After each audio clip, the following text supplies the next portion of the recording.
Brief sketch of the life of Mary Wollstonecraft. Wollstonecraft was born in 1759. Her father was so great a wanderer that the place of her birth is uncertain. She supposed, however, it was London or Epping Forest. At the latter place she spent the first 5 years of her life. In early youth she exhibited traces of exquisite sensibility, soundness of understanding, and decision of character, but her father being a despot in his family, and her mother one of his subjects, Mary derived little benefit from their parental training.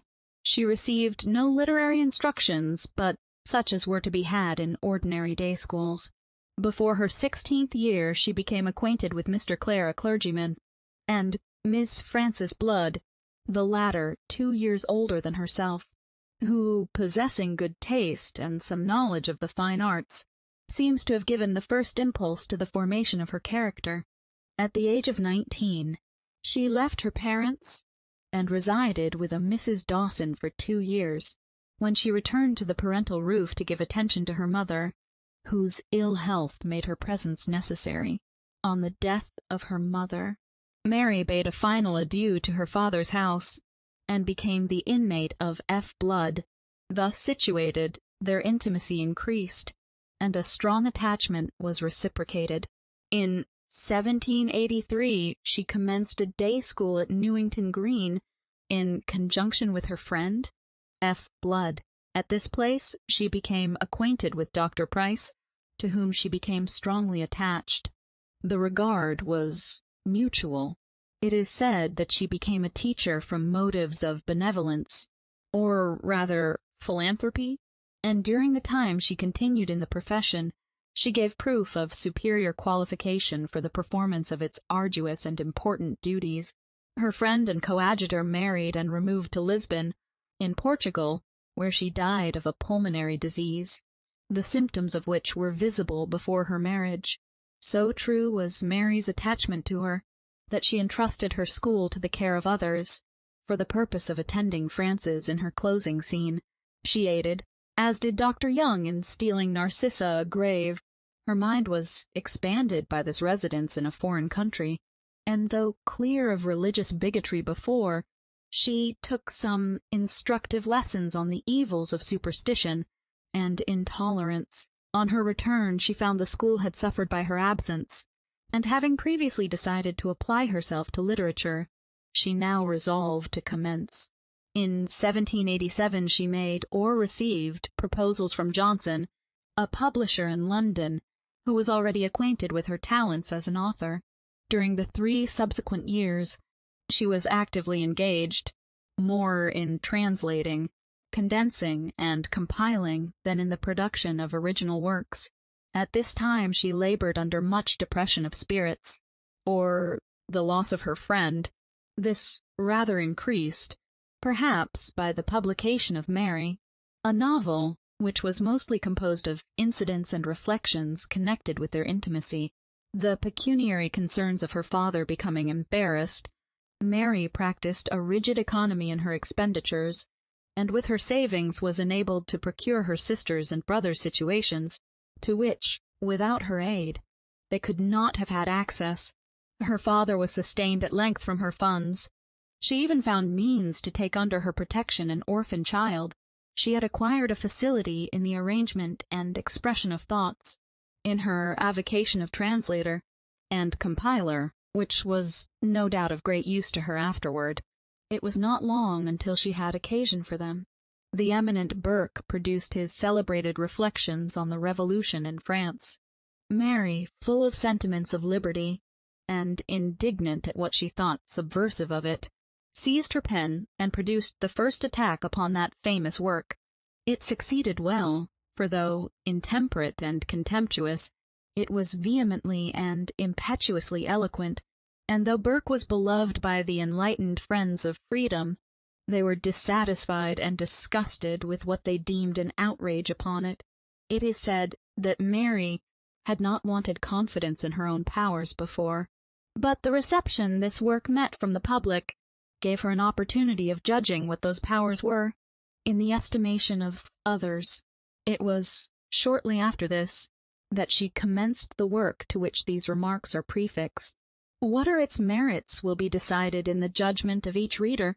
Suffice it to say, she appears to have stepped forth boldly, and singly, in defense of that half of the human race, which, by the usages of all society, whether savage or civilized, have been kept from attaining their proper dignity, their equal rank as rational beings. It would appear that the disguise used in placing on woman the silken fetters which bribed her into endurance, and even love of slavery, but increased the opposition of our authoress. She would have had more patience with rude, brute coercion than with that imposing gallantry, which, while it affects to consider woman as the pride and ornament of creation, degrades her to a toy, an appendage, a cipher. The work was much reprehended, and, as might well be expected, found its greatest enemies in the pretty soft creatures, the spoiled children of her own sex. She accomplished it in 6 weeks.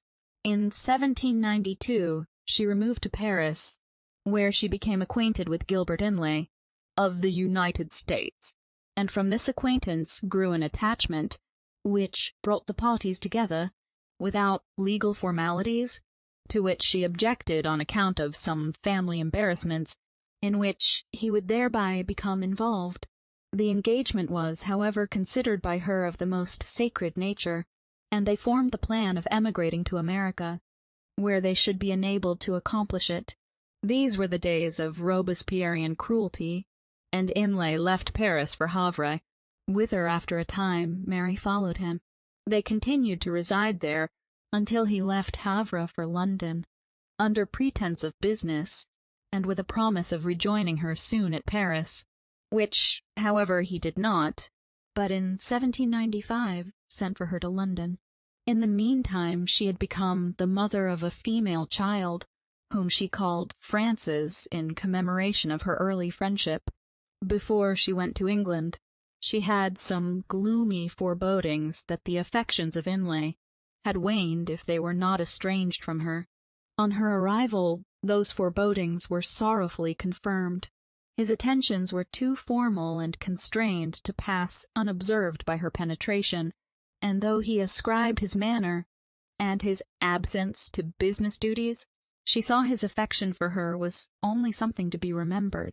To use her own expression, "Love, dear delusion, rigorous reason has forced me to resign, and now my rational prospects are blasted, just as I have learned to be contented with rational enjoyments. To pretend to depict her misery at this time would be futile. The best idea can be formed of it from the fact that she had planned her own destruction, from which Imlay prevented her. She conceived the idea of suicide a second time, and threw herself into the Thames. She remained in the water until consciousness forsook her, but she was taken up and resuscitated, after divers attempts to revive the affections of Imlay, with sundry explanations and professions on his part. Through the lapse of 2 years, she resolved finally to forego all hope of reclaiming him, and endeavor to think of him no more in connection with her future prospects. In this she succeeded so well that she afterwards had a private interview with him, which did not produce any painful emotions. In 1796 she revived or improved an acquaintance which commenced years before with Godwin, author of Political Justice, and other works of great notoriety, though they had not been favorably impressed with each other on their former acquaintance. They now met under circumstances which permitted a mutual and just appreciation of character. Their intimacy increased by regular and almost imperceptible degrees. The partiality they conceived for each other was, according to her biographer, in the most refined style of love. It grew with equal advances in the mind of each. It would have been impossible for the most minute observer to have said who was before, or who after. One sex did not take the priority which long-established custom has awarded it, nor the other overstep that delicacy which is so severely imposed. Neither party could assume to have been the agent or the patient, the toil-spreader or the prey in the affair. When in the course of things the disclosure came, There was nothing in a manner for either to disclose to the other. Ari lived but a few months after her marriage, and died in childbed, having given birth to a daughter who is now known to the literary world as Mrs. Shelley, the widow of Percy Bysshe Shelley. We can scarcely avoid regret that one of such splendid talents and high-toned feelings should, after the former seemed to have been fully developed, and the latter had found an object in whom they might repose, after their eccentric and painful efforts to find a resting place, that such an one should at such a time be cut off from life is something which we cannot contemplate without feeling regret. We can scarcely repress the murmur that she had not been removed ere clouds darkened her horizon, or that she had remained to witness the brightness and serenity which might have succeeded. But thus it is. We may trace the cause to antisocial arrangements. It is not individuals but society which must change it, and that not by enactments, but by a change in public opinion. The authoress of The Rights of Woman was born April 1759, died September 1797. That there may be no doubt regarding the facts in this sketch, they are taken from a memoir written by her afflicted husband. In addition to many kind things he has said of her, he was not blinded to imperfections in her character, is that she was lovely in her person, and in the best and most engaging sense feminine in her manners. To Talleyrand Perigord, late Bishop of Aden, Sir, having read with great pleasure a pamphlet, which you have lately published, on national education, I dedicate this volume to you, the first dedication that I have ever written, to induce you to read it with attention, and because I think that you will understand me, which I do not suppose many pert witlings will, who may ridicule the arguments they are unable to answer. But, sir, I carry my respect for your understanding still farther, so far, that I am confident you will not throw my work aside, and hastily conclude that I am in the wrong because you did not view the subject in the same light yourself. And pardon my frankness, but I must observe that you treated it in too cursory a manner, contented to consider it as it had been considered formerly, when the rights of man, not to advert to woman, were trampled on as chimerical. I call upon you, therefore, now to weigh what I have advanced respecting the rights of woman and national education, and I call with the firm tone of humanity, for my arguments, sir, are dictated by a disinterested spirit. I plead for my sex, not for myself. Independence I have long considered as the grand blessing of life, the basis of every virtue, and independence I will ever secure by contracting my wants, though I were to live on a barren heath. It is, then, an affection for the whole human race that makes my pen dart rapidly along to support what I believe to be the cause of virtue, and the same motive leads me earnestly to wish to see woman placed in a station in which she would advance, instead of retarding, the progress of those glorious principles that give a substance to morality. My opinion, indeed, respecting the rights and duties of woman, seems to flow so naturally from these simple principles, that I think it scarcely possible, but that some of the enlarged minds who formed your admirable constitution will coincide with me. In France, there is undoubtedly a more general diffusion of knowledge than in any part of the European world, and I attribute it, in a great measure, to the social intercourse which has long subsisted between the sexes. It is true, I utter my sentiments with freedom, that in France the very essence of sensuality has been extracted to regale the voluptuary, and a kind of sentimental lust has prevailed, which, together with the system of duplicity that the whole tenor of their political and civil government taught, have given a sinister sort of sagacity to the French character, properly termed finesse, and a polish of manners that injures the substance, by hunting sincerity out of society. And modesty, the fairest garb of virtue, has been more grossly insulted in France than even in England, till their women have treated as prudish that attention to decency which brutes instinctively observe. Manners and morals are so nearly allied, that they have often been confounded, but, though the former should only be the natural reflection of the latter, yet, when various causes have produced factitious and corrupt manners, which are very early caught, morality becomes an empty name. The personal reserve, and sacred respect for cleanliness and delicacy in domestic life, which French women almost despise, are the graceful pillars of modesty, but, far from despising them, if the pure flame of patriotism have reached their bosoms, they should labor to improve the morals of their fellow citizens, by teaching men not only to respect modesty in women, but to acquire it themselves, as the only way to merit their esteem. Contending for the rights of women, my main argument is built on this simple principle, that if she be not prepared by education to become the companion of man, she will stop the progress of knowledge, for truth must be common to all, or it will be inefficacious with respect to its influence on general practice. And how can woman be expected to cooperate, unless she know why she ought to be virtuous, unless freedom strengthen her reason till she comprehend her duty, and see in what manner it is connected with her real good? If children are to be educated to understand the true principle of patriotism, their mother must be a patriot, and the love of mankind, from which an orderly train of virtues spring, can only be produced by considering the moral and civil interest of mankind. But the education and situation of woman, at present, shuts her out from such investigations.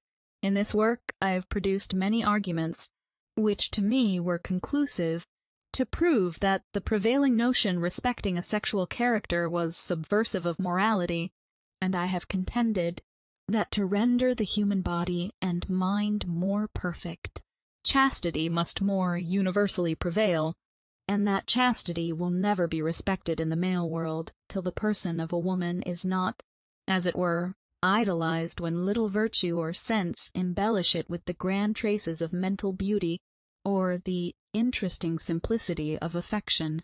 Consider, sir, dispassionately, these observations, or a glimpse of this truth seemed to open before you when you observed that to see one half of the human race excluded by the other from all participation of government was a political phenomenon that, according to abstract principles, it was impossible to explain. If so, on what does your constitution rest? If the abstract rights of man will bear discussion and explanation, those of woman, by a parity of reasoning, will not shrink from the same test, though a different opinion prevails in this country, built on the very arguments which you use to justify the oppression of woman. Prescription. Consider, I address you as a legislator, whether, when men contend for their freedom, and to be allowed to judge for themselves, respecting their own happiness, it be not inconsistent and unjust to subjugate women, even though you firmly believe that you are acting in the manner best calculated to promote their happiness, who made man the exclusive judge, if woman partake with him the gift of reason. In this style argue tyrants of every denomination, from the weak king to the weak father of a family. They are all eager to crush reason, yet always assert that they usurp its throne only to be useful. Do you not act a similar part when you force all women, by denying them civil and political rights, to remain immured in their families, groping in the dark? For surely, sir, you will not assert that a duty can be binding which is not founded on reason? If, indeed, this be their destination, arguments may be drawn from reason, and thus augustly supported. The more understanding women acquire, the more they will be attached to their duty, comprehending it, for unless they comprehend it, unless their morals be fixed on the same immutable principles as those of man, no authority can make them discharge it in a virtuous manner. They may be convenient slaves, but slavery will have its constant effect degrading the master and the abject dependent.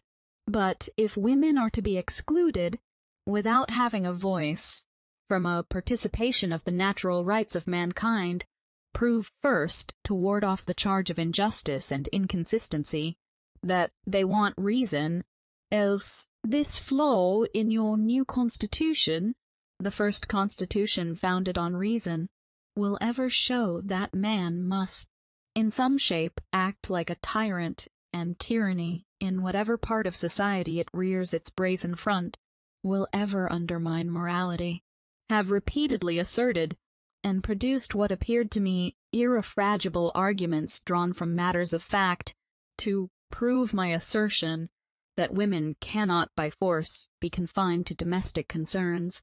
Oh, they will, however ignorant, intermeddle with more weighty affairs, neglecting private duties only to disturb, by cunning tricks, the orderly plans of reason which rise above their comprehension. Besides, whilst they are only made to acquire personal accomplishments, men will seek for pleasure and variety, and faithless husbands will make faithless wives. Such ignorant beings, indeed, will be very excusable when, not taught to respect public good, nor allowed any civil right, they attempt to do themselves justice by retaliation. The box of mischief thus opened in society, what is to preserve private virtue, the only security of public freedom and universal happiness? Let there be, then, no coercion established in society, and the common law of gravity prevailing, the sexes will fall into their proper places. And, now that more equitable laws are forming your citizens, marriage may become more sacred. Your young men may choose wives from motives of affection, and your maidens allow love to root out vanity. The father of a family will not then weaken his constitution and debase his sentiments by visiting the harlot, nor forget, in obeying the call of appetite, the purpose for which it was implanted, and the mother will not neglect her children to practice the arts of coquetry, when sense and modesty secure her the friendship of her husband. But, till men become attentive to the duty of a father, it is vain to expect women to spend that time in their nursery which they, wise in their generation, choose to spend at their glass. For this exertion of cunning is only an instinct of nature to enable them to obtain indirectly a little of that power of which they are unjustly denied a share. For, if women are not permitted to enjoy legitimate rights, they will render both men and themselves vicious to obtain illicit privileges. Wish, sir, to set some investigations of this kind afloat in France, and should they lead to a confirmation of my principles, when your constitution is revised, the rights of woman may be respected, if it be fully proved that reason calls for this respect, and loudly demands justice for one half of the human race. Sir, yours respectfully, West. Chapter 1. The Rights and Involved Duties of Mankind Considered. In the present state of society, it appears necessary to go back to first principles in search of the most simple truths, and to dispute with some prevailing prejudice every inch of ground.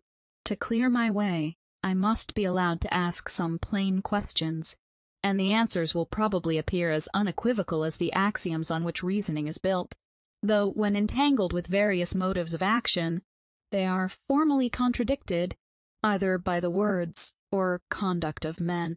In what does man's preeminence over the brute creation consist? The answer is as clear as that a half is less than the whole. In reason, what acquirement exalts one being above another? Virtue, we spontaneously reply. For what purpose were the passions implanted? That man, by struggling with them, might attain a degree of knowledge denied to the brutes, whispers experience. Consequently, the perfection of our nature and capability of happiness must be estimated by the degree of reason, virtue, and knowledge that distinguish the individual, and direct the laws which bind society, and that from the exercise of reason, knowledge and virtue naturally flow, is equally undeniable. If mankind be viewed collectively, the rights and duties of man thus simplified, it seems almost impertinent to attempt to illustrate truths that appear so incontrovertible, yet such deeply rooted prejudices have clouded reason, and such spurious qualities have assumed the name of virtues, that it is necessary to pursue the course of reason as it has been perplexed and involved in error by various adventitious circumstances, comparing the simple axiom with casual deviations. In general, seem to employ their reason to justify prejudices, which they have imbibed. They cannot trace how, rather than to root them out. The mind must be strong that resolutely forms its own principles, or a kind of intellectual cowardice prevails, which makes many men shrink from the task, or only do it by halves. Yet the imperfect conclusions, thus drawn, are frequently very plausible, because they're built on partial experience, on just, though narrow, views, going back to first principles. Ice skulks with all its native deformity from close investigation, but a set of shallow reasoners are always exclaiming that these arguments prove too much, and that a measure rotten at the core may be expedient. Thus expediency is continually contrasted with simple principles, till truth is lost in a mist of words. Virtue informs, and knowledge rendered a sounding nothing by the specious prejudices that assume its name. That the society is formed in the wisest manner, whose constitution is founded on the nature of man, strikes, in the abstract, every thinking being so forcibly, that it looks like presumption to endeavor to bring forward proofs, though proof must be brought. Oh, the stronghold of prescription will never be forced by reason. Yet to urge prescription as an argument to justify the depriving men or women of their natural rights is one of the absurd sophisms which daily insult common sense. The civilization of the bulk of the people of Europe is very partial, nay, it may be made a question whether they have acquired any virtues in exchange for innocence, equivalent to the misery produced by the vices that have been plastered over unsightly ignorance, and the freedom which has been bartered for splendid slavery. The desire of dazzling by riches, the most certain preeminence that man can obtain, the pleasure of commanding flattering sycophants, and many other complicated low calculations of doting self-love, have all contributed to overwhelm the mass of mankind, and make liberty a convenient handle for mock patriotism. For whilst rank and titles are held of the utmost importance, before which genius must hide its diminished head, it is, with a few exceptions, very unfortunate for a nation when a man of abilities, without rank or property, pushes himself forward to notice. Alas, what unheard-of misery have thousands suffered to purchase a cardinal's hat for an intriguing, obscure adventurer, who longed to be ranked with princes, or lorded over them by seizing the triple crown? Such indeed has been the wretchedness that has flowed from hereditary honors, riches, and monarchy, that men of lively sensibility have almost uttered blasphemy in order to justify the dispensations of Providence. Man has been held out as independent of his power who made him, or as a lawless planet darting from its orbit to steal the celestial fire of reason, and the vengeance of heaven, lurking in the subtle flame, sufficiently punished his temerity by introducing evil into the world. Impressed by this view of the misery and disorder which pervaded society, and fatigued with jostling against artificial fools, Rousseau became enamored of solitude, and, being at the same time an optimist, he labors with uncommon eloquence to prove that man was naturally a solitary animal, misled by his respect for the goodness of God, who certainly, for what man of sense and feeling can doubt it, gave life only to communicate happiness. He considers evil as positive, and the work of man, not aware that he was exalting one attribute at the expense of another, equally necessary to divine perfection, reared on a false hypothesis. His arguments in favor of a state of nature are plausible, but unsound. I say unsound, for to assert that a state of nature is preferable to civilization in all its possible perfection is, in other words, to arraign supreme wisdom. And the paradoxical exclamation that God has made all things right, and that evil has been introduced by the creature whom he formed, knowing what he formed, is as unphilosophical as impious, when that wise being, who created us and placed us here, saw the fair idea he willed by allowing it to be so, that the passions should unfold our reason, because he could see that present evil would produce future good. Could the helpless creature whom he called from nothing break loose from his providence, and boldly learn to know good by practicing evil without his permission? No. How could that energetic advocate for immortality argue so inconsistently? Had mankind remained forever in the brutal state of nature, which even his magic pen cannot paint as a state in which a single virtue took root, it would have been clear, though not to the sensitive, unreflecting wanderer, that man was born to run the circle of life and death, and adorn God's garden for some purpose which could not easily be reconciled with his attributes. But if, to crown the whole, there were to be rational creatures produced, allowed to rise in excellency by the exercise of powers implanted for that purpose, if benignity itself thought fit to call into existence a creature above the brutes, who could think and improve himself, why should that inestimable gift, for a gift it was, if a man was so created as to have a capacity to rise above the state in which sensation produced brutal ease, be called, in direct terms, a curse? A curse, it might be reckoned, if all our existence was bounded by our continuance in this world, for why should the gracious fountain of life give us passions, and the power of reflecting, only to embitter our days, and inspire us with mistaken notions of dignity? Why should he lead us from love of ourselves to the sublime emotions which the discovery of his wisdom and goodness excites, if these feelings were not set in motion to improve our nature, of which they make a part, and render us capable of enjoying a more godlike portion of happiness?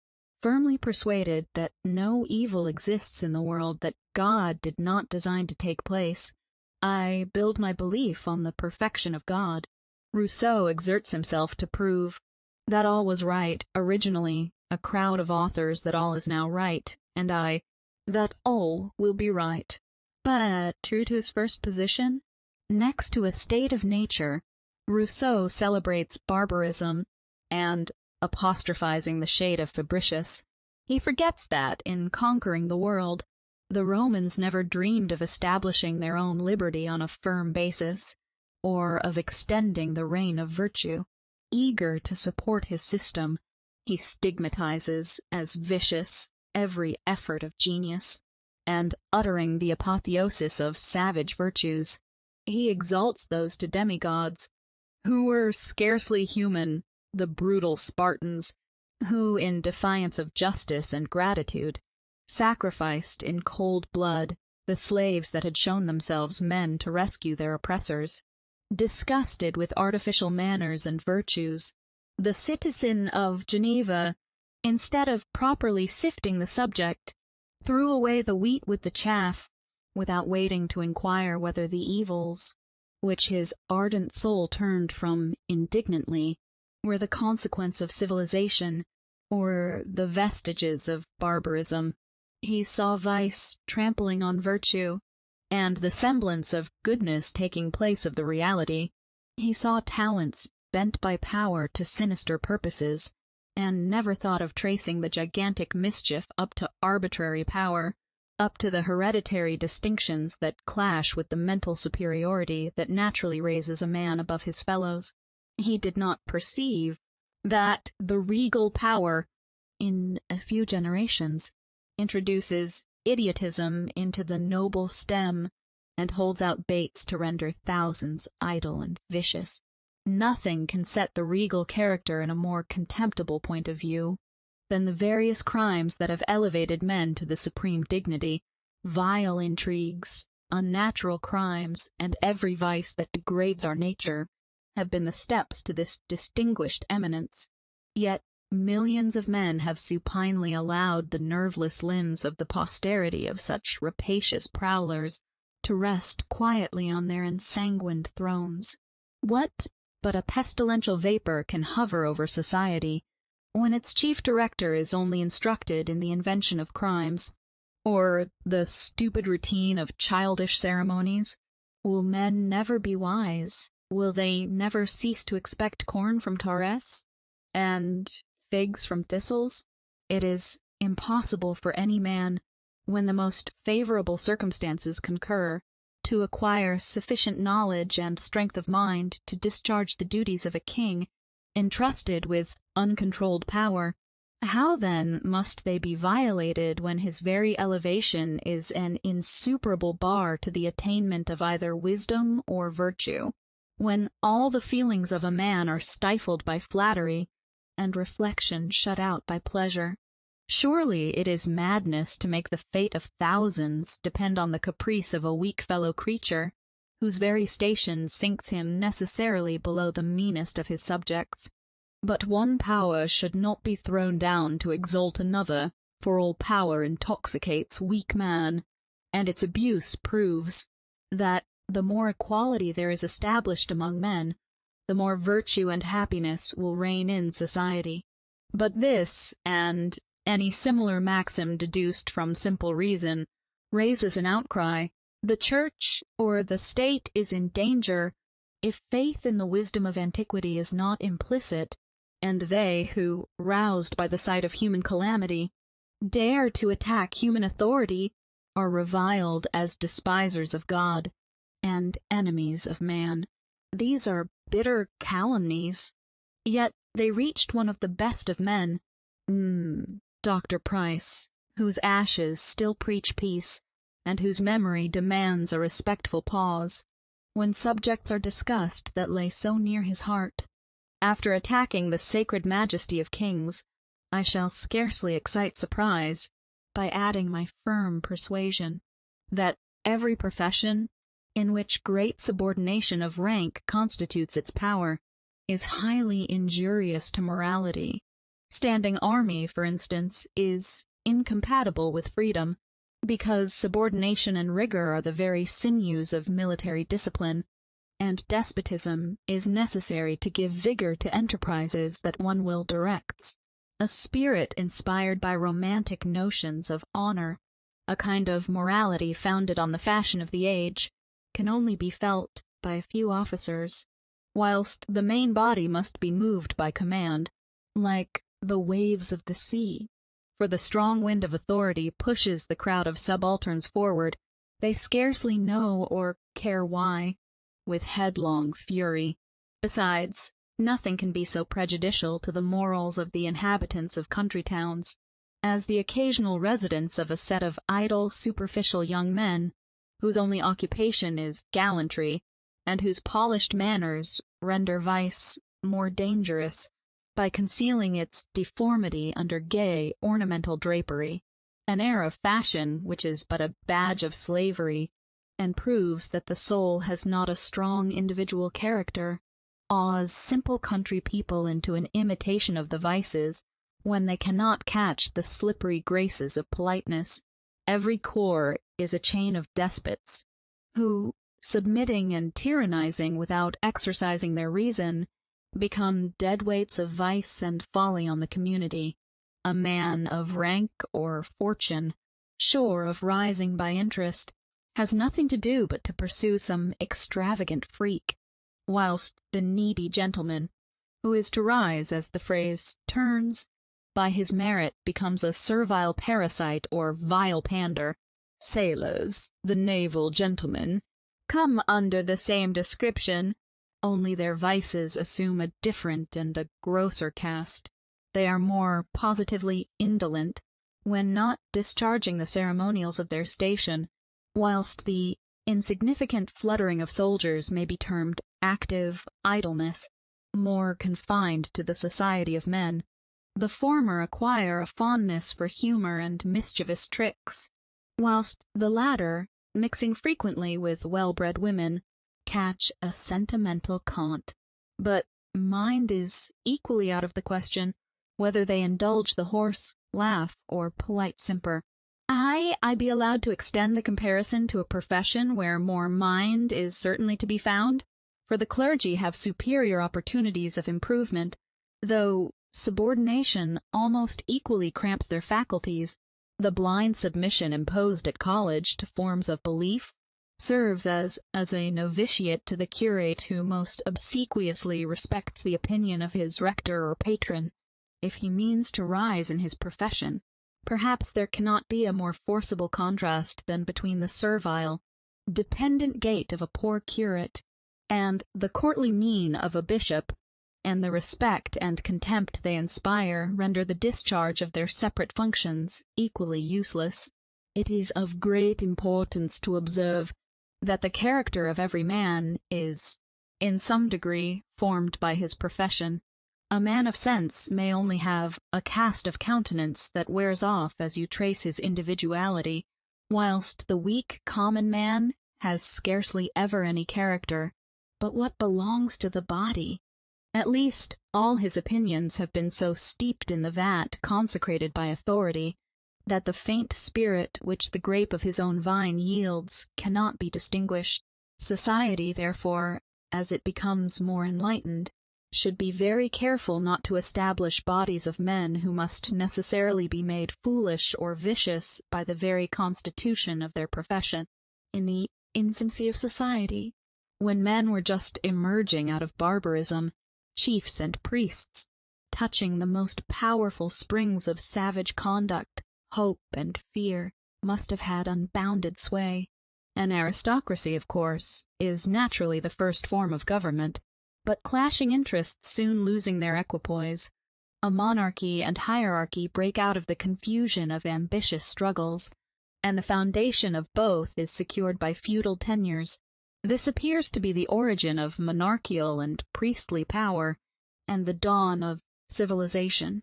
But such combustible materials cannot long be pent up, and getting vent in foreign wars and intestine insurrections, the people acquire some power in the tumult, which obliges their rulers to gloss over their oppression with a show of right. Thus, as wars, agriculture, commerce, and literature expands the mind, despots are compelled to make covert corruption hold fast the power which was formerly snatched by open force, and this baneful lurking gangrene is most quickly spread by luxury and superstition, the sure dregs of ambition. The indolent puppet of a court first becomes a luxurious monster, or fastidious sensualist, and then makes the contagion which his unnatural state spreads, the instrument of tyranny. Footnote: men of abilities scatter seeds that grow up, and have a great influence on the forming opinion, and when once the public opinion preponderates, through the exertion of reason, the overthrow of arbitrary power is not very distant. It is the pestiferous purple which renders the progress of civilization a curse, and warps the understanding, till men of sensibility doubt whether the expansion of intellect produces a greater portion of happiness or misery. But the nature of the poison points out the antidote, and had Rousseau mounted one step higher in his investigation, or could his eye have pierced through the foggy atmosphere, which he almost disdained to breathe, his active mind would have darted forward to contemplate the perfection of man in the establishment of true civilization, instead of taking his ferocious flight back to the night of sensual ignorance. Chapter 2. The prevailing opinion of a sexual character discussed. To account for and excuse the tyranny of man, many ingenious arguments have been brought forward to prove that the two sexes, in the acquirement of virtue, ought to aim at attaining a very different character, or, to speak explicitly, women are not allowed to have sufficient strength of mind to acquire what really deserves the name of virtue. Yet, it should seem, allowing them to have souls, that there is but one way appointed by Providence to lead mankind to either virtue or happiness. If, then, women are not a swarm of ephemeron triflers, why should they be kept in ignorance under the specious name of innocence? Men complain, and with reason, of the follies and caprices of our sex, when they do not keenly satirize our headstrong passions and groveling vices. Behold, I should answer, the natural effect of ignorance. The mind will ever be unstable that has only prejudices to rest on, and the current will run with destructive fury when there are no barriers to break its force. Women are told from their infancy, and taught by the example of their mothers, that a little knowledge of human weakness, justly termed cunning, softness of temper, outward obedience, and a scrupulous attention to a puerile kind of propriety, will obtain for them the protection of man. And should they be beautiful, everything else is needless for at least 20 years of their lives.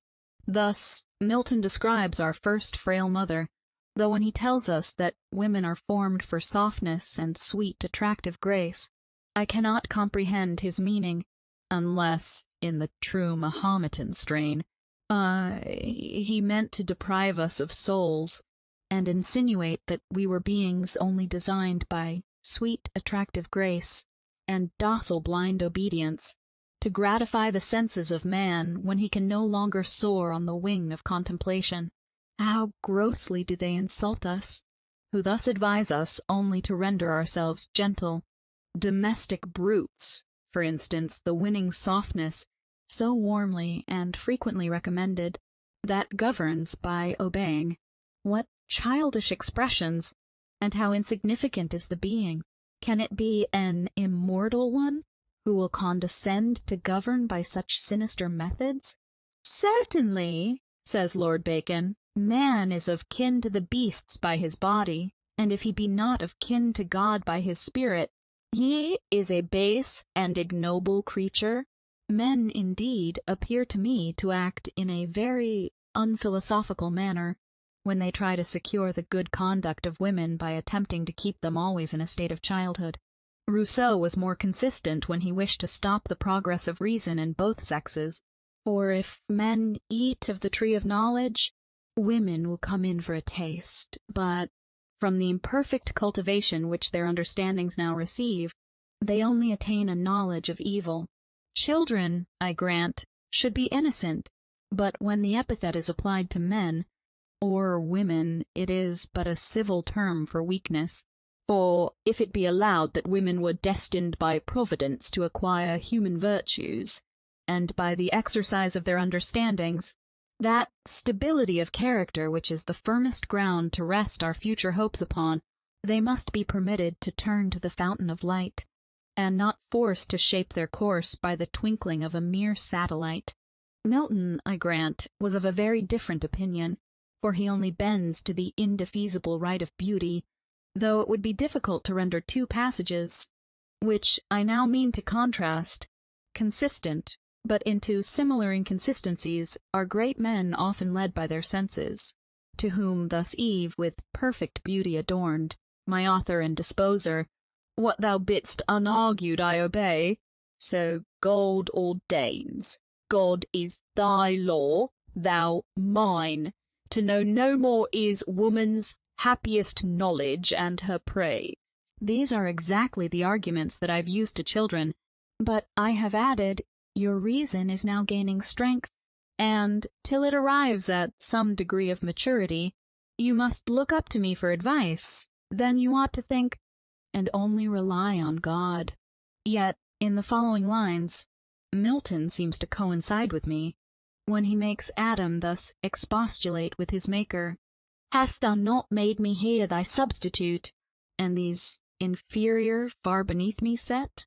Among unequals, what society consort, what harmony or delight, which must be mutual, in proportion due given and received, but in disparity the one intense, the other still remiss cannot well suit with either.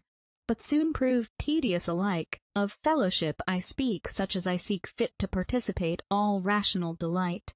In treating, therefore, of the manners of women, let us, disregarding sensual arguments, trace what we should endeavor to make them in order to cooperate, if the expression be not too bold, with the Supreme Being.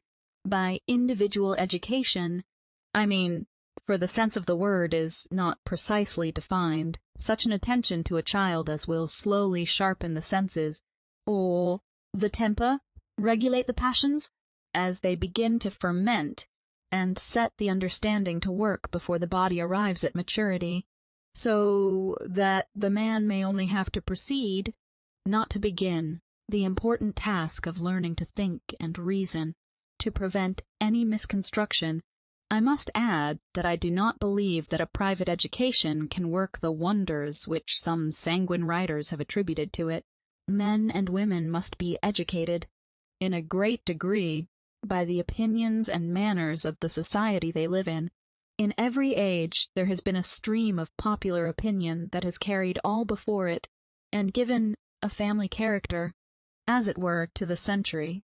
It may then fairly be inferred that till society be differently constituted, much cannot be expected from education. It is, however, sufficient for my present purpose to assert that, whatever effect circumstances have on the abilities, every being may become virtuous by the exercise of its own reason. Or if but one being was created with vicious inclinations, that is, positively bad, what can save us from atheism? Or if we worship a god, is not that god a devil? Consequently, the most perfect education, in my opinion, is such an exercise of the understanding as is best calculated to strengthen the body and form the heart, or, in other words, to enable the individual to attain such habits of virtue as will render it independent. In fact, it is a farce to call any being virtuous whose virtues do not result from the exercise of its own reason. This was Rousseau's opinion respecting men. I extend it to women, and confidently assert that they have been drawn out of their sphere by false refinement, and not by an endeavor to acquire masculine qualities. Still, the regal homage which they receive is so intoxicating, that, till the manners of the times are changed, and formed on more reasonable principles, it may be impossible to convince them that the illegitimate power, which they obtain by degrading themselves, is a curse, and that they must return to nature and equality, if they wish to secure the placid satisfaction that unsophisticated affections impart. But for this epoch we must wait, perhaps, till kings and nobles, enlightened by reason, and preferring the real dignity of man to childish state, throw off their gaudy hereditary trappings, and if, then, women do not resign the arbitrary power of beauty, they will prove that they have less mind than man. I may be accused of arrogance, as still I must declare, what I firmly believe, that all the writers who have written on the subject of female education and manners, from Rousseau to Dr. Gregory, have contributed to render women more artificial, weaker characters than they would otherwise have been, and, consequently, more useless members of society. I might have expressed this conviction in a lower key, but I am afraid it would have been the whine of affectation, and not the faithful expression of my feelings, of the clear result, which experience and reflection have led me to draw. When I come to that division of the subject, I shall advert to the passages that I more particularly disapprove of in the works of the authors I have just alluded to. But it is first necessary to observe that my objection extends to the whole purport of those books, which tend, in my opinion, to degrade one half of the human species, and render women pleasing at the expense of every solid virtue. Though, to reason on Rousseau's ground, if man did attain a degree of perfection of mind when his body arrived at maturity, it might be proper, in order to make a man and his wife one, that she should rely entirely on his understanding, and the graceful ivy, clasping the oak that supported it, would form a whole in which strength and beauty would be equally conspicuous. But, alas, husbands, as well as their helpmates, are often only overgrown children, nay, thanks to early debauchery, scarcely men in their outward form, and if the blind lead the blind, one need not come from heaven to tell us the consequence. Any are the causes that, in the present corrupt state of society, contribute to enslave women by cramping their understandings and sharpening their senses. One, perhaps, that silently does more mischief than all the rest, is their disregard of order. To do everything in an orderly manner is a most important precept, which women who, generally speaking, receive only a disorderly kind of education, seldom attend to with that degree of exactness that men, who, from their infancy are broken into method, observe. This negligent kind of guesswork, for what other epithet can be used to point out the random exertions of a sort of instinctive common sense, never brought to the test of reason, prevents their generalizing matters of fact. So they do today what they did yesterday, merely because they did it yesterday.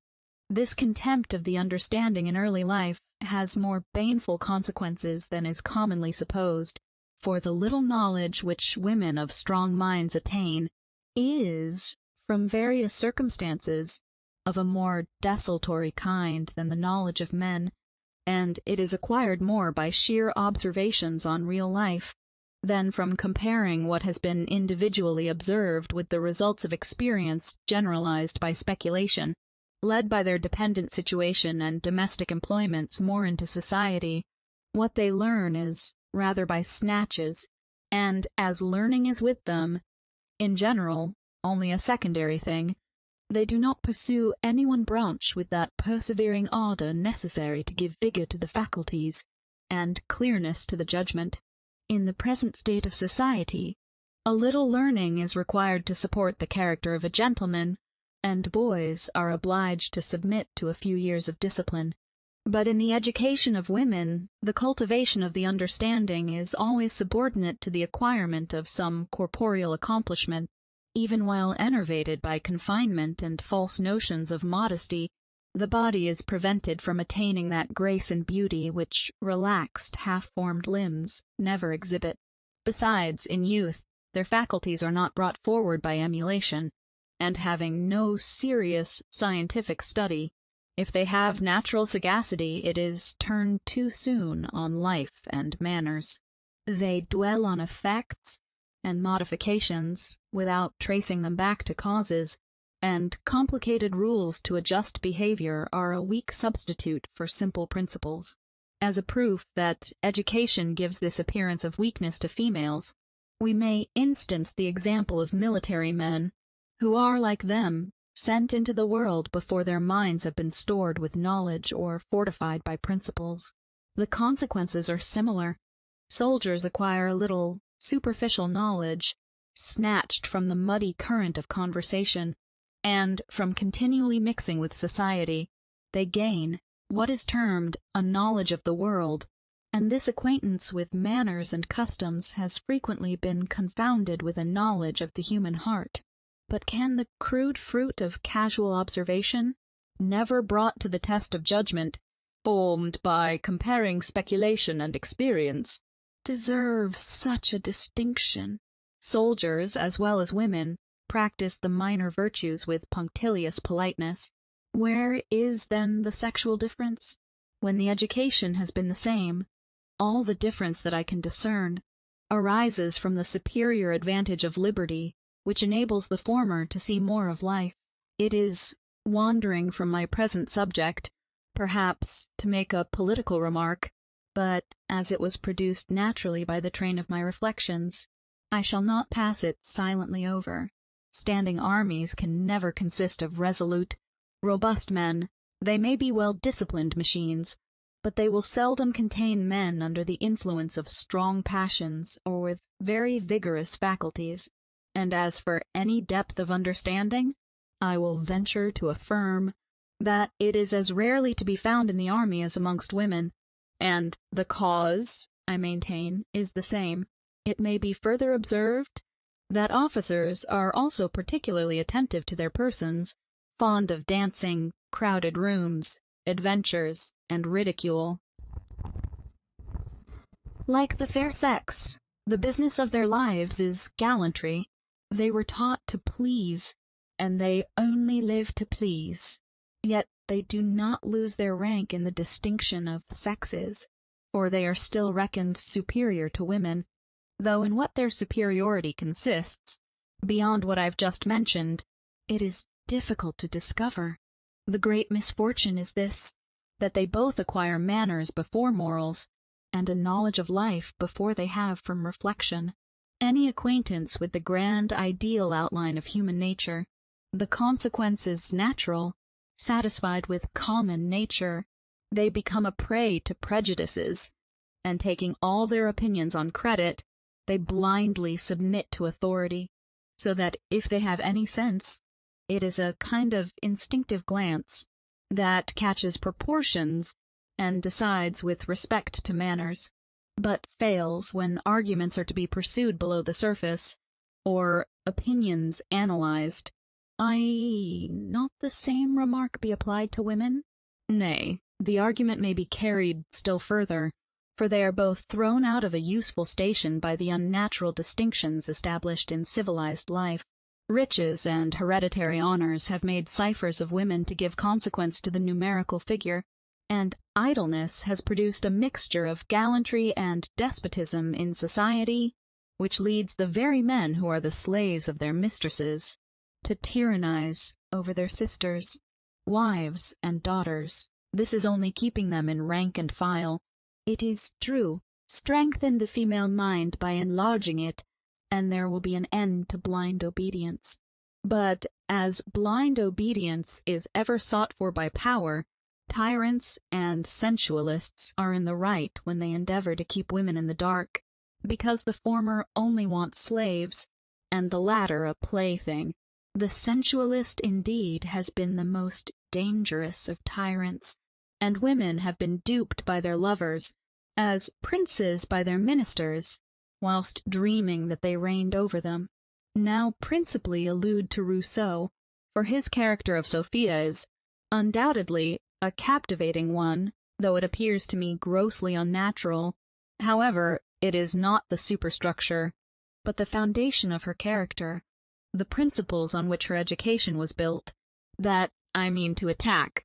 Nay, warmly as I admire the genius of that able writer, whose opinions I shall often have occasion to cite, indignation always takes place of admiration, and the rigid frown of insulted virtue effaces the smile of complacency, which his eloquent periods are wont to raise. When I read his voluptuous reveries, is this the man who, in his ardor for virtue, would banish all the soft arts of peace, and almost carry us back to Spartan discipline? Is this the man who delights to paint the useful struggles of passion, the triumphs of good dispositions, and the heroic flights which carry the glowing soul out of itself? How are these mighty sentiments lowered when he describes the pretty foot and enticing airs of his little favourite? But, for the present, I waive the subject, and instead of severely reprehending the transient effusions of overweening sensibility, I shall only observe that whoever has cast a benevolent eye on society must often have been gratified by the sight of humble mutual love, not dignified by sentiment, nor strengthened by a union in intellectual pursuits. The domestic trifles of the day have afforded matter for cheerful converse, and innocent caresses have softened toils which did not require great exercise of mind, or stretch of thought. Yet, has not the sight of this moderate felicity excited more tenderness than respect, an emotion similar to what we feel when children are playing, or animals sporting, whilst the contemplation of the noble struggles of suffering merit has raised admiration, and carried our thoughts to that world where sensation will give place to reason? Women are, therefore, to be considered either as moral beings, or so weak that they must be entirely subjected to the superior faculties of men. Let us examine this question. Rousseau declares that a woman should never, for a moment, feel herself independent, that she should be governed by fear to exercise her natural cunning, and made a coquettish slave in order to render her a more alluring object of desire, a sweeter companion to man whenever he chooses to relax himself. He carries the arguments which he pretends to draw from the indications of nature still further, and insinuates that truth and fortitude, the cornerstones of all human virtue, shall be cultivated with certain restrictions, because, with respect to the female character, obedience is the grand lesson which ought to be impressed with unrelenting rigor. What nonsense! When will a great man arise with sufficient strength of mind to puff away the fumes which pride and sensuality have thus spread over the subject? If women are by nature inferior to men, their virtues must be the same in quality, if not in degree, or virtue is a relative idea. Consequently, their conduct should be founded on the same principles, and have the same aim. Connected with man as daughters, wives, and mothers, their moral character may be estimated by their manner of fulfilling those simple duties. But the grand end of their exertions should be to unfold their own faculties, and acquire the dignity of conscious virtue. They may try to render their road pleasant, but ought never to forget, in common with man, that life yields not the felicity which can satisfy an immortal soul. I do not mean to insinuate that either sex should be so lost in abstract reflections or distant views as to forget the affections and duties that lie before them, and are, in truth, the means appointed to produce the fruit of life. On the contrary, I would warmly recommend them, even while I assert that they afford most satisfaction when they are considered in their true subordinate light. Probably the prevailing opinion, that woman was created for man, may have taken its rise from Moses's poetical story, yet, as very few, it is presumed, who have bestowed any serious thought on the subject, ever supposed that Eve was, literally speaking, one of Adam's ribs, the deduction must be allowed to fall to the ground, or only be so far admitted as it proves that man, from the remotest antiquity, found it convenient to exert his strength to subjugate his companion, and his invention to show that she ought to have her neck bent under the yoke, because she, as well as the brute creation, was created to do his pleasure. Let it not be concluded that I wish to invert the order of things. I have already granted that, from the constitution of their bodies, men seem to be designed by Providence to attain a greater degree of virtue. I speak collectively of the whole sex. But I see not the shadow of a reason to conclude that their virtues should differ in respect to their nature. In fact, how can they, if virtue has only one eternal standard? I must, therefore, if I reason consequentially, as strenuously maintain that they have the same simple direction as that there is a God. It follows, then, that cunning should not be opposed to wisdom, little cares to great exertions, nor insipid softness, varnished over with the name of gentleness, to that fortitude which grand views alone can inspire. Shall be told that woman would then lose many of her peculiar graces, and the opinion of a well-known poet might be quoted to refute my unqualified assertions. For Pope has said in the name of the whole male sex, yet ne'er so sure are passions to create, as when she touched the brink of all we hate. In what light this sally places men and women, I shall leave to the judicious to determine. Meanwhile I shall content myself with observing that I cannot discover why, unless they are mortal, females should always be degraded by being made subservient to love or lust.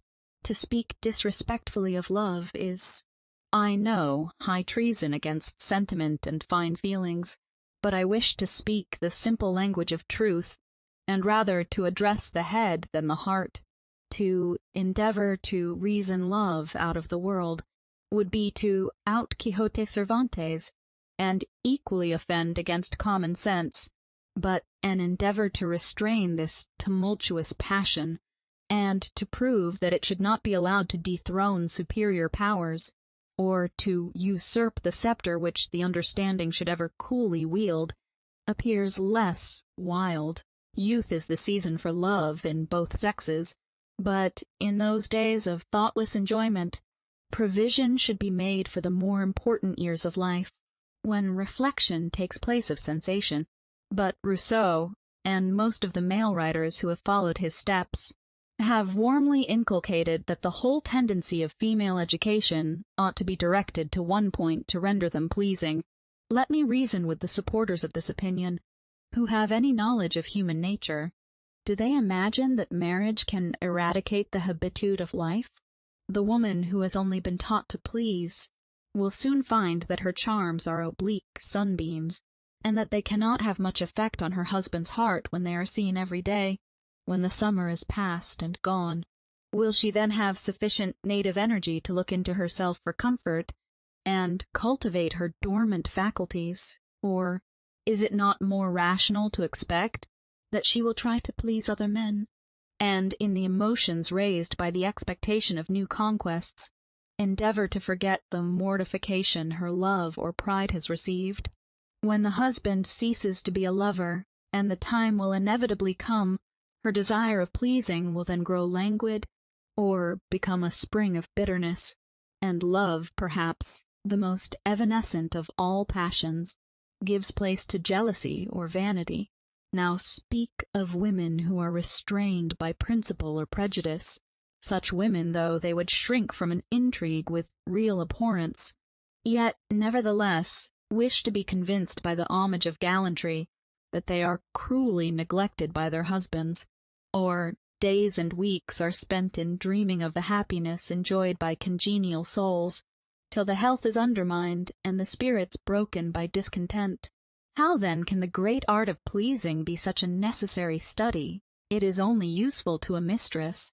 The chaste wife and serious mother should only consider her power to please as the polish of her virtues, and the affection of her husband as one of the comforts that render her task less difficult, and her life happier. But, whether she be loved or neglected, her first wish should be to make herself respectable, and not rely for all her happiness on a being subject to like infirmities with herself. The amiable Dr. Gregory fell into a similar error. I respect his heart, but entirely disapprove of his celebrated legacy to his daughters. He advises them to cultivate a fondness for dress, because a fondness for dress, he asserts, is natural to them. I am unable to comprehend what either he or Rousseau mean when they frequently use this indefinite term. If they told us that in a pre-existent state the soul was fond of dress, and brought this inclination with it into a new body, I should listen to them with a half-smile, as I often do when I hear a rant about innate elegance. But if he only meant to say that the exercise of the faculties will produce this fondness, I deny it. It is not natural, but arises, like false ambition in men, from a love of power. Dr. Gregory goes much further. He actually recommends dissimulation, and advises an innocent girl to give the lie to her feelings, and not dance with spirit, when gaiety of heart would make her feet eloquent, without making her gestures immodest. In the name of truth and common sense, why should not one woman acknowledge that she can take more exercise than another, or, in other words, that she has a sound constitution? And why to damp innocent vivacity?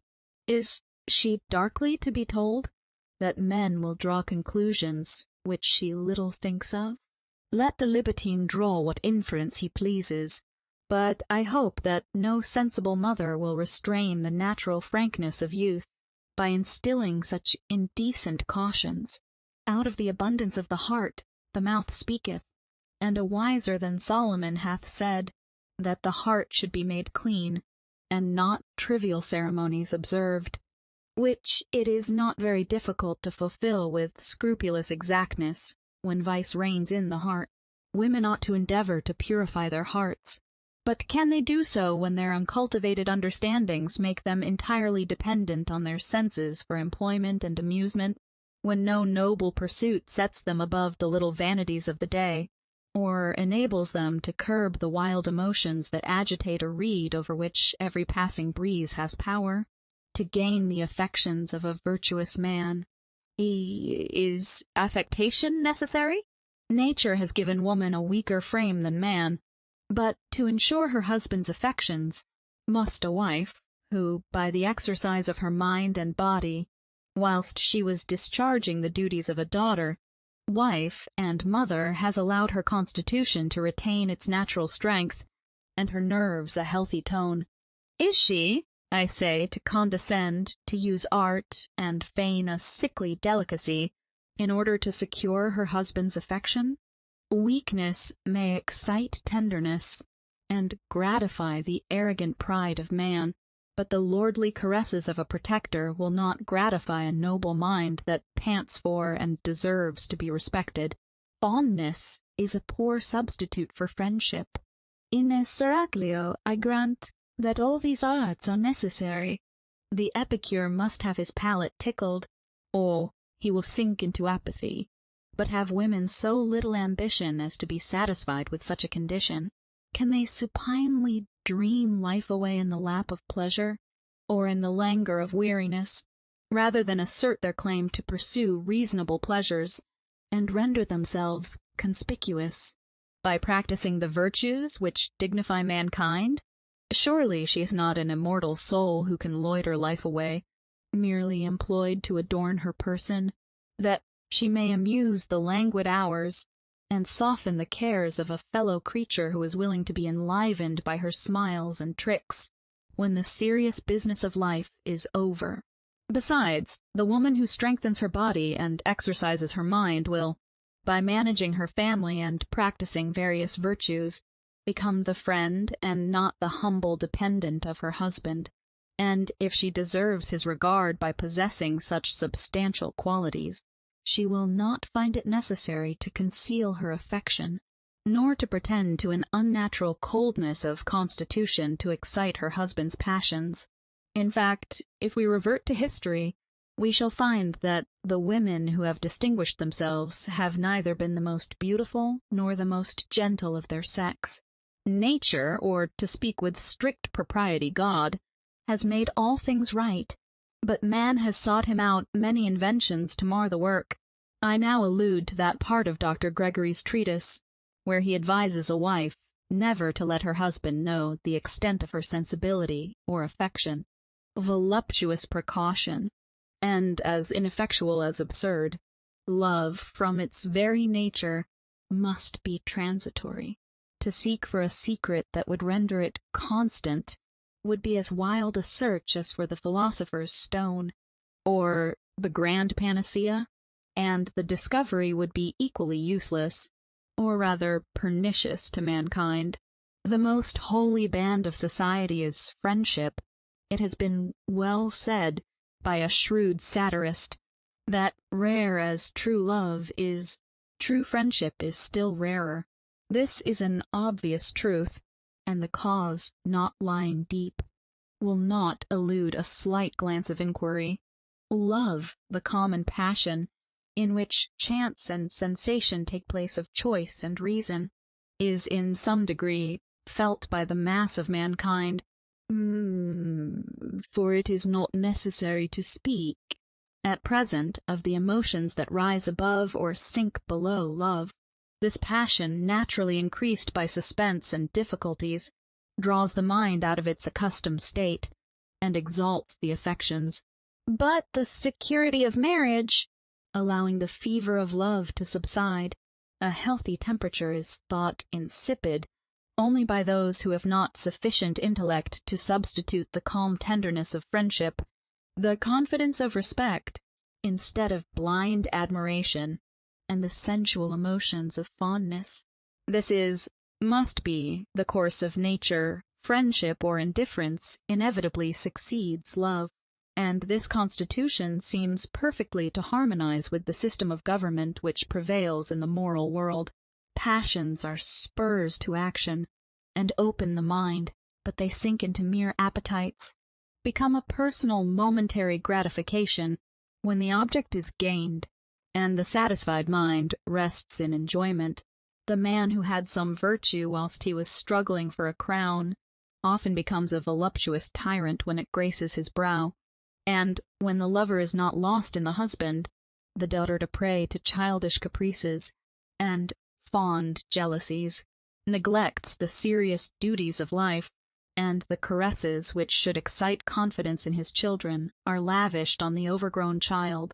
His wife, in order to fulfill the duties of life, and to be able to pursue with vigor the various employments which form the moral character, a master and mistress of a family ought not to continue to love each other with passion. I mean to say that they ought not to indulge those emotions which disturb the order of society, and engross the thoughts that should be otherwise employed. The mind that has never been engrossed by one object wants vigor. If it can long be so, it is weak. Mistaken education, a narrow, uncultivated mind, and many sexual prejudices tend to make women more constant than men. But, for the present, I shall not touch on this branch of the subject. I will go still further, and advance, without dreaming of a paradox, that an unhappy marriage is often very advantageous to a family, and that the neglected wife is, in general, the best mother, and this would almost always be the consequence, if the female mind was more enlarged, for it seems to be the common dispensation of Providence that what we gain in present enjoyment should be deducted from the treasure of life, experience, and that when we are gathering the flowers of the day and reveling in pleasure, the solid fruit of toil and wisdom should not be caught at the same time. The way lies before us. We must turn to the right or left, and he who will pass life away in bounding from one pleasure to another must not complain if he neither acquires wisdom nor respectability of character.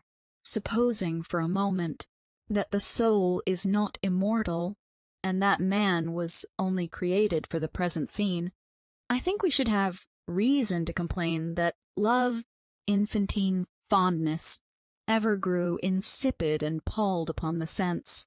"Let us eat, drink, and love, for tomorrow we die," would be in fact the language of reason, the morality of life, and who but a fool would part with a reality for a fleeting shadow?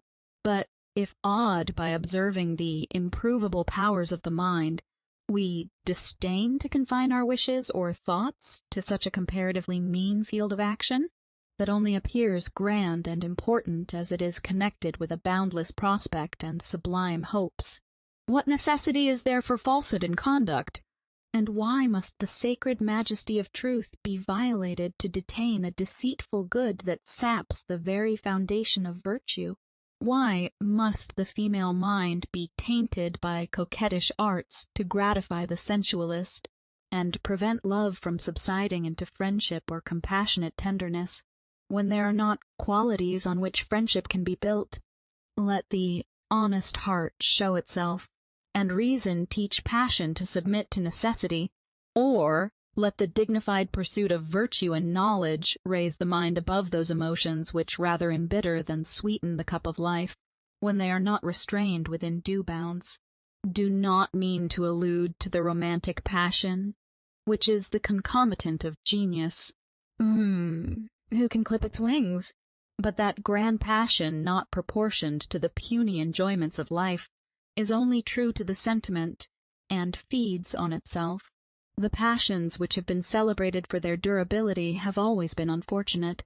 They've acquired strength by absence and constitutional melancholy. The fancy has hovered round a form of beauty dimly seen, but familiarity might have turned admiration into disgust, or at least into indifference, and allowed the imagination leisure to start fresh game, with perfect propriety. According to this view of things, does Rousseau make the mistress of his soul, Eloisa, love St. Preux when life was fading before her? But this is no proof of the immortality of the passion. Of the same complexion is Dr. Gregory's advice respecting delicacy of sentiment. which he advises a woman not to acquire if she has determined to marry.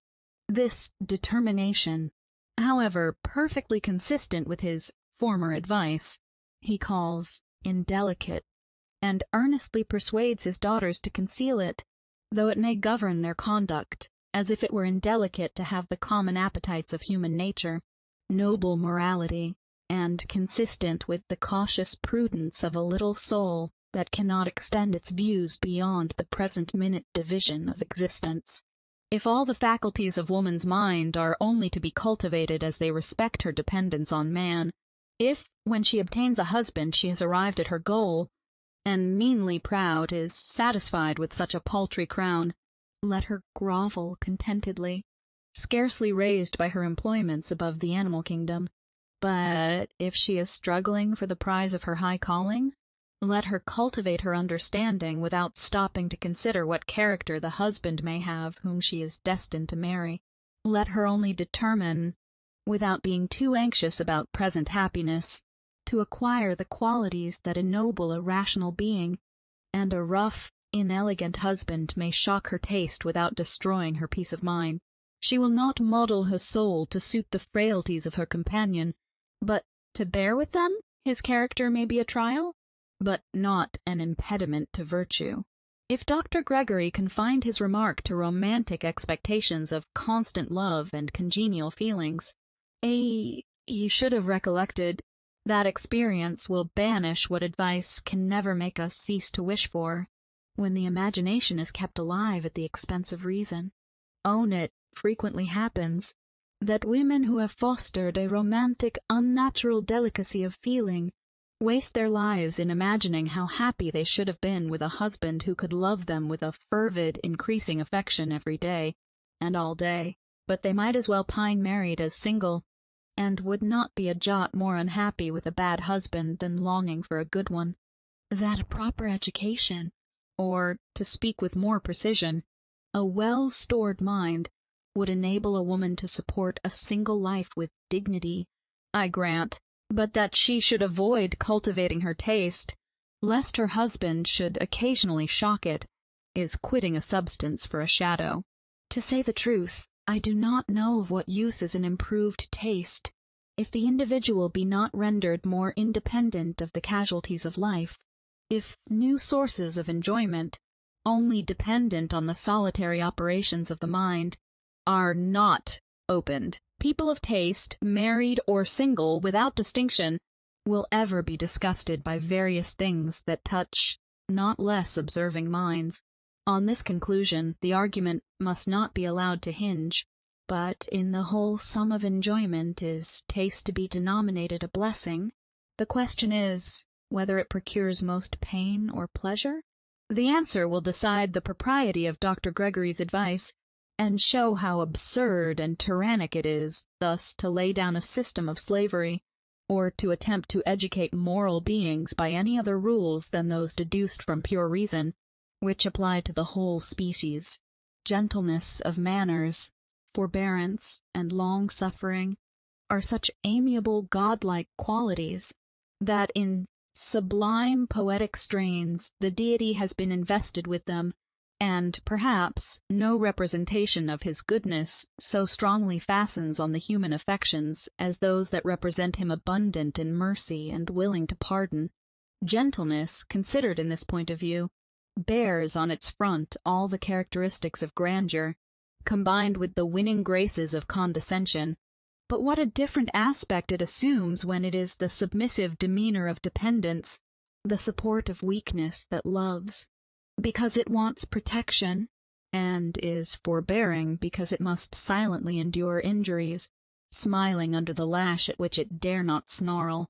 Abject as this picture appears, it is the portrait of an accomplished woman, according to the received opinion of female excellence, separated by specious reasoners from human excellence.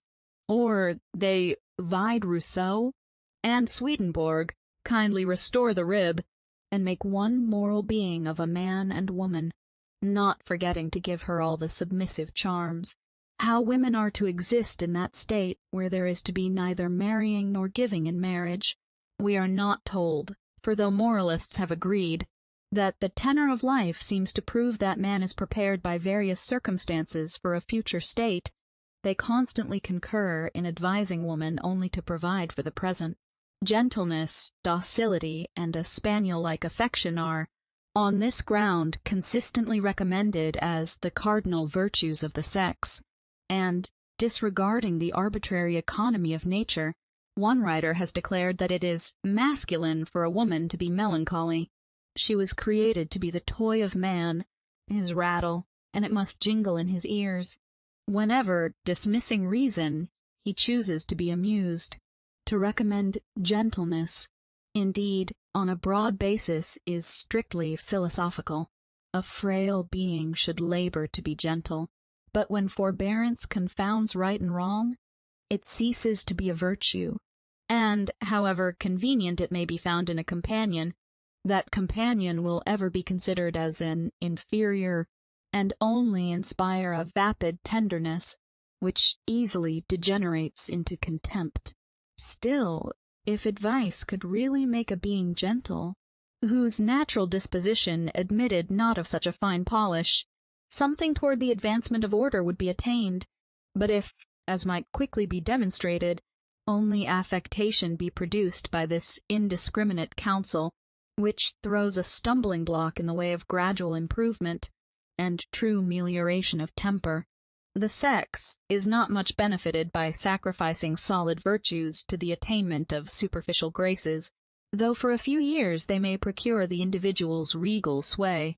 As a philosopher, I read with indignation the plausible epithets which men use to soften their insults, and, as a moralist, I ask what is meant by such heterogeneous associations as fair defects, amiable weaknesses, etc. If there is but one criterion of morals, but one archetype for man, women appear to be suspended by destiny. According to the vulgar tale of Mahomet's coffin, they have neither the unerring instinct of brutes, nor are allowed to fix the eye of reason on a perfect model. They were made to be loved, and must not aim at respect, lest they should be hunted out of society as masculine. But to view the subject in another point of view, do passive, indolent women make the best wives? Confining our discussion to the present moment of existence, let us see how such weak creatures perform their part. Do the women who, by the attainment of a few superficial accomplishments, have strengthened the prevailing prejudice, merely contribute to the happiness of their husbands? Do they display their charms merely to amuse them? And have women who have early imbibed notions of passive obedience sufficient character to manage a family or educate children? So far from it that, after surveying the history of woman, I cannot help agreeing with the severest satirist, considering the sex as the weakest as well as the most oppressed half of the species. What does history disclose but marks of inferiority, and how few women have emancipated themselves from the galling yoke of sovereign man? So few that the exceptions remind me of an ingenious conjecture respecting Newton, that he was probably a being of a superior order, accidentally caged in a human body. In the same style I have been led to imagine that the few extraordinary women who have rushed in eccentrical directions out of the orbit prescribed to their sex were male spirits confined by mistake in a female frame. But if it be not philosophical to think of sex when the soul is mentioned, the inferiority must depend on the organs. Oh, the heavenly fire, which is to ferment the clay, is not given in equal portions. But, avoiding, as I have hitherto done, any direct comparison of the two sexes collectively, or frankly acknowledging the inferiority of woman, according to the present appearance of things, I shall only insist that men have increased that inferiority till women are almost sunk below the standard of rational creatures. Let their faculties have room to unfold, and their virtues to gain strength, and then determine where the whole sex must stand in the intellectual scale. Yet, let it be remembered that for a small number of distinguished women I do not ask a place. It is difficult for us purblind mortals to say to what height human discoveries and improvements may arrive, when the gloom of despotism subsides, which makes us stumble at every step. But when morality shall be settled on a more solid basis, then, without being gifted with a prophetic spirit, I will venture to predict that woman will be either the friend or slave of man. We shall not, as at present, doubt whether she is a moral agent, or the link which unites man with brutes. But should it then appear that, like the brutes, they were principally created for the use of man, he will let them patiently bite the bridle, and not mock them with empty praise. Or, should their rationality be proved, he will not impede their improvement merely to gratify his sensual appetites. He will not, with all the graces of rhetoric, advise them to submit implicitly their understandings to the guidance of man. He will not, when he treats of the education of women, assert that they ought never to have the free use of reason, nor would he recommend cunning and dissimulation to beings who are acquiring, in like manner as himself, the virtues of humanity. Surely there can be but one rule of right, if morality has an eternal foundation, and whoever sacrifices virtue, as strictly so called, to present convenience, or whose duty it is to act in such a manner, lives only for the passing day, and cannot be an accountable creature. The poet then should have dropped his sneer when he says, "If weak women go astray, the stars are more in fault than they." For that they are bound by the adamantine chain of destiny is most certain, if it be proved that they are never to exercise their own reason, never to be independent, never to rise above opinion, or to feel the dignity of a rational will that only bows to God, and often forgets that the universe contains any being but itself, and the model of perfection to which its ardent gaze is turned, to adore attributes that, softened into virtues, may be imitated in kind, though the degree overwhelms the enraptured mind. If, I say, for I would not impress by declamation when reason offers her sober light, if they are really capable of acting like rational creatures, let them not be treated like slaves, or like the brutes who are dependent on the reason of man, when they associate with him, but cultivate their minds. Give them the salutary, sublime curb of principle, and let them attain conscious dignity by feeling themselves only dependent on God. Teach them, in common with man, to submit to necessity, instead of giving, to render them more pleasing, a sex to morals. Further, should experience prove that they cannot attain the same degree of strength of mind, perseverance, and fortitude, let their virtues be the same in kind, though they may vainly struggle for the same degree, and the superiority of man will be equally clear, if not clearer, and truth, as it is a simple principle, which admits of no modification, would be common to both. Nay, the order of society, as it is at present regulated, would not be inverted, for woman would then only have the rank that reason assigned her, and arts could not be practiced to bring the balance even, much less to turn it. These may be termed utopian dreams, thanks to that being who impressed them on my soul, and gave me sufficient strength of mind to dare to exert my own reason, till becoming dependent only on him for the support of my virtue, I view with indignation the mistaken notions that enslave my sex. Love man as my fellow, but his scepter, real or usurped, extends not to me, unless the reason of an individual demands my homage, and even then the submission is to reason, and not to man. In fact, the conduct of an accountable being must be regulated by the operations of its own reason, or on what foundation rests the throne of God? It appears to me necessary to dwell on these obvious truths, because females have been insulted, as it were, and while they have been stripped of the virtues that should clothe humanity, they have been decked with artificial graces that enable them to exercise a short-lived tyranny. love in their bosoms taking place of every nobler passion. Their sole ambition is to be fair, to raise emotion instead of inspiring respect, and this ignoble desire, like the servility in absolute monarchies, destroys all strength of character. Liberty is the mother of virtue, and if women are by their very constitution slaves and not allowed to breathe the sharp, invigorating air of freedom, they must ever languish like exotics, and be reckoned beautiful flaws in nature. Let it also be remembered that they are the only flaw. As to the argument respecting the subjection in which the sex has ever been held, it retorts on man. The many have always been enthralled by the few, and monsters who have scarcely shown any discernment of human excellence have tyrannized over thousands of their fellow creatures. Why have men of superior endowments submitted to such degradation? For is it not universally acknowledged that kings, viewed collectively, have ever been inferior in abilities and virtue to the same number of men taken from the common mass of mankind?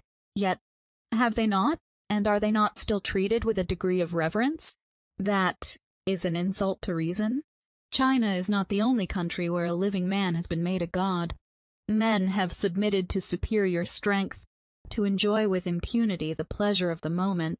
Women have only done the same, and therefore till it is proved that the courtier, who servilely resigns the birthright of a man, is not a moral agent, it cannot be demonstrated that woman is essentially inferior to man, because she has always been subjugated.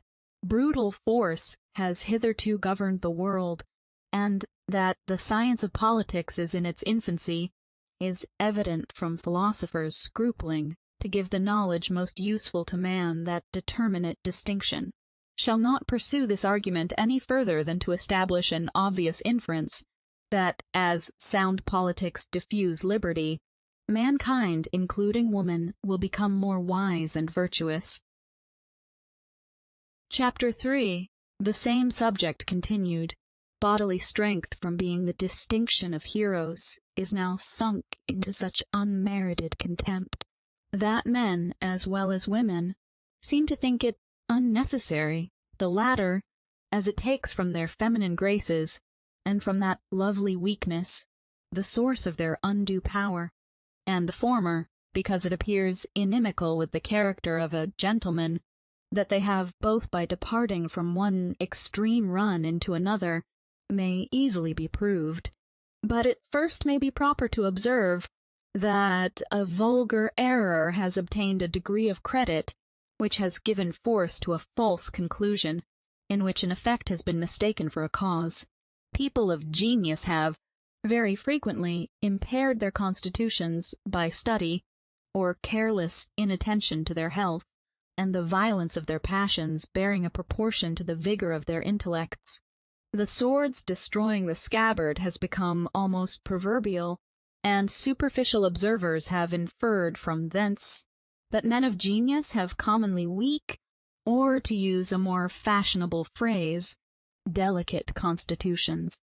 Yet the contrary, I believe, will appear to be the fact, for on diligent inquiry I find that strength of mind has, in most cases, been accompanied by superior strength of body, natural soundness of constitution, not that robust tone of nerves and vigor of muscles which arise from bodily labor, when the mind is quiescent, or only directs the hands.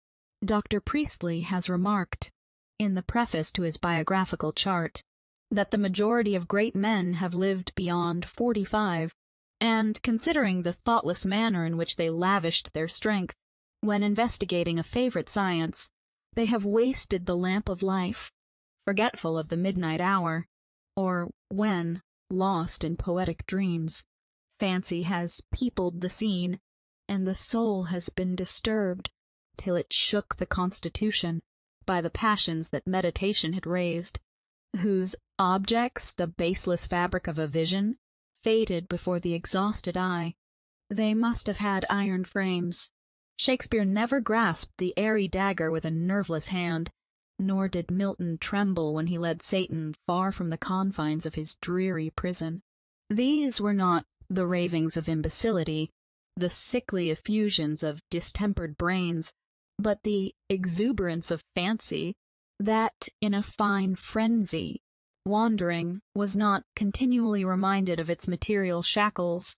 I'm aware that this argument would carry me further than it may be supposed I wish to go, but I follow truth, and still adhering to my first position, I will allow that bodily strength seems to give man a natural superiority over woman, and this is the only solid basis on which the superiority of the sex can be built. But I still insist that not only the virtue, but the knowledge of the two sexes should be the same in nature, if not in degree, and that women, considered not only as moral, but rational creatures, ought to endeavor to acquire human virtues, or perfections, by the same means as men, instead of being educated like a fanciful kind of half-being, one of Rousseau's wild chimeras, but, if strength of body be, with some show of reason.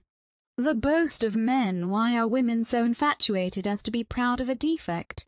Rousseau has furnished them with a plausible excuse, which could only have occurred to a man whose imagination had been allowed to run wild and refine on the impressions made by exquisite senses, that they might, forsooth, have a pretext for yielding to a natural appetite without violating a romantic species of modesty, which gratifies the pride and libertinism of man. Women deluded by these sentiments sometimes boast of their weakness, cunningly obtaining power by playing on the weakness of men, and they may well glory in their illicit sway, for, like Turkish bashaws, they have more real power than their masters. But virtue is sacrificed to temporary gratifications, and the respectability of life to the triumph of an hour. Women, as well as despots, have now, perhaps, more power than they would have, if the world, divided and subdivided into kingdoms and families, was governed by laws deduced from the exercise of reason. But in obtaining it, to carry on the comparison, their character is degraded, and licentiousness spread through the whole aggregate of society. The many become pedestal to the few. I, therefore, will venture to assert that till women are more rationally educated, the progress of human virtue and improvement in knowledge must receive continual checks, and, if it be granted, that woman was not created merely to gratify the appetite of man, nor to be the upper servant, who provides his meals and takes care of his linen, it must follow that the first care of those mothers or fathers, who really attend to the education of females, should be, if not to strengthen the body, at least not to destroy the constitution by mistaken notions of beauty and female excellence. Nor should girls ever be allowed to imbibe the pernicious notion that a defect can, by any chemical process of reasoning, become an excellence. In this respect, I am happy to find that the author of one of the most instructive books that our country has produced for children coincides with me in opinion. I shall quote his pertinent remarks to give the force of his respectable authority to reason. Footnote: a respectable old man gives the following sensible account of the method he pursued when educating his daughter. I endeavored to give both to her mind and body a degree of vigor, which is seldom found in the female sex. As soon as she was sufficiently advanced in strength to be capable of the lighter labors of husbandry and gardening, I employed her as my constant companion. Celine, for that was her name, soon acquired a dexterity in all these rustic employments which I considered with equal pleasure and admiration. If women are in general feeble both in body and mind, it arises less from nature than from education. We encourage a vicious indolence and inactivity, which we falsely call delicacy, instead of hardening their minds by the severer principles of reason and philosophy. We breed them to useless arts, which terminate in vanity and sensuality. In most of the countries which I had visited, They are taught nothing of an higher nature than a few modulations of the voice, or useless postures of the body. Their time is consumed in sloth or trifles, and trifles become the only pursuits capable of interesting them. We seem to forget that it is upon the qualities of the female sex that our own domestic comforts and the education of our children must depend. And what are the comforts or the education which a race of beings corrupted from their infancy, and unacquainted with all the duties of life, are fitted to bestow? To touch a musical instrument with useless skill, to exhibit their natural or affected graces to the eyes of indolent and debauched young men, who dissipate their husbands' patrimony in riotous and unnecessary expenses. These are the only arts cultivated by women in most of the polished nations I had seen, and the consequences are uniformly such as may be expected to proceed from such polluted sources, private misery and public servitude. But Celine's education was regulated by different views, and conducted upon severer principles, if that can be called severity, which opens the mind to a sense of moral and religious duties, and most effectually arms it against the inevitable evils of life. Mr. Day's Sandford and Merton, Volume 3. But should it be proved that woman is naturally weaker than man? But from whence does it follow that it is natural for her to labor to become still weaker than nature intended her to be? Arguments of this cast are an insult to common sense, and savor of passion. The divine right of husbands, like the divine right of kings, may, it is to be hoped, in this enlightened age, be contested without danger, and though conviction may not silence many boisterous disputants, yet, when any prevailing prejudice is attacked, the wise will consider, and leave the narrow-minded to rail with thoughtless vehemence at innovation. The mother, who wishes to give true dignity of character to her daughter, must, regardless of the sneers of ignorance, proceed on a plan diametrically opposite to that which Rousseau has recommended with all the deluding charms of eloquence and philosophical sophistry. For his eloquence renders absurdities plausible, and his dogmatic conclusions puzzle, without convincing those who have not ability to refute them. Throughout the whole animal kingdom, every young creature requires almost continual exercise, and the infancy of children, conformable to this intimation, should be passed in harmless gambols, that exercise the feet and hands, without requiring very minute direction from the head, or the constant attention of a nurse.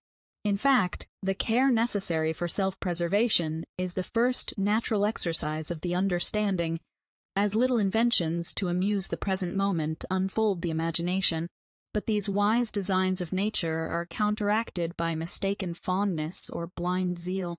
The child is not left a moment to its own direction, particularly a girl, and thus rendered dependent. Dependence is called natural. To preserve personal beauty, woman's glory, the limbs and faculties are cramped with worse than Chinese bands, and the sedentary life which they are condemned to live, whilst boys frolic in the open air, weakens the muscles and relaxes the nerves. As for Rousseau's remarks, which have since been echoed by several writers, that they have naturally, that is from their birth, independent of education, a fondness for dolls, dressing, and talking, they are so puerile as not to merit a serious refutation, that a girl, condemned to sit for hours together listening to the idle chat of weak nurses or to attend at her mother's toilet, will endeavor to join the conversation, is, indeed, very natural, and that she will imitate her mother or aunts, and amuse herself by adorning her lifeless doll, as they do in dressing her, poor innocent babe, is undoubtedly a most natural consequence, for men of the greatest abilities have seldom had sufficient strength to rise above the surrounding atmosphere, and, if the page of genius has always been blurred by the prejudices of the age, some allowance should be made for a sex,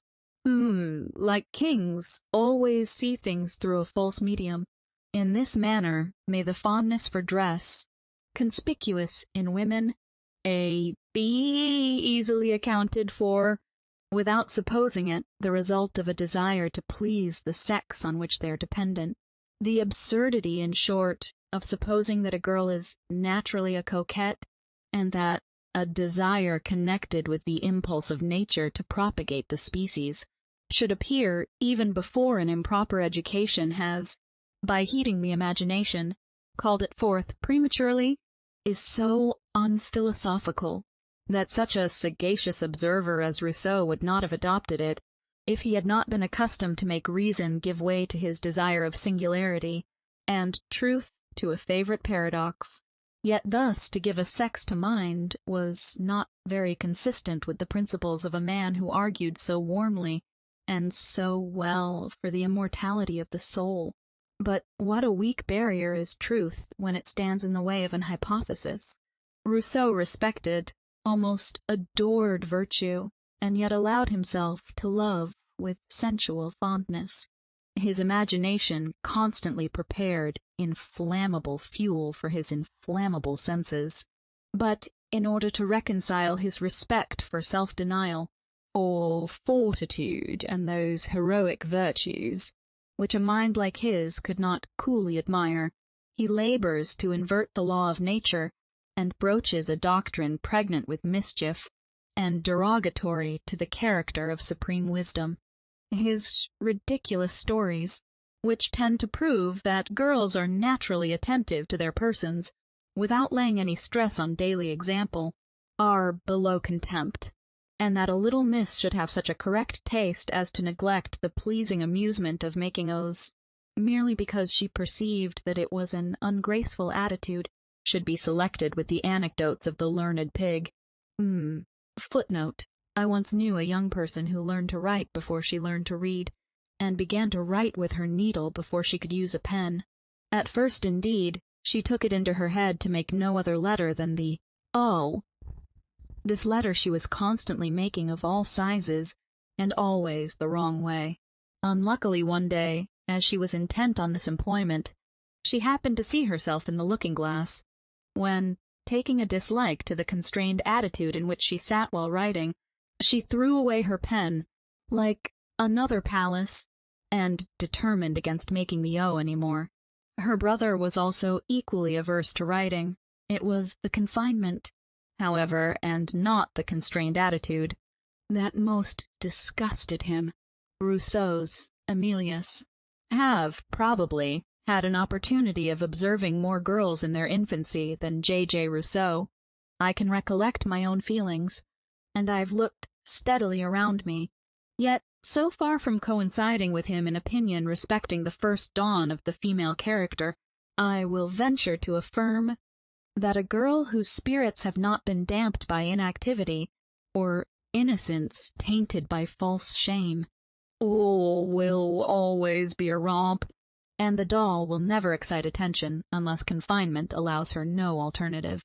Girls and boys, in short, would play harmless together, if the distinction of sex was not inculcated long before nature makes any difference.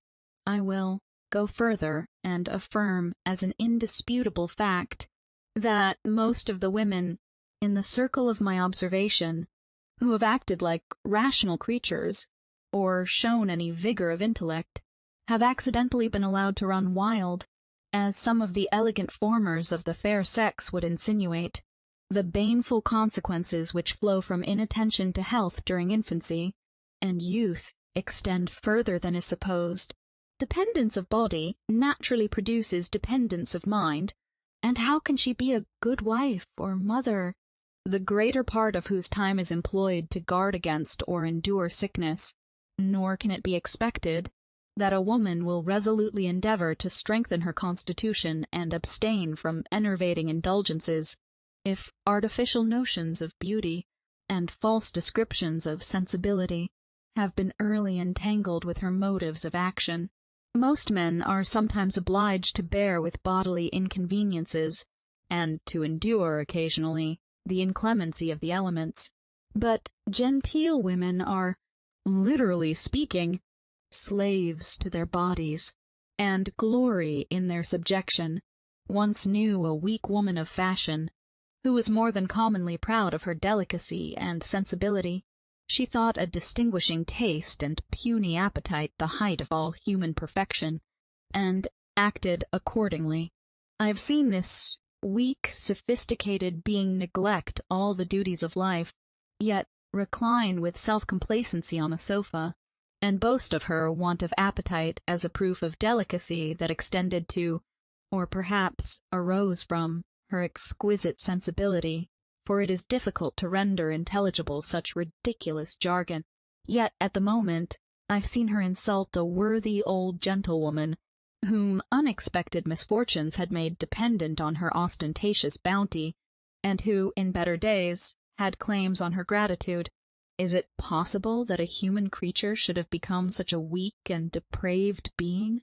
If, like the Sybarites, dissolved in luxury, everything like virtue had not been worn away, or never impressed by precept, a poor substitute, it is true, for cultivation of mind, though it serves as a fence against vice. Such a woman is not a more irrational monster than some of the Roman emperors, who were depraved by lawless power. Yet, since kings have been more under the restraint of law, and the curb, however weak, of honor, the records of history are not filled with such unnatural instances of folly and cruelty, nor does the despotism that kills virtue and genius in the bud hover over Europe with that destructive blast which desolates Turkey, and renders the men, as well as the soil, unfruitful. Women are everywhere in this deplorable state, for, in order to preserve their innocence, as ignorance is courteously termed, truth is hidden from them, and they are made to assume an artificial character before their faculties have acquired any strength. Taught from their infancy that beauty is woman's scepter, the mind shapes itself to the body, and, roaming round its gilt cage, only seeks to adorn its prison. Men have various employments and pursuits which engage their attention, and give a character to the opening mind, but women, confined to one, and having their thoughts constantly directed to the most insignificant part of themselves, seldom extend their views beyond the triumph of the hour. But was their understanding once emancipated from the slavery to which the pride and sensuality of man and their short-sighted desire, like that of dominion in tyrants, of present sway, has subjected them, we should probably read of their weaknesses with surprise. I must be allowed to pursue the argument a little farther. Perhaps, if the existence of an evil being was allowed, who, in the allegorical language of Scripture, went about seeking whom he should devour, he could not more effectually degrade the human character than by giving a man absolute power. This argument branches into various ramifications. Birth, riches, and every intrinsic advantage that exalt a man above his fellows, without any mental exertion, sink him in reality below them, in proportion to his weakness. He is played upon by designing men, till the bloated monster has lost all traces of humanity, and that tribes of men, like flocks of sheep, should quietly follow such a leader, is a solecism that only a desire of present enjoyment and narrowness of understanding can solve. Educated in slavish dependence, and enervated by luxury and sloth, where shall we find men who will stand forth to assert the rights of man, or claim the privilege of moral beings, who should have but one road to excellence? Slavery to monarchs and ministers, which the world will be long in freeing itself from, and whose deadly grasp stops the progress of the human mind, is not yet abolished. Let not men, then, in the pride of power, use the same arguments that tyrannic kings and venal ministers have used, and fallaciously assert that woman ought to be subjected because she has always been so. But when man, governed by reasonable laws, enjoys his natural freedom, let him despise woman, if she do not share it with him, and, till that glorious period arrives, in descanting on the folly of the sex, let him not overlook his own. Women, it is true, obtaining power by unjust means, by practicing or fostering vice, evidently lose the rank which reason would assign them, and they become either abject slaves or capricious tyrants. They lose all simplicity, all dignity of mind, in acquiring power, and act as men are observed to act when they have been exalted by the same means. It is time to effect a revolution in female manners, time to restore to them their lost dignity, and make them, as a part of the human species, labor by reforming themselves to reform the world. It is time to separate unchangeable morals from local manners. If men be demigods, why, let us serve them.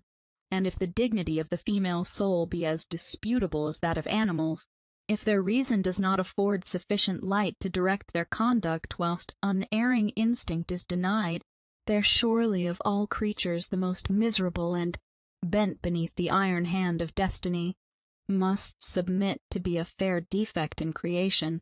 But to justify the ways of Providence respecting them, by pointing out some irrefragable reason for thus making such a large portion of mankind accountable and not accountable, would puzzle the subtlest casuist. The only solid foundation for morality appears to be the character of the Supreme Being, the harmony of which arises from a balance of attributes. And, to speak with reverence, one attribute seems to imply the necessity of another. He must be just because he is wise. He must be good because he is omnipotent, for to exalt one attribute at the expense of another equally noble and necessary bears the stamp of the warped reason of man, the homage of passion. Man, accustomed to bow down to power in his savage state, can seldom divest himself of this barbarous prejudice even when civilization determines how much superior mental is to bodily strength, and his reason is clouded by these crude opinions, even when he thinks of the deity. His omnipotence is made to swallow up, or preside over his other attributes, and those mortals are supposed to limit his power irreverently, who think that it must be regulated by his wisdom, disclaim that species of humility which, after investigating nature, stops at the author, the high and lofty one, who inhabiteth eternity, doubtless possesses many attributes of which we can form no conception, but reason tells me that they cannot clash with those I adore, and I am compelled to listen to her voice. It seems natural for man to search for excellence, and either to trace it in the object that he worships, or blindly to invest it with perfection as a garment. But what good effect can the latter mode of worship have on the moral conduct of a rational being? He bends to power. He adores a dark cloud, which may open a bright prospect to him, or burst in angry, lawless fury on his devoted head. He knows not why, and, supposing that the deity acts from the vague impulse of an undirected will, man must also follow his own, or act according to rules, deduced from principles which he disclaims as irreverent. Into this dilemma have both enthusiasts and cooler thinkers fallen, when they labored to free men from the wholesome restraints which a just conception of the character of God imposes. It is not impious thus to scan the attributes of the Almighty. In fact, who can avoid it that exercises his faculties? For to love God as the fountain of wisdom, goodness, and power appears to be the only worship useful to a being who wishes to acquire either virtue or knowledge. A blind, unsettled affection may, like human passions, occupy the mind and warm the heart, whilst to do justice, love mercy, and walk humbly with our God is forgotten. I shall pursue this subject still further when I consider religion in a light opposite to that recommended by Dr. Gregory, who treats it as a matter of sentiment or taste. To return from this apparent digression, it were to be wished that women would cherish an affection for their husbands, founded on the same principle that devotion ought to rest upon. No other firm base is there under heaven For let them beware of the fallacious light of sentiment, too often used as a softer phrase for sensuality. It follows, then, I think, that from their infancy women should either be shut up like Eastern princes, or educated in such a manner as to be able to think and act for themselves. Why do men halt between two opinions, and expect impossibilities? Why do they expect virtue from a slave, or from a being whom the constitution of civil society has rendered weak? If not vicious, still I know that it will require a considerable length of time to eradicate the firmly rooted prejudices which sensualists have planted. It will also require some time to convince women that they act contrary to their real interest on an enlarged scale, when they cherish or affect weakness under the name of delicacy, and to convince the world that the poisoned source of female vices and follies, if it be necessary, in compliance with custom, to use synonymous terms in a lax sense, has been the sensual homage paid to beauty of features. For it has been shrewdly observed by a German writer that a pretty woman, as an object of desire, is generally allowed to be so by men of all descriptions, whilst a fine woman, who inspires more sublime emotions by displaying intellectual beauty, may be overlooked or observed with indifference by those men who find their happiness in the gratification of their appetites. I foresee an obvious retort. Whilst man remains such an imperfect being as he appears hitherto to have been, he will, more or less, be the slave of his appetites, and those women obtaining most power who gratify a predominant one. The sex is degraded by a physical, if not by a moral necessity. This objection has, I grant, some force, but while such a sublime precept exists, as be pure as your heavenly Father is pure, it would seem that the virtues of man are not limited by the being who alone could limit them, and that he may press forward without considering whether he steps out of his sphere by indulging such a noble ambition. To the wild billows it has been said, "Thus far shalt thou go, and no further, and here shall thy proud waves be stayed." Vainly then do they beat and foam, restrained by the power that confines the struggling planets within their orbits. Matter yields to the great governing spirit, but an immortal soul, not restrained by mechanical laws, and struggling to free itself from the shackles of matter, contributes to, instead of disturbing, the order of creation. When, cooperating with the Father of Spirits, it tries to govern itself by the invariable rule that, in a degree before which our imagination faints, the universe is regulated. Besides, if women are educated for dependence, that is, to act according to the will of another fallible being, and submit, right or wrong, to power, where are we to stop? Are they to be considered as viceregents, allowed to reign over a small domain, and answerable for their conduct to a higher tribunal, liable to error? It will not be difficult to prove that such delegates will act like men subjected by fear, and make their children and servants endure their tyrannical oppression. As they submit without reason, they will, having no fixed rules to square their conduct by, be kind or cruel, just as the whim of the moment directs, and we ought not to wonder if sometimes, galled by their heavy yoke, they take a malignant pleasure in resting it on weaker shoulders. But, supposing a woman trained up to obedience be married to a sensible man, who directs her judgment, without making her feel the servility of her subjection, to act with as much propriety by this reflected light as can be expected when reason is taken at second hand, yet she cannot ensure the life of her protector. He may die, and leave her with a large family. Double duty devolves on her: to educate them in the character of both father and mother, to form their principles, and secure their property. But, alas, she has never thought, much less acted for herself. She has only learned to please men, to depend gracefully on them. Yet, encumbered with children, how is she to obtain another protector? A husband to supply the place of reason? A rational man, for we are not treading on romantic ground, though he may think her a pleasing, docile creature, will not choose to marry a family for love, when the world contains many more pretty creatures. What is, then, to become of her?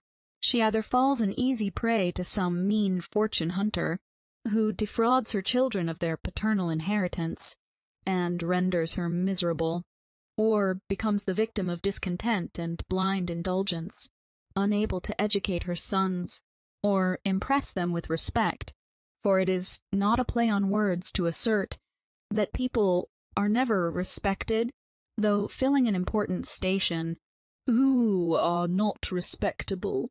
She pines under the anguish of unavailing, impotent regret. The serpent's tooth enters into her very soul, and the vices of licentious youth bring her with sorrow, if not with poverty also, to the grave. This is not an overcharged picture. On the contrary, it is a very possible case, and something similar must have fallen under every attentive eye. Have, however, taken it for granted that she was well disposed, though experience shows that the blind may as easily be led into a ditch as along the beaten road. But supposing no very improbable conjecture, that a being only taught to please must still find her happiness in pleasing, what an example of folly, not to say vice, will she be to her innocent daughters? The mother will be lost in the coquette, and instead of making friends of her daughters, view them with eyes askance, for they are rivals more cruel than any other, because they invite a comparison, and drive her from the throne of beauty, who has never thought of a seat on the bench of reason. It does not require a lively pencil, or the discriminating outline of a caricature, to sketch the domestic miseries and petty vices which such a mistress of a family diffuses. Still, she only acts as a woman ought to act, brought up according to Rousseau's system. She can never be reproached for being masculine, or turning out of her sphere. Nay, she may observe another of his grand rules, and, cautiously preserving her reputation free from spot, be reckoned a good kind of woman. Yet, in what respect can she be termed good? She abstains, it is true, without any great struggle, from committing gross crimes. But how does she fulfill her duties? Duties! In truth, she has enough to think of to adorn her body and nurse a weak constitution. With respect to religion, she never presumed to judge for herself, but conformed, as a dependent creature should, to the ceremonies of the church which she was brought up in, piously believing that wiser heads than her own have settled that business, and not to doubt is her point of perfection. She therefore pays her tithe of mint and cummin, and thanks her God that she is not as other women are. These are the blessed effects of a good education, these the virtues of man's helpmate. I must relieve myself by drawing a different picture. Let fancy now present a woman with a tolerable understanding, for I do not wish to leave the line of mediocrity, whose constitution, strengthened by exercise, has allowed her body to acquire its full vigor, her mind, at the same time, gradually expanding itself to comprehend the moral duties of life, and in what human virtue and dignity consist. Formed thus by the relative duties of her station, she marries from affection, without losing sight of prudence, and, looking beyond matrimonial felicity, she secures her husband's respect before it is necessary to exert mean arts to please him, and feed a dying flame, which nature doomed to expire when the object became familiar, when friendship and forbearance take place of a more ardent affection. This is the natural death of love, and domestic peace is not destroyed by struggles to prevent its extinction. I also suppose the husband to be virtuous, or she is still more in want of independent principles. Fate, however, breaks this tie. perhaps without a sufficient provision, but she is not desolate. The pang of nature is felt, but after time has softened sorrow into melancholy resignation, her heart turns to her children with redoubled fondness, and, anxious to provide for them, affection gives a sacred, heroic cast to her maternal duties. She thinks that not only the eye sees her virtuous efforts, from whom all her comfort now must flow, and whose approbation is life, but her imagination, a little abstracted and exalted by grief, dwells on the fond hope that the eyes which her trembling hand closed may still see how she subdues every wayward passion to fulfill the double duty of being the father as well as the mother of her children. Raised to heroism by misfortunes, she represses the first faint dawning of a natural inclination before it ripens into love, and in the bloom of life forgets her sex, forgets the pleasure of an awakening passion, which might again have been inspired and returned. She no longer thinks of pleasing, and conscious dignity prevents her from priding herself on account of the praise which her conduct demands. Her children have her love, and her brightest hopes are beyond the grave, where her imagination often strays. Think I see her surrounded by her children, reaping the reward of her care. The intelligent eye meets hers, whilst health and innocence smile on their chubby cheeks, and as they grow up the cares of life are lessened by their grateful attention. She lives to see the virtues which she endeavored to plant on principles, fixed into habits, to see her children attain a strength of character sufficient to enable them to endure adversity without forgetting their mother's example. The task of life thus fulfilled, she calmly waits for the sleep of death, and rising from the grave may say, "Behold, thou gavest me a talent, and here are 5 talents. Wish to sum up what I've said in a few words, for I here throw down my gauntlet and deny the existence of sexual virtues, not excepting modesty. For man and woman, truth, if I understand the meaning of the word, must be the same, yet the fanciful female character, so prettily drawn by poets and novelists, demanding the sacrifice of truth and sincerity, virtue becomes a relative idea, having no other foundation than utility, and of that utility men pretend arbitrarily to judge, shaping it to their own convenience. Women, I allow, may have different duties to fulfill, but they are human duties, and the principles that should regulate the discharge of them, I sturdily maintain, must be the same. To become respectable, the exercise of their understanding is necessary. There is no other foundation for independence of character. I mean explicitly to say that they must only bow to the authority of reason, instead of being the modest slaves of opinion. In the superior ranks of life, how seldom do we meet with a man of superior abilities, or even common acquirements? The reason appears to me clear. The state they are born in was an unnatural one. The human character has ever been formed by the employments the individual or class pursues, and if the faculties are not sharpened by necessity, they must remain obtuse. The argument may fairly be extended to women, for seldom occupied by serious business, the pursuit of pleasure gives that insignificancy to their character which renders the society of the great so insipid.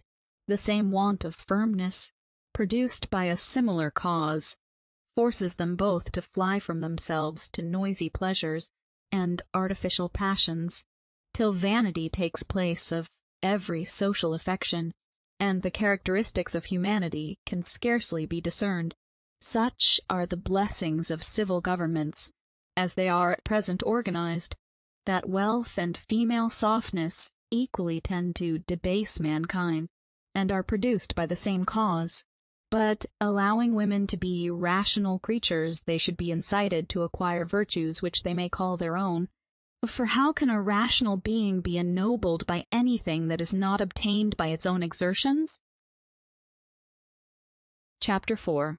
observations on the state of degradation to which woman is reduced by various causes. That woman is naturally weak, or degraded by a concurrence of circumstances is, I think, clear. But this position I shall simply contrast with a conclusion, which I have frequently heard fall from sensible men in favor of an aristocracy, that the mass of mankind cannot be anything, or the obsequious slaves, who patiently allow themselves to be penned up, would feel their own consequence, and spurn their chains. Men, they further observe, submit everywhere to oppression, when they have only to lift up their heads to throw off the yoke. Yet, instead of asserting their birthright, they quietly lick the dust, and say, "Let us eat and drink, or tomorrow we die." Women, I argue from analogy, are degraded by the same propensity to enjoy the present moment, and at last despise the freedom which they have not sufficient virtue to struggle to attain. But I must be more explicit. With respect to the culture of the heart, it is unanimously allowed that sex is out of the question, but the line of subordination in the mental powers is never to be passed over, only absolute in loveliness. The portion of rationality granted to woman is, indeed, very scanty, for, denying her genius and judgment, it is scarcely possible to divine what remains to characterize intellect. The stamina of immortality, if I may be allowed the phrase, is the perfectibility of human reason. For was man created perfect, or did a flood of knowledge break in upon him, when he arrived at maturity, that precluded error? I should doubt whether his existence would be continued after the dissolution of the body. But in the present state of things, every difficulty in morals that escapes from human discussion, and equally baffles the investigation of profound thinking, and the lightning glance of genius, is an argument on which I build my belief of the immortality of the soul. Reason is, consequentially, the simple power of improvement, or, more properly speaking, of discerning truth. Every individual is in this respect a world in itself, more or less may be conspicuous in one being than other, but the nature of reason must be the same in all. If it be an emanation of divinity, the tie that connects the creature with the Creator, for can that soul be stamped with the heavenly image? That is not perfected by the exercise of its own reason, yet outwardly ornamented with elaborate care, and so adorned to delight man, that with honor he may love. Vide Milton. The soul of woman is not allowed to have this distinction, and man, ever placed between her and reason, she is always represented as only created to see through a gross medium, and to take things on trust. But, dismissing these fanciful theories, and considering woman as a whole, let it be what it will, instead of a part of man, the inquiry is whether she has reason or not. If she has, which, for a moment, I will take for granted, she was not created merely to be the solace of man, and the sexual should not destroy the human character.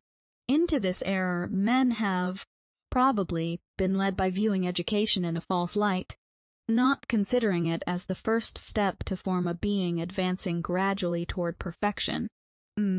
This word is not strictly just, but I cannot find a better, but only as a preparation for life.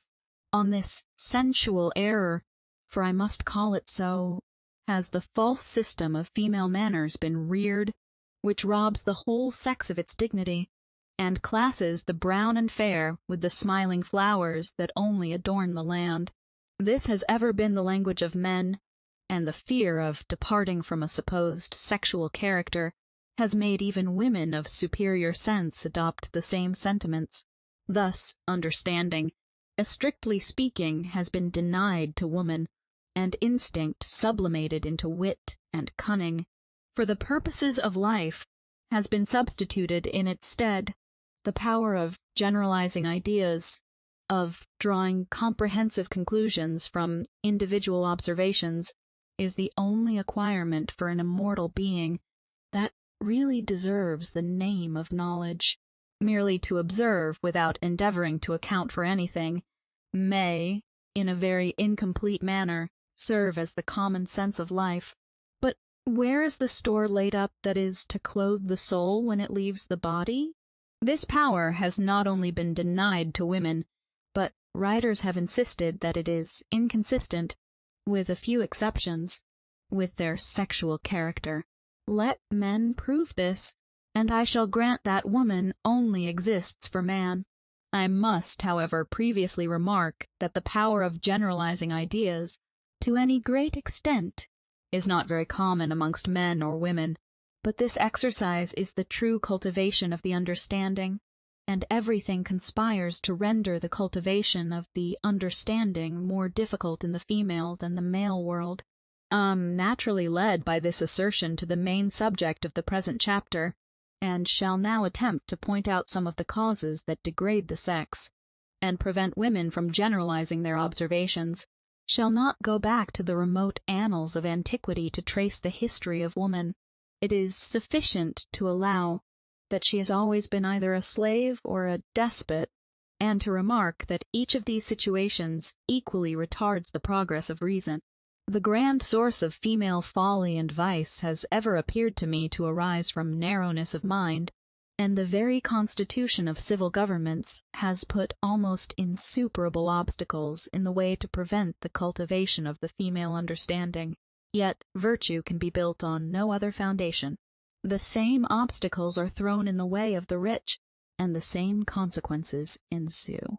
Necessity has been proverbially termed the mother of invention. The aphorism may be extended to virtue. It is an acquirement, and an acquirement to which pleasure must be sacrificed, and who sacrifices pleasure when it is within the grasp, whose mind has not been opened and strengthened by adversity, or the pursuit of knowledge goaded on by necessity. Happy is it when people have the cares of life to struggle with, for these struggles prevent their becoming a prey to enervating vices, merely from idleness. But if from their birth men and women are placed in a torrid zone, with the meridian sun of pleasure darting directly upon them, how can they sufficiently brace their minds to discharge the duties of life, or even to relish the affections that carry them out of themselves? Pleasure is the business of a woman's life, according to the present modification of society, and while it continues to be so, little can be expected from such weak beings, inheriting, in a lineal descent from the first fair defect in nature, the sovereignty of beauty. They have, to maintain their power, resigned their natural rights, which the exercise of reason might have procured them, and chosen rather to be short-lived queens than labor to attain the sober pleasures that arise from equality. Exalted by their inferiority, this sounds like a contradiction. They constantly demand homage as women, though experience should teach them that the men who pride themselves upon paying this arbitrary insolent respect to the sex, with the most scrupulous exactness, are most inclined to tyrannize over, and despise, the very weakness they cherish. Often do they repeat Mr. Hume's sentiments, when comparing the French and Athenian character. He alludes to women, but what is more singular in this whimsical nation, say I to the Athenians, is that a frolic of yours during the Saturnalia, when the slaves are served by their masters, is seriously continued by them through the whole year, and through the whole course of their lives, accompanied too with some circumstances, which still further augment the absurdity and ridicule. Your sport only elevates for a few days those whom fortune has thrown down, and whom she too in sport may really elevate forever above you. But this nation gravely exalts those whom nature has subjected to them, and whose inferiority and infirmities are absolutely incurable. The women, though without virtue, are their masters and sovereigns. Why do women, I write with affectionate solicitude, condescend to receive a degree of attention and respect from strangers, different from that reciprocation of civility which the dictates of humanity and the politeness of civilization authorize between man and man? And why do they not discover, when in the noon of beauty's power, that they are treated like queens only to be deluded by hollow respect, till they are led to resign, or not assume, their natural prerogatives, confined then in cages? Like the feathered race, they have nothing to do but to plume themselves, and stalk with mock majesty from perch to perch. It is true they are provided with food and raiment, for which they neither toil nor spin, but health, liberty, and virtue are given in exchange. But where, amongst mankind, has been found sufficient strength of mind to enable a being to resign these adventitious prerogatives? One who, rising with the calm dignity of reason above opinion, dared to be proud of the privileges inherent in man, and it is vain to expect it, whilst hereditary power chokes the affections, and nips reason in the bud. The passions of men have thus placed women on thrones, and, till mankind become more reasonable, it is to be feared that women will avail themselves of the power which they attain with the least exertion, and which is the most indisputable. They will smile, yes, they will smile, though told that, in beauty's empire is no mean, and woman, either slave or queen, is quickly scorned when not adored. But the adoration comes first, and the scorn is not anticipated. Louis the Exive, in particular, spread factitious manners, and caught in a specious way the whole nation in his toils for establishing an artful chain of despotism. He made it the interest of the people at large, individually to respect his station and support his power, and women, whom he flattered by a puerile attention to the whole sex, obtained in his reign that prince-like distinction so fatal to reason and virtue. King is always a king, and a woman always a woman, and a wit always a wit, might be added, for the vain fooleries of wits and beauties to obtain attention, and make conquests, are much upon a par. His authority and her sex ever stand between them and rational converse. With a lover, I grant she should be so, and her sensibility will naturally lead her to endeavor to excite emotion, not to gratify her vanity, but her heart. This I do not allow to be coquetry. It is the artless impulse of nature. I only exclaim against the sexual desire of conquest, when the heart is out of the question. This desire is not confined to women. I have endeavored, says Lord Chesterfield, to gain the hearts of 20 women, whose persons I would not have given a fig for. The libertine who in a gust of passion takes advantage of unsuspecting tenderness is a saint when compared with this cold-hearted rascal, for I like to use significant words, yet only taught to please. Women are always on the watch to please, and with true heroic ardor endeavor to gain hearts merely to resign, or spurn them when the victory is decided, and conspicuous, must descend to the minutiae of the subject. A lament that women are systematically degraded by receiving the trivial attentions which men think it manly to pay to the sex, when, in fact, they are insultingly supporting their own superiority. It is not condescension to bow to an inferior. So ludicrous, in fact, do these ceremonies appear to me, that I scarcely am able to govern my muscles, when I see a man start with eager and serious solicitude to lift a handkerchief, or shut a door when the lady could have done it herself, had she only moved a pace or two. Wild wish has just flown from my heart to my head, and I will not stifle it, though it may excite a horse laugh.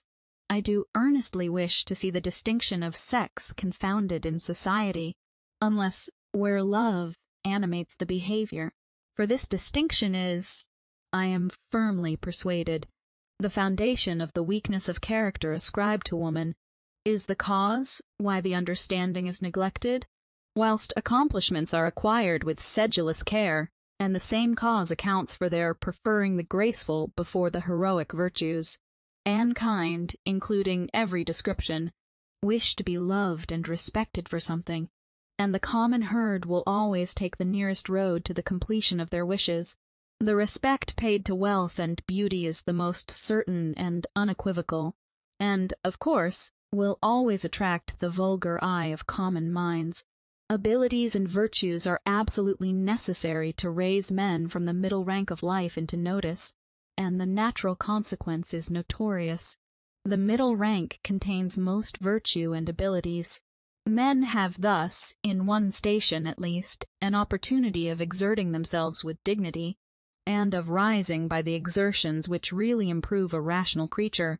But the whole female sex are, till their character is formed, in the same condition as the rich, for they are born, I now speak of a state of civilization, with certain sexual privileges, and whilst they are gratuitously granted them, few will ever think of works of supererogation to obtain the esteem of a small number of superior people.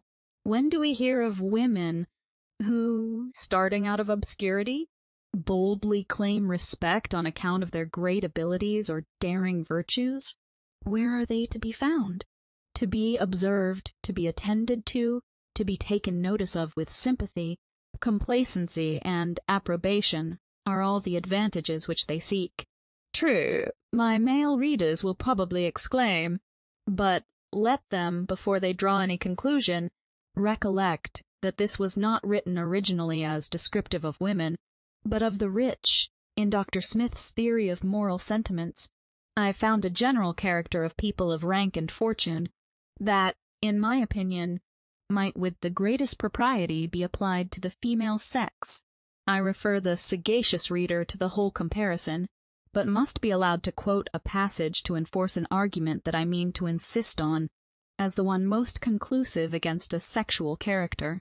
For if, excepting warriors, no great men of any denomination have ever appeared amongst the nobility, may it not be fairly inferred that their local situations swallowed up the man, and produced a character similar to that of women, who are localized, if I may be allowed the word, by the rank they are placed in. By courtesy, women, commonly called ladies, are not to be contradicted in company, are not allowed to exert any manual strength, and from them the negative virtues only are expected. When any virtues are expected, patience, docility, good humor, and flexibility, virtues incompatible with any vigorous exertion of intellect. Besides, by living more with each other, and to being seldom absolutely alone, they are more under the influence of sentiments than passions. Solitude and reflection are necessary to give to wishes the force of passions, and enable the imagination to enlarge the object and make it the most desirable. The same may be said of the rich. They do not sufficiently deal in general ideas, collected by impassionate thinking, or calm investigation, to acquire that strength of character, on which great resolves are built. But hear what an acute observer says of the great. Do the great seem insensible of the easy price at which they may acquire the public admiration, or do they seem to imagine that to them, as to other men, it must be the purchase either of sweat or of blood? By what important accomplishments is the young nobleman instructed to support the dignity of his rank, and to render himself worthy of that superiority over his fellow citizens, to which the virtue of his ancestors had raised them? Is it by knowledge, by industry, by patience, by self-denial, or by virtue of any kind? As all his words, as all his motions are attended to, he learns an habitual regard for every circumstance of ordinary behavior, and studies to perform all those small duties with the most exact propriety. As he is conscious how much he is observed, and how much mankind are disposed to favor all his inclinations, he acts, upon the most indifferent occasions, with that freedom and elevation which the thought of this naturally inspires. His air, his manner, his deportment all mark that elegant and graceful sense of his own superiority, which those who are born to an inferior station can hardly ever arrive at. These are the arts by which he proposes to make mankind more easily submit to his authority, and to govern their inclinations according to his own pleasure, and in this he is seldom disappointed. These arts, supported by rank and preeminence, are, upon ordinary occasions, sufficient to govern the world. Louis XIV, during the greater part of his reign, was regarded not only in France, but over all Europe, as the most perfect model of a great prince. But what were the talents and virtues by which he acquired this great reputation? Was it by the scrupulous and inflexible justice of all his undertakings, by the immense dangers and difficulties with which they were attended, or by the unwearied and unrelenting application with which he pursued them? Was it by his extensive knowledge, by his exquisite judgment, or by his heroic valor? It was by none of these qualities. But he was, first of all, the most powerful prince in Europe, and consequently held the highest rank among kings. And then, says his historian, he surpassed all his courtiers in the gracefulness of his shape, and the majestic beauty of his features. The sound of his voice, noble and affecting, gained those hearts which his presence intimidated. He had a step and a deportment which could suit only him and his rank, and which would have been ridiculous in any other person. The embarrassment which he occasioned to those who spoke to him flattered that secret satisfaction with which he felt his own superiority, supported by his rank, and, no doubt, too, by a degree of other talents and virtues, which seems, however, not to have been much above mediocrity, established this prince in the esteem of his own age, and have drawn, even from posterity, a good deal of respect for his memory. Compared with these, in his own times and in his own presence, no other virtue, it seems, appeared to have any merit. Knowledge, industry, valor, and beneficence trembling, were abashed and lost all dignity before them. Woman, also thus in herself complete, by possessing all these frivolous accomplishments, so changes the nature of things, that what she wills to do or say seems wisest, virtuousest, discreetest, best. All higher knowledge in her presence falls degraded. Wisdom in discourse with her loses discountenance, and like folly shows authority and reason on her weight. And all this is built on her loveliness. In the middle rank of life, to continue the comparison, men, in their youth, are prepared for professions, and marriage is not considered as the grand feature in their lives, whilst women, on the contrary, have no other scheme to sharpen their faculties. It is not business, extensive plans, or any of the excursive flights of ambition, that engross their attention. No, their thoughts are not employed in rearing such noble structures.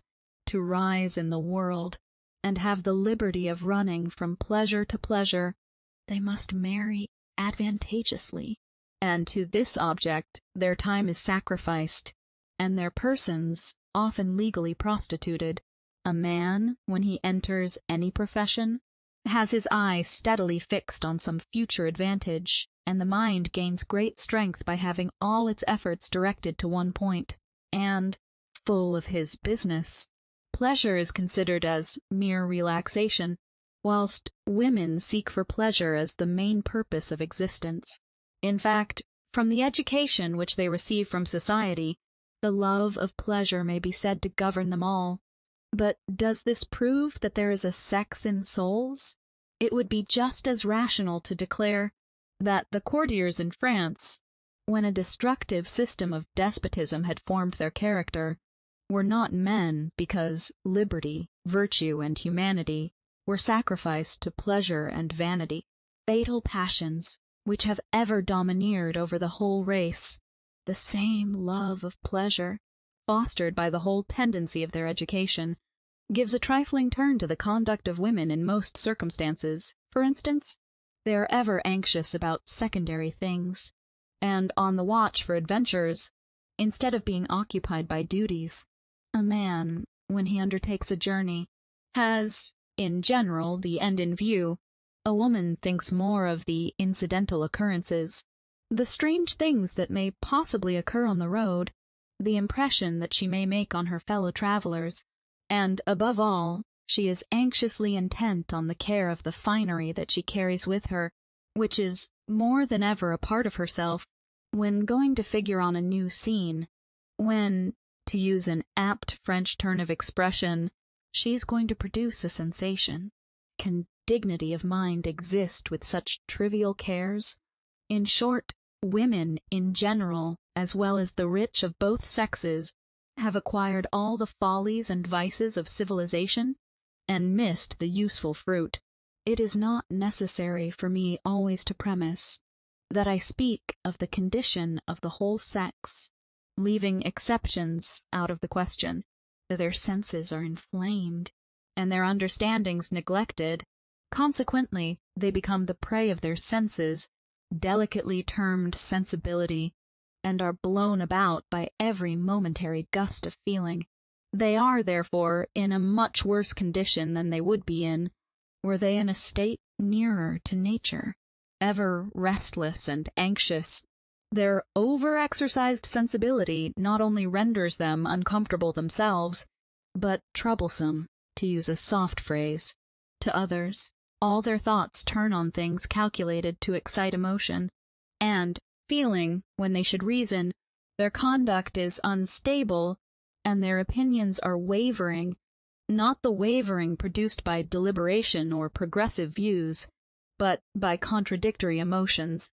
By fits and starts they are warm in many pursuits, yet this warmth, never concentrated into perseverance, soon exhausts itself, exhaled by its own heat, or meeting with some other fleeting passion, to which reason has never given any specific gravity. Neutrality ensues. Miserable, indeed, must be that being whose cultivation of mind has only tended to inflame its passions. A distinction should be made between inflaming and strengthening them, the passions thus pampered, whilst the judgment is left unformed. What can be expected to ensue? Undoubtedly, a mixture of madness and folly. This observation should not be confined to the fair sex. However, at present, I only mean to apply it to them. Novels, music, poetry, and gallantry all tend to make women the creatures of sensation, and their character is thus formed during the time they are acquiring accomplishments, the only improvement they are excited, by their station in society, to acquire. This overstretched sensibility naturally relaxes the other powers of the mind, and prevents intellect from attaining that sovereignty which it ought to attain, to render a rational creature useful to others, and content with its own station. For the exercise of the understanding, as life advances, is the only method pointed out by nature to calm the passions. Satiety has a very different effect, and I've often been forcibly struck by an emphatical description of damnation, when the spirit is represented as continually hovering with abortive eagerness round the defiled body, unable to enjoy anything without the organs of sense.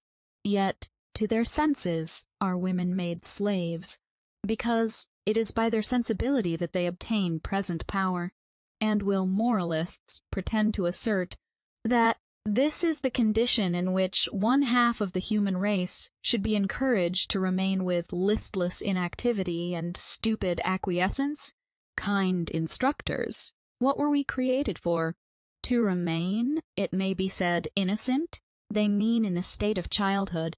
We might as well never have been born, unless it were necessary that we should be created to enable man to acquire the noble privilege of reason, the power of discerning good from evil, whilst we lie down in the dust from whence we were taken, never to rise again. It would be an endless task to trace the variety of meannesses, cares, and sorrows into which women are plunged by the prevailing opinion, that they were created rather to feel than reason, and that all the power they obtain must be obtained by their charms and weakness, fine by defect, and amiably weak, and made by this amiable weakness entirely dependent accepting what they gain by illicit sway on man, not only for protection, but advice. Is it surprising that, neglecting the duties that reason alone points out, and shrinking from trials calculated to strengthen their minds, they only exert themselves to give their defects a graceful covering, which may serve to heighten their charms in the eye of the voluptuary, though it sink them below the scale of moral excellence. Fragile, in every sense of the word, they are obliged to look up to man for every comfort. In the most trifling dangers they cling to their support, with parasitical tenacity, piteously demanding succor, and their natural protector extends his arm, or lifts up his voice, to guard the lovely trembler, from what? Perhaps the frown of an old cow, or the jump of a mouse. A rat would be a serious danger. In the name of reason, and even common sense, what can save such beings from contempt, even though they be soft and fair? These fears, when not affected, may be very pretty, but they shew a degree of imbecility that degrades a rational creature in a way women are not aware of, for love and esteem are very distinct things. Am fully persuaded that we should hear of none of these infantine airs, if girls were allowed to take sufficient exercise and not confined in close rooms till their muscles are relaxed and their powers of digestion destroyed. To carry the remark still further, if fear in girls, instead of being cherished, perhaps created, were treated in the same manner as cowardice in boys, we should quickly see women with more dignified aspects. It is true, they could not then with equal propriety be termed the sweet flowers that smile in the walk of man, but they would be more respectable members of society, and discharge the important duties of life by the light of their own reason. Educate women like men, says Rousseau, and the more they resemble our sex, the less power will they have over us. This is the very point I aim at. I do not wish them to have power over men, but over themselves. In the same strain have I heard men argue against instructing the poor, for many are the forms that aristocracy assumes. Teach them to read and write, say they, and you take them out of the station assigned them by nature. An eloquent Frenchman has answered them, I will borrow his sentiments. But they know not, when they make man a brute, that they may expect every instant to see him transformed into a ferocious beast. Without knowledge there can be no morality. Ignorance is a frail base for virtue. Yet that it is the condition for which woman was organized has been insisted upon by the writers who have most vehemently argued in favor of the superiority of man, a superiority not in degree, but essence, though, to soften the argument, they have labored to prove, with chivalrous generosity, that the sexes ought not to be compared. Man was made to reason, woman to feel, and that together, flesh and spirit, they make the most perfect whole, by blending happily reason and sensibility into one character. And what is sensibility? Quickness of sensation, quickness of perception, delicacy. Thus is it defined by Dr. Johnson, and the definition gives me no other idea than of the most exquisitely polished instinct. I discern not a trace of the image of God in either sensation or matter. Refined 70 times 7, they are still material. Intellect dwells not there, nor will fire ever make lead gold. Come round to my old argument. If woman be allowed to have an immortal soul, she must have as the employment of life an understanding to improve, and when, to render the present state more complete, though everything proves it to be but a fraction of a mighty sum, she is incited by present gratification to forget her grand destination. Nature is counteracted, or she was born only to procreate and rot, or, granting brutes of every description, a soul, though not a reasonable one, the exercise of instinct and sensibility may be the step which they are to take in this life towards the attainment of reason in the next. so that through all eternity they will lag behind man, who, why we cannot tell, had the power given him of attaining reason in his first mode of existence. When I treat of the peculiar duties of women, as I should treat of the peculiar duties of a citizen or father, it will be found that I do not mean to insinuate that they should be taken out of their families. Speaking of the majority, he that hath wife and children, says Lord Bacon, hath given hostages to fortune, for they are impediments to great enterprises, either of virtue or mischief. Certainly the best works, and of greatest merit for the public, have proceeded from the unmarried or childless men. I say the same of women, but the welfare of society is not built on extraordinary exertions, and were it more reasonably organized, there would be still less need of great abilities, or heroic virtues, in the regulation of a family, in the education of children. Understanding, in an unsophisticated sense, is particularly required, strength both of body and mind. Yet the men who, by their writings, have most earnestly labored to domesticate women, have endeavored by arguments dictated by a gross appetite, that satiety had rendered fastidious, to weaken their bodies and cramp their minds. But if even by these sinister methods they really persuaded women, by working on their feelings, to stay at home and fulfill the duties of a mother and mistress of a family, I should cautiously oppose opinions that led women to right conduct, by prevailing on them to make the discharge of a duty the business of life. Though reason were insulted, yet, and I appeal to experience, if by neglecting the understanding they are as much, nay, more attached from these domestic duties, than they could be by the most serious intellectual pursuit, though it may be observed that the mass of mankind will never vigorously pursue an intellectual object, I may be allowed to infer that reason is absolutely necessary to enable a woman to perform any duty properly, and I must again repeat that sensibility is not reason. The comparison with the rich still occurs to me. Oh, when men neglect the duties of humanity, women will do the same. A common stream hurries them both along with thoughtless celerity. Riches and honors prevent a man from enlarging his understanding and enervate all his powers, by reversing the order of nature, which has ever made true pleasure the reward of labor. Pleasure, enervating pleasure, is, likewise, within woman's reach without earning it. But till hereditary possessions are spread abroad, how can we expect men to be proud of virtue? And, till they are, women will govern them by the most direct means, neglecting their dull domestic duties, to catch the pleasure that is on the wing of time. The power of women, says some author, is her sensibility, and men, not aware of the consequence, do all they can to make this power swallow up every other. Those who constantly employ their sensibility will have most, for example, poets, painters, and composers. Yet, when the sensibility is thus increased at the expense of reason, and even the imagination, why do philosophical men complain of their fickleness?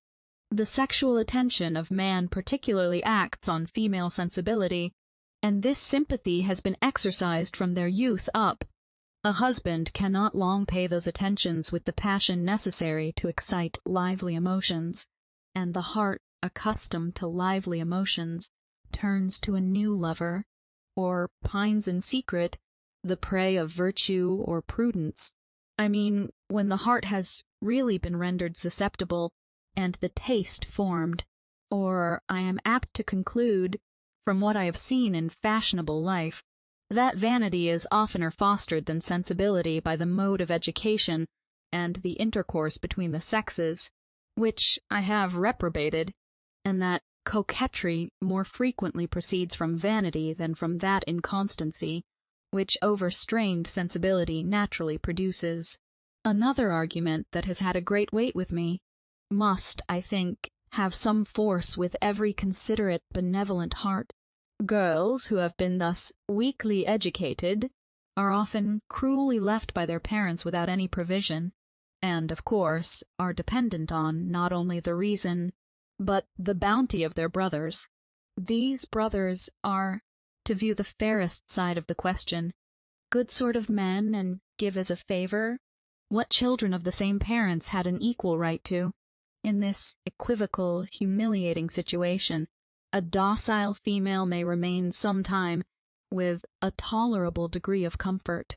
But when the brother marries, a probable circumstance, from being considered as the mistress of the family, she is viewed with averted looks as an intruder, an unnecessary burden on the benevolence of the master of the house, and his new partner, can recount the misery which many unfortunate beings, whose minds and bodies are equally weak, suffer in such situations, unable to work and ashamed to beg. The wife, a cold-hearted, narrow-minded woman, and this is not an unfair supposition, for the present mode of education does not tend to enlarge the heart any more than the understanding, is jealous of the little kindness which her husband shows to his relations, and her sensibility not rising to humanity. She is displeased at seeing the property of her children lavished on an helpless sister. These are matters of fact, which have come under my eye again and again. The consequence is obvious. The wife has recourse to cunning to undermine the habitual affection, which she is afraid openly to oppose, and neither tears nor caresses are spared till the spy is worked out of her home, and thrown on the world, unprepared for its difficulties, or sent as a great effort of generosity, or from some regard to propriety, with a small stipend and an uncultivated mind into joyless solitude. These two women may be much upon a pair with respect to reason and humanity, and, changing situations, might have acted just the same selfish part, but had they been differently educated, the case would also have been very different. The wife would not have had that sensibility of which self is the center, and reason might have taught her not to expect, and not even to be flattered by the affection of her husband, if it led him to violate prior duties. She would wish not to love him merely because he loved her, but on account of his virtues, and the sister might have been able to struggle for herself, instead of eating the bitter bread of dependence. Indeed, persuaded that the heart, as well as the understanding, is opened by cultivation, and by, which may not appear so clear, strengthening the organs. I am not now talking of momentary flashes of sensibility, but of affections, and perhaps, in the education of both sexes, the most difficult task is so to adjust instruction as not to narrow the understanding, whilst the heart is warmed by the generous juices of spring, just raised by the electric fermentation of the season, nor to dry up the feelings by employing the mind in investigations remote from life. With respect to women, when they receive a careful education, they are either made fine ladies, brimful of sensibility, and teeming with capricious fancies, or mere notable women. The latter are often friendly, honest creatures, and have a shrewd kind of good sense joined with worldly prudence, that often render them more useful members of society than the fine sentimental lady. Though they possess neither greatness of mind nor taste, the intellectual world is shut against them. Take them out of their family or neighborhood, and they stand still, the mind finding no employment, for literature affords a fund of amusement, which they have never sought to relish, but frequently to despise. The sentiments and taste of more cultivated minds appear ridiculous, even in those whom chance and family connections have led them to love, but in mere acquaintance they think it all affectation. Man of sense can only love such a woman on account of her sex, and respect her because she is a trusty servant. He lets her to preserve his own peace, scold the servants, and go to church in clothes made of the very best materials. A man of her own size of understanding would probably not agree so well with her, for he might wish to encroach on her prerogative, and manage some domestic concerns himself. Yet women whose minds are not enlarged by cultivation, or the natural selfishness of sensibility expanded by reflection, are very unfit to manage a family, for, by an undue stretch of power, they are always tyrannizing to support a superiority that only rests on the arbitrary distinction of fortune. The evil is sometimes more serious, and domestics are deprived of innocent indulgences, and made to work beyond their strength, in order to enable the notable woman to keep a better table, and outshine her neighbors in finery and parade. If she attend to her children, it is, in general, to dress them in a costly manner, and, whether this attention arises from vanity or fondness, it is equally pernicious. Besides, how many women of this description pass their days, or at least their evenings, discontentedly? Their husbands acknowledge that they are good managers and chaste wives, but leave home to seek for more agreeable, may I be allowed to use a significant French word, piquant society, and the patient drudge, who fulfills her task like a blind horse in a mill, is defrauded of her just reward, for the wages due to her are the caresses of her husband, and women who have so few resources in themselves do not very patiently bear this privation of a natural right. Fine lady, on the contrary, has been taught to look down with contempt on the vulgar employments of life, though she has only been incited to acquire accomplishments that rise a degree above sense, for even corporeal accomplishments cannot be acquired with any degree of precision, unless the understanding has been strengthened by exercise. Without a foundation of principles, taste is superficial, and grace must arise from something deeper than imitation. The imagination, however, is heated, and the feelings rendered fastidious, if not sophisticated, or a counterpoise of judgment is not acquired, when the heart still remains artless, though it becomes too tender. These women are often amiable, and their hearts are really more sensible to general benevolence, more alive to the sentiments that civilize life, than the square-elbowed family drudge. But, wanting a due proportion of reflection and self-government, they only inspire love, and are the mistresses of their husbands, whilst they have any hold on their affections, and the platonic friends of his male acquaintance. These are the fair defects in nature. The women who appear to be created not to enjoy the fellowship of man, but to save him from sinking into absolute brutality, by rubbing off the rough angles of his character, and by playful dalliance to give some dignity to the appetite that draws him to them. Gracious Creator of the whole human race, hast thou created such a being as woman, who can trace thy wisdom in thy works, and feel that thou alone art by thy nature exalted above her, for no better purpose? Can she believe that she was only made to submit to man her equal, a being who, like her, was sent into the world to acquire virtue? Can she consent to be occupied merely to please him, merely to adorn the earth, when her soul is capable of rising to thee? And can she rest supinely dependent on man for reason, when she ought to mount with him the arduous steeps of knowledge? Yet, if love be the supreme good, let women be only educated to inspire it, and let every charm be polished to intoxicate the senses. But, if they are moral beings, let them have a chance to become intelligent, and let love to man be only a part of that glowing flame of universal love, which, after encircling humanity, mounts in grateful incense to God. To fulfill domestic duties, much resolution is necessary, and a serious kind of perseverance that requires a more firm support than emotions, however lively and true to nature.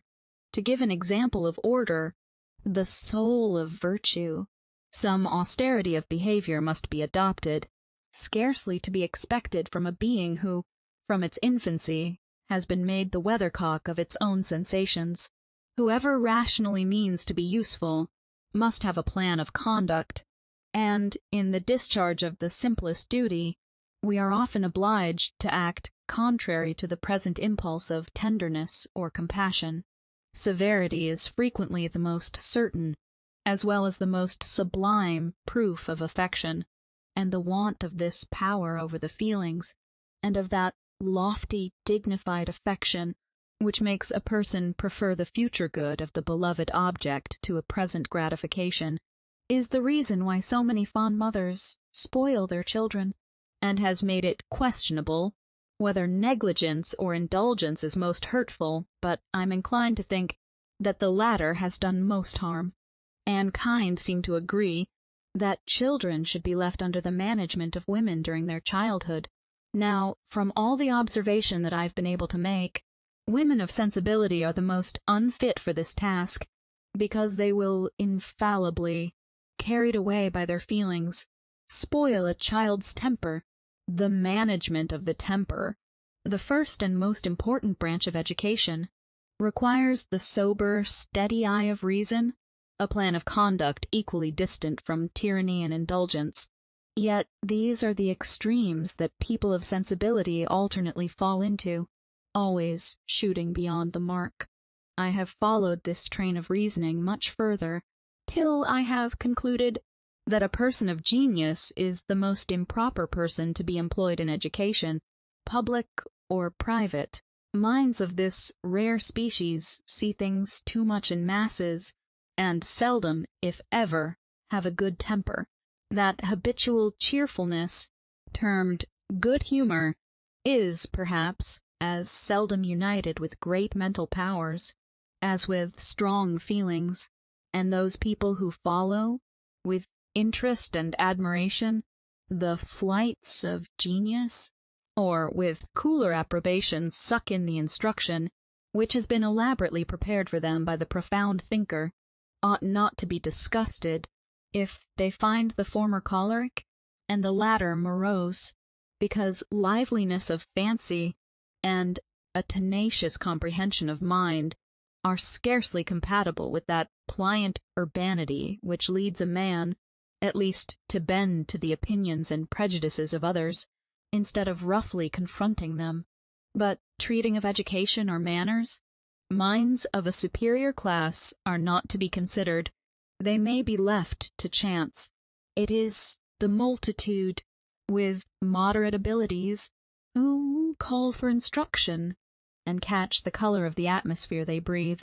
This respectable concourse, I contend men and women should not have their sensations heightened in the hotbed of luxurious indolence, at the expense of their understanding.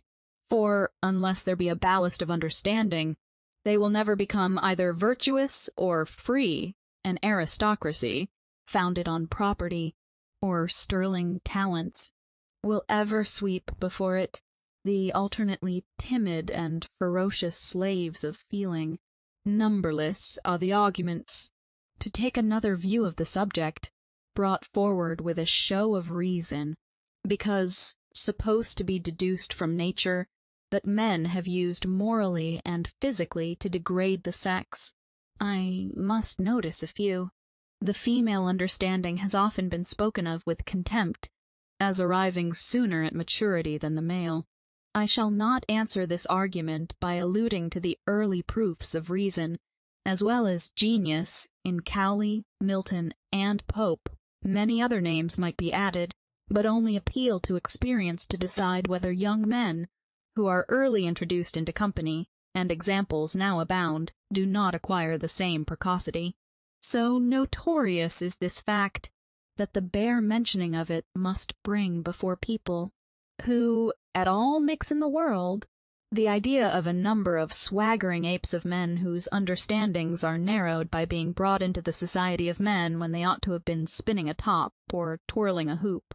It has also been asserted, by some naturalists, that men do not attain their full growth and strength till 30, but that women arrive at maturity by 20. I apprehend that they reason on false ground, led astray by the male prejudice, which deems beauty the perfection of woman, mere beauty of features and complexion, the vulgar acceptation of the world, whilst male beauty is allowed to have some connection with the mind. strength of body, and that character of countenance, which the French term of physiognomy, women do not acquire before 30, any more than men. The little artless tricks of children, it is true, are particularly pleasing and attractive, yet when the pretty freshness of youth is worn off, these artless graces become studied airs, and disgust every person of taste. In the countenance of girls, we only look for vivacity and bashful modesty, but, the springtide of life over, we look for soberer sense in the face, and for traces of passion, instead of the dimples of animal spirits, expecting to see individuality of character, the only fastener of the affections. We then wish to converse, not to fondle, to give scope to our imaginations, as well as to the sensations of our hearts. At 20, the beauty of both sexes is equal, but the libertinism of man leads him to make the distinction, and superannuated coquettes are commonly of the same opinion, for when they can no longer inspire love, they pay for the vigor and vivacity of youth. The French, who admit more of mind into their notions of beauty, give the preference to women of 30. I mean to say that they allow women to be in their most perfect state, when vivacity gives place to reason, and to that majestic seriousness of character, which marks maturity, or the resting point. In youth, till 20, the body shoots out, till 30, the solids are attaining a degree of density, and the flexible muscles, growing daily more rigid, give character to the countenance. That is, they trace the operations of the mind with the iron pen of fate, and tell us not only what powers are within, but how they have been employed. It is proper to observe that animals who arrive slowly at maturity are the longest lived and of the noblest species.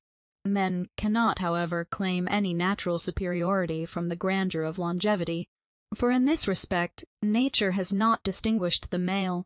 Polygamy is another physical degradation, and a plausible argument for a custom that blasts every domestic virtue is drawn from the well-attested fact that in the countries where it is established, more females are born than males.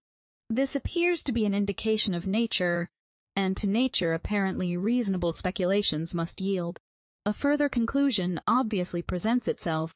If polygamy be necessary, woman must be inferior to man, and made for him, with respect to the formation of the foetus in the womb.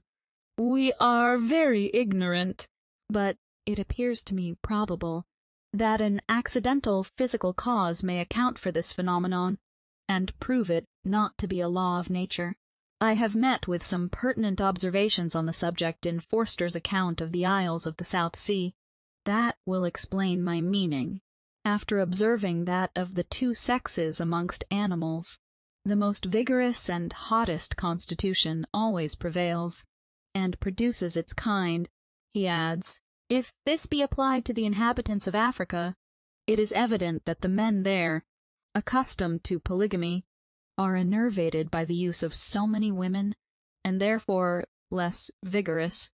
The women, on the contrary, are of a hotter constitution, not only on account of their more irritable nerves, more sensitive organization, and more lively fancy, but likewise because they are deprived in their matrimony of that share of physical love which in a monogamous condition would all be theirs, and thus, for the above reasons, the generality of children are born females.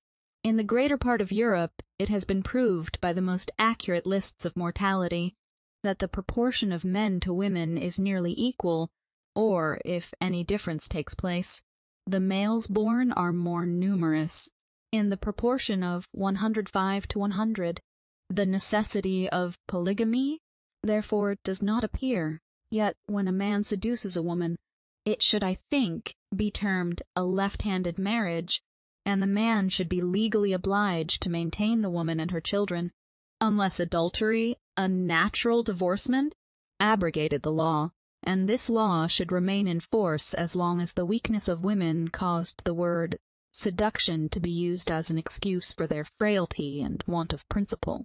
Nay, while they depend on man for a subsistence, instead of earning it by the exercise of their own hands or heads. But these women should not, in the full meaning of the relationship, be termed wives, or the very purpose of marriage would be subverted, and all those endearing charities that flow from personal fidelity and give a sanctity to the tie, when neither love nor friendship unites the hearts, would melt into selfishness. The woman who is faithful to the father of her children demands respect, and should not be treated like a prostitute, though I readily grant that if it be necessary for a man and woman to live together in order to bring up their offspring, nature never intended that a man should have more than one wife. Still, highly as I respect marriage, as the foundation of almost every social virtue, I cannot avoid feeling the most lively compassion for those unfortunate females who are broken off from society, and by one error torn from all those affections and relationships that improve the heart and mind. It does not frequently even deserve the name of error, for many innocent girls become the dupes of a sincere, affectionate heart, and still more are, as it may emphatically be termed, ruined before they know the difference between virtue and vice, and thus, prepared by their education for infamy, they become infamous. Asylums and Magdalens are not the proper remedies for these abuses. It is justice, not charity, that is wanting in the world. Woman who has lost her honor imagines that she cannot fall lower, and as for recovering her former station, it is impossible.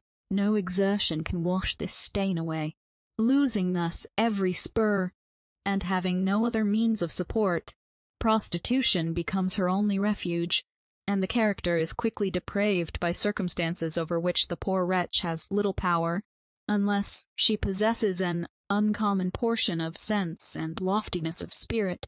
Necessity never makes prostitution the business of men's lives, though numberless are the women who are thus rendered systematically vicious. This, however, arises in a great degree from the state of idleness in which women are educated, who are always taught to look up to man for a maintenance, and to consider their persons as the proper return for his exertions to support them. Meretricious airs, and the whole science of wantonness, has then a more powerful stimulus than either appetite or vanity, and this remark gives force to the prevailing opinion that with chastity all is lost that is respectable in woman. Her character depends on the observance of one virtue, though the only passion fostered in her heart is love. Nay, the honor of a woman is not made even to depend on her will.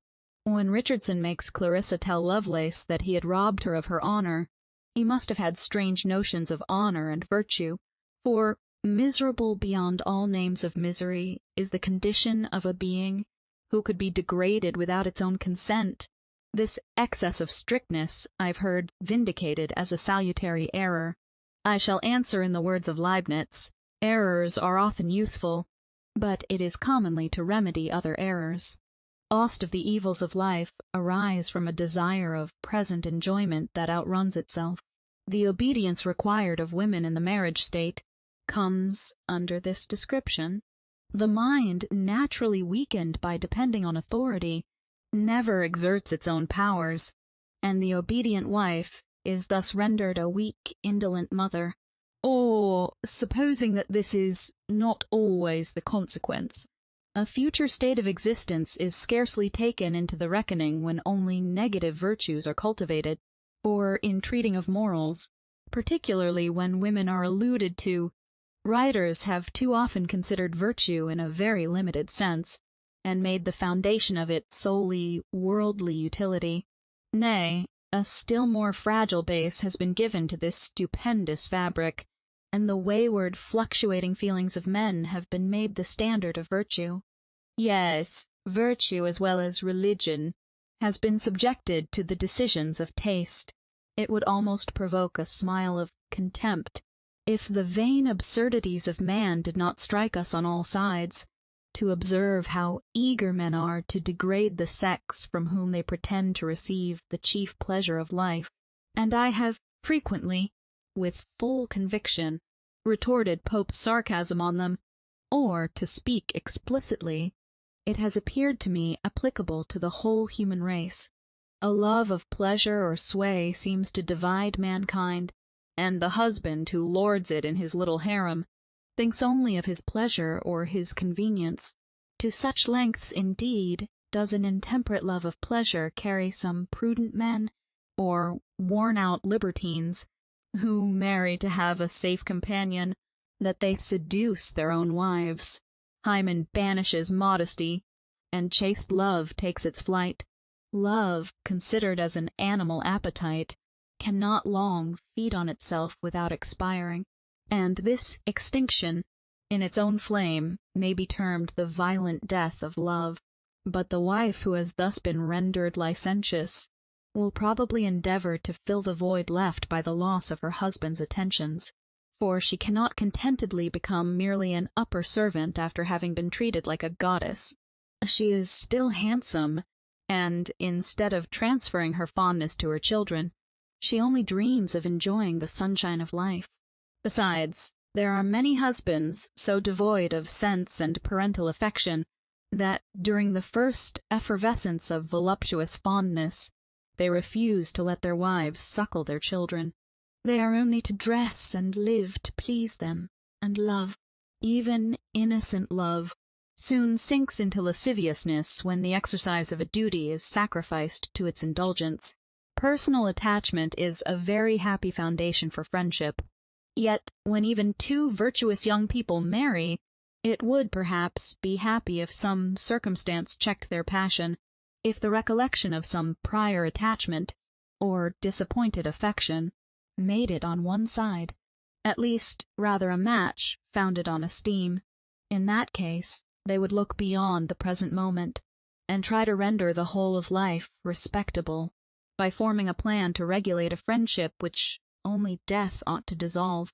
Friendship is a serious affection, the most sublime of all affections, because it is founded on principle, and cemented by time. The very reverse may be said of love. In a great degree, love and friendship cannot subsist in the same bosom. Even when inspired by different objects, they weaken or destroy each other, and for the same object can only be felt in succession. The vain fears and fond jealousies, the winds which fan the flame of love, when judiciously or artfully tempered, are both incompatible with the tender confidence and sincere respect of friendship. Love, such as the glowing pen of genius has traced, exists not on earth, or only resides in those exalted, fervid imaginations that have sketched such dangerous pictures. Dangerous because they not only afford a plausible excuse to the voluptuary, who disguises sheer sensuality under a sentimental veil, but as they spread affectation, and take from the dignity of virtue. Virtue, as the very word imports, should have an appearance of seriousness, if not austerity, and to endeavor to trick her out in the garb of pleasure, because the epithet has been used as another name for beauty, is to exalt her on a quicksand, a most insidious attempt to hasten her fall by apparent respect. Virtue and pleasure are not, in fact, so nearly allied in this life as some eloquent writers have labored to prove.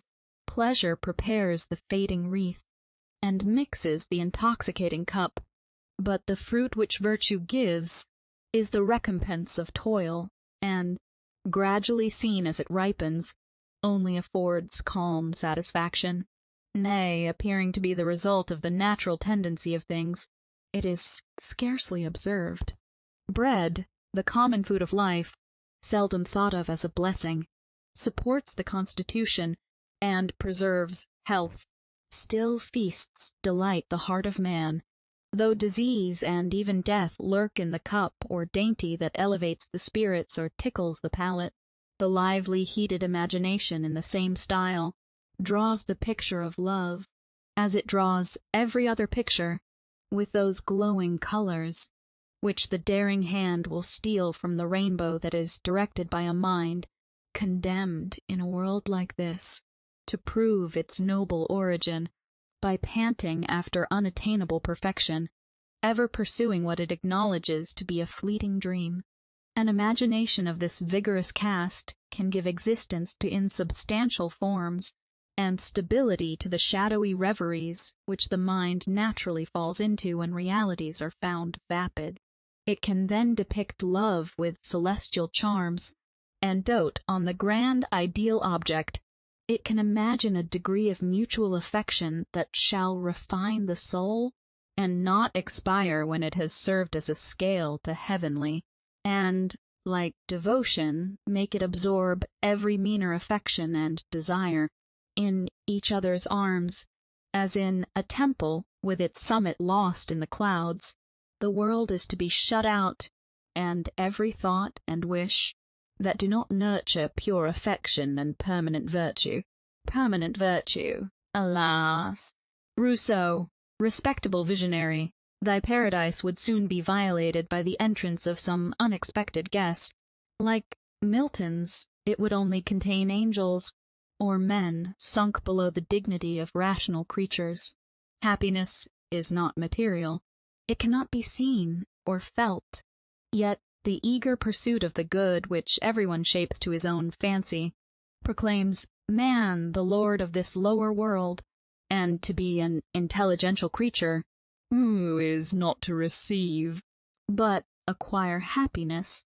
They, therefore, who complain of the delusions of passion, do not recollect that they are exclaiming against a strong proof of the immortality of the soul, but, leaving superior minds to correct themselves, and pay dearly for their experience, it is necessary to observe that it is not against strong, persevering passions, but romantic, wavering feelings that I wish to guard the female heart by exercising the understanding, for these paradisiacal reveries are oftener the effect of idleness than of a lively fancy.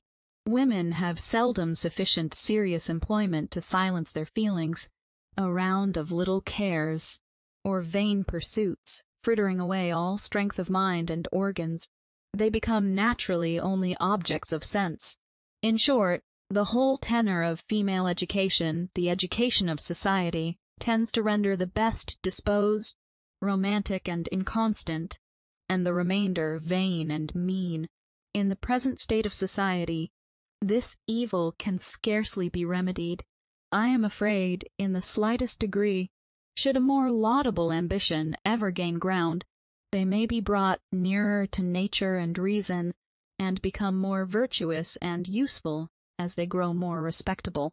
But I will venture to assert that their reason will never acquire sufficient strength to enable it to regulate their conduct, whilst the making an appearance in the world is the first wish of the majority of mankind. To this weak wish, the natural affections and the most useful virtues are sacrificed. Girls marry merely to better themselves, to borrow a significant vulgar phrase, and have such perfect power over their hearts as not to permit themselves to fall in love till a man with a superior fortune offers. On this subject I mean to enlarge in a future chapter. It is only necessary to drop a hint at present, because women are so often degraded by suffering the selfish prudence of age to chill the ardor of youth. From the same source flows an opinion that young girls ought to dedicate great part of their time to needlework. Yet, this employment contracts their faculties more than any other that could have been chosen for them, by confining their thoughts to their persons. Men order their clothes to be made, and have done with the subject. Women make their own clothes, necessary or ornamental, and are continually talking about them, and their thoughts follow their hands. It is not indeed the making of necessaries that weakens the mind, but the frippery of dress. For when a woman in the lower rank of life makes her husband's and children's clothes, she does her duty, this is part of her business. But when women work only to dress better than they could otherwise afford, it is worse than sheer loss of time to render the poor virtuous. They must be employed, and women in the middle rank of life, did they not ape the fashions of the nobility, without catching their ease, might employ them whilst they themselves managed their families. instructed their children, and exercised their own minds. Gardening, experimental philosophy, and literature would afford them subjects to think of, and matter for conversation, that in some degree would exercise their understandings. The conversation of French women, who are not so rigidly nailed to their chairs, to twist lappets and knot ribbons, is frequently superficial, but I contend that it is not half so insipid as that of those English women, whose time is spent in making caps, bonnets, and the whole mischief of trimmings, not to mention shopping, bargain, hunting, etc., and it is the decent, prudent women who are most degraded by these practices, for their motive is simply vanity. The wanton who exercises her taste to render her person alluring has something more in view. These observations all branch out of a general one, which I have before made, and which cannot be too often insisted upon. For, speaking of men, women, all professions, it will be found that the employment of the thoughts shapes the character both generally and individually. The thoughts of women ever hover around their persons.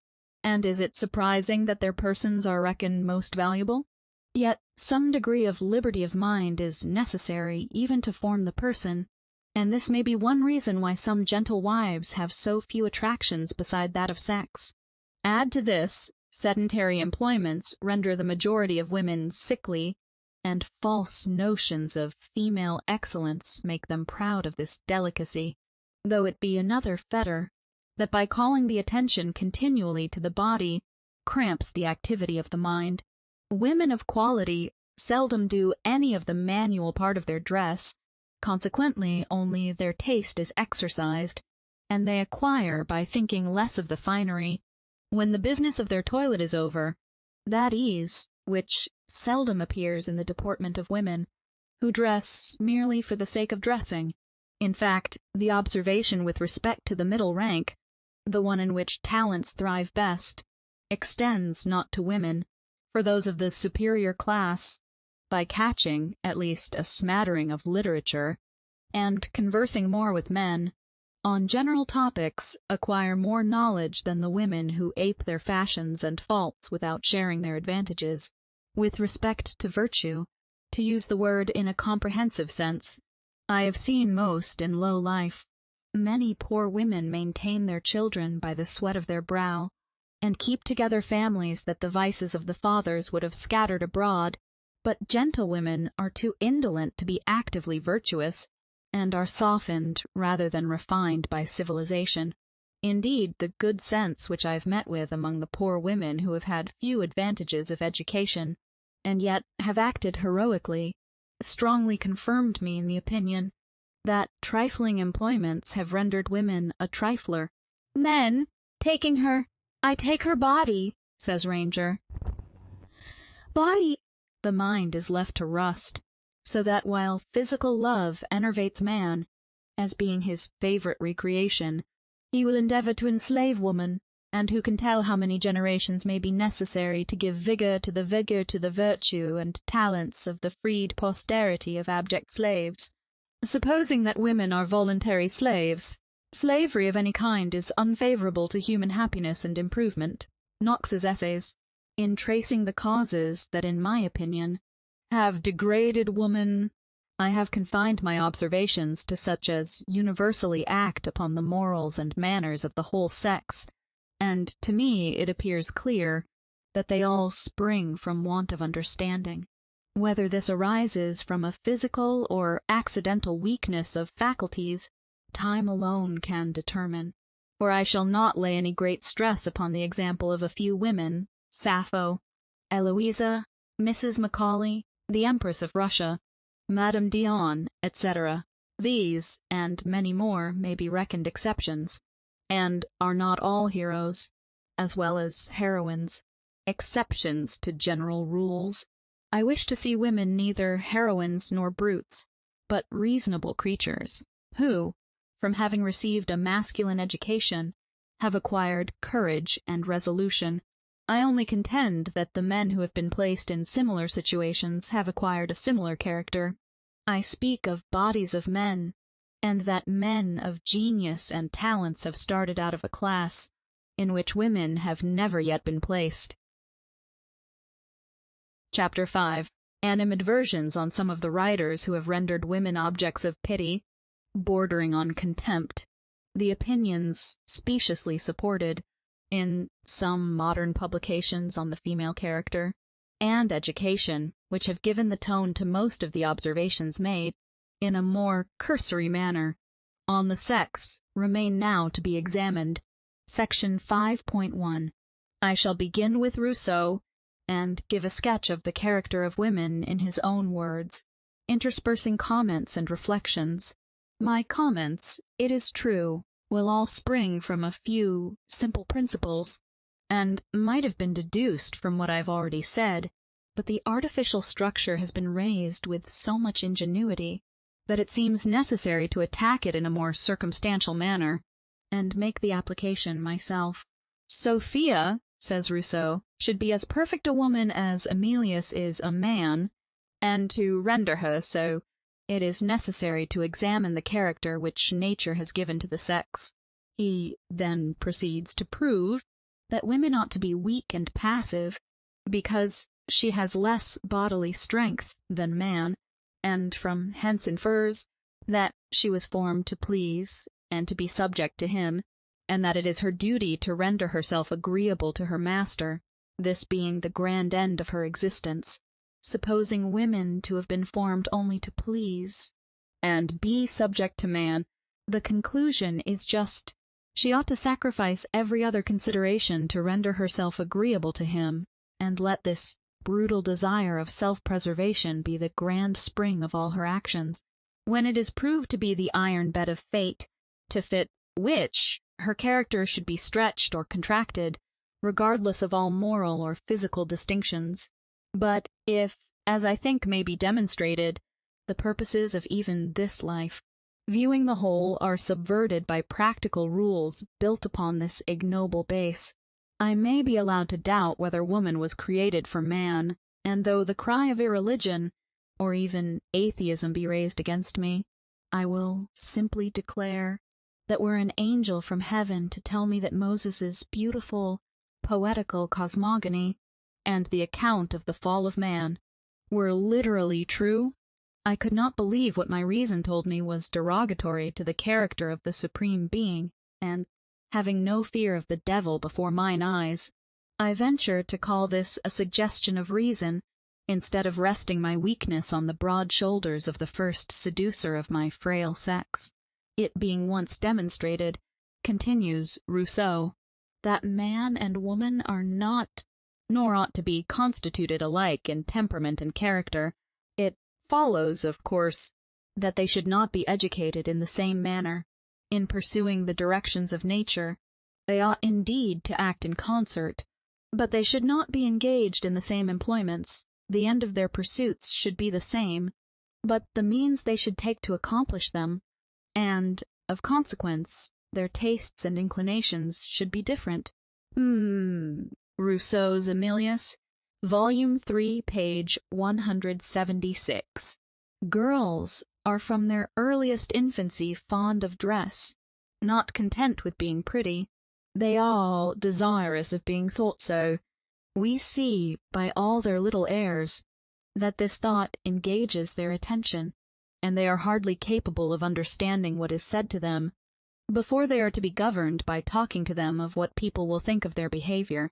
The same motive, however, indiscreetly made use of with boys, has not the same effect, provided they are let to pursue their amusements at pleasure. They care very little what people think of them. Time and pains are necessary to subject boys to this motive. Whensoever girls derive this first lesson, it is a very good one.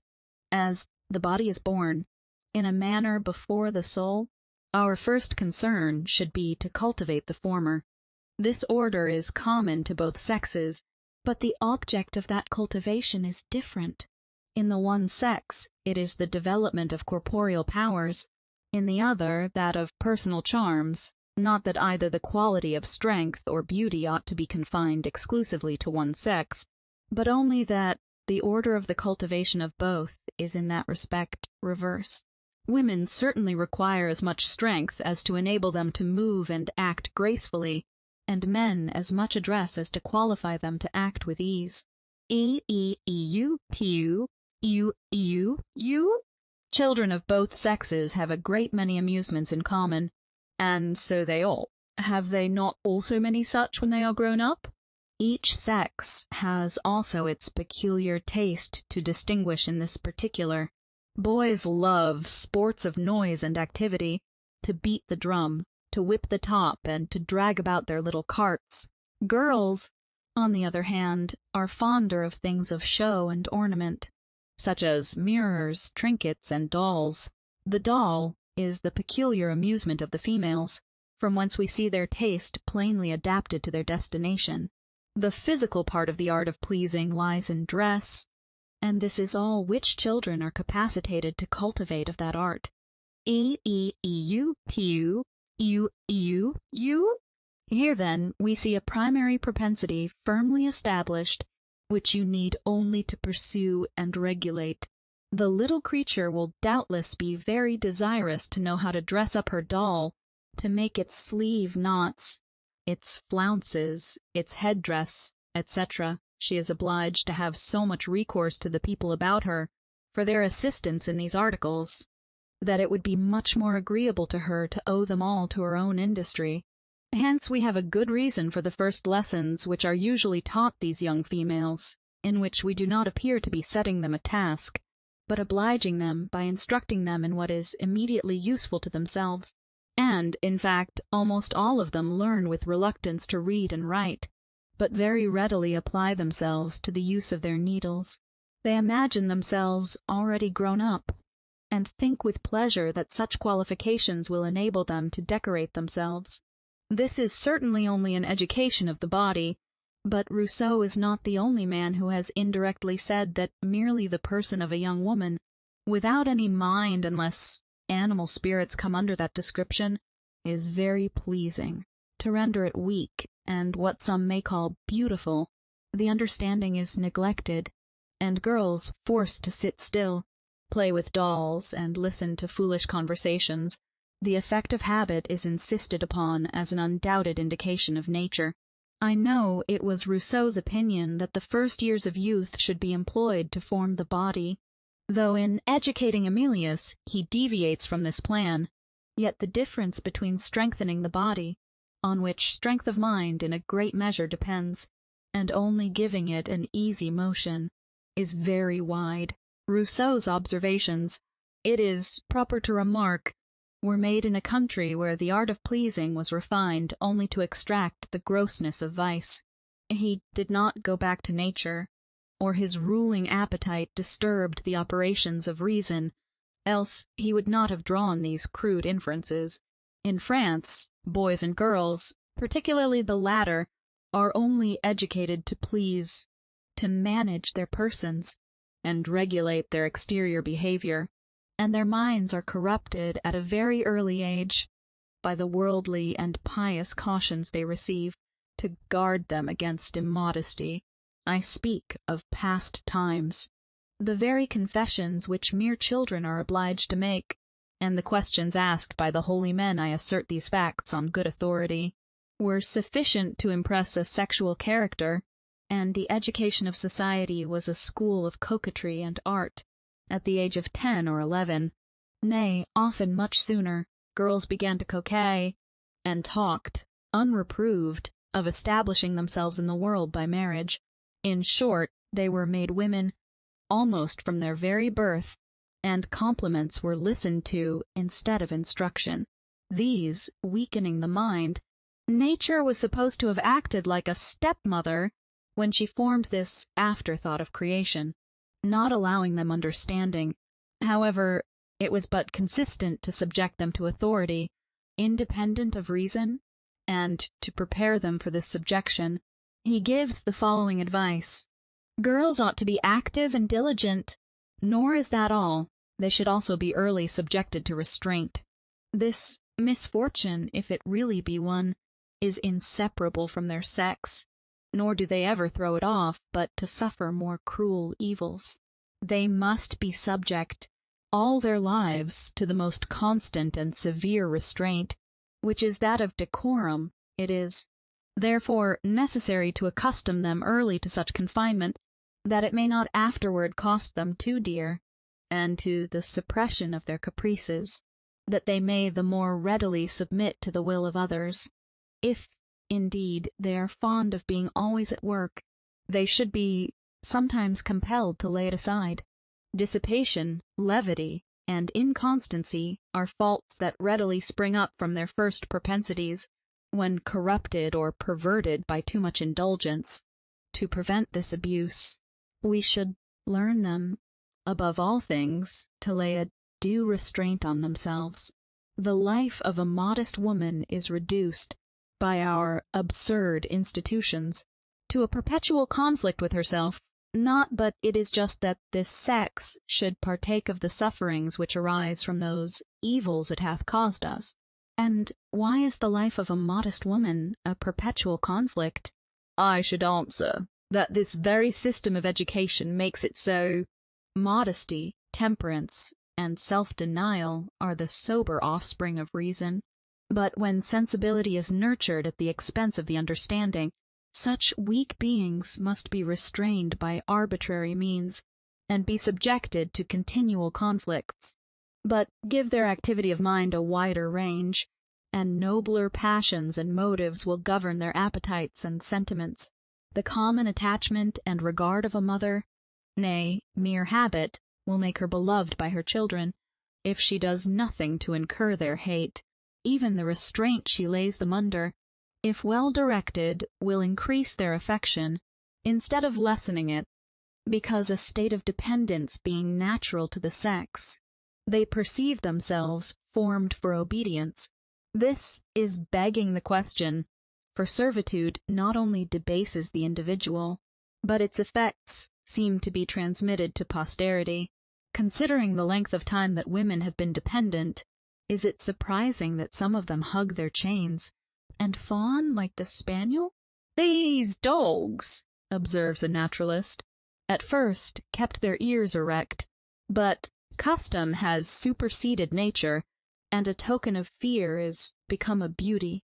Or the same reason, adds Rousseau, women have, or ought to have, but little liberty. They are apt to indulge themselves excessively in what is allowed them. Addicted in everything to extremes, they are even more transported at their diversions than boys. The answer to this is very simple. Slaves and mobs have always indulged themselves in the same excesses. When once they broke loose from authority, the bent bow recoils with violence. When the hand is suddenly relaxed that forcibly held it, and sensibility, the plaything of outward circumstances, must be subjected to authority, or moderated by reason. There results, he continues, from this habitual restraint, a tractableness which the women have occasion for during their whole lives, as they constantly remain either under subjection to the men, or to the opinions of mankind, and are never permitted to set themselves above those opinions. The first and most important qualification in a woman is good nature or sweetness of temper, formed to obey a being so imperfect as man, often full of vices, and always full of faults. She ought to learn betimes even to suffer injustice, and to bear the insults of a husband without complaint. It is not for his sake, but her own, that she should be of a mild disposition. The perverseness and ill nature of the women only serve to aggravate their own misfortunes, and the misconduct of their husbands. They might plainly perceive that such are not the arms by which they gain the superiority. Formed to live with such an imperfect being as man, they ought to learn from the exercise of their faculties the necessity of forbearance. But all the sacred rights of humanity are violated by insisting on blind obedience, or the most sacred rights belong only to man. The being who patiently endures injustice and silently bears insults will soon become unjust, or unable to discern right from wrong. Besides, I deny the fact this is not the true way to form or ameliorate the temper, for, as a sex, men have better tempers than women, because they are occupied by pursuits that interest the head as well as the heart, and the steadiness of the head gives a healthy temperature to the heart. People of sensibility have seldom good tempers. The formation of the temper is the cool work of reason, when, as life advances, she mixes with happy art, jarring elements. I never knew a weak or ignorant person who had a good temper, though that constitutional good humor, and that docility, which fear stamps on the behavior, often obtains the name. I say behavior, for genuine meekness never reached the heart or mind, unless as the effect of reflection, and that simple restraint produces a number of peccant humors in domestic life, many sensible men will allow, who find some of these gentle, irritable creatures very troublesome companions. Each sex, he further argues, should preserve its peculiar tone and manner. A meek husband may make a wife impertinent, but mildness of disposition on the woman's side will always bring a man back to reason, at least if he be not absolutely a brute, and will, sooner or later, triumph over him. True, the mildness of reason, but abject fear always inspires contempt, and tears are only eloquent when they flow down fair cheeks. Of what materials can that heart be composed, which can melt when insulted, and instead of revolting at injustice, kiss the rod? Is it unfair to infer that her virtue is built on narrow views and selfishness?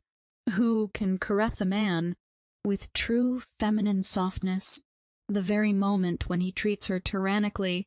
Nature never dictated such insincerity, and though prudence of this sort be termed a virtue, morality becomes vague when any part is supposed to rest on falsehood. These are mere expedients, and expedients are only useful for the moment. Let the husband beware of trusting too implicitly to this servile obedience, for if his wife can with winning sweetness caress him when angry, and when she ought to be angry, unless contempt had stifled a natural effervescence, she may do the same after parting with a lover. These are all preparations for adultery, or should the fear of the world, or of hell, restrain her desire of pleasing other men, when she can no longer please her husband, what substitute can be found by a being who is only formed by nature and art to please man? What can make her amends for this privation? Or where is she to seek for a fresh employment, or find sufficient strength of mind to determine to begin the search, when her habits are fixed, and vanity has long ruled her chaotic mind? But this partial moralist recommends cunning systematically and plausibly. Daughters should be always submissive. Their mothers, however, should not be inexorable. To make a young person tractable, she ought not to be made unhappy. To make her modest, she ought not to be rendered stupid. On the contrary, I should not be displeased at her being permitted to use some art, not to elude punishment in case of disobedience, but to exempt herself from the necessity of obeying. It is not necessary to make her dependence burdensome, but only to let her feel it. Subtlety is a talent natural to the sex, and, as I am persuaded, all our natural inclinations are right and good in themselves. I am of opinion this should be cultivated as well as the others. It is requisite for us only to prevent its abuse. Whatever is right, he then proceeds triumphantly to infer. Granted, yet perhaps no aphorism ever contained a more paradoxical assertion. It is a solemn truth with respect to God. He, reverentially I speak, sees the whole at once, and saw its just proportions in the womb of time. But man, who can only inspect disjointed parts, finds many things wrong, and it is a part of the system, and therefore right, that he should endeavor to alter what appears to him to be so, even while he bows to the wisdom of his Creator, and respects the darkness he labors to disperse. The inference that follows is just, supposing the principle to be sound, the superiority of address, peculiar to the female sex, is a very equitable indemnification for their inferiority in point of strength. Without this, woman would not be the companion of man, but his slave. It is by her superior art and ingenuity that she preserves her equality and governs him while she affects to obey. Woman has everything against her, as well our faults as her own timidity and weakness. She has nothing in her favor but her subtlety and her beauty. Is it not very reasonable? Therefore, she should cultivate both. Greatness of mind can never dwell with cunning or address, for I shall not boggle about words, when their direct signification is insincerity and falsehood, but content myself with observing that if any class of mankind be so created that it must necessarily be educated by rules, not strictly deducible from truth, virtue is an affair of convention. How could Rousseau dare to assert, after giving this advice, that in the grand end of existence, the object of both sexes should be the same, when he well knew that the mind formed by its pursuits is expanded by great views, swallowing up little ones, or that it becomes itself little?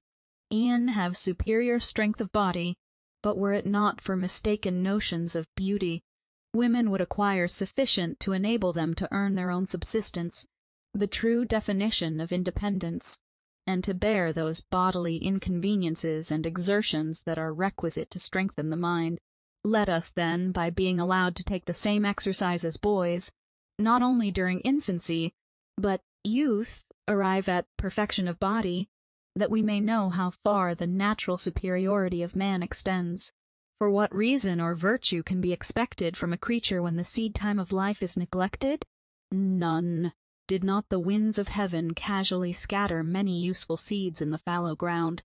Beauty cannot be acquired by dress, and coquetry is an art not so early and speedily attained. While girls are yet young, however, they are in a capacity to study agreeable gesture, a pleasing modulation of voice, an easy carriage and behavior, as well as to take the advantage of gracefully adapting their looks and attitudes to time, place, and occasion. Their application, therefore, should not be solely confined to the arts of industry and the needle, when they come to display other talents, whose utility is already apparent. For my part, I would have a young Englishwoman cultivate her agreeable talents, in order to please her future husband, with as much care and assiduity as a young Circassian cultivates hers, to fit her for the harem of an Eastern Bashaw, to render women completely insignificant. He adds, the tongues of women are very voluble. They speak earlier, more readily, and more agreeably than the men. They are accused also of speaking much more, but so it ought to be, and I should be very ready to convert this reproach into a compliment. Their lips and eyes have the same activity, and for the same reason. A man speaks of what he knows, a woman of what pleases her. The one requires knowledge, the other taste. The principal object of a man's discourse should be what is useful, that of a woman's what is agreeable. There ought to be nothing in common between their different conversation but truth. We ought not, therefore, to restrain the prattle of girls, in the same manner as we should that of boys, with that severe question, "To what purpose are you talking?"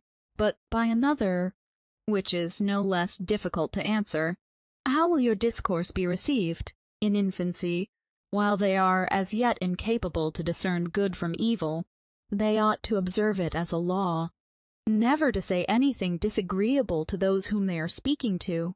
What will render the practice of this rule also the more difficult is that it must ever be subordinate to the former, of never speaking falsely or telling an untruth. To govern the tongue in this manner must require great address indeed, and it is too much practiced, both by men and women. Out of the abundance of the heart how few speak! So few, that I, who love simplicity, would gladly give up politeness for a quarter of the virtue that has been sacrificed to an equivocal quality, which, at best, should only be the polish of virtue. But, to complete the sketch, it is easy to be conceived that if male children be not in a capacity to form any true notions of religion, those ideas must be greatly above the conception of the females. It is for this very reason I would begin to speak to them the earlier on this subject, for if we were to wait till they were in a capacity to discuss methodically such profound questions, we should run a risk of never speaking to them on this subject as long as they lived. Reason in women is a practical reason, capacitating them artfully to discover the means of attaining a known end, but which would never enable them to discover that end itself. The social relations of the sexes are indeed truly admirable. From their union there results a moral person, of which woman may be termed the eyes, and man the hand, with this dependence on each other, that it is from the man that the woman is to learn what she is to see, and is of the woman that man is to learn what he ought to do. If woman could recur to the first principles of things as well as man, and man was capacitated to enter into their minutiae as well as woman, always independent of each other, they would live in perpetual discord, and their union could not subsist. But in the present harmony which naturally subsists between them, their different faculties tend to one common end. It is difficult to say which of them conduces the most to it. Each follows the impulse of the other, each is obedient, and both are masters. As the conduct of a woman is subservient to the public opinion, her faith in matters of religion should for that very reason be subject to authority. Every daughter ought to be of the same religion as her mother, and every wife to be of the same religion as her husband, for, though such religion should be false, that docility which induces the mother and daughter to submit to the order of nature takes away, in the sight of God, the criminality of their error. What? They ought to abide by the decision of their fathers and husbands as confidently as by that of the Church. What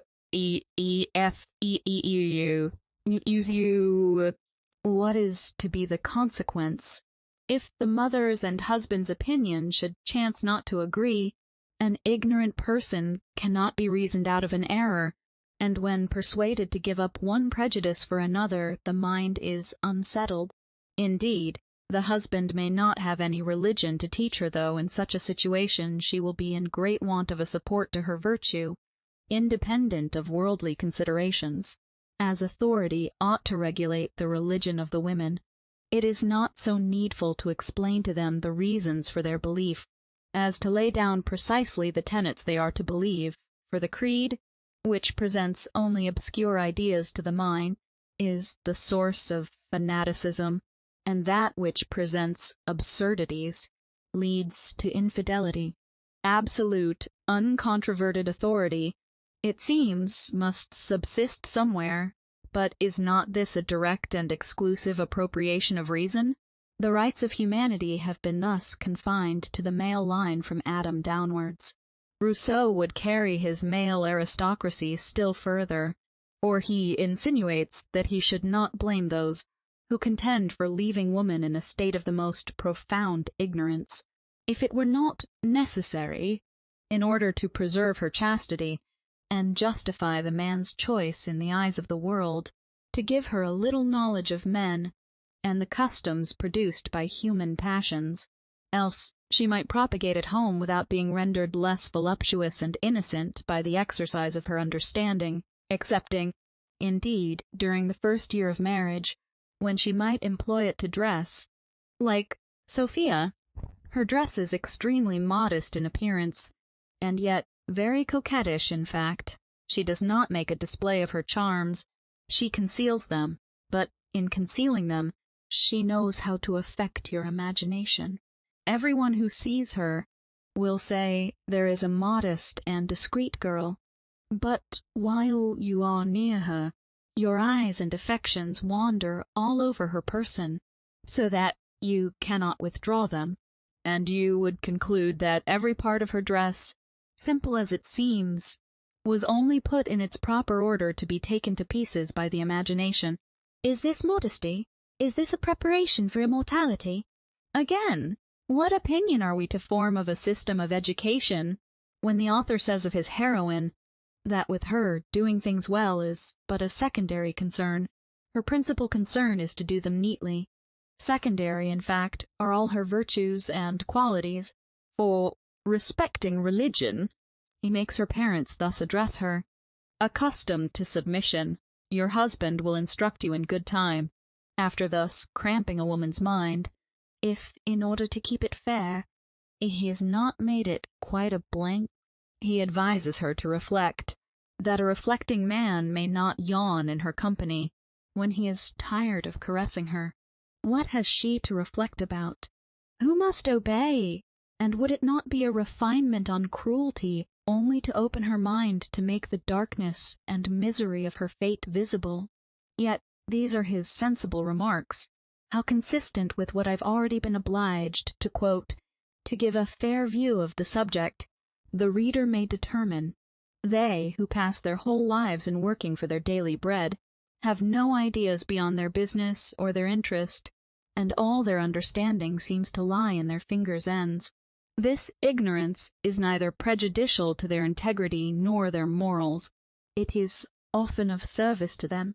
Sometimes, by means of reflection, we are led to compound with our duty, and we conclude by substituting a jargon of words in the room of things. Our own conscience is the most enlightened philosopher. There is no need of being acquainted with Tully's offices to make a man of probity, and perhaps the most virtuous woman in the world is the least acquainted with the definition of virtue. But it is no less true that an improved understanding only can render society agreeable, and it is a melancholy thing for a father of a family, who is fond of home, to be obliged to be always wrapped up in himself, and to have nobody about him to whom he can impart his sentiments. Besides, how should a woman void of reflection be capable of educating her children? How should she discern what is proper for them? How should she incline them to those virtues she is unacquainted with, or to that merit of which she has no idea? She can only soothe or chide them, render them insolent or timid. She will make them formal coxcombs, or ignorant blockheads, but will never make them sensible or amiable. How indeed should she, when her husband is not always at hand to lend her his reason, when they both together make but one moral being? A blind will, eyes without hands, would go a very little way, and perchance his abstract reason, that should concentrate the scattered beams of her practical reason, may be employed in judging of the flavor of wine, discanting on the sauces most proper for turtle, or more profoundly intent at a card table. He may be generalizing his ideas as he bets away his fortune, leaving all the minutiae of education to his helpmate or chance. But granting that woman ought to be beautiful, innocent and silly to render her a more alluring and indulgent companion, what is her understanding sacrificed for? And why is all this preparation necessary only, according to Rousseau's own account, to make her the mistress of her husband? A very short time, for no man ever insisted more on the transient nature of love. Thus speaks the philosopher. Sensual pleasures are transient. The habitual state of the affections always loses by their gratification. The imagination, which decks the object of our desires, is lost in fruition. Excepting the Supreme Being, who is self-existent, there is nothing beautiful but what is ideal. But he returns to his unintelligible paradoxes again, when he thus addresses Sophia. Emilius, in becoming your husband, is become your master, and claims your obedience. Such is the order of nature. When a man is married, however, to such a wife as Sophia, it is proper he should be directed by her. This is also agreeable to the order of nature. It is, therefore, to give you as much authority over his heart as his sex gives him over your person, that I have made you the arbiter of his pleasures. It may cost you, perhaps, some disagreeable self-denial, but you will be certain of maintaining your empire over him, if you can preserve it over yourself. What I have already observed, also shows me that this difficult attempt does not surpass your courage. Would you have your husband constantly at your feet? Keep him at some distance from your person. You will long maintain the authority of love, if you know but how to render your favors rare and valuable. It is thus you may employ even the arts of coquetry in the service of virtue, and those of love in that of reason.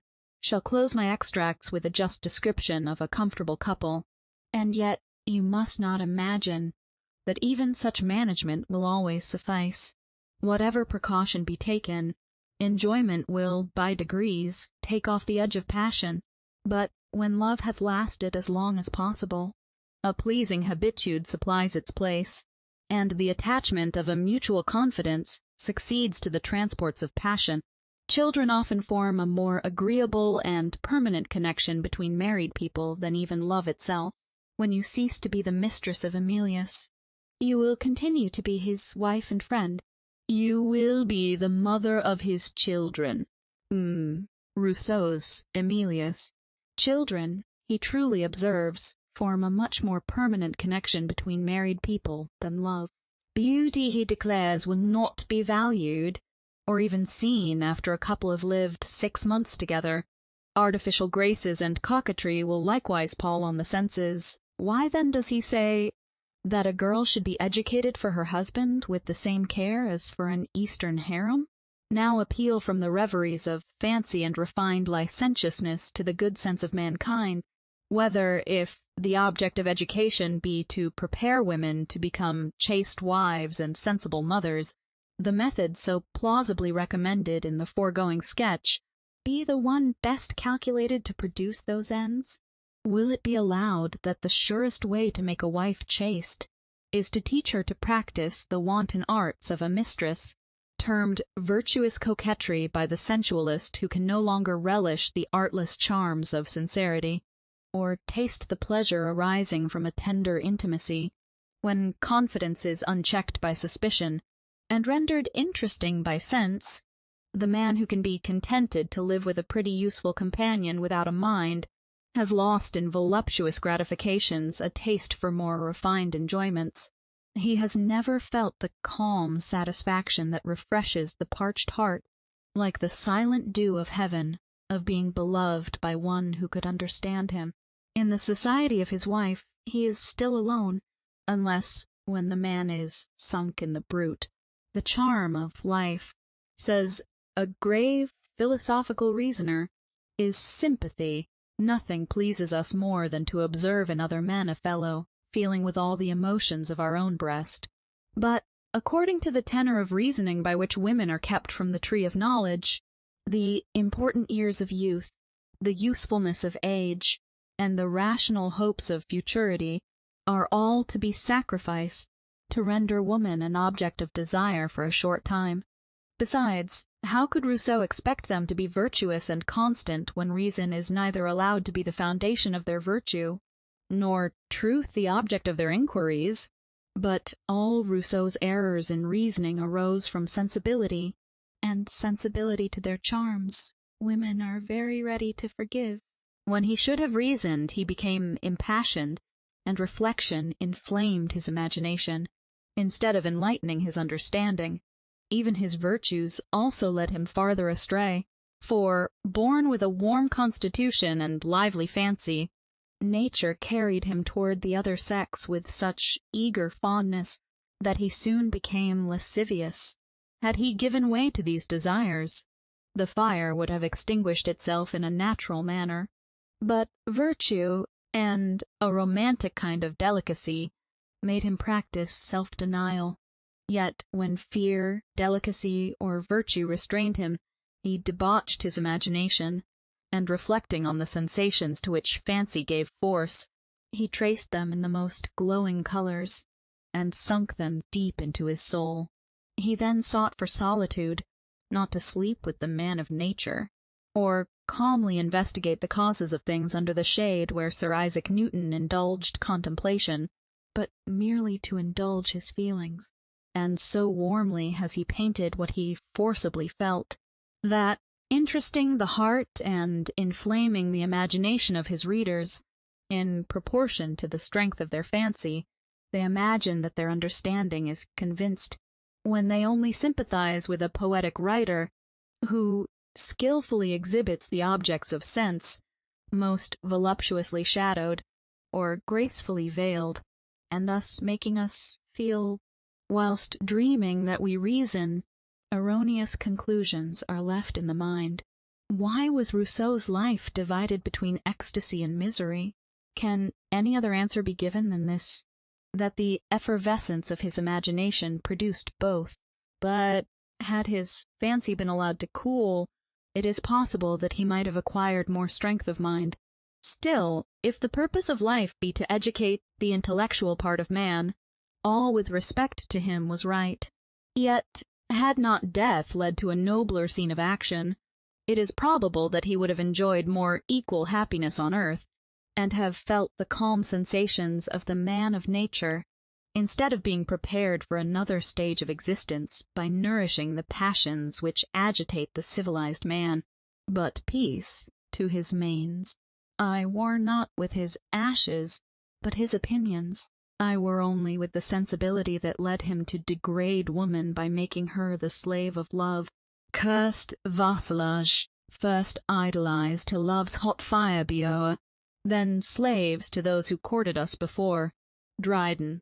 The pernicious tendency of those books, in which the writers insidiously degrade the sex, whilst they are prostrate before their personal charms, cannot be too often or too severely exposed. Let us, my dear contemporaries, arise above such narrow prejudices. If wisdom is desirable on its own account, if virtue, to deserve the name, must be founded on knowledge, let us endeavor to strengthen our minds by reflection, till our heads become a balance for our hearts. Let us not confine all our thoughts to the petty occurrences of the day, nor our knowledge to an acquaintance with our lovers' or husbands' hearts, but let the practice of every duty be subordinate to the grand one of improving our minds, and preparing our affections for a more exalted state. Beware, then, my friends, of suffering the heart to be moved by every trivial incident. The reed is shaken by a breeze, and annually dies, but the oak stands firm, and for ages braves the storm. Were we, indeed, only created to flutter our hour out and die, why let us then indulge sensibility, and laugh at the severity of reason? Yet, alas, even then we should want strength of body and mind, and life would be lost in feverish pleasures or wearisome languor. But the system of education, which I earnestly wish to see exploded, seems to presuppose, what ought never to be taken for granted, that virtue shields us from the casualties of life, and that fortune, slipping off her bandage, will smile on a well-educated female, and bring in her hand an Emilius or a Telemachus, whilst, on the contrary, the reward which virtue promises to her votaries is confined, it is clear, to their own bosoms, and often must they contend with the most vexatious worldly cares, and bear with the vices and humors of relations for whom they can never feel a friendship. There have been many women in the world who, instead of being supported by the reason and virtue of their fathers and brothers, have strengthened their own minds by struggling with their vices and follies, yet have never met with a hero, in the shape of a husband, who, paying the debt that mankind owed them, might chance to bring back their reason to its natural dependent state, and restore the usurped prerogative of rising above opinion to man. Section 5.2. Dr. Fordyce's sermons have long made a part of a young woman's library. Nay, girls at school are allowed to read them, but I should instantly dismiss them from my pupils if I wished to strengthen her understanding, by leading her to form sound principles on a broad basis, or were I only anxious to cultivate her taste, though they must be allowed to contain many sensible observations. Dr. Fordyce may have had a very laudable end in view, but these discourses are written in such an affected style, that, were it only on that account, and had I nothing to object against his mellifluous precepts, I should not allow girls to peruse them, unless I designed to hunt every spark of nature out of their composition, melting every human quality into female weakness and artificial grace. I say artificial, for true grace arises from some kind of independence of mind. Children, careless of pleasing, and only anxious to amuse themselves, are often very graceful, and the nobility who have mostly lived with inferiors, and always had the command of money, acquire a graceful ease of deportment, which should rather be termed habitual grace of body, than that superior gracefulness which is truly the expression of the mind. This mental grace, not noticed by vulgar eyes, often flashes across a rough countenance, and irradiating every feature, shows simplicity and independence of mind. It is then we read characters of immortality in the eye, and see the soul in every gesture, though, when at rest, neither the face nor limbs may have much beauty to recommend them, or the behavior anything peculiar to attract universal attention. The mass of mankind, however, look for more tangible beauty, yet simplicity is, in general, admired when people do not consider what they admire, and can there be simplicity without sincerity? But, to have done with remarks that are in some measure desultory, though naturally excited by the subject, in declamatory periods Dr. Fordyce spins out Rousseau's eloquence, and in most sentimental rant, details his opinions respecting the female character, and the behavior which woman ought to assume to render her lovely. He shall speak for himself, for thus he makes nature address man. Behold these smiling innocents, whom I have graced with my fairest gifts, and committed to your protection. Behold them with love and respect. Treat them with tenderness and honor. They are timid and want to be defended. They're frail. Oh, do not take advantage of their weakness. Let their fears and blushes endear them. Let their confidence in you never be abused. But is it possible that any of you can be such barbarians, so supremely wicked, as to abuse it? Can you find in your hearts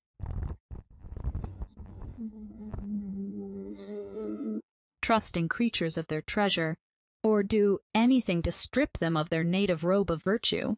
Cursed be the impious hand that would dare to violate the unblemished form of chastity. Thou wretch, thou ruffian, forbear, nor venture to provoke heaven's fiercest vengeance. I know not any comment that can be made seriously on this curious passage, and I could produce many similar ones, and some so very sentimental that I have heard rational men use the word indecent when they mention them with disgust. Can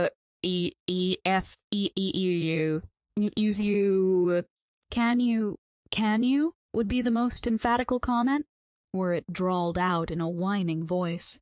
Throughout there is a display of cold, artificial feelings, and that parade of sensibility which boys and girls should be taught to despise as the sure mark of a little vain mind. Florid appeals are made to heaven, and to the beauteous innocents, the fairest images of heaven here below, whilst sober sense is left far behind. This is not the language of the heart, nor will it ever reach it, though the ear may be tickled. Shall be told, perhaps, that the public have been pleased with these volumes. True, and Hervey's Meditations are still read, though he equally sinned against sense and taste, particularly object to the lover-like phrases of pumped-up passion, which are everywhere interspersed. If women be ever allowed to walk without leading strings, why must they be cajoled into virtue by artful flattery and sexual compliments? Speak to them the language of truth and soberness, and away with the lullaby strains of condescending endearment. Let them be taught to respect themselves as rational creatures, and not led to have a passion for their own insipid persons. It moves my gall to hear a preacher descanting on dress and needlework, and still more to hear him address the British fair, the fairest of the fair, as if they had only feelings. Even recommending piety, he uses the following argument: never, perhaps, does a fine woman strike more deeply than when, composed into pious recollection, and possessed with the noblest considerations, she assumes, without knowing it, superior dignity and new graces, so that the beauties of holiness seem to radiate about her, and the bystanders are almost induced to fancy her already worshipping amongst her kindred angels. Why are women to be thus bred up with a desire of conquest? The very epithet, used in this sense, gives me a sickly qualm. Does religion and virtue offer no stronger motives, no brighter reward? Must they always be debased by being made to consider the sex of their companions? Must they be taught always to be pleasing? And when leveling their small artillery at the heart of man, is it necessary to tell them that a little sense is sufficient to render their attention incredibly soothing? As a small degree of knowledge entertains in a woman, so from a woman, though for a different reason, a small expression of kindness delights, particularly if she have beauty. I should have supposed for the same reason. Why are girls to be told that they resemble angels, but to sink them below women? Or that a gentle, innocent female is an object that comes nearer to the idea which we have formed of angels than any other? Yet they are told, at the same time, that they are only like angels when they are young and beautiful. Consequently, it is their persons, not their virtues, that procure them this homage. Idle, empty words. What can such delusive flattery lead to, but vanity and folly? The lover, it is true, has a poetic license to exalt his mistress. His reason is the bubble of his passion, and he does not utter a falsehood when he borrows the language of adoration. His imagination may raise the idol of his heart, unblamed, above humanity, and happy would it be for women, if they were only flattered by the men who loved them. I mean, who loved the individual, not the sex. But should a grave preacher interlard his discourses with such fooleries, in sermons or novels? However, voluptuousness is always true to its text. Men are allowed by moralists to cultivate, as nature directs, different qualities, and assume the different characters that the same passions, modified almost to infinity, give to each individual. A virtuous man may have a choleric or a sanguine constitution, be gay or grave, unreproved, be firm till he is almost over, bearing, or weakly submissive, have no will or opinion of his own. But all women are to be levelled, by meekness and docility, into one character of yielding softness and gentle compliance. We'll use the preacher's own words. Let it be observed that in your sex manly exercises are never graceful, that in them a tone and figure, as well as an air and deportment of the masculine kind, are always forbidding, and that men of sensibility desire in every woman soft features and a flowing voice, a form not robust and demeanor delicate and gentle. Is not the following portrait the portrait of a house slave? I am astonished at the folly of many women who are still reproaching their husbands for leaving them alone, for preferring this or that company to theirs, for treating them with this and the other mark of disregard or indifference, when, to speak the truth, they have themselves in a great measure to blame. Not that I would justify the men in anything wrong on their part, but had you behaved to them with more respectful observance, and a more equal tenderness, studying their humors, overlooking their mistakes, submitting to their opinions in matters indifferent, passing by little instances of unevenness, caprice, or passion, giving soft answers to hasty words, complaining as seldom as possible, and making it your daily care to relieve their anxieties and prevent their wishes, to enliven the hour of dullness, and call up the ideas of felicity. Had you pursued this conduct, I doubt not, but you would have maintained and even increased their esteem, so far as to have secured every degree of influence that could conduce to their virtue, or your mutual satisfaction, and your house might at this day have been the abode of domestic bliss. Such a woman ought to be an angel, or she is an ass, for I discern not a trace of the human character, neither reason nor passion in this domestic drudge, whose being is absorbed in that of a tyrant's. Still, Dr. Fordyce must have very little acquaintance with the human heart, if he really supposed that such conduct would bring back wandering love, instead of exciting contempt. No, beauty, gentleness, etc., may gain a heart, but esteem, the only lasting affection, can alone be obtained by virtue supported by reason. It is respect for the understanding that keeps alive tenderness for the person. As these volumes are so frequently put into the hands of young people, I have taken more notice of them than, strictly speaking, they deserve, but as they have contributed to vitiate the taste and enervate the understanding of many of my fellow creatures, I could not pass them silently over. Section 5.3. Such paternal solicitude pervades Dr. Gregory's legacy to his daughters, that I enter on the task of criticism with affectionate respect. But, as this little volume has many attractions to recommend it to the notice of the most respectable part of my sex, I cannot silently pass over arguments that so speciously support opinions which, I think, have had the most baneful effect on the morals and manners of the female world. His easy, familiar style is particularly suited to the tenor of his advice, and the melancholy tenderness which his respect for the memory of a beloved wife diffuses through the whole work renders it very interesting. Yet there is a degree of concise elegance conspicuous in many passages that disturbs this sympathy, and we pop on the author when we only expected to meet the father.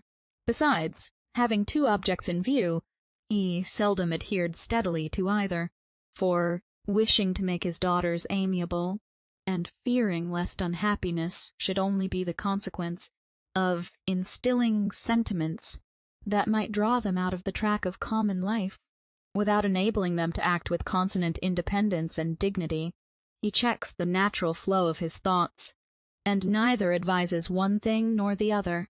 In the preface, he tells them a mournful truth, that they will hear, at least once in their lives, the genuine sentiments of a man who has no interest in deceiving them. Hapless woman, what can be expected from thee, when the beings on whom thou art said naturally to depend for reason and support, have all an interest in deceiving thee? This is the root of the evil that has shed a corroding mildew on all thy virtues, and blighting in the bud thy opening faculties, has rendered thee the weak thing thou art.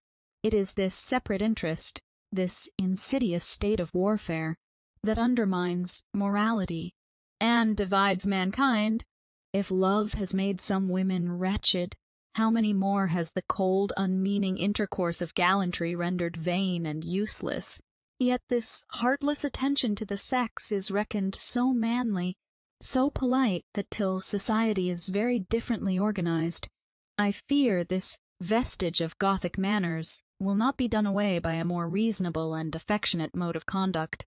Besides, to strip it of its imaginary dignity, I must observe that in the most civilized European states, this lip service prevails in a very great degree, accompanied with extreme dissoluteness of morals. In Portugal, the country that I particularly allude to, it takes place of the most serious moral obligations, for a man is seldom assassinated when in the company of a woman. The savage hand of rapine is unnerved by this chivalrous spirit, and, if the stroke of vengeance cannot be stayed, the lady is entreated to pardon the rudeness and depart in peace, though sprinkled, perhaps, with her husband's or brother's blood. Shall pass over his strictures on religion, because I mean to discuss that subject in a separate chapter. The remarks, relative to behavior, though many of them very sensible, I entirely disapprove of, because it appears to me to be beginning, as it were, at the wrong end. A cultivated understanding and an affectionate heart will never want starched rules of decorum. Something more substantial than seemliness will be the result, and, without understanding, the behavior here recommended would be rank affectation.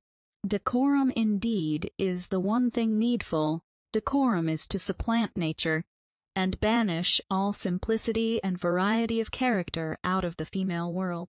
Yet, what good end can all this superficial counsel produce? It is, however, much easier to point out this or that mode of behavior than to set the reason to work. But when the mind has been stored with useful knowledge, and strengthened by being employed, the regulation of the behavior may safely be left to its guidance. Why, for instance, should the following caution be given, when art of every kind must contaminate the mind, and why entangle the grand motives of action, which reason and religion equally combine to enforce, with pitiful worldly shifts and sleight of hand tricks to gain the applause of gaping, tasteless fools? But even cautious in displaying your good sense. If it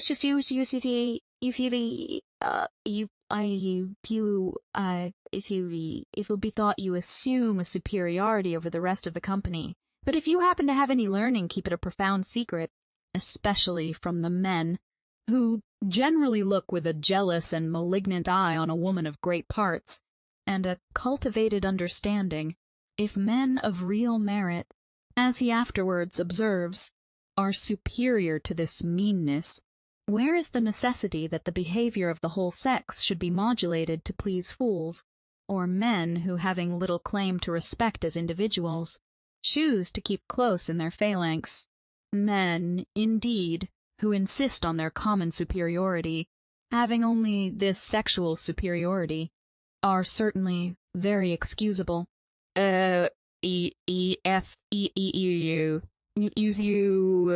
Let women once acquire good sense, and if it deserve the name, it will teach them.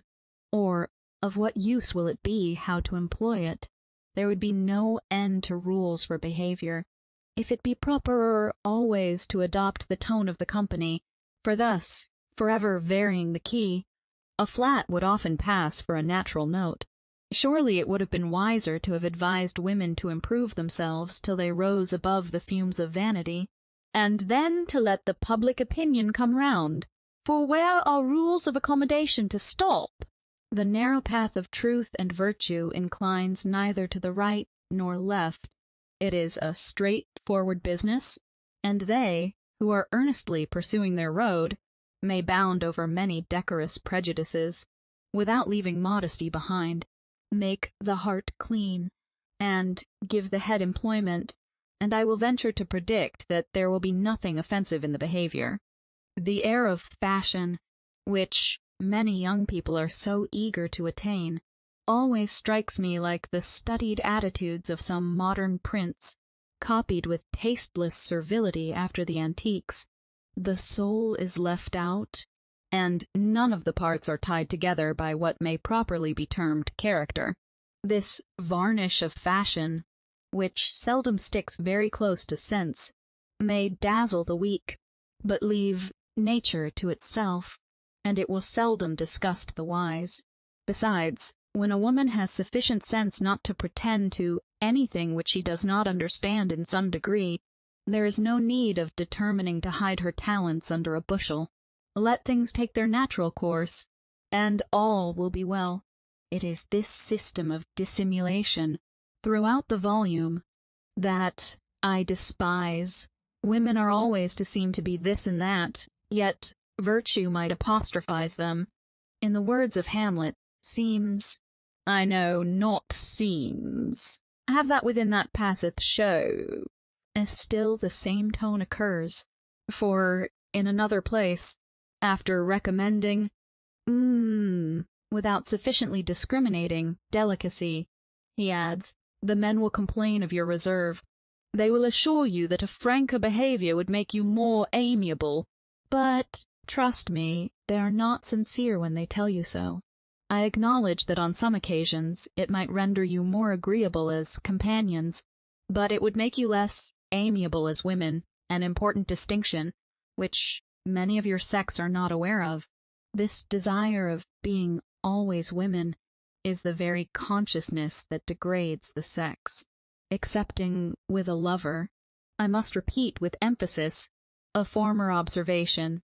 It would be well if they were only agreeable or rational companions, but in this respect, his advice is even inconsistent with a passage which I mean to quote with the most marked approbation. The sentiment that a woman may allow all innocent freedoms, provided her virtue is secure, is both grossly indelicate and dangerous, and has proved fatal to many of your sex. With this opinion I perfectly coincide. A man, or a woman, of any feeling, must always wish to convince a beloved object that it is the caresses of the individual, not the sex, that is received and returned with pleasure, and that the heart, rather than the senses, is moved. Without this natural delicacy, love becomes a selfish, personal gratification that soon degrades the character. Carry this sentiment still further. Affection, when love is out of the question, authorizes many personal endearments that naturally flowing from an innocent heart give life to the behavior. But the personal intercourse of appetite, gallantry, or vanity is despicable when a man squeezes the hand of a pretty woman, handing her to a carriage, whom he has never seen before. She will consider such an impertinent freedom in the light of an insult.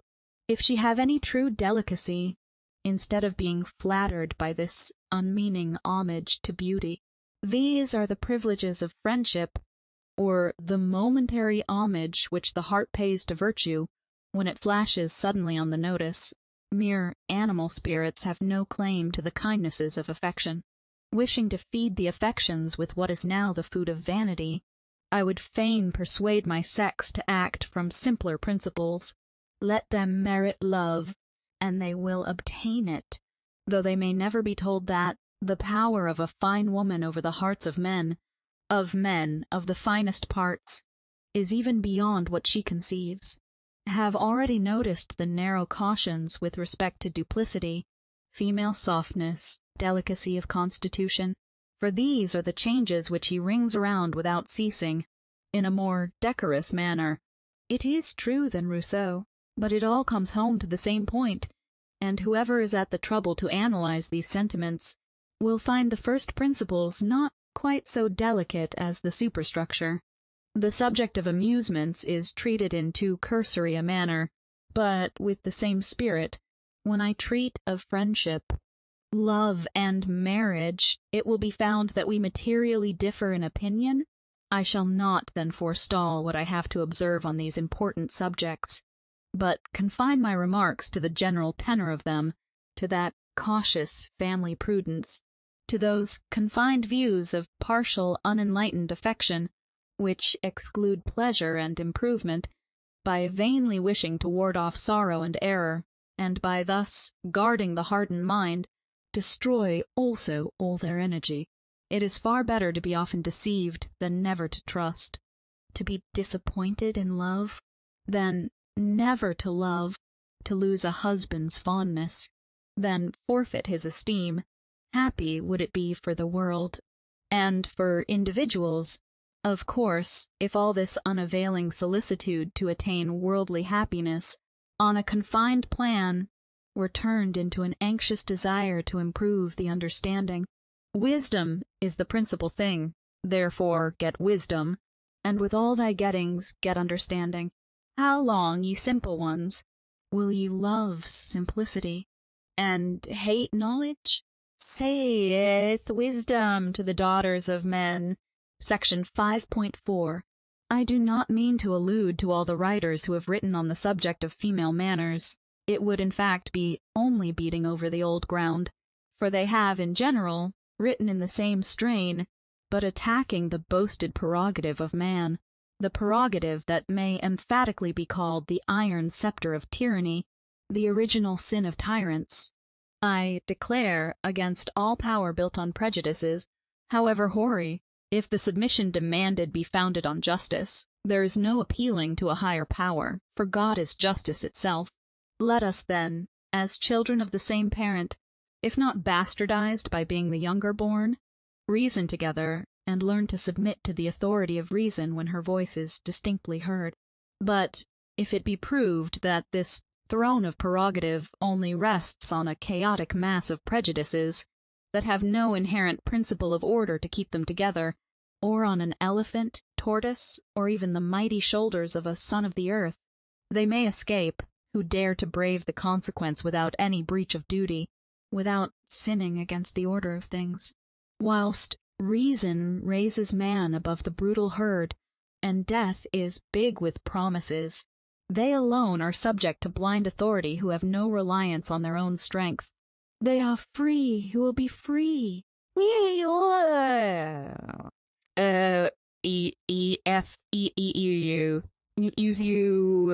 He is the free man, whom truth makes free. Cowper, the being who can govern itself, has nothing to fear in life. But if anything is dearer than its own respect, the price must be paid to the last farthing. Virtue, like everything valuable, must be loved for herself alone, or she will not take up her abode with us. She will not impart that peace which passeth understanding, when she is merely made the stilts of reputation and respected with pharisaical exactness, because honesty is the best policy, that the plan of life which enables us to carry some knowledge and virtue into another world is the one best calculated to ensure content in this, cannot be denied. Yet few people act according to this principle, though it be universally allowed that it admits not of dispute. Present pleasure or present power carry before it these sober convictions, and it is for the day, not for life, that man bargains with happiness. How few, how very few, have sufficient foresight or resolution to endure a small evil at the moment, to avoid a greater hereafter. Woman, in particular, whose virtues is watch, seldom attains to this greatness of mind, so that, becoming the slave of her own feelings, she is easily subjugated by those of others. Thus degraded, her reason, her misty reason, is employed rather to burnish than to snap her chains. I mean to use a word that comprehends more than chastity, the sexual virtue. Indignantly have I heard women argue in the same track as men, and adopt the sentiments that brutalize them with all the pertinacity of ignorance. Must illustrate my assertion by a few examples. Mrs. Piazzi, who often repeated by rote what she did not understand, comes forward with Johnsonian periods, seek not for happiness in singularity, and dread a refinement of wisdom as a deviation into folly. Thus she dogmatically addresses a new married man, and to elucidate this pompous exordium, she adds, I said that the person of your lady would not grow more pleasing to you. But pray let her never suspect that it grows less so, that a woman will pardon an affront to her understanding much sooner than one to her person, is well known, nor will any of us contradict the assertion. All our attainments, all our arts, are employed to gain and keep the heart of man, and what mortification can exceed the disappointment? If the end be not obtained, there is no reproof, however pointed, no punishment, however severe, that a woman of spirit will not prefer to neglect, and if she can endure it without complaint, it only proves that she means to make herself amends by the attention of others for the slights of her husband. These are true masculine sentiments. All our arts are employed to gain and keep the heart of man, and what is the inference, if a person, and was there ever a person, though formed with medicine symmetry, that was not slighted, be neglected? She will make herself amends by endeavoring to please other men. Noble morality, but thus is the understanding of the whole sex affronted, and their virtue deprived of the common basis of virtue. A woman must know that her person cannot be as pleasing to her husband as it was to her lover, and if she be offended with him for being a human creature, she may as well whine about the loss of his heart as about any other foolish thing. And this very want of discernment or unreasonable anger proves that he could not change his fondness for her person into affection for her virtues or respect for her understanding. Whilst women avow and act up to such opinions, their understandings, at least, deserve the contempt and obloquy that men, who never insult their persons, have pointedly levelled at the female mind, and it is the sentiments of these polite men, who do not wish to be encumbered with mind, that vain women thoughtlessly adopt. Yet they should know that insulted reason alone can spread that sacred reserve about the persons which renders human affections, for human affections have always some base alloy, as permanent as is consistent with the grand end of existence, the attainment of virtue. The Baroness de Stael speaks the same language as the lady just cited, with more enthusiasm. Her eulogium on Rousseau was accidentally put into my hands, and her sentiments, the sentiments of too many of my sex, may serve as the text for a few comments. Though Rousseau, she observes, has endeavored to prevent women from interfering in public affairs and acting a brilliant part in the theatre of politics, yet, in speaking of them, how much has he done it to their satisfaction, if he wished to deprive them of some rights foreign to their sex? How has he forever restored to them all those to which it has a claim? And in attempting to diminish their influence over the deliberations of men, how sacredly has he established the empire they have over their happiness? In aiding them to descend from an usurped throne, he has firmly seated them upon that to which they were destined by nature, and though he be full of indignation against them when they endeavor to resemble men, yet when they come before him with all the charms, weaknesses, virtues, and errors of their sex, his respect for their persons amounts almost to adoration. True, for never was there a sensualist who paid more fervent adoration at the shrine of beauty. So devout, indeed, was his respect for the person, that, excepting the virtue of chastity, for obvious reasons, he only wished to see it embellished by charms, weaknesses, and errors. He was afraid lest the austerity of reason should disturb the soft playfulness of love. The master wished to have a meretricious slave to fondle, entirely dependent on his reason and bounty. He did not want a companion whom he should be compelled to esteem, or a friend to whom he could confide the care of his children's education, should death deprive them of their father, before he had fulfilled the sacred task. He denies woman reason, he shuts her out from knowledge, and turns her aside from truth. Yet his pardon is granted, because he admits the passion of love. It would require some ingenuity to show why women were to be under such an obligation to him for thus admitting love, when it is clear that he admits it only for the relaxation of men, and to perpetuate the species.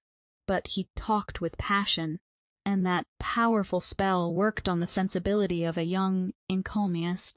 What signifies it, pursues this rhapsodist, to women, that his reason disputes with them the empire, when his heart is devotedly theirs? It is not empire, but equality, that they should contend for, yet if they only wish to lengthen out their sway, they should not entirely trust to their persons, for though beauty may gain a heart, it cannot keep it even while the beauty is in full bloom, unless the mind lend, at least some graces, when women are once sufficiently enlightened to discover their real interest. On a grand scale they will, I am persuaded, be very ready to resign all the prerogatives of love that are not mutual. Speaking of them as lasting prerogatives, for the calm satisfaction of friendship, and the tender confidence of habitual esteem. Before marriage they will not assume any insolent airs, nor afterward abjectly submit, but, endeavoring to act like reasonable creatures, in both situations, they will not be tumbled from a throne to a stool. Adam Genlis has written several entertaining books for children, and her letters on education afford many useful hints that sensible parents will certainly avail themselves of, but her views are narrow, and her prejudices as unreasonable as strong. Shall pass over her vehement argument in favor of the eternity of future punishments, because I blush to think that a human being should ever argue vehemently in such a cause, and only make a few remarks on her absurd manner of making the parental authorities supplant reason. For everywhere does she inculcate not only blind submission to parents, but to the opinion of the world.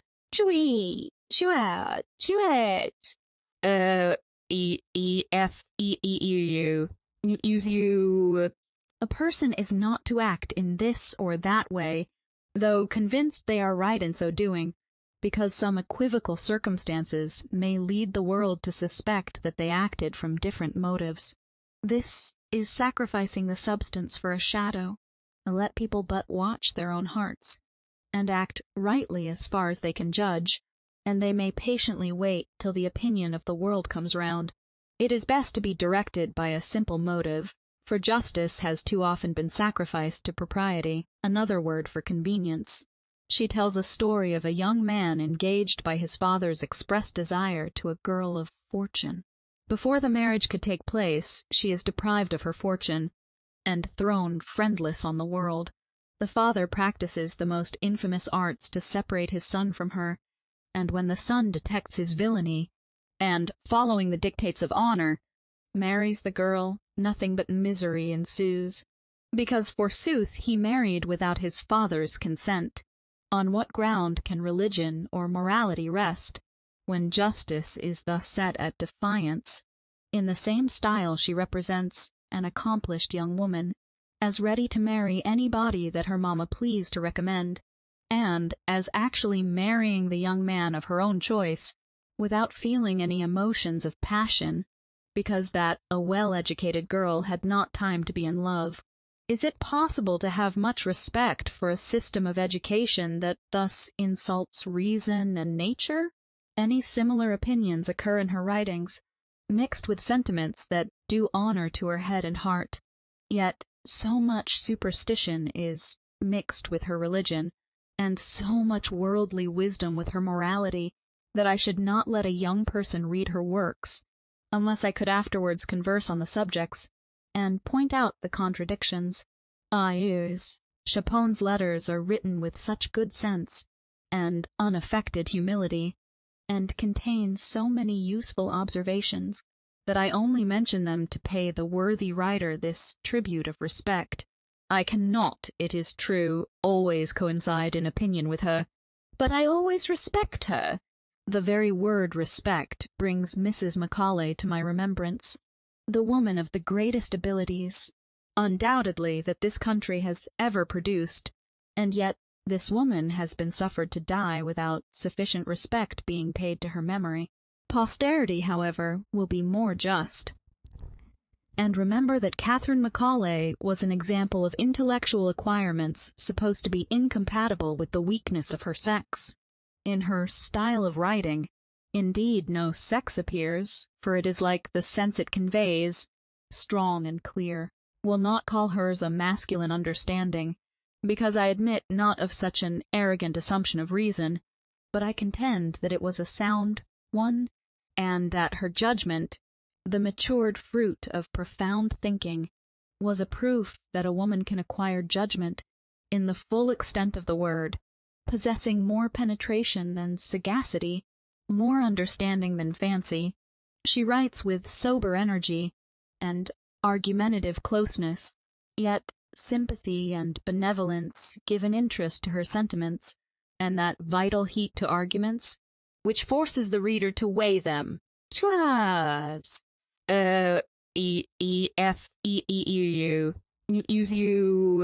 Coinciding in opinion with Mrs. Macaulay relative to many branches of education, I refer to her valuable work, instead of quoting her sentiments to support my own. When I first thought of writing these strictures, I anticipated Mrs. Macaulay's approbation with a little of that sanguine ardor which it has been the business of my life to depress, but soon heard with the sickly qualm of disappointed hope. and the still seriousness of regret that she was no more. Section 5.5. Taking a view of the different works which have been written on education, Lord Chesterfield's letters must not be silently passed over. Not that I mean to analyze his unmanly, immoral system, or even to cull any of the useful, shrewd remarks which occur in his frivolous correspondence. No, I only mean to make a few reflections on the avowed tendency of them, the art of acquiring an early knowledge of the world, an art, I will venture to assert, that preys secretly, like the worm in the bud, on the expanding powers, and turns to poison the generous juices which should mount with vigor in the youthful frame, inspiring warm affections and great resolves. For everything, saith the wise man, there is reason, and who would look for the fruits of autumn during the genial months of spring? But this is mere declamation, and I mean to reason with those worldly, wise instructors.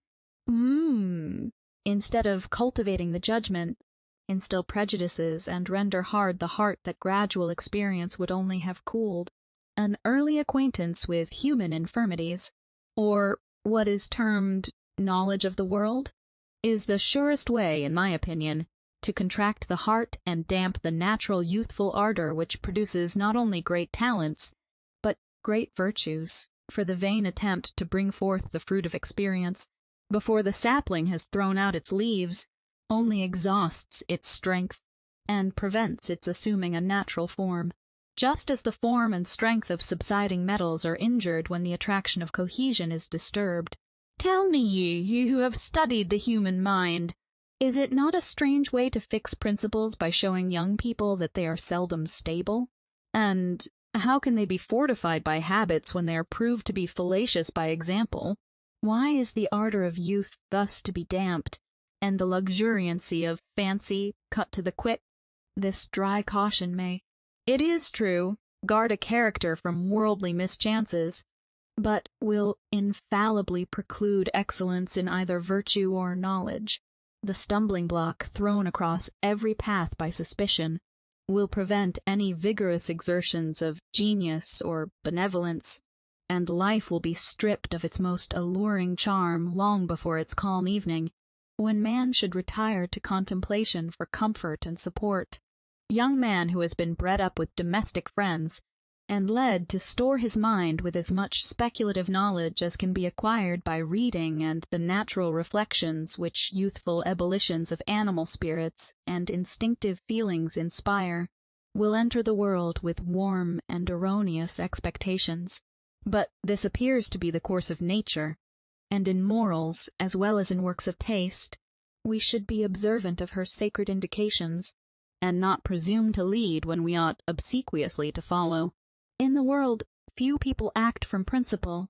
Present feelings and early habits are the grand springs, but how would the former be deadened, and the latter rendered iron-corroding fetters, if the world were shown to young people just as it is, when no knowledge of mankind or their own hearts, slowly obtained by experience, rendered them forbearing? Their fellow creatures would not then be viewed as frail beings, like themselves, condemned to struggle with human infirmities, and sometimes displaying the light and sometimes the dark side of their character, extorting alternate feelings of love and disgust, but guarded against as beasts of prey, until every enlarged social feeling, in a word, humanity, was eradicated. In life, on the contrary, as we gradually discover the imperfections of our nature, we discover virtues, and various circumstances attach us to our fellow creatures. When we mix with them, and view the same objects that are never thought of in acquiring a hasty, unnatural knowledge of the world, we see a folly swell into a vice by almost imperceptible degrees, and pity while we blame. But if the hideous monster burst suddenly on our sight, fear and disgust, rendering us more severe than man ought to be, might lead us with blind zeal to usurp the character of omnipotence, and denounce damnation on our fellow mortals, forgetting that we cannot read the heart, and that we have seeds of the same vices lurking in our own.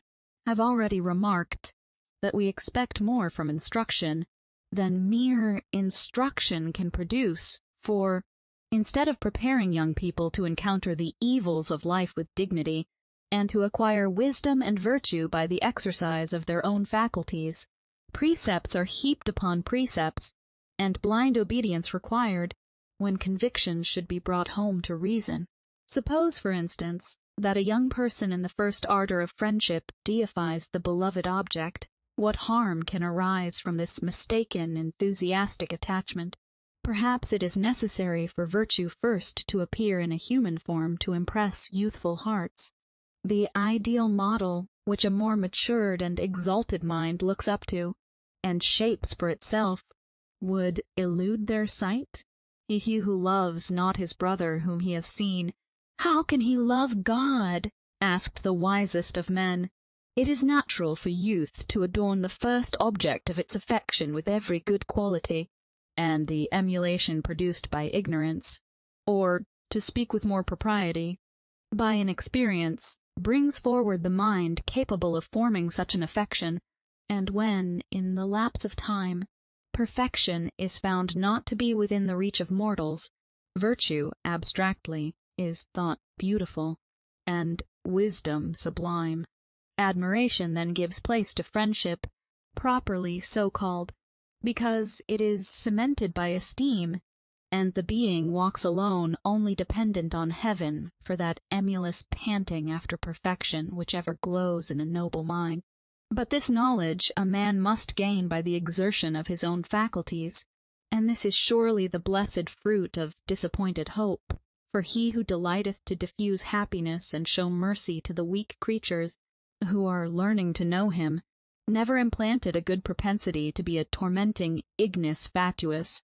Our trees are now allowed to spread with wild luxuriance, nor do we expect by force to combine the majestic marks of time with youthful graces, but wait patiently till they have struck deep their root, and braved many a storm. Is the mind, then, which in proportion to its dignity advances more slowly towards perfection, to be treated with less respect? To argue from analogy, everything around us is in a progressive state, and when an unwelcome knowledge of life produces almost a satiety of life, and we discover by the natural course of things that all that is done under the sun is vanity, we are drawing near the awful close of the drama. The days of activity and hope are over, and the opportunities which the first stage of existence has afforded of advancing in the scale of intelligence must soon be summed up. A knowledge at this period of the futility of life, or earlier, if obtained by experience, is very useful because it is natural, but when a frail being is shown the follies and vices of man, that he may be taught prudently to guard against the common casualties of life by sacrificing his heart, surely it is not speaking harshly to call it the wisdom of this world, contrasted with the nobler fruit of piety and experience. Will venture a paradox, and deliver my opinion without reserve. If men were only born to form a circle of life and death, it would be wise to take every step that foresight could suggest to render life happy. Moderation in every pursuit would then be supreme wisdom, and the prudent voluptuary might enjoy a degree of content, though he neither cultivated his understanding, nor kept his heart pure. Prudence, supposing we were mortal, would be true wisdom, or, to be more explicit, would procure the greatest portion of happiness, considering the whole of life, but knowledge beyond the conveniences of life would be a curse. Why should we injure our health by close study? The exalted pleasure which intellectual pursuits afford would scarcely be equivalent to the hours of languor that follow, especially if it be necessary to take into the reckoning the doubts and disappointments that cloud our researches. Vanity and vexation close every inquiry, for the cause which we particularly wish to discover flies like the horizon before us as we advance. The ignorant, on the contrary, resemble children, and suppose that if they could walk straight forward they should at last arrive where the earth and clouds meet. Yet, disappointed as we are in our researches, The mind gains strength by the exercise, sufficient, perhaps, to comprehend the answers which, in another step of existence, it may receive to the anxious questions it asked, when the understanding with feeble wing was fluttering around the visible effects to dive into the hidden cause. The passions also, the winds of life, would be useless, if not injurious, did the substance which composes our thinking being, after we have thought in vain, only become the support of vegetable life, and invigorate a cabbage, or blush in a rose. The appetites would answer every earthly purpose, and produce more moderate and permanent happiness. But the powers of the soul that are of little use here, and, probably, disturb our animal enjoyments, even while conscious dignity makes us glory in possessing them, prove that life is merely an education, a state of infancy, of which the only hopes worth cherishing should not be sacrificed. I mean, therefore, to infer that we ought to have a precise idea of what we wish to attain by education, for the immortality of the soul is contradicted by the actions of many people who firmly profess the belief. If you mean to secure ease and prosperity on earth as the first consideration, and leave futurity to provide for itself, you act prudently in giving your child an early insight into the weaknesses of his nature. You may not, it is true, make an inkle of him, but do not imagine that he will stick to more than the letter of the law, who has very early imbibed a mean opinion of human nature, nor will he think it necessary to rise much above the common standard. He may avoid gross vices, because honesty is the best policy, but he will never aim at attaining great virtues. The example of writers and artists will illustrate this remark. Must therefore venture to doubt whether what has been thought an axiom in morals may not have been a dogmatical assertion made by men who have coolly seen mankind through the medium of books, and say, in direct contradiction to them, that the regulation of the passions is not always wisdom. On the contrary, it should seem that one reason why men have superior judgment and more fortitude than women is undoubtedly this, that they give a freer scope to the grand passions, and by more frequently going astray, enlarge their minds. If then, by the exercise of their own reason, they fix on some stable principle, they have probably to thank the force of their passions, nourished by false views of life, and permitted to overleap the boundary that secures content. But if, in the dawn of life, we could soberly survey the scenes before us as in perspective, and see everything in its true colors, how could the passions gain sufficient strength to unfold the faculties? Let me now, as from an eminence, survey the world stripped of all its false, delusive charms. The clear atmosphere enables me to see each object in its true point of view. While my heart is still, I am calm as the prospect in a morning when the mists, slowly dispersing, silently unveil the beauties of nature. Refreshed by rest, in what light will the world now appear? I rub my eyes and think, perchance, that I am just awaking from a lively dream.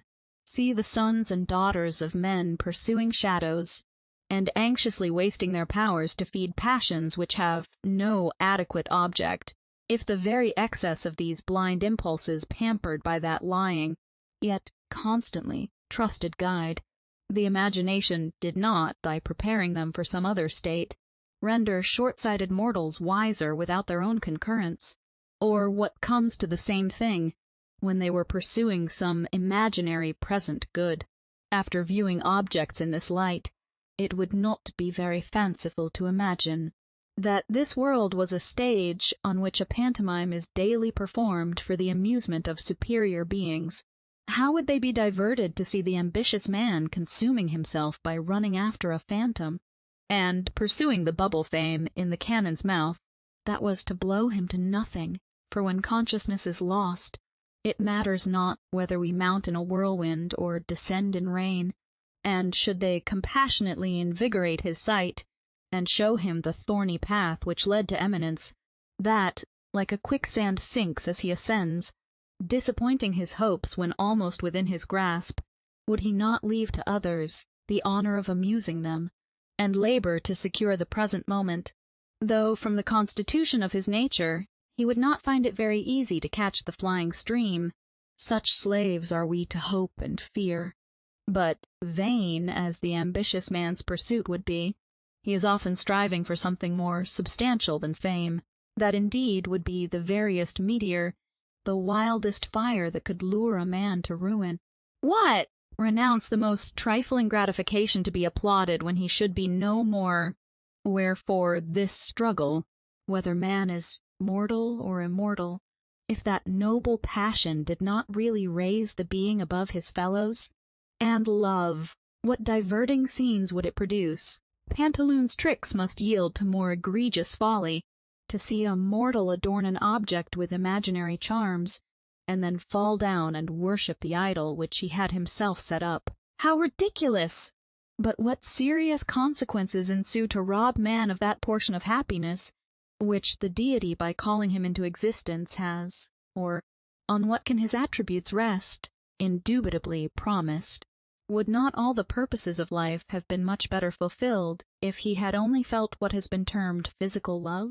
And would not the sight of the object, not seen through the medium of the imagination, soon reduce the passion to an appetite, if reflection, the noble distinction of man, did not give it force, and make it an instrument to raise him above this earthy dross, by teaching him to love the center of all perfection, whose wisdom appears clearer and clearer in the works of nature, in proportion as reason is illuminated and exalted by contemplation, and by acquiring that love of order which the struggles of passion produce, the habit of reflection, and the knowledge attained by fostering any passion, might be shown to be equally useful, though the object be proved equally fallacious, for they would all appear in the same light, if they were not magnified by the governing passion implanted in us by the Author of all good, to call forth and strengthen the faculties of each individual, and enable it to attain all the experience that an infant can obtain, who does certain things, it cannot tell why, descend from my height, and mixing with my fellow creatures, feel myself hurried along the common stream. Ambition, love, hope, and fear exert their wonted power, though we be convinced by reason that their present and most attractive promises are only lying dreams.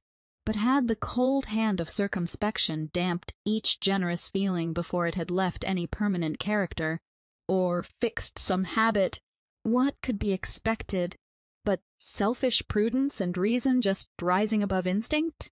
Who that has read Dean Swift's disgusting description of the Yahoos, and insipid one of Hoynen with a philosophical eye, can avoid seeing the futility of degrading the passions, or making man rest in contentment? The youth should act, for, had he the experience of a grey head, he would be fitter for death than life, though his virtues, rather residing in his head than his heart, could produce nothing great, and his understanding prepared for this world would not, by its noble flights, prove that it had a title to a better. Besides, it is not possible to give a young person a just view of life. He must have struggled with his own passions before he can estimate the force of the temptation which betrayed his brother into vice. Those who are entering life, and those who are departing, see the world from such very different points of view, that they can seldom think alike, unless the unfledged reason of the former never attempted a solitary flight. When we hear of some daring crime, it comes full upon us in the deepest shade of turpitude, and raises indignation, but the eye that gradually saw the darkness thicken must observe it with more compassionate forbearance. The world cannot be seen by an unmoved spectator. We must mix in the throng, and feel as men feel before we can judge of their feelings. If we mean, in short, to live in the world to grow wiser and better, and not merely to enjoy the good things of life, we must attain a knowledge of others at the same time that we become acquainted with ourselves. Knowledge acquired any other way only hardens the heart and perplexes the understanding. May be told that the knowledge thus acquired is sometimes purchased at too dear a rate. I can only answer that I very much doubt whether any knowledge can be attained without labor and sorrow, and those who wish to spare their children both should not complain if they are neither wise nor virtuous. They only aimed at making them prudent, and prudence, early in life, is but the cautious craft of ignorant self-love. I have observed that young people, to whose education particular attention has been paid, have, in general, been very superficial and conceited, and far from pleasing in any respect, because they had neither the unsuspecting warmth of youth, nor the cool depth of age. I cannot help imputing this unnatural appearance principally to that hasty premature instruction, which leads them presumptuously to repeat all the crude notions they have taken upon trust, so that the careful education which they received makes them all their lives the slaves of prejudices. Entail as well as bodily exertion is, at first, irksome, so much so that the many would fain let others both work and think for them. An observation which I have often made will illustrate my meaning. When, in a circle of strangers or acquaintances, a person of moderate abilities asserts an opinion with heat, I will venture to affirm, for I have traced this fact home very often, that it is a prejudice. These echoes have a high respect for the understanding of some relation or friend, and without fully comprehending the opinions which they are so eager to retail, they maintain them with a degree of obstinacy that would surprise even the person who concocted them. Know that a kind of fashion now prevails of respecting prejudices, and when anyone dares to face them, though actuated by humanity and armed by reason, he is superciliously asked whether his ancestors were fools. No, I should reply. Opinions, at first, of every description, were all probably considered, and therefore were founded on some reason, yet not unfrequently. Of course, it was rather a local expedient than a fundamental principle. That would be reasonable at all times, but moss-covered opinions assume the disproportioned form of prejudices when they are indolently adopted only because age has given them a venerable aspect, though the reason on which they were built ceases to be a reason, or cannot be traced. Why are we to love prejudices? Merely because they are prejudices. A prejudice is a fond, obstinate persuasion, for which we can give no reason. For the moment a reason can be given for an opinion, it ceases to be a prejudice, though it may be an error in judgment, and are we then advised to cherish opinions only to set reason at defiance? This mode of arguing, if arguing it may be called, reminds me of what is vulgarly termed a woman's reason. For women sometimes declare that they love or believe certain things. Because they love or believe them, it is impossible to converse with people to any purpose, who, in this style, only use affirmatives and negatives. Before you can bring them to a point, to start fairly from, you must go back to the simple principles that were antecedent to the prejudices broached by power, and it is 10 to 1, but you are stopped by the philosophical assertion that certain principles are as practically false as they are abstractly true. Nay, it may be inferred that reason has whispered some doubts, for it generally happens that people assert their opinions with the greatest heat when they begin to waver, striving to drive out their own doubts by convincing their opponent. They grow angry when those gnawing doubts are thrown back to prey on themselves. The fact is that men expect from education what education cannot give. A sagacious parent or tutor may strengthen the body and sharpen the instruments by which the child is to gather knowledge, but the honey must be the reward of the individual's own industry. It is almost as absurd to attempt to make a youth wise by the experience of another as to expect the body to grow strong by the exercise which is only talked of or seen. Any of those children whose conduct has been most narrowly watched become the weakest men, because their instructors only instill certain notions into their minds that have no other foundation than their authority. and if they are loved or respected, the mind is cramped in its exertions and wavering in its advances. The business of education in this case is only to conduct the shooting tendrils to a proper pole, yet, after laying precept upon precept, without allowing a child to acquire judgment itself, parents expect them to act in the same manner by this borrowed fallacious light, as if they had illuminated it themselves, and be, when they enter life, what their parents are at the close. They do not consider that the tree, and even the human body, does not strengthen its fibers till it has reached its full growth. There appears to be something analogous in the mind. The senses and the imagination give a form to the character during childhood and youth, and the understanding, as life advances, gives firmness to the first fair purposes of sensibility, till virtue, arising rather from the clear conviction of reason than the impulse of the heart, morality is made to rest on a rock against which the storms of passion vainly beat. I hope I shall not be misunderstood when I say that religion will not have this condensing energy unless it be founded on reason. If it be merely the refuge of weakness or wild fanaticism, and not a governing principle of conduct, drawn from self-knowledge and a rational opinion respecting the attributes of God, what can it be expected to produce? The religion which consists in warming the affections and exalting the imagination is only the poetical part, and may afford the individual pleasure without rendering it a more moral being. It may be a substitute for worldly pursuits, yet narrow instead of enlarging the heart, but virtue must be loved as in itself sublime and excellent, and not for the advantages it procures or the evils it averts. If any great degree of excellence be expected, men will not become moral when they only build airy castles in a future world to compensate for the disappointments which they meet with in this. If they turn their thoughts from relative duties to religious reveries, most prospects in life are marred by the shuffling worldly wisdom of men, who, forgetting that they cannot serve God and Mammon, endeavor to blend contradictory things. If you wish to make your son rich, pursue one course. If you are only anxious to make him virtuous, you must take another. But do not imagine that you can bound from one road to the other without losing your way.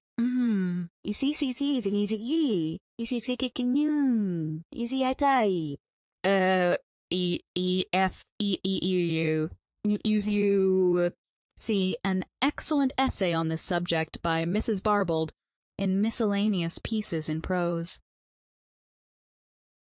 Chapter 6. The effect which an early association of ideas has upon the character. Educated in the enervating style recommended by the writers on whom I have been animadverting, and not having a chance, from their subordinate state in society, to recover their lost ground, is it surprising that women everywhere appear a defect in nature? Is it surprising, when we consider what a determinate effect an early association of ideas has on the character, that they neglect their understandings, and turn all their attention to their persons? The great advantages which naturally result from storing the mind with knowledge are obvious from the following considerations. The association of our ideas is either habitual or instantaneous, and the latter mode seems rather to depend on the original temperature of the mind than on the will. When the ideas and matters of fact are once taken in, they lie by for use, till some fortuitous circumstance makes the information dart into the mind with illustrative force that has been received at very different periods of our lives. Like the lightning's flash are many recollections, one idea assimilating and explaining another with astonishing rapidity. I do not now allude to that quick perception of truth, which is so intuitive that it baffles research, and makes us at a loss to determine whether it is reminiscence or ratiocination, lost sight of in its celerity. That opens the dark cloud. Over those instantaneous associations we have little power, for when the mind is once enlarged by excursive flights, or profound reflection, the raw materials will, in some degree, arrange themselves. The understanding, it is true, may keep us from going out of drawing when we group our thoughts, or transcribe from the imagination the warm sketches of fancy, but the animal spirits, the individual character give the coloring. Over this subtle electric fluid, how little power do we possess, and over it, how little power can reason obtain. These fine, intractable spirits appear to be the essence of genius, and beaming in its eagle eye, produce in the most eminent degree the happy energy of associating thoughts that surprise, delight, and instruct. These are the glowing minds that concentrate pictures for their fellow creatures, forcing them to view with interest the objects reflected from the impassioned imagination, which they passed over in nature. Footnote: I have sometimes, when inclined to laugh at materialists, asked whether, as the most powerful effects in nature are apparently produced by fluids, the magnetic, etc., the passions might not be fine, volatile fluids that embraced humanity, keeping the more refractory elementary parts together, or whether they were simply a liquid fire that pervaded the more sluggish materials, giving them life and heat. Must be allowed to explain myself. The generality of people cannot see or feel poetically. They want fancy, and therefore fly from solitude in search of sensible objects.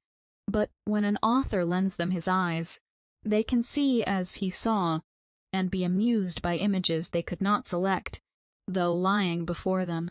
Education thus only supplies the man of genius with knowledge to give variety and contrast to his associations. But there is an habitual association of ideas that grows with our growth, which has a great effect on the moral character of mankind, and by which a turn is given to the mind that commonly remains throughout life. So ductile is the understanding, and yet so stubborn, that the associations which depend on adventitious circumstances, during the period that the body takes to arrive at maturity, can seldom be disentangled by reason. One idea calls up another, its old associate, and memory, faithful to the first impressions, particularly when the intellectual powers are not employed to cool our sensations, retraces them with mechanical exactness. This habitual slavery to first impressions has a more baneful effect on the female than the male character, because business and other dry employments of the understanding tend to deaden the feelings and break associations that do violence to reason. But females, who are made women of when they are mere children, and brought back to childhood when they ought to leave the go-cart forever, have not sufficient strength of mind to efface the superinductions of art that have smothered nature. Everything that they see or hear serves to fix impressions, call forth emotions, and associate ideas that give a sexual character to the mind. False notions of beauty and delicacy stop the growth of their limbs and produce a sickly soreness rather than delicacy of organs, and thus, weakened by being employed in unfolding instead of examining the first associations, forced on them by every surrounding object, how can they attain the vigor necessary to enable them to throw off their factitious character, where find strength to recur to reason and rise superior to a system of oppression that blasts the fair promises of spring? This cruel association of ideas, which everything conspires to twist into all their habits of thinking, or, to speak with more precision, of feeling, receives new force when they begin to act a little for themselves, or they then perceive that it is only through their address to excite emotions in men that pleasure and power are to be obtained. Besides, all the books professedly written for their instruction, which make the first impression on their minds, all inculcate the same opinions, educated in worse than Egyptian bondage. It is unreasonable, as well as cruel, to upbraid them with faults that can scarcely be avoided, unless a degree of native vigor be supposed. That falls to the lot of very few amongst mankind. For instance, the severest sarcasms have been leveled against the sex, and they have been ridiculed for repeating a set of phrases learnt by rote, when nothing could be more natural, considering the education they receive, and that their highest praise is to obey, unargued, the will of man. If they are not allowed to have reason sufficient to govern their own conduct, why, all they learn must be learned by rote, and when all their ingenuity is called forth to adjust their dress, a passion for a scarlet coat is so natural that it never surprised me. And, allowing Pope's summary of their character to be just that every woman is at heart a rake, why should they be bitterly censured for seeking a congenial mind, and preferring a rake to a man of sense? Rakes know how to work on their sensibility, whilst the modest merit of reasonable men has, of course, less effect on their feelings, and they cannot reach the heart by the way of the understanding, because they have few sentiments in common. It seems a little absurd to expect women to be more reasonable than men in their likings, and still to deny them the uncontrolled use of reason. When do men fall in love with sense? When do they, with their superior powers and advantages, turn from the person to the mind? And how can they then expect women, who are only taught to observe behavior, and acquire manners rather than morals, to despise what they have been all their lives laboring to attain? Where are they suddenly to find judgment enough to weigh patiently the sense of an awkward, virtuous man, when his manners, of which they are made critical judges, are rebuffing, and his conversation cold and dull, because it does not consist of pretty repartees, or well-turned compliments? In order to admire or esteem anything for a continuance, we must at least have our curiosity excited by knowing, in some degree, what we admire, for we are unable to estimate the value of qualities and virtues above our comprehension. Such a respect, when it is felt, may be very sublime, and the confused consciousness of humility may render the dependent creature an interesting object, in some points of view. But human love must have grosser ingredients, and the person very naturally will come in for its share, and an ample share it mostly has.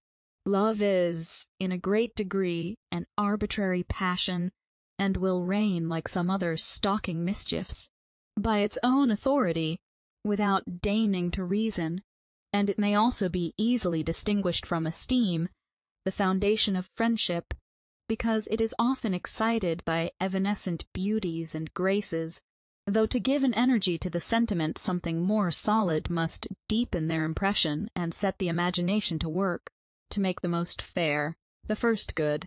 Common passions are excited by common qualities. Men look for beauty and the simper of good-humored docility. Women are captivated by easy manners. A gentlemanlike man seldom fails to please them, and their thirsty ears eagerly drink the insinuating nothings of politeness, whilst they turn from the unintelligible sounds of the charmer, reason. Charm he never so wisely. With respect to superficial accomplishments, the rake certainly has the advantage, and of these females can form an opinion, for it is their own ground, rendered gay and giddy by the whole tenor of their lives. The very aspect of wisdom, or the severe graces of virtue, must have a lugubrious appearance to them, and produce a kind of restraint from which they and love, sportive child, naturally revolt, without taste excepting of the lighter kind, or taste is the offspring of judgment. How can they discover that true beauty and grace must arise from the play of the mind? And how can they be expected to relish in a lover what they do not, or, very imperfectly, possess themselves? The sympathy that unites hearts, and invites to confidence, in them is so very faint, that it cannot take fire, and thus mount to passion. No, I repeat it, the love cherished by such minds must have grosser fuel. The inference is obvious.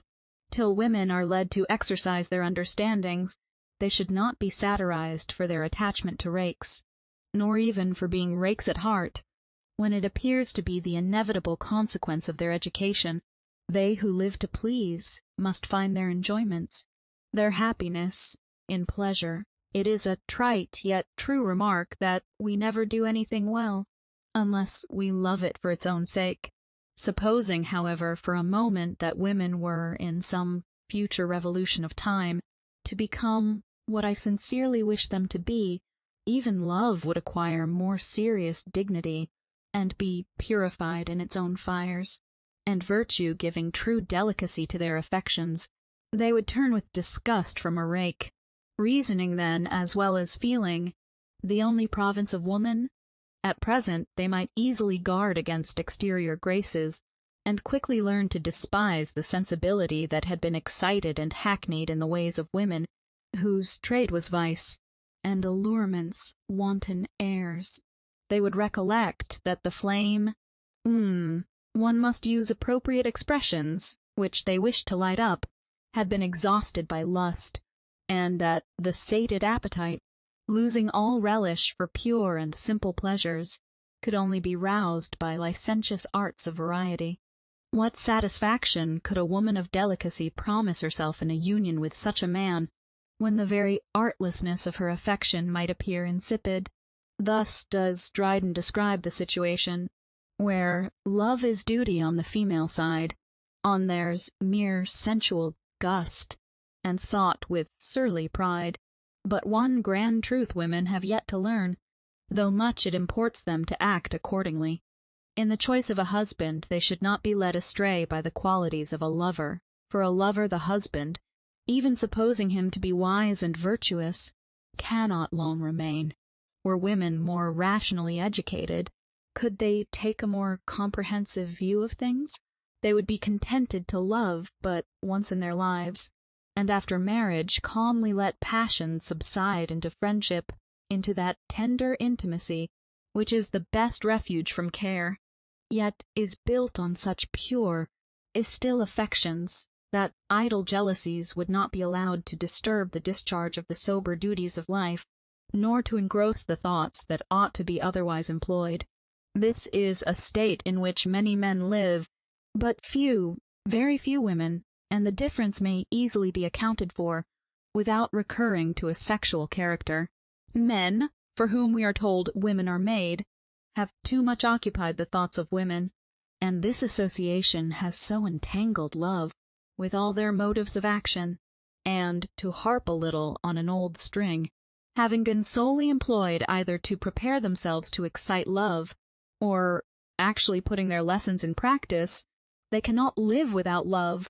But when a sense of duty, or fear of shame, obliges them to restrain this pampered desire of pleasing beyond certain lengths, too far for delicacy, it is true, though far from criminality, they obstinately determine to love. I speak of their passion. Their husbands to the end of the chapter, and then acting the part which they foolishly exacted from their lovers, they become abject wooers, and fond slaves. Men of wit and fancy are often rakes, and fancy is the food of love. Such men will inspire passion.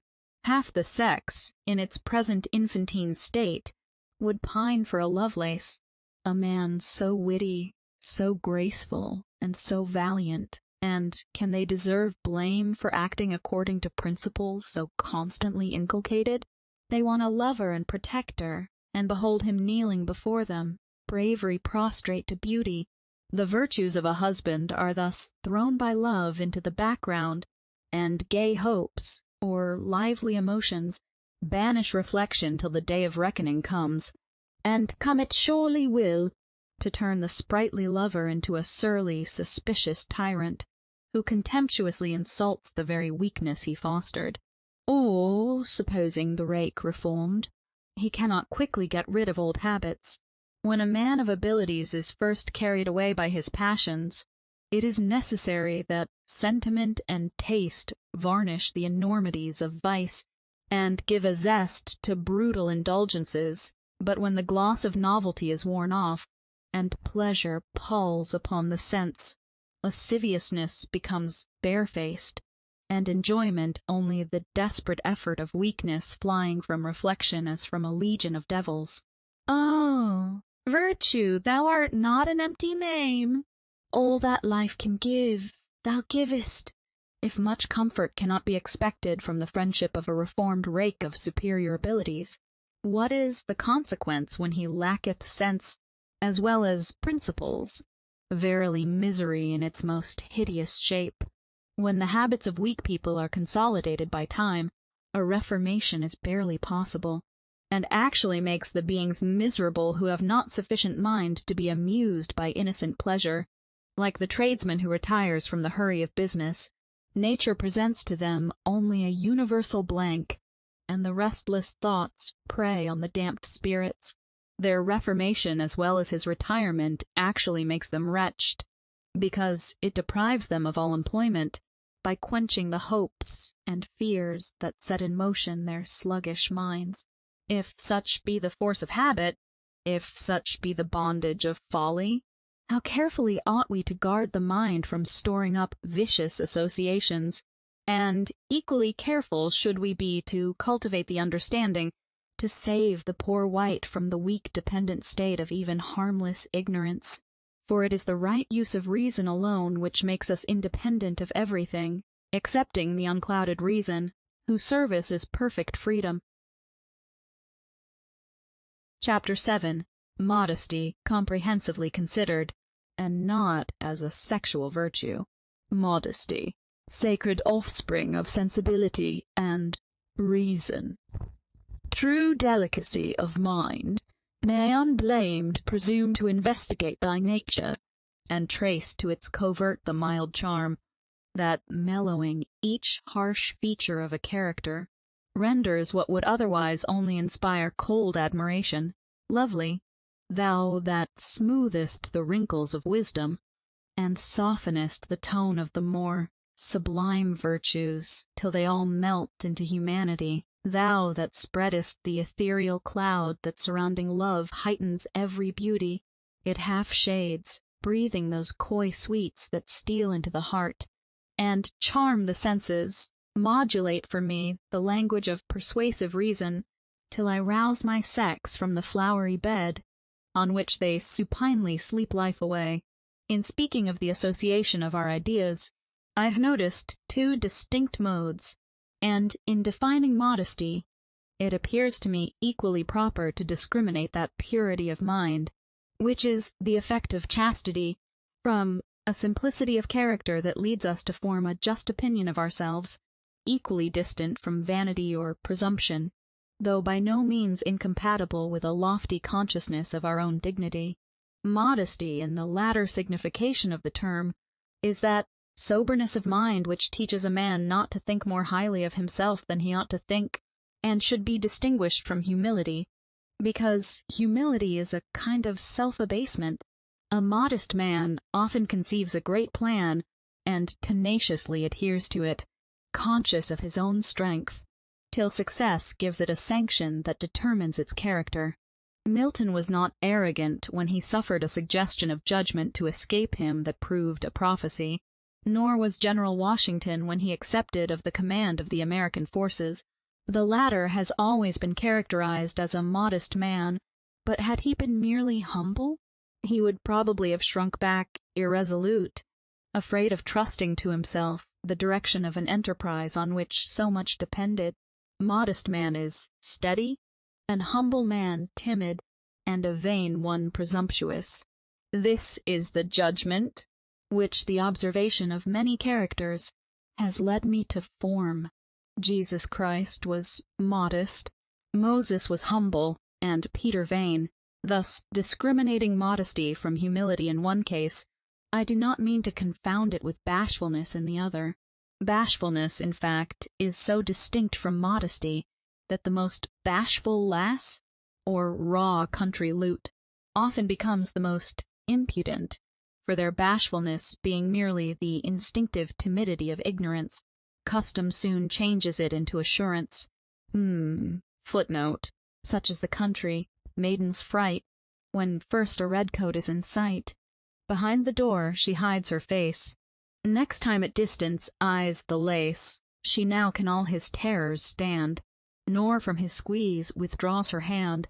She plays familiar in his arms, and every soldier hath his charms.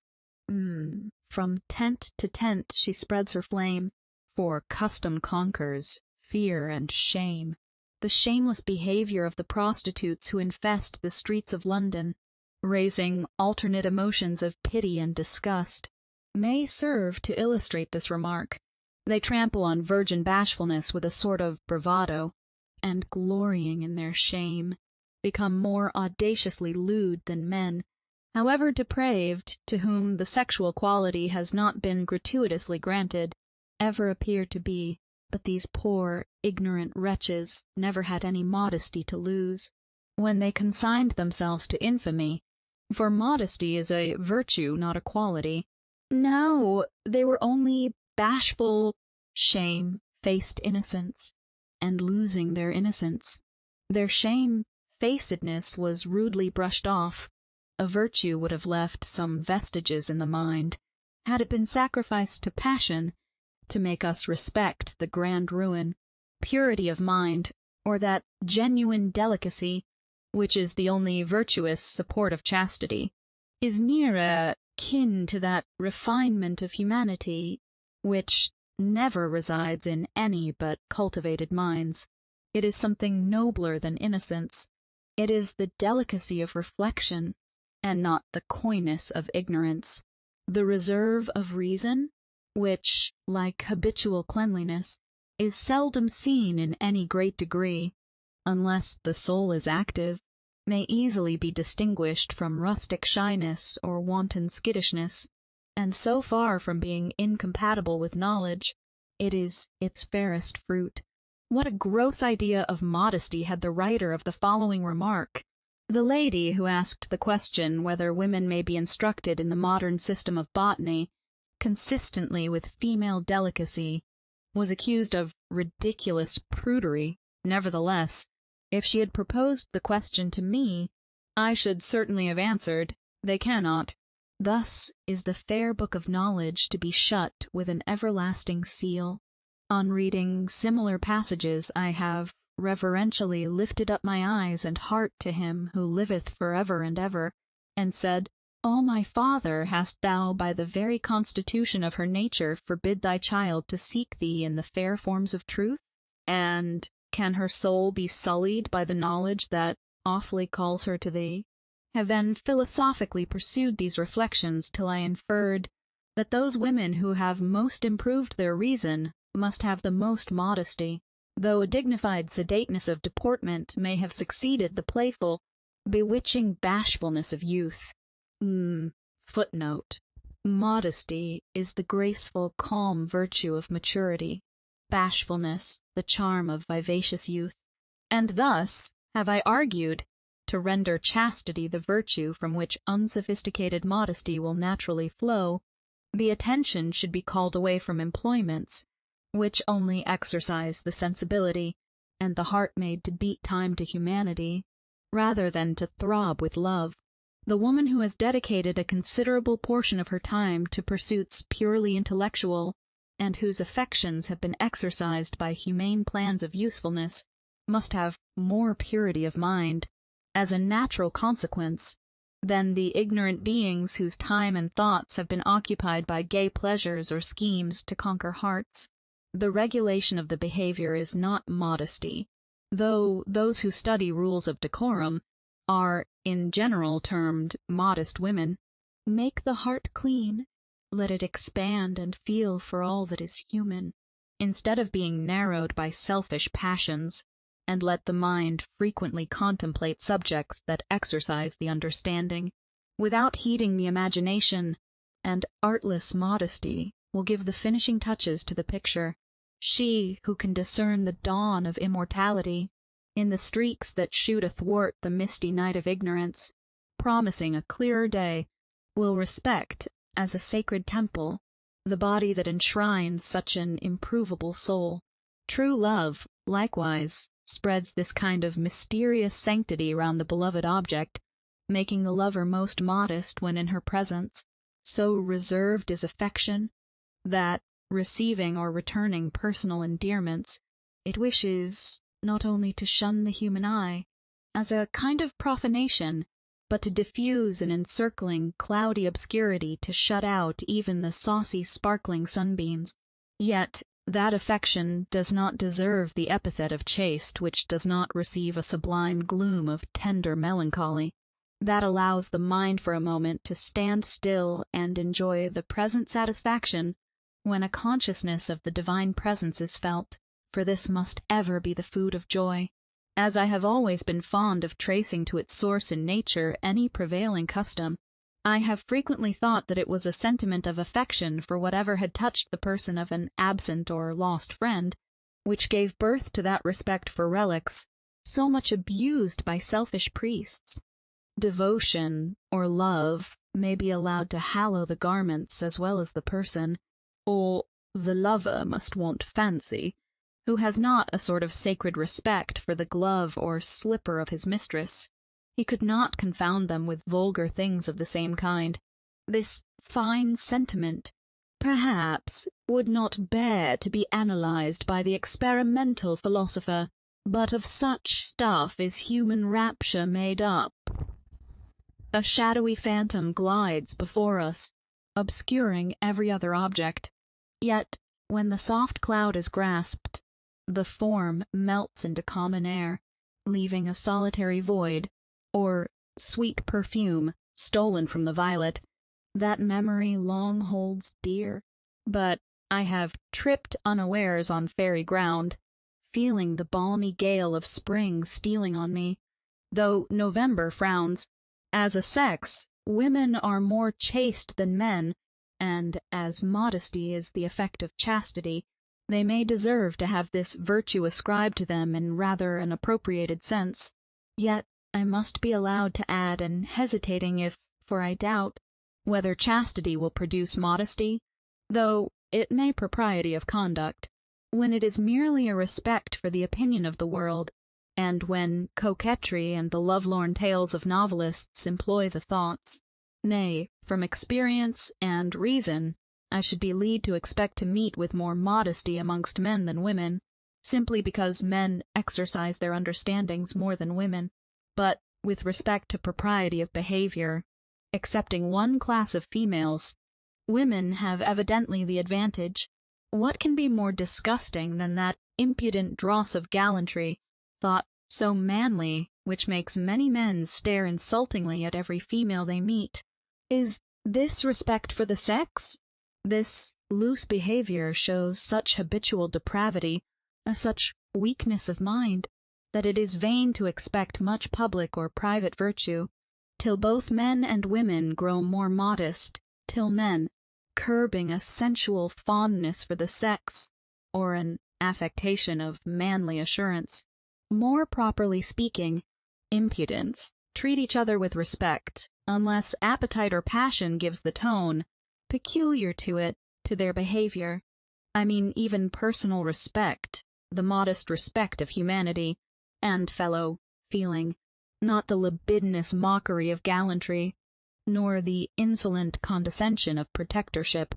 To carry the observation still further, modesty must heartily disclaim, and refuse to dwell with that debauchery of mind, which leads a man coolly to bring forward, without a blush, indecent allusions, or obscene witticisms, in the presence of a fellow creature.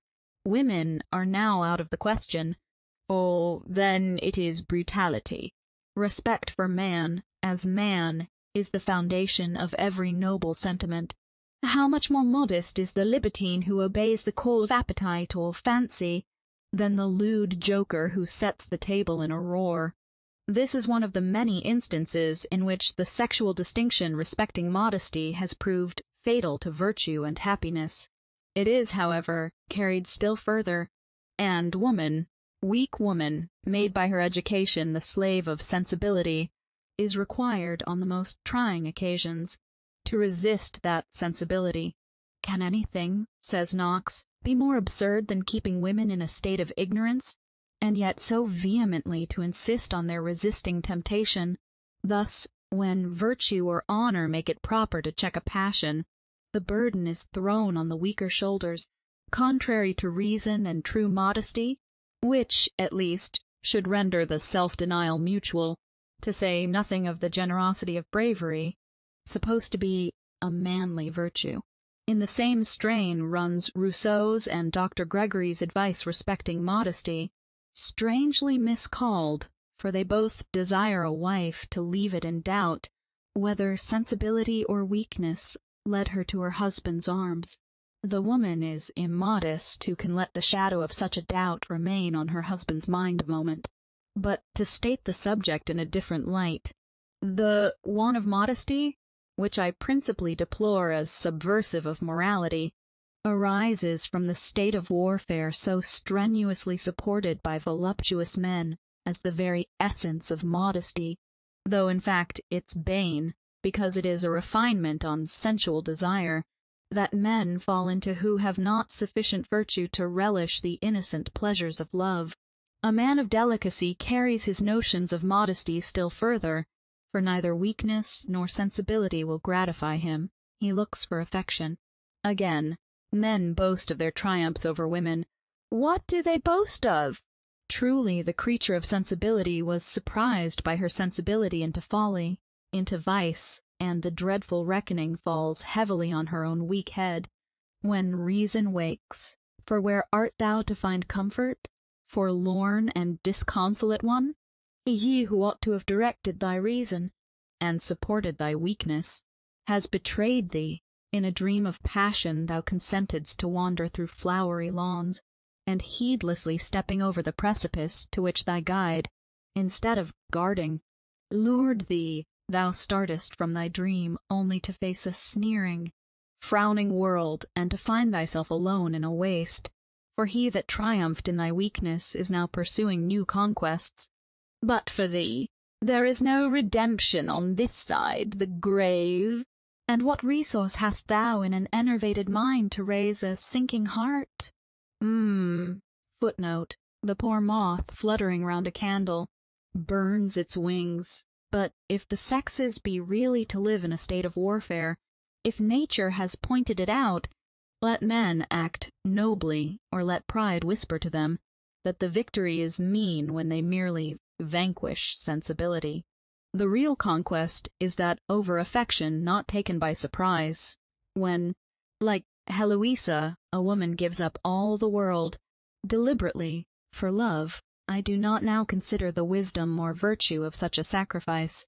I only contend that it was a sacrifice to affection, and not merely to sensibility, though she had her share, and I must be allowed to call her a modest woman, before I dismiss this part of the subject, by saying that till men are more chaste, women will be immodest. Where indeed could modest women find husbands from whom they would not continually turn with disgust? Modesty must be equally cultivated by both sexes, or it will ever remain a sickly hothouse plant, whilst the affectation of it, the fig leaf borrowed by wantonness, may give a zest to voluptuous enjoyments. N will probably still insist that woman ought to have more modesty than man, but it is not dispassionate reasoners who will most earnestly oppose my opinion. No, they are the men of fancy, the favorites of the sex, who outwardly respect and inwardly despise the weak creatures whom they thus sport with. They cannot submit to resign the highest sensual gratification, nor even to relish the epicurism of virtue, self-denial.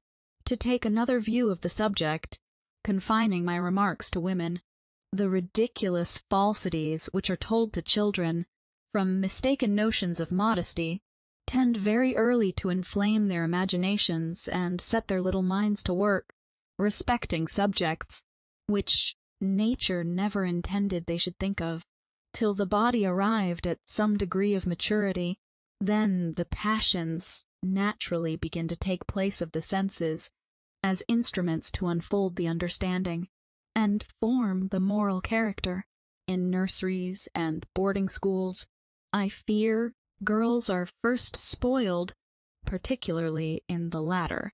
A number of girls sleep in the same room, and wash together, and though I should be sorry to contaminate an innocent creature's mind by instilling false delicacy, or those indecent, prudish notions, which early cautions respecting the other sex naturally engender, I should be very anxious to prevent their acquiring indelicate or immodest habits, and as many girls have learned very indelicate tricks from ignorant servants, the mixing them thus indiscriminately together is very improper. To say the truth, women are, in general, too familiar with each other, which leads to that gross degree of familiarity that so frequently renders the marriage state unhappy.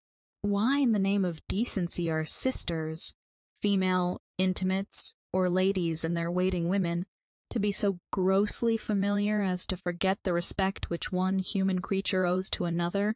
That squeamish delicacy which shrinks from the most disgusting offices when affection or humanity lead us to watch at a sick pillow, is despicable. But why women in health should be more familiar with each other than men are, when they boast of their superior delicacy, is a solecism in manners which I could never solve. In order to preserve health and beauty, I should earnestly recommend frequent ablutions, to dignify my advice that it may not offend the fastidious ear, and, by example, girls ought to be taught to wash and dress alone, without any distinction of rank, and if custom should make them require some little assistance, let them not require it till that part of the business is over which ought never to be done before a fellow creature, because it is an insult to the majesty of human nature, not on the score of modesty, but decency, for the care which some modest women take, making at the same time a display of that care, not to let their legs be seen, is as childish as immodest. Footnote: I remember to have met with a sentence in a book of education that made me smile. It would be needless to caution you against putting your hand, by chance, under your neck-handkerchief, for a modest woman never did so. Could proceed still further, till I animadverted on some still more indelicate customs, which men never fall into. Secrets are told, where silence ought to reign, and that regard to cleanliness, which some religious sects have, perhaps, carried too far, especially the Essenes, amongst the Jews, by making that an insult to God which is only an insult to humanity, is violated in a brutal manner. How can delicate women obtrude on notice that part of the annal economy, which is so very disgusting?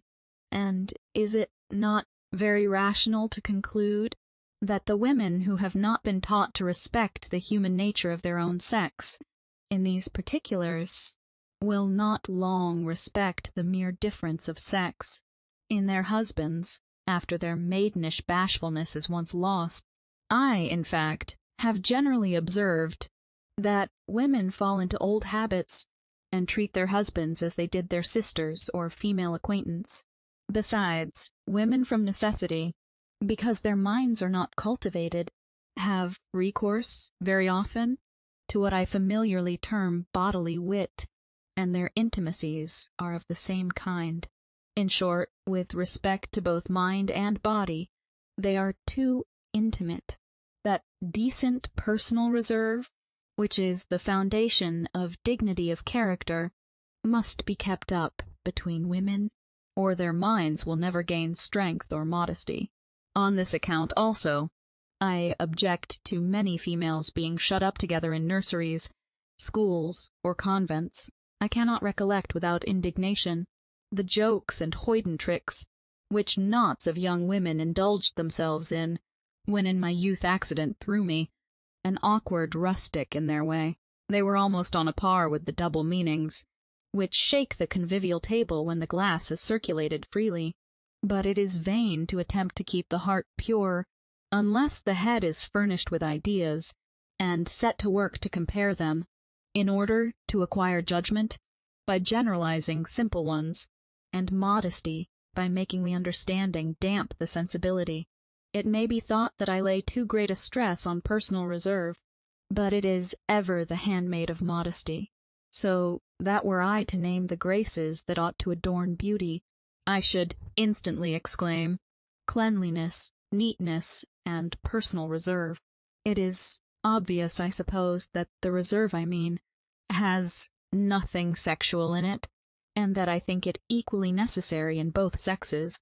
So necessary, indeed, is that reserve and cleanliness which indolent women too often neglect, that I will venture to affirm that when 2 or 3 women live in the same house, the one will be most respected by the male part of the family, who reside with them, leaving love entirely out of the question, who pays this kind of habitual respect to her person.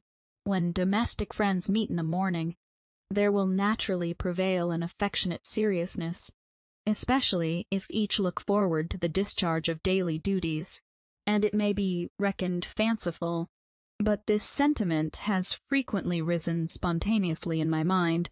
I have been pleased, after breathing the sweet, bracing morning air, to see the same kind of freshness in the countenances I particularly loved.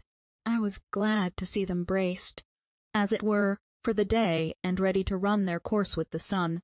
The greetings of affection in the morning are by these means more respectful than the familiar tenderness which frequently prolongs the evening talk.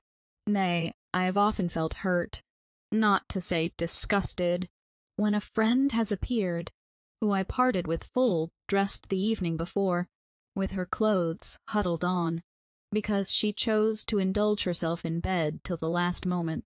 Domestic affection can only be kept alive by these neglected attentions. Yet, if men and women took half as much pains to dress habitually neat as they do to ornament, or rather to disfigure their persons, much would be done towards the attainment of purity of mind. But women only dress to gratify men of gallantry, for the lover is always best pleased with the simple garb that sits close to the shape. There is an impertinence in ornaments that rebuffs affection, because love always clings around the idea of home. As a sex, women are habitually indolent, and everything tends to make them so.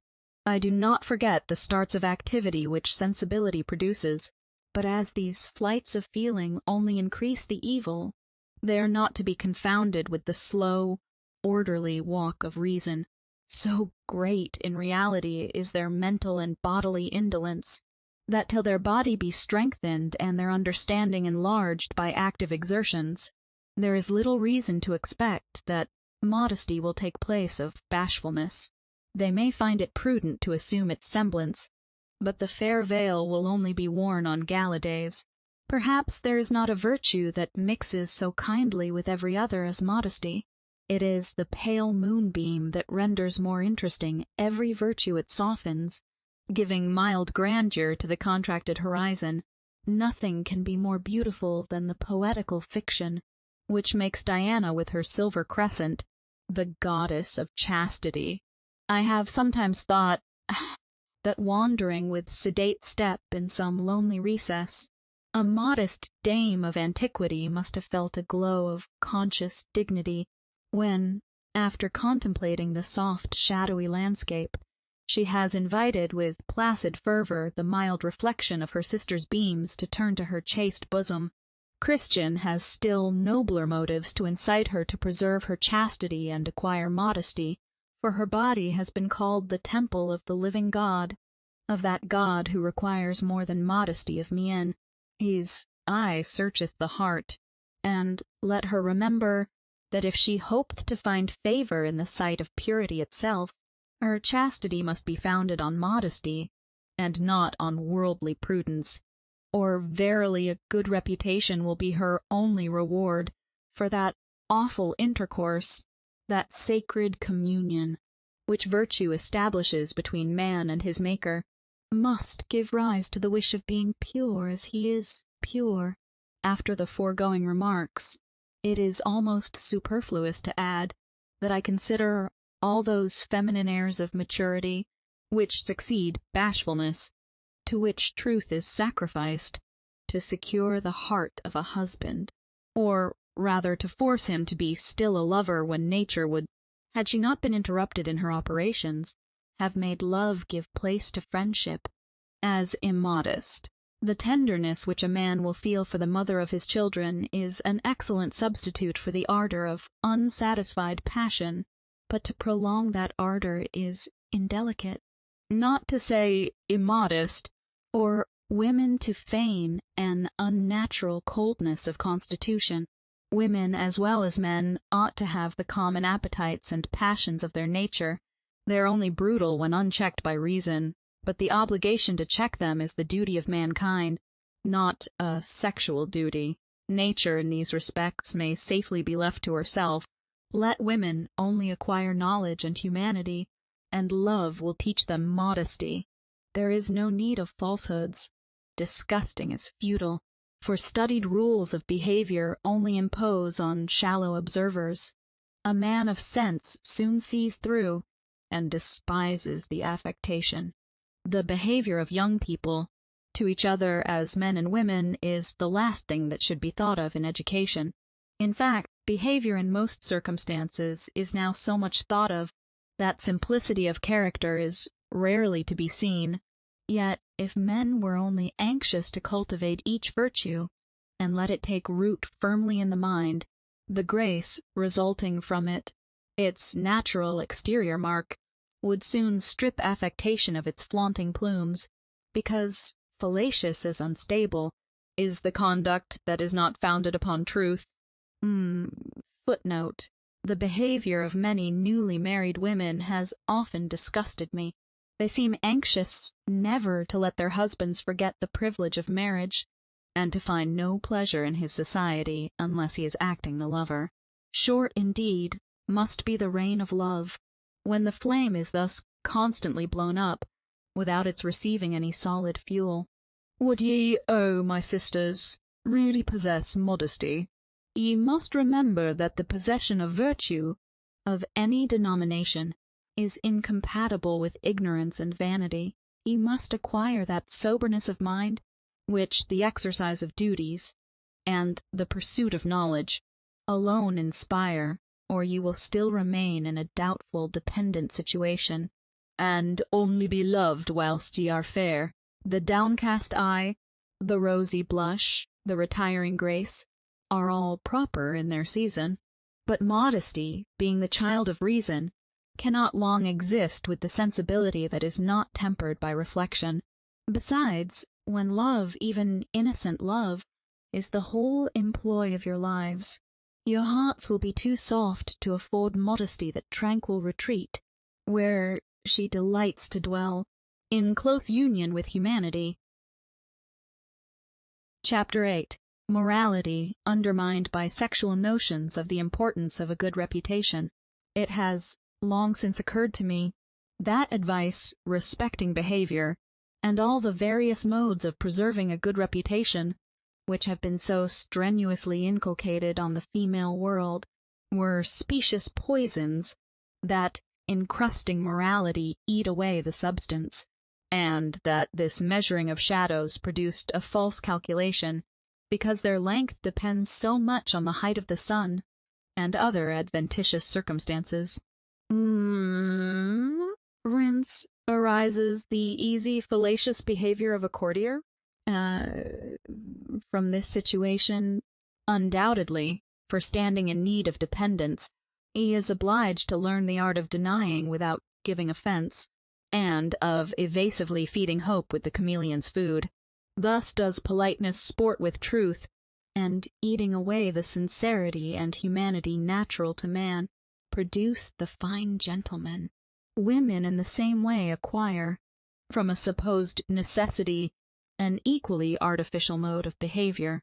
Yet truth is not with impunity to be sported with, for the practiced dissembler at last becomes the dupe of his own arts, loses that sagacity which has been justly termed common sense, namely, a quick perception of common truths, which are constantly received as such by the unsophisticated mind, though it might not have had sufficient energy to discover them itself, when obscured by local prejudices.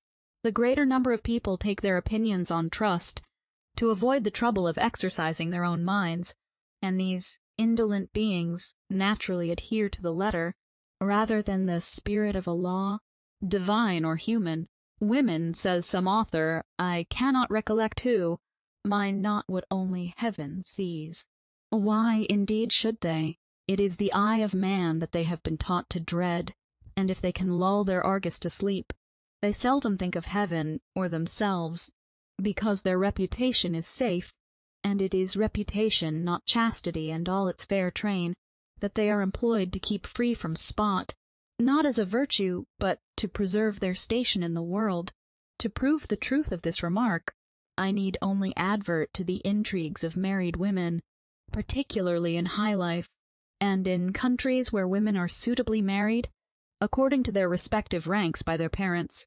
If an innocent girl become a prey to love, she is degraded forever, though her mind was not polluted by the arts which married women, under the convenient cloak of marriage, practice, nor has she violated any duty but the duty of respecting herself. The married woman, on the contrary, breaks a most sacred engagement, and becomes a cruel mother when she is a false and faithless wife. If her husband has still an affection for her, the arts which she must practice to deceive him will render her the most contemptible of human beings, and, at any rate, the contrivances necessary to preserve appearances will keep her mind in that childish or vicious tumult which destroys all its energy. Besides, in time, like those people who habitually take cordials to raise their spirits, she will want an intrigue to give life to her thoughts, having lost all relish for pleasures that are not highly seasoned by hope or fear. Sometimes married women act still more audaciously. I will mention an instance. Woman of quality, notorious for her gallantries, though, as she still lived with her husband, nobody chose to place her in the class where she ought to have been placed, made a point of treating with the most insulting contempt a poor timid creature, abashed by a sense of her former weakness, whom a neighboring gentleman had seduced and afterwards married. This woman had actually confounded virtue with reputation, and, I do believe, valued herself on the propriety of her behavior before marriage, though when once settled, to the satisfaction of her family, she and her lord were equally faithless, so that the half-alive heir to an immense estate came from heaven knows where. To view this subject in another light, have known a number of women who, if they did not love their husbands, loved nobody else, giving themselves entirely up to vanity and dissipation, neglecting every domestic duty, nay, even squandering away all the money which should have been saved for their helpless younger children, yet have plumed themselves on their unsullied reputation, as if the whole compass of their duty as wives and mothers was only to preserve it, whilst other indolent women, neglecting every personal duty, have thought that they deserved their husband's affection, because they acted in this respect with propriety.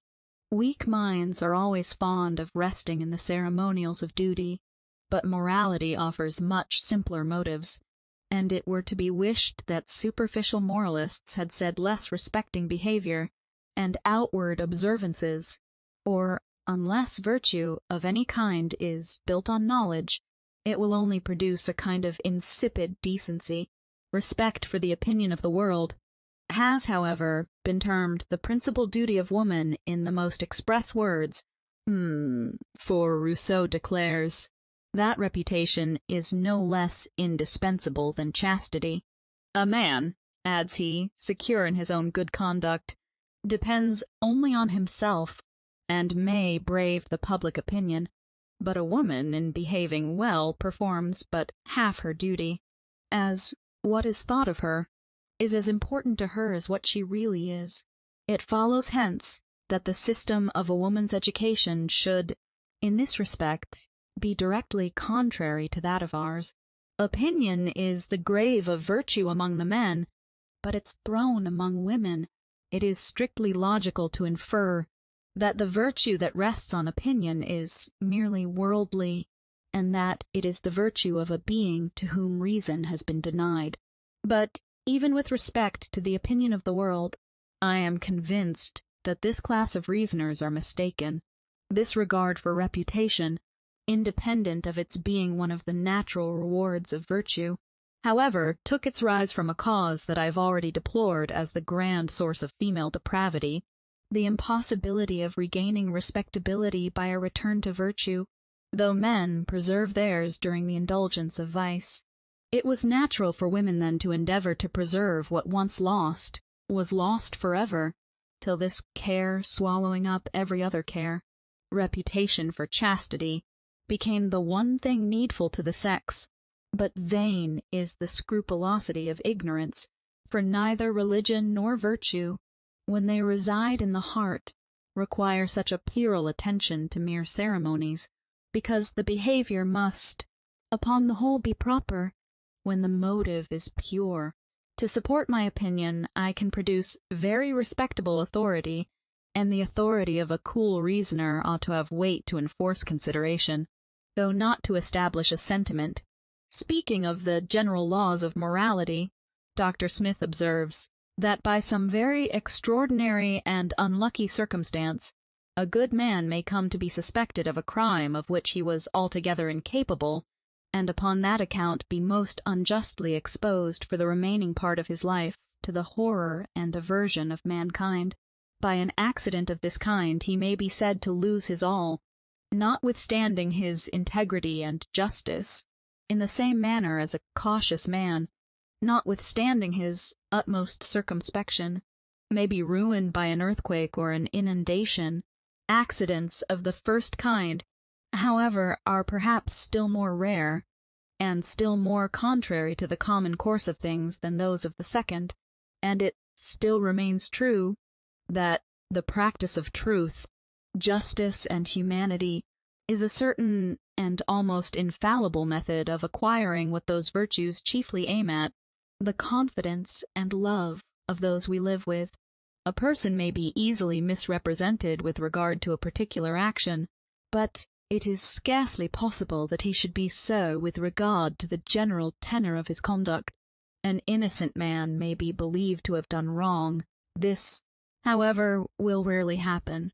On the contrary, the established opinion of the innocence of his manners will often lead us to absolve him where he has really been in the fault, notwithstanding very strong presumptions perfectly coincide in opinion with this writer, for I verily believe that few of either sex were ever despised for certain vices without deserving to be despised.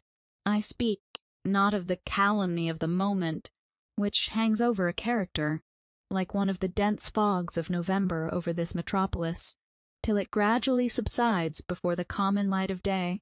I only contend that the daily conduct of the majority prevails to stamp their character with the impression of truth. Quietly does the clear light, shining day after day, refute the ignorant surmise, or malicious tale which has thrown dirt on a pure character. A false light distorted, for a short time, its shadow, reputation, but it seldom fails to become just when the cloud is dispersed that produced the mistaken vision. Any people, undoubtedly, in several respects, obtain a better reputation than, strictly speaking, they deserve, for unremitting industry will mostly reach its goal in all races. They who only strive for this paltry prize, like the Pharisees, who prayed at the corners of streets, to be seen of men, verily obtain the reward they seek. For the heart of man cannot be read by man, is still the fair fame that is naturally reflected by good actions, when the man is only employed to direct his steps aright, regardless of the lookers on, is in general not only more true but more sure. There are, it is true, trials when the good man must appeal to God from the injustice of man, and amidst the whining candor or hissing of envy, erect a pavilion in his own mind to retire to, till the rumor be overpast. Nay, the darts of undeserved censure may pierce an innocent tender bosom through with many sorrows, but these are all exceptions to general rules. And it is according to these common laws that human behavior ought to be regulated. The eccentric orbit of the comet never influences astronomical calculations respecting the invariable order established in the motion of the principal bodies of the solar system. Will then venture to affirm that after a man has arrived at maturity, the general outline of his character in the world is just, allowing for the before-mentioned exceptions to the rule. I do not say that a prudent, worldly wise man with only negative virtues and qualities may not sometimes obtain a smoother reputation than a wiser or a better man. So far from it, that I'm apt to conclude from experience that where the virtue of two people is nearly equal, the most negative character will be liked best by the world at large, whilst the other may have more friends in private life. But the hills and dales, clouds and sunshine, conspicuous in the virtues of great men, set off each other, and though they afford envious weakness a fairer mark to shoot at, the real character will still work its way to light, though bespattered by weak affection, or ingenious malice. Footnote, I allude to various biographical writings, but particularly to Boswell's Life of Johnson, with respect to that anxiety to preserve a reputation hardly earned, which leads sagacious people to analyze it. I shall not make the obvious comment, but I'm afraid that morality is very insidiously undermined in the female world by the attention being turned to the show instead of the substance. A simple thing is thus made strangely complicated, nay, sometimes virtue and its shadow are set at variance. We should never, perhaps, have heard of Lucretia, had she died to preserve her chastity instead of her reputation. If we really deserve our own good opinion, we shall commonly be respected in the world, but if we pant after higher improvement and higher attainments, it is not sufficient to view ourselves as we suppose that we are viewed by others, though this has been ingeniously argued as the foundation of our moral sentiments.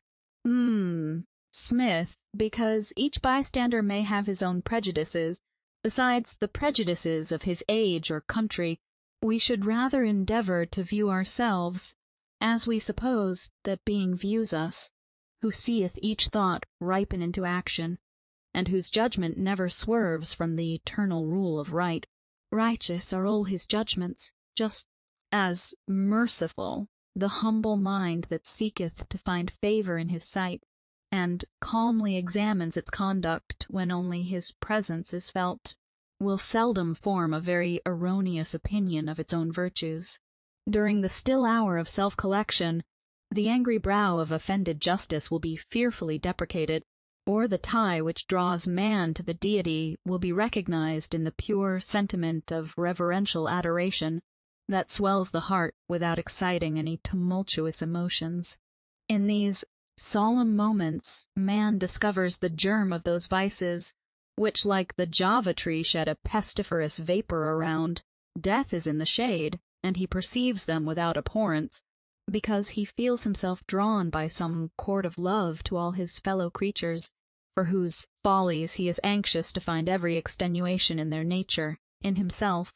If I, he may thus argue, who exercise my own mind, and have been refined by tribulation, find the serpent's egg in some fold of my heart, and crush it with difficulty, shall not I pity those who are stamped with less vigor, or who have heedlessly nurtured the insidious reptile till it poisoned the vital stream it sucked? Can I, conscious of my secret sins, throw off my fellow creatures, and calmly see them drop into the chasm of perdition that yawns to receive them? No! No! The agonized heart will cry with suffocating impatience, I too am a man, and have vices, hid perhaps from human eye, that bend me to the dust before God, and loudly tell me when all is mute, that we are formed of the same earth, and breathe the same element. Humanity thus rises naturally out of humility, and twists the cords of love that in various convolutions entangle the heart. This sympathy extends still further, till a man well pleased observes force in arguments that do not carry conviction to his own bosom, and he gladly places in the fairest light to himself the shows of reason that have led others astray, rejoice to find some reason in all the errors of man, though, before convinced that he who rules the day makes his sun to shine on all, yet, shaking hands thus, as it were with corruption, one foot on earth, the other with bold strides mounts to heaven, and claims kindred with superior natures. Virtues, unobserved by men, drop their balmy fragrance at this cool hour, and the thirsty land, refreshed by the pure streams of comfort that suddenly gush out, is crowned with smiling verdure. This is the living green on which that eye may look with complacency that is too pure to behold iniquity. But my spirits flag, and I must silently indulge the reverie these reflections lead to, unable to describe the sentiments that have calmed my soul, when watching the rising sun, a soft shower drizzling through the leaves of neighboring trees, seemed to fall on my languid, yet tranquil spirits, to cool the heart that had been heated by the passions which reason labored to tame. The leading principles which run through all my disquisitions would render it unnecessary to enlarge on this subject, if a constant attention to keep the varnish of the character fresh and in good condition were not often inculcated as the sum total of female duty, if rules to regulate the behavior and to preserve the reputation did not too frequently supersede moral obligations. But with respect to reputation, the attention is confined to a single virtue, chastity. If the honor of a woman, as it is absurdly called, is safe, she may neglect every social duty, nay, ruin her family by gaming and extravagance, yet still present a shameless front, for truly she is an honorable woman. Yars. Macaulay has justly observed that there is but one fault which a woman of honor may not commit with impunity. She then justly and humanely adds, this has given rise to the trite and foolish observation, that the first fault against chastity in woman has a radical power to deprave the character. But no such frail beings come out of the hands of nature. The human mind is built of nobler materials than to be so easily corrupted, and with all their disadvantages of situation and education, women seldom become entirely abandoned till they are thrown into a state of desperation by the venomous rancor of their own sex. But, in proportion as this regard for the reputation of chastity is prized by women, it is despised by men, and the two extremes are equally destructive to morality. Men are certainly more under the influence of their appetites than women, and their appetites are more depraved by unbridled indulgence and the fastidious contrivances of satiety. Luxury has introduced a refinement in eating that destroys the constitution, and a degree of gluttony which is so beastly that a perception of seemliness of behavior must be worn out before one being could eat immoderately in the presence of another, and afterwards complain of the oppression that his intemperance naturally produced. Some women, particularly French women, have also lost a sense of decency in this respect, for they will talk very calmly of an indigestion. It were to be wished that idleness was not allowed to generate, on the rank soil of wealth, those swarms of summer insects that feed on putrefaction. We should not then be disgusted by the sight of such brutal excesses. There is one rule relative to behavior that, I think, ought to regulate every other, and it is simply to cherish such an habitual respect for mankind as may prevent us from disgusting a fellow creature for the sake of a present indulgence.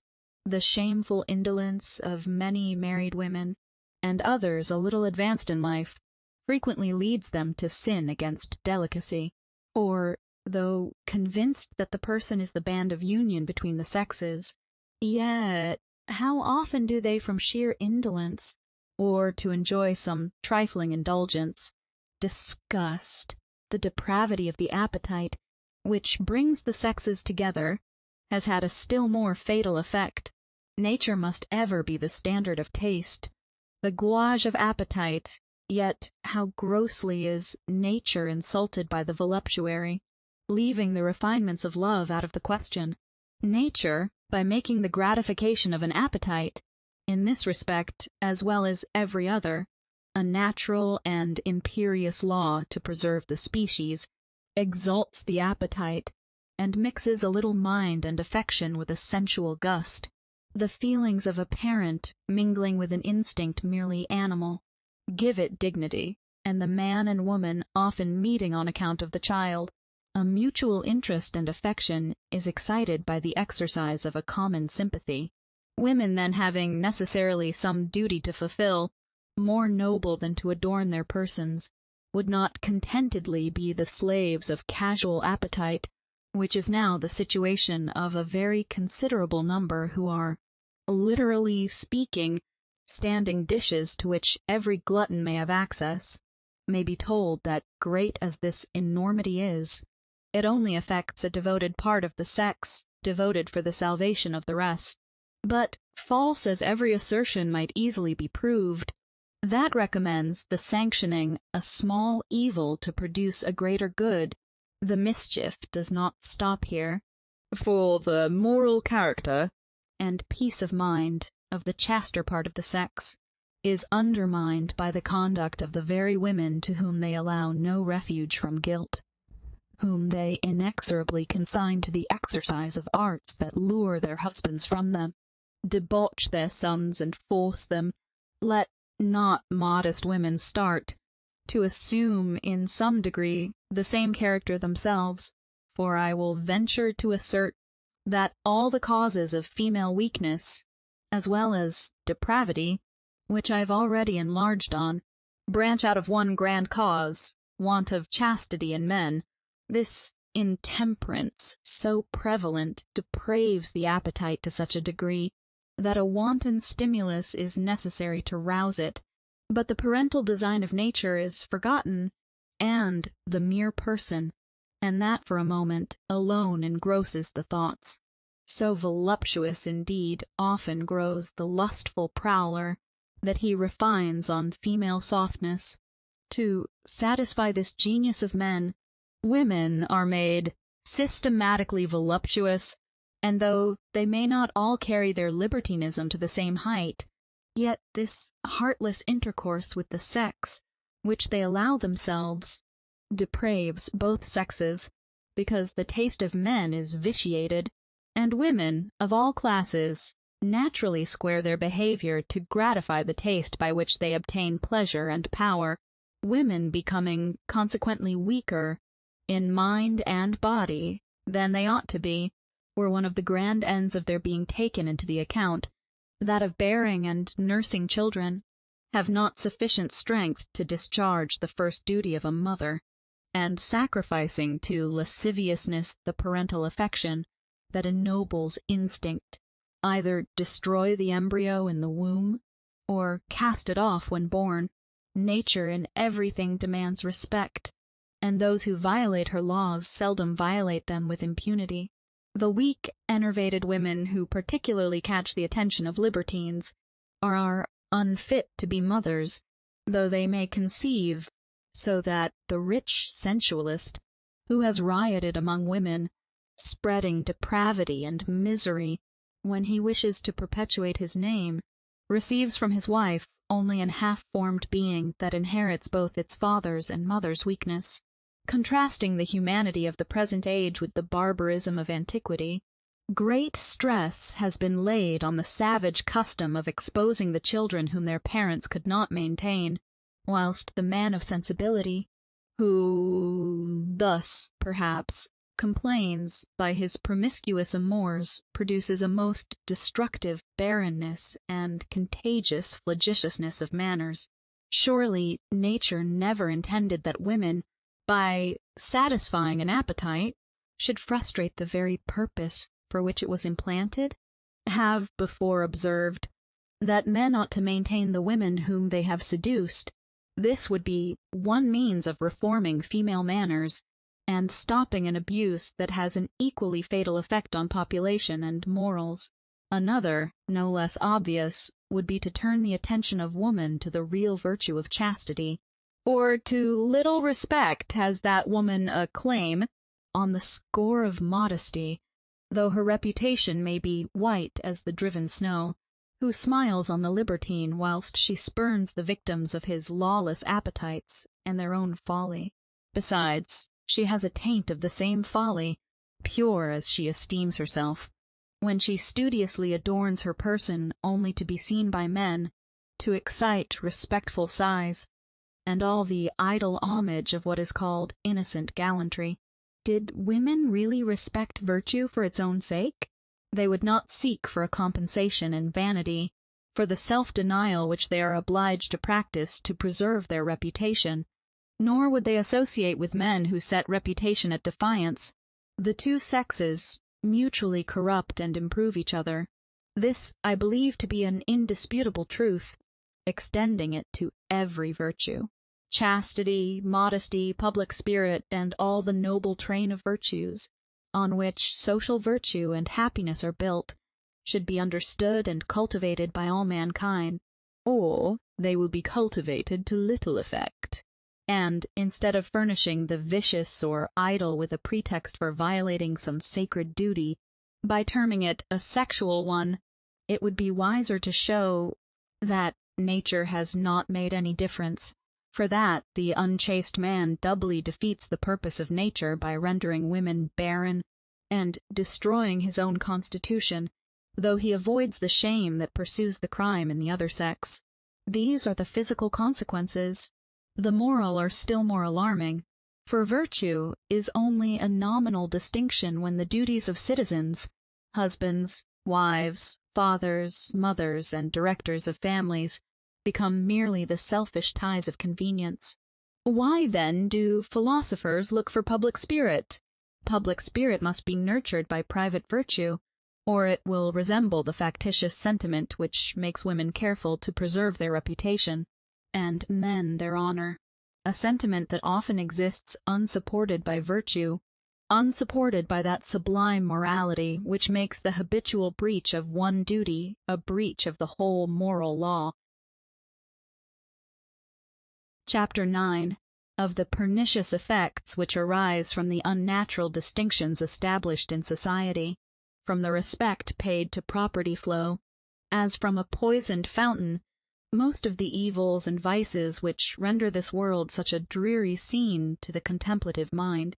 For it is in the most polished society that noisome reptiles and venomous serpents lurk under the rank herbage, and there is voluptuousness pampered by the still sultry air, which relaxes every good disposition before it ripens into virtue.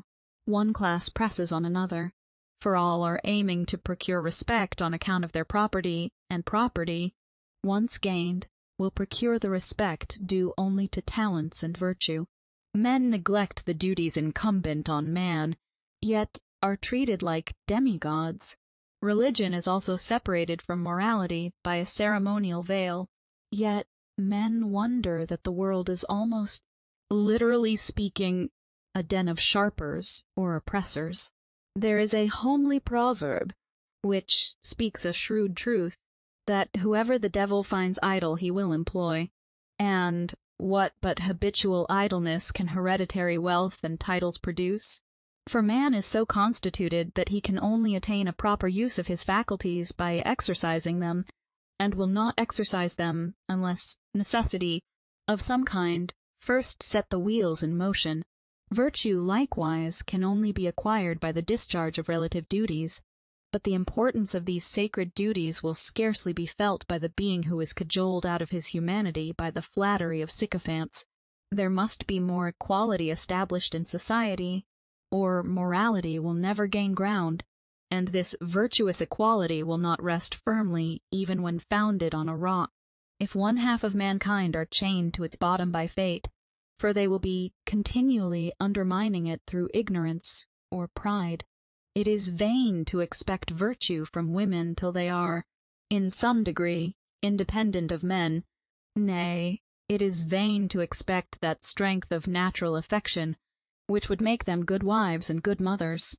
Whilst they are absolutely dependent on their husbands, they will be cunning, mean, and selfish, and the men who can be gratified by the fawning fondness of spaniel-like affection have not much delicacy. Oh, love is not to be bought, in any sense of the word. Its silken wings are instantly shriveled up when anything beside a return in kind is sought. Yet, whilst wealth enervates men, and women live, as it were, by their personal charms, how can we expect them to discharge those ennobling duties which equally require exertion and self-denial? Hereditary property sophisticates the mind, and the unfortunate victims to it, if I may so express myself, swathed from their birth, seldom exert the locomotive faculty of body or mind, and thus, viewing everything through one medium, and that a false one, they are unable to discern in what true merit and happiness consist. False indeed must be the light when the drapery of situation hides the man, and makes him stalk in masquerade, dragging from one scene of dissipation to another the nerveless limbs that hang with stupid listlessness, and rolling around the vacant eye, which plainly tells us that there is no mind at home. Mean, therefore, to infer that the society is not properly organized which does not compel men and women to discharge their respective duties, by making it the only way to acquire that countenance from their fellow creatures, which every human being wishes some way to attain. The respect, consequently, which is paid to wealth and mere personal charms, is a true northeast blast, that blights the tender blossoms of affection and virtue. Nature has wisely attached affections to duties, to sweeten toil, and to give that vigor to the exertions of reason which only the heart can give. But the affection which is put on merely because it is the appropriated insignia of a certain character, when its duties are not fulfilled, is one of the empty compliments which vice and folly are obliged to pay to virtue and the real nature of things. To illustrate my opinion, I need only observe that when a woman is admired for her beauty, and suffers herself to be so far intoxicated by the admiration she receives, as to neglect to discharge the indispensable duty of a mother, she sins against herself by neglecting to cultivate an affection that would equally tend to make her useful and happy. True happiness, I mean all the contentment and virtuous satisfaction that can be snatched in this imperfect state, must arise from well-regulated affections, and an affection includes a duty.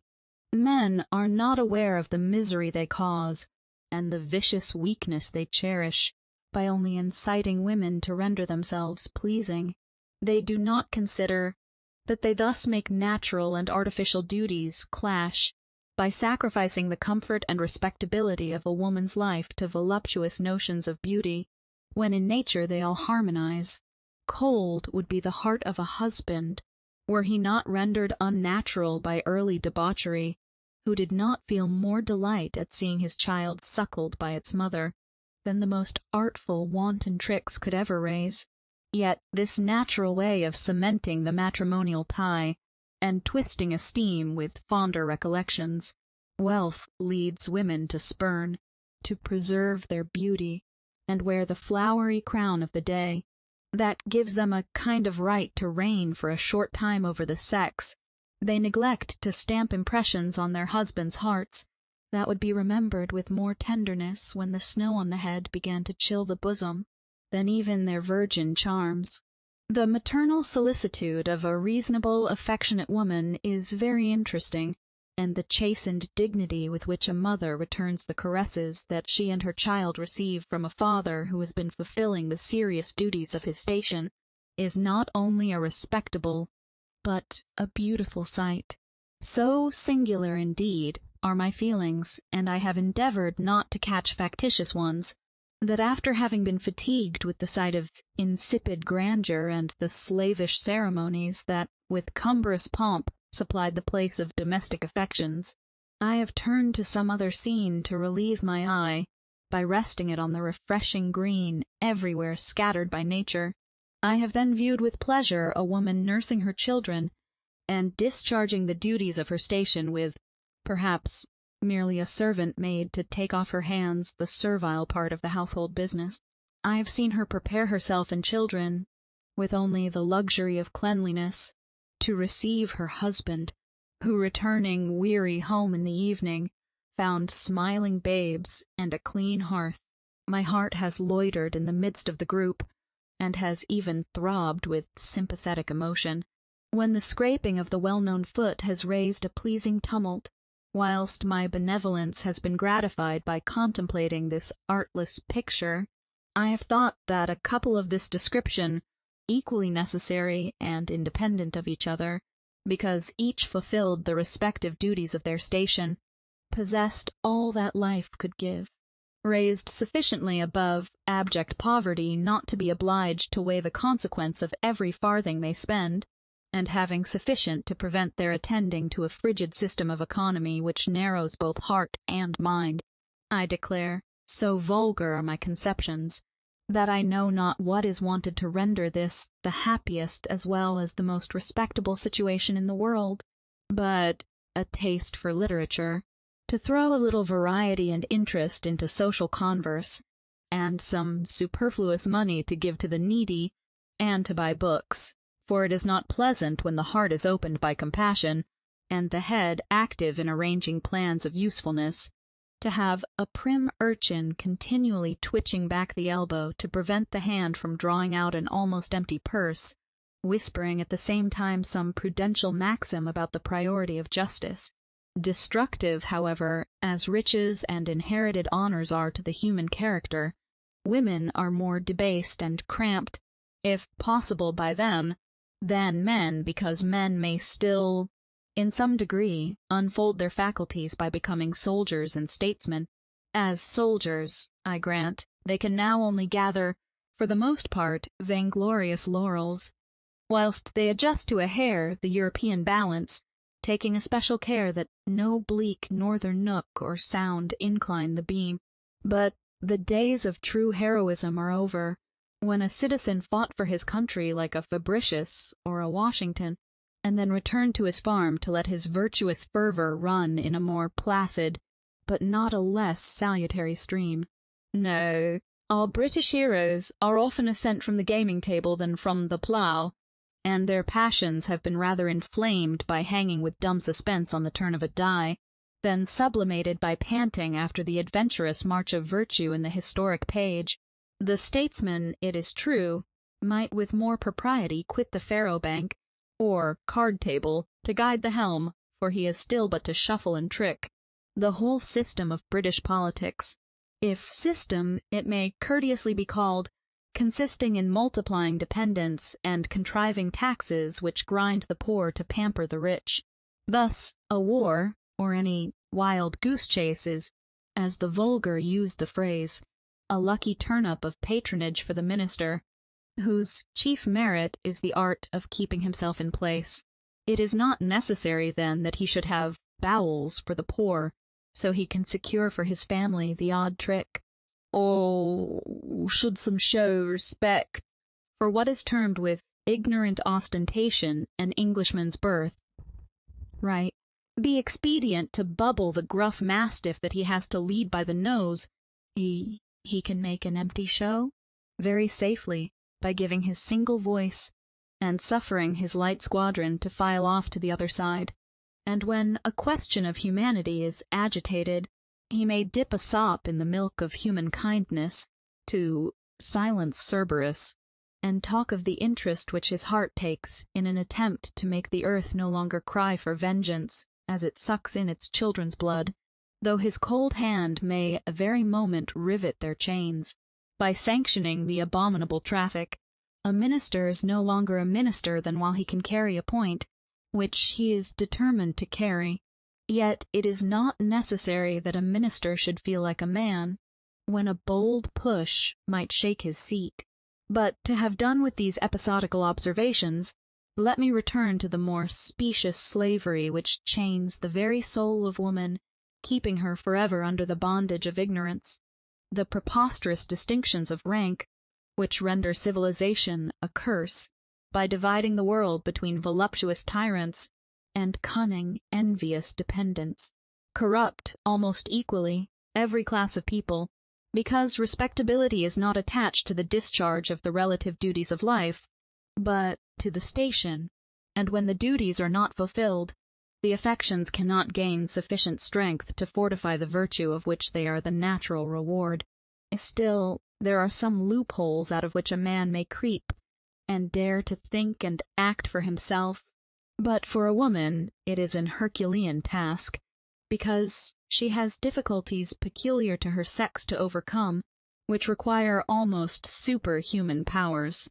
Truly benevolent legislator always endeavors to make it the interest of each individual to be virtuous, and thus, private virtue becoming the cement of public happiness, an orderly whole is consolidated by the tendency of all the parts towards a common center. But the private or public virtue of women is very problematical, for Rousseau, and a numerous list of male writers, insist that she should all her life be subjected to a severe restraint, that of propriety. Why subject her to propriety, blind propriety, if she be capable of acting from a nobler spring, if she be an heir of immortality? Is sugar always to be produced by vital blood? Is one half of the human species, like the poor African slaves, to be subject to prejudices that brutalize them, when principles would be a surer guard only to sweeten the cup of man? Is not this indirectly to deny women reason, for a gift is a mockery, if it be unfit for use? Women are in common with men, rendered weak and luxurious by the relaxing pleasures which wealth procures. But added to this, they are made slaves to their persons, and must render them alluring, that man may lend them his reason to guide their tottering steps aright. Or should they be ambitious, they must govern their tyrants by sinister tricks, for without rights there cannot be any incumbent duties. The laws respecting woman, which I mean to discuss in a future part, make an absurd unit of a man and his wife, and then, by the easy transition of only considering him as responsible, she is reduced to a mere cipher. The being who discharges the duties of its station is independent, and, speaking of women at large, their first duty is to themselves as rational creatures, and the next, in point of importance, as citizens, is that, which includes so many, of a mother. The rank in life which dispenses with their fulfilling this duty necessarily degrades them by making them mere dolls. Or should they turn to something more important than merely fitting drapery upon a smooth block, their minds are only occupied by some soft platonic attachment, or the actual management of an intrigue may keep their thoughts in motion, for when they neglect domestic duties, they have it not in their power to take the field and march like soldiers, or wrangle in the Senate to keep their faculties from rusting. No, that as a proof of the inferiority of the sex, Rousseau has exultingly exclaimed, "How can they leave the nursery for the camp?"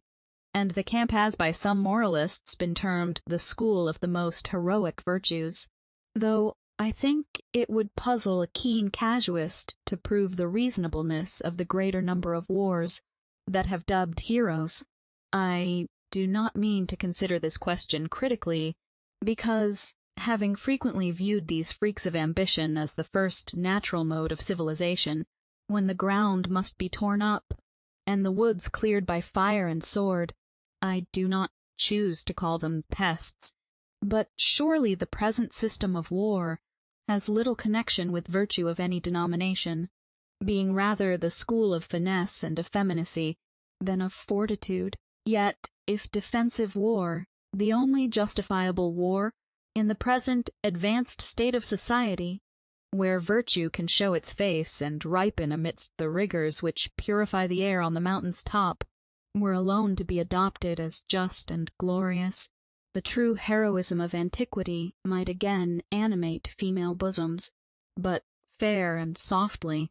Gentle reader, male or female, do not alarm thyself, for though I have contrasted the character of a modern soldier with that of a civilized woman, I am not going to advise them to turn their distaff into a musket, though I sincerely wish to see the bayonet converted into a pruning hook.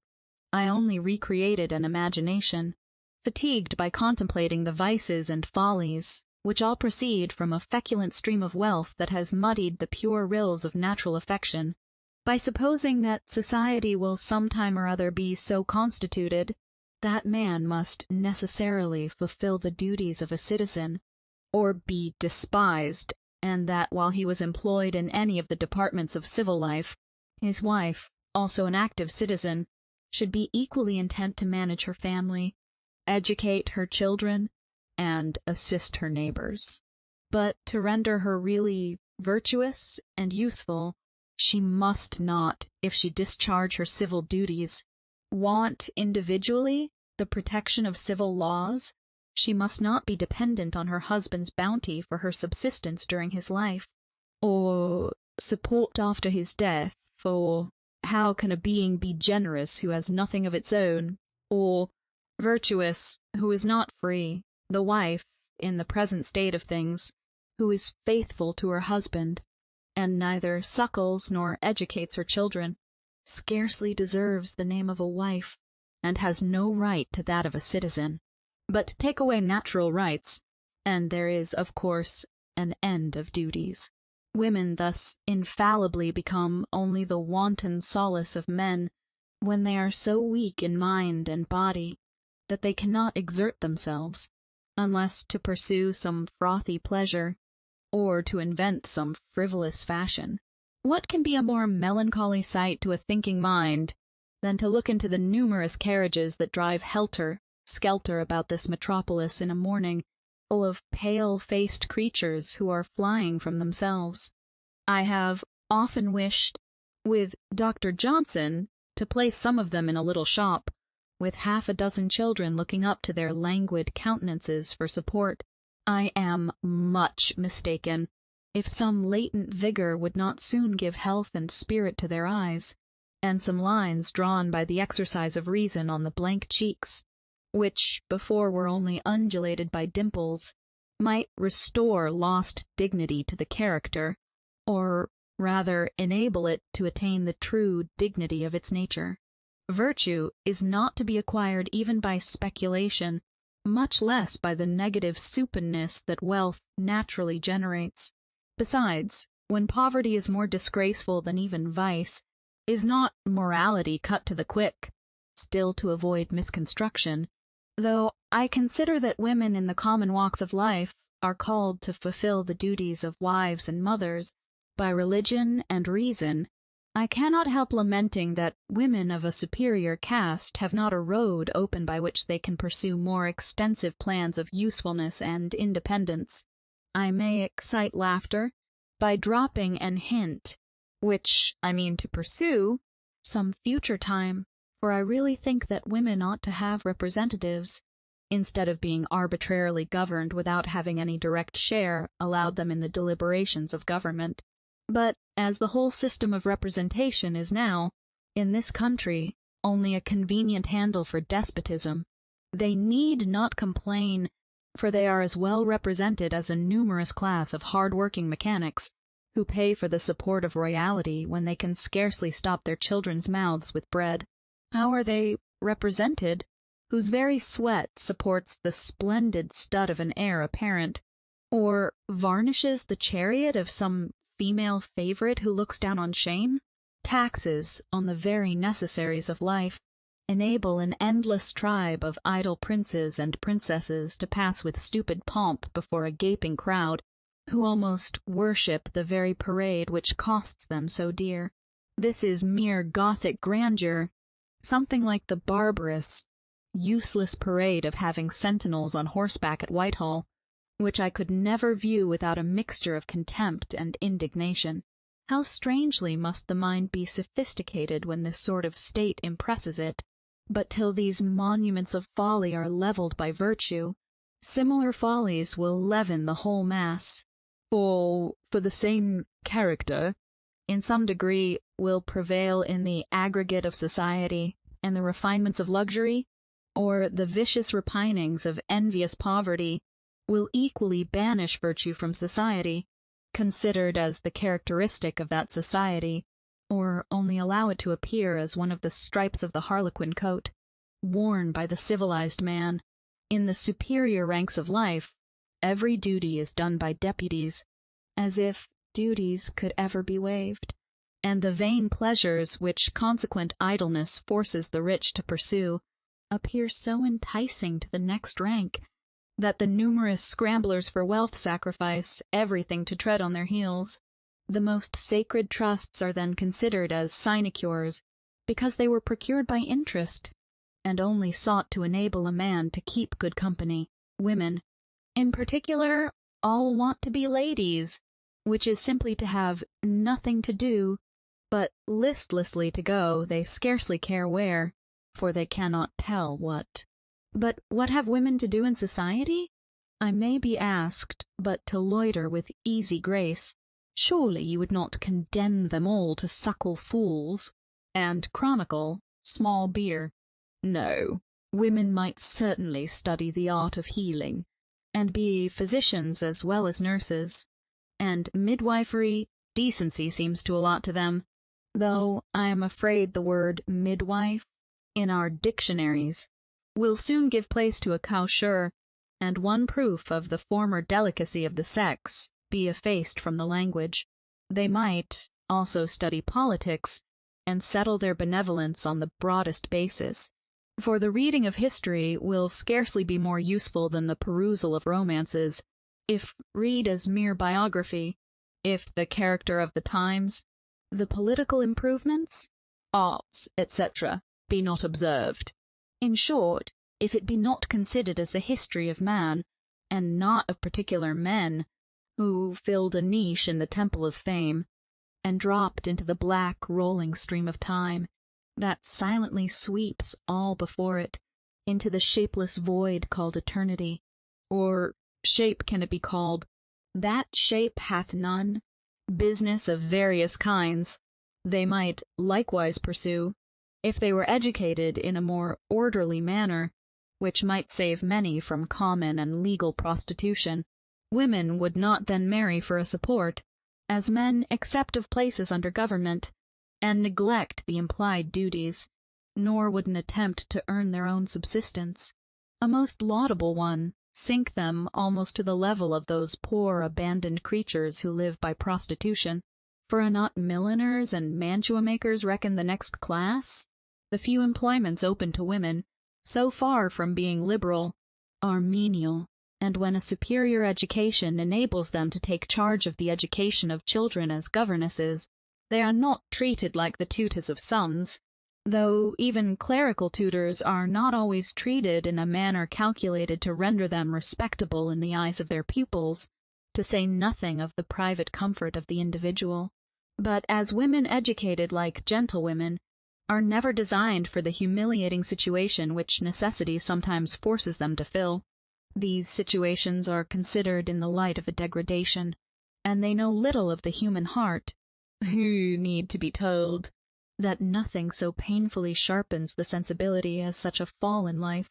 Some of these women might be restrained from marrying by a proper spirit or delicacy, and others may not have had it in their power to escape in this pitiful way from servitude. Is not that government then very defective, and very unmindful of the happiness of one half of its members, that does not provide for honest, independent women by encouraging them to fill respectable stations? But in order to render their private virtue a public benefit, they must have a civil existence in the state, married or single, else we shall continually see some worthy woman, whose sensibility has been rendered painfully acute by undeserved contempt, droop like the lily broken down by a plowshare. It is a melancholy truth. Yet, such is the blessed effects of civilization, the most respectable women are the most oppressed, and unless they have understandings far superior to the common run of understandings, taking in both sexes, they must, from being treated like contemptible beings, become contemptible. How many women thus waste life away, the prey of discontent, who might have practiced as physicians, regulated a farm, managed a shop, and stood erect, supported by their own industry, instead of hanging their heads surcharged with the dew of sensibility, that consumes the beauty to which it at first gave lustre. Nay, I doubt whether pity and love are so near a kin as poets feign, for I have seldom seen much compassion excited by the helplessness of females, unless they were fair. Then perhaps pity was the soft handmaid of love, or the harbinger of lust, How much more respectable is the woman who earns her own bread by fulfilling any duty than the most accomplished beauty. Beauty, did I say?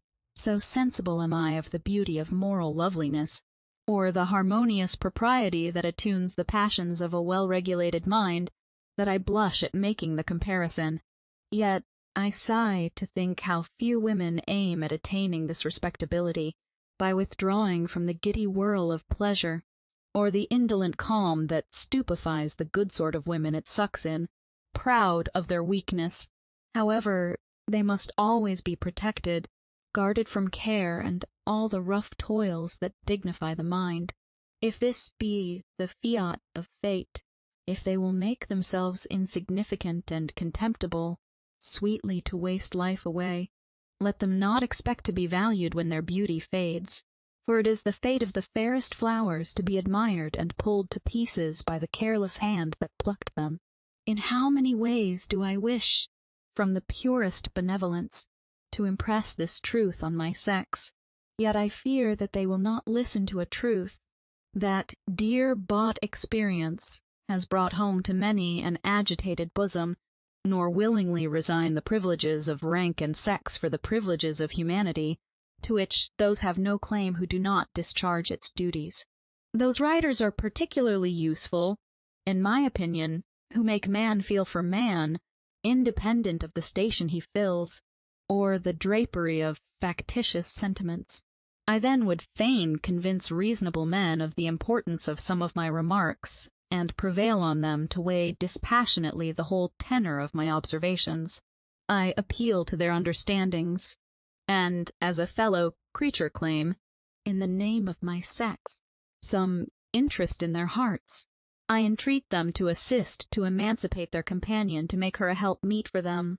Would men but generously snap our chains, and be content with rational fellowship, instead of slavish obedience, they would find us more observant daughters, more affectionate sisters, more faithful wives, more reasonable mothers, in a word, better citizens. We should then love them with true affection, because we should learn to respect ourselves, and the peace of mind of a worthy man would not be interrupted by the idle vanity of his wife, nor his babes sent to nestle in a strange bosom, having never found a home in their mothers. Chapter 10. Parental Affection. Parental affection is, perhaps, the blindest modification of perverse self-love, or we have not, like the French two-term, to distinguish the pursuit of a natural and reasonable desire from the ignorant calculations of weakness. Parents often love their children in the most brutal manner, and sacrifice every relative duty to promote their advancement in the world. To promote, such is the perversity of unprincipled prejudices, the future welfare of the very beings whose present existence they embitter by the most despotic stretch of power. Power, in fact, is ever true to its vital principle, for in every shape it would reign without control or inquiry. Its throne is built across a dark abyss, which no eye must dare to explore, lest the baseless fabric should totter under investigation. Obedience, unconditional obedience, is the catchword of tyrants of every description, and to render assurance doubly sure, one kind of despotism supports another. Tyrants would have cause to tremble if reason were to become the rule of duty in any of the relations of life, for the light might spread till perfect day appeared, and when it did appear, how would men smile at the sight of the bugbears at which they started during the night of ignorance, or the twilight of timid inquiry? Parental affection, indeed, in many minds, is but a pretext to tyrannize where it can be done with impunity, for only good and wise men are content with the respect that will bear discussion. Convinced that they have a right to what they insist on, they do not fear reason, or dread the sifting of subjects that recur to natural justice, because they firmly believe that the more enlightened the human mind becomes, the deeper root will just and simple principles take. They do not rest in expedients, or grant that what is metaphysically true can be practically false, but disdaining the shifts of the moment, they calmly wait till time, sanctioning innovation, silences the hiss of selfishness or envy. If the power of reflecting on the past, and darting the keen eye of contemplation into futurity, be the grand privilege of man, it must be granted that some people enjoy this prerogative in a very limited degree. Everything now appears to them wrong, and not able to distinguish the possible from the monstrous. They fear where no fear should find a place, running from the light of reason as if it were a firebrand. Yet the limits of the possible have never been defined to stop the sturdy innovator's hand. Woman, however, a slave in every situation to prejudice, seldom exerts enlightened maternal affection. She either neglects her children, or spoils them by improper indulgence. Besides, the affection of some women for their children is, as I have before termed it, frequently very brutish, for it eradicates every spark of humanity. Justice, truth, everything is sacrificed by these Rebekahs, and for the sake of their own children they violate the most sacred duties, forgetting the common relationship that binds the whole family on earth together. Yet reason seems to say that they who suffer one duty, or affection to swallow up the rest, have not sufficient heart or mind to fulfill that one conscientiously. It then loses the venerable aspect of a duty, and assumes the fantastic form of a whim. As the care of children in their infancy is one of the grand duties annexed to the female character by nature, this duty would afford many forcible arguments for strengthening the female understanding, if it were properly considered. The formation of the mind must be begun very early, and the temper in particular requires the most judicious attention, an attention which women cannot pay who only love their children because they are their children, and seek no further for the foundation of their duty than in the feelings of the moment. It is this want of reason in their affections which makes women so often run into extremes, and either be the most fond or most careless and unnatural mothers. To be a good mother, a woman must have sense, and that independence of mind which few women possess who are taught to depend entirely on their husbands. Meek wives are, in general, foolish mothers, wanting their children to love them best, and take their part, in secret, against the father, who is held up as a scarecrow. If they are to be punished, though they have offended the mother, the father must inflict the punishment. He must be the judge in all disputes. But I shall more fully discuss this subject when I treat of private education. I now only mean to insist that, unless the understanding of woman be enlarged, and her character rendered more firm, by being allowed to govern her own conduct, she will never have sufficient sense or command of temper to manage her children properly. Her parental affection, indeed, scarcely deserves the name, when it does not lead her to suckle her children, because the discharge of this duty is equally calculated to inspire maternal and filial affection, and it is the indispensable duty of men and women to fulfill the duties which give birth to affections that are the surest preservatives against vice. Natural affection, as it is termed, I believe to be a very weak tie. Affections must grow out of the habitual exercise of a mutual sympathy. And what sympathy does a mother exercise who sends her babe to a nurse, and only takes it from a nurse to send it to a school? In the exercise of their natural feelings, Providence has furnished women with a natural substitute for love. When the lover becomes only a friend and mutual confidence takes place of overstrained admiration, a child then gently twists the relaxing cord, and mutual care produces a new mutual sympathy. But a child, though a pledge of affection, will not enliven it, if both father and mother are content to transfer the charge to hirelings. For they who do their duty by proxy should not murmur if they miss the reward of duty. Parental affection produces filial duty. Chapter 11. Duty to Parents. There seems to be an indolent propensity in man to make prescription always take place of reason, and to place every duty on an arbitrary foundation. The rights of kings are deduced in a direct line from the King of Kings, and that of parents from our first parent. Why do we thus go back for principles that should always rest on the same base, and have the same weight today that they had 1,000 years ago, and not a jot more? If parents discharge their duty, they have a strong hold and sacred claim on the gratitude of their children. But few parents are willing to receive the respectful affection of their offspring on such terms. They demand blind obedience, because they do not merit a reasonable service, and to render these demands of weakness and ignorance more binding, a mysterious sanctity is spread round the most arbitrary principle. For what other name can be given to the blind duty of obeying vicious or weak beings, merely because they obeyed a powerful instinct? The simple definition of the reciprocal duty, which naturally subsists between parent and child, may be given in a few words. The parent who pays proper attention to helpless infancy has a right to require the same attention when the feebleness of age comes upon him.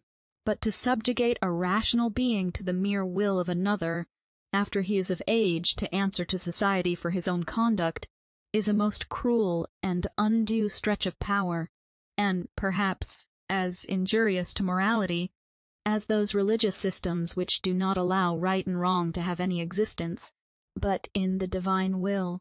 Never knew a parent who had paid more than common attention to his children. Disregarded, Dr. Johnson makes the same observation. On the contrary, the early habit of relying almost implicitly on the opinion of a respected parent is not easily shaken, even when matured reason convinces the child that his father is not the wisest man in the world. This weakness, for a weakness it is, though the epithet amiable may be tacked to it, a reasonable man must steel himself against, for the absurd duty, too often inculcated, of obeying a parent only on account of his being a parent, shackles the mind and prepares it for a slavish submission to any power but reason. Distinguish between the natural and accidental duty due to parents. The parent who sedulously endeavors to form the heart and enlarge the understanding of his child has given that dignity to the discharge of a duty, common to the whole animal world, that only reason can give. This is the parental affection of humanity, and leaves instinctive natural affection far behind. Such a parent acquires all the rights of the most sacred friendship, and his advice, even when his child is advanced in life, demands serious consideration. With respect to marriage, though after 21, a parent seems to have no right to withhold his consent on any account, yet 20 years of solicitude call for a return, and the son ought, at least, promise not to marry for 2 or 3 years, should the object of his choice not entirely meet with the approbation of his first friend. But respect for parents is, generally speaking, a much more debasing principle. It is only a selfish respect for property. The father who is blindly obeyed is obeyed from sheer weakness, or from motives that degrade the human character. Great proportion of the misery that wanders, in hideous forms around the world, is allowed to rise from the negligence of parents, and still these are the people who are most tenacious of what they term a natural right, though it be subversive of the birthright of man, the right of acting according to the direction of his own reason. Have already very frequently had occasion to observe that vicious or indolent people are always eager to profit by enforcing arbitrary privileges, and generally in the same proportion as they neglect the discharge of the duties which alone render the privileges reasonable. This is at the bottom a dictate of common sense, or the instinct of self-defense, peculiar to ignorant weakness, resembling that instinct which makes a fish muddy the water it swims in to elude its enemy, instead of boldly facing it in the clear stream. From the clear stream of argument, indeed, the supporters of prescription, of every denomination, fly, and taking refuge in the darkness, which, in the language of sublime poetry, has been supposed to surround the throne of omnipotence, they dare to demand that implicit respect which is only due to his unsearchable ways. But let me not be thought presumptuous. The darkness which hides our God from us only respects speculative truths. It never obscures moral ones. They shine clearly. For God is light, and never, by the constitution of our nature, requires the discharge of a duty, the reasonableness of which does not beam on us when we open our eyes. The indolent parent of high rank may, it is true, extort a show of respect from his child, and females on the continent are particularly subject to the views of their families, who never think of consulting their inclination, or providing for the comfort of the poor victims of their pride. The consequence is notorious. These dutiful daughters become adulteresses, and neglect the education of their children, from whom they, in their turn, exact the same kind of obedience. Females, it is true, in all countries, are too much under the dominion of their parents, and few parents think of addressing their children in the following manner, though it is in this reasonable way that heaven seems to command the whole human race. It is your interest to obey me till you can judge for yourself, and the Almighty Father of all has implanted an affection in me to serve as a guard to you whilst your reason is unfolding.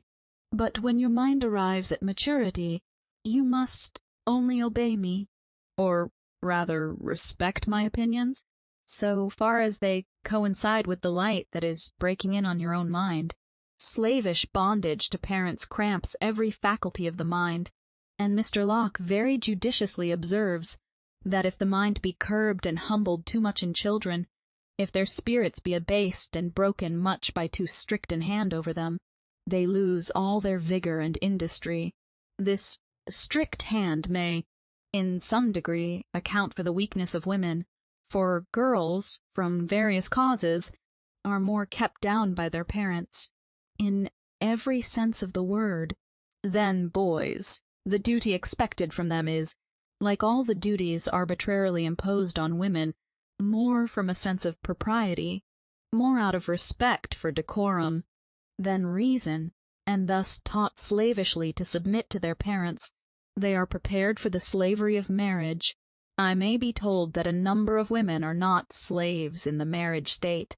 True, but they then become tyrants, for it is not rational freedom, but a lawless kind of power, resembling the authority exercised by the favorites of absolute monarchs, which they obtain by debasing means.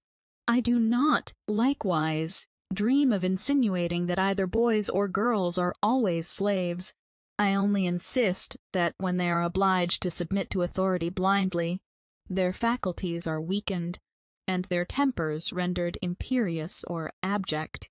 I also lament that parents, indolently availing themselves of a supposed privilege, damp the first faint glimmering of reason, rendering at the same time the duty, which they are so anxious to enforce, an empty name, because they will not let it rest on the only basis on which a duty can rest securely, for, unless it be founded on knowledge, it cannot gain sufficient strength to resist the squalls of passion, or the silent sapping of self-love.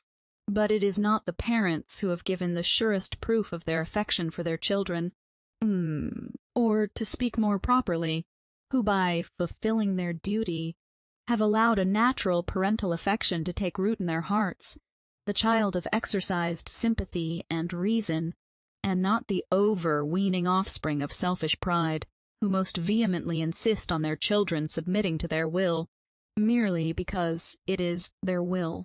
On the contrary, the parent who sets a good example patiently lets that example work, and it seldom fails to produce its natural effect, filial respect. Children cannot be taught too early to submit to reason, the true definition of that necessity, which Rousseau insisted on, without defining it, for to submit to reason is to submit to the nature of things, and to that God who formed them so, to promote our real interest. Why should the minds of children be warped as they just begin to expand, only to favor the indolence of parents, who insist on a privilege without being willing to pay the price fixed by nature? I have before had occasion to observe that a right always includes a duty, and I think it may, likewise fairly be inferred that they forfeit the right who do not fulfill the duty. It is easier, I grant, to command than reason, but it does not follow from hence that children cannot comprehend the reason why they are made to do certain things habitually, for from a steady adherence to a few simple principles of conduct flows that salutary power, which a judicious parent gradually gains over a child's mind, and this power becomes strong indeed, if tempered by an even display of affection brought home to the child's heart. For, I believe, as a general rule, it must be allowed that the affection which we inspire always resembles that we cultivate, so that natural affections, which have been supposed almost distinct from reason, may be found more nearly connected with judgment than is commonly allowed. Nay, as another proof of the necessity of cultivating the female understanding, it is but just to observe that the affections seem to have a kind of animal capriciousness when they merely reside in the heart. It is the irregular exercise of parental authority that first injures the mind, and to these irregularities girls are more subject than boys.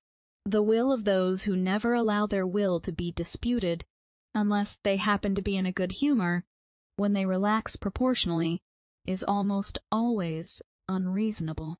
To elude this arbitrary authority, girls very early learn the lessons which they afterwards practice on their husbands, for I have frequently seen a little sharp-faced misrule a whole family, excepting that now and then mamma's anger will burst out of some accidental cloud.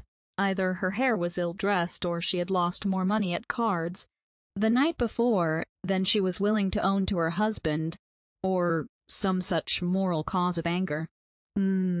Footnote. I myself heard a little girl once say to a servant, "My mamma has been scolding me finely this morning, because her hair was not dressed to please her."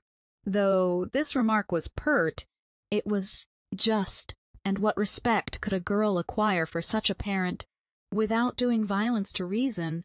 After observing sallies of this kind, I have been led into a melancholy train of reflection respecting females, concluding that when their first affection must lead them astray, or make their duties clash till they rest on mere whims and customs, little can be expected from them as they advance in life. How, indeed, can an instructor remedy this evil? For to teach them virtue on any solid principle is to teach them to despise their parents. Children cannot, ought not to be taught to make allowance for the faults of their parents, because every such allowance weakens the force of reason in their minds, and makes them still more indulgent to their own. It is one of the most sublime virtues of maturity that leads us to be severe with respect to ourselves, and forbearing to others. But children should only be taught the simple virtues, for if they begin too early to make allowance for human passions and manners, they wear off the fine edge of the criterion by which they should regulate their own, and become unjust in the same proportion as they grow indulgent. The affections of children and weak people are always selfish. They love others because others love them, and not on account of their virtues. Yet, till esteem and love are blended together in the first affection, and reason made the foundation of the first duty, morality will stumble at the threshold. But till society is very differently constituted, parents, I fear, will still insist on being obeyed, because they will be obeyed, and constantly endeavor to settle that power on a divine right, which will not bear the investigation of reason. Chapter 12. On National Education. The good effects resulting from attention to private education will ever be very confined, and the parent who really puts his own hand to the plow will always, in some degree, be disappointed. Till education becomes a grand national concern, a man cannot retire into a desert with his child, and if he did, he could not bring himself back to childhood, and become the proper friend and fellow of an infant or youth. And when children are confined to the society of men and women, they very soon acquire that kind of premature manhood which stops the growth of every vigorous power of mind or body, In order to open their faculties, they should be excited to think for themselves, and this can only be done by mixing a number of children together and making them jointly pursue the same objects. Child very soon contracts a benumbing indolence of mind, which he has seldom sufficient vigor to shake off, when he only asks a question instead of seeking for information, and then relies implicitly on the answer he receives. With his equals in age this could never be the case, and the subjects of inquiry, though they might be influenced, would not be entirely under the direction of men, who frequently damp, if not destroy abilities, by bringing them forward too hastily, and too hastily they will infallibly be brought forward. If the child could be confined to the society of a man, however sagacious that man may be. Besides, in youth, the seeds of every affection should be sown, and the respectful regard, which is felt for a parent, is very different from the social affections that are to constitute the happiness of life as it advances. Of these, equality is the basis, and an intercourse of sentiments unclogged by that observant seriousness which prevents disputation, though it may not enforce submission. Let a child have ever such an affection for his parent, he will always languish to play and chat with children, and the very respect he entertains for filial esteem always has a dash of fear mixed with it, will, if it do not teach him cunning, at least prevent him from pouring out the little secrets which first open the heart to friendship and confidence, gradually leading to more expansive benevolence. Added to this, he will never acquire that frank ingenuousness of behavior, which young people can only attain by being frequently in society, where they dare to speak what they think, neither afraid of being reproved for their presumption, nor laughed at for their folly, forcibly impressed by the reflections which the sight of schools, as they are at present conducted, naturally suggested. I have formerly delivered my opinion rather warmly in favor of a private education, but further experience has led me to view the subject in a different light. I still, however, think schools, as they are now regulated, the hotbeds of vice and folly, and the knowledge of human nature, supposed to be attained there, merely cunning selfishness. At school, boys become gluttons and slovens, and, instead of cultivating domestic affections, very early rush into the libertinism which destroys the constitution before it is formed, hardening the heart as it weakens the understanding. Should, in fact, be averse to boarding, schools, if it were for no other reason than the unsettled state of mind which the expectation of the vacations produce. On these the children's thoughts are fixed with eager anticipating hopes, for, at least to speak with moderation, half of the time, and when they arrive they are spent in total dissipation and beastly indulgence. But, on the contrary, when they are brought up at home, though they may pursue a plan of study in a more orderly manner than can be adopted, when near a fourth part of the year is actually spent in idleness, and as much more in regret and anticipation, yet they there acquire too high an opinion of their own importance, from being allowed to tyrannize over servants, and from the anxiety expressed by most mothers on the score of manners, who, eager to teach the accomplishments of a gentleman, stifle in their birth the virtues of a man. Thus, brought into company when they ought to be seriously employed, and treated like men when they are still boys, they become vain and effeminate. The only way to avoid two extremes, equally injurious to morality, would be to contrive some way of combining a public and private education. Thus, to make men citizens, two natural steps might be taken, which seem directly to lead to the desired point, for the domestic affections, that first open the heart to the various modifications of humanity would be cultivated, whilst the children were nevertheless allowed to spend great part of their time, on terms of equality, with other children. I still recollect, with pleasure, the country day school, where a boy trudged in the morning, wet or dry, carrying his books, and his dinner, if it were at a considerable distance. A servant did not then lead master by the hand, for when he had once put on coat and breeches, he was allowed to shift for himself, and return alone in the evening to recount the feats of the day close at the parental knee.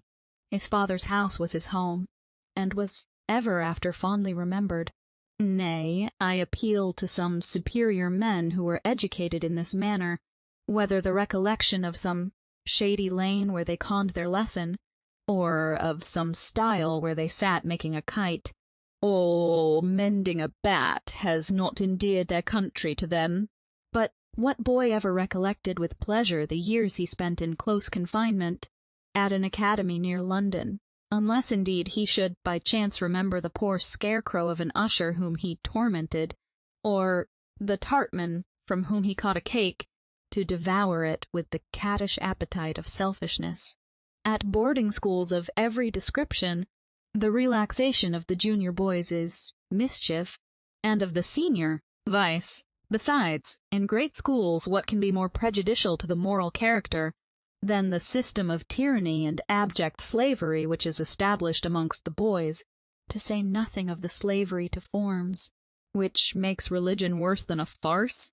For what good can be expected from the youth who receives the sacrament of the Lord's Supper, to avoid forfeiting half a guinea, which he probably afterwards spends in some sensual manner? Half the employment of the youths is to elude the necessity of attending public worship, and well they may, for such a constant repetition of the same thing must be a very irksome restraint on their natural vivacity. As these ceremonies have the most fatal effect on their morals, and as a ritual performed by the lips, when the heart and mind are far away, is not now stored up by our church as a bank to draw on for the fees of the poor souls in purgatory, why should they not be abolished? But the fear of innovation in this country extends to everything. This is only a covert fear, the apprehensive timidity of indolent slugs, who guard, by sliming it over, the snug place which they consider in the light of an hereditary estate, and eat, drink, and enjoy themselves, instead of fulfilling the duties, excepting a few empty forms, for which it was endowed. These are the people who most strenuously insist on the will of the founder being observed, crying out against all reformation, as if it were a violation of justice.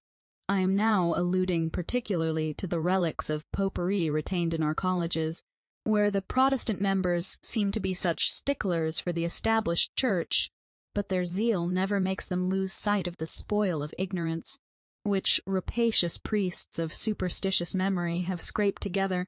No wise in their generation, they venerate the prescriptive right of possession as a stronghold, and still let the sluggish bell tingle to prayers, as during the days when the elevation of the host was supposed to atone for the sins of the people, lest one reformation should lead to another, and the spirit kill the letter.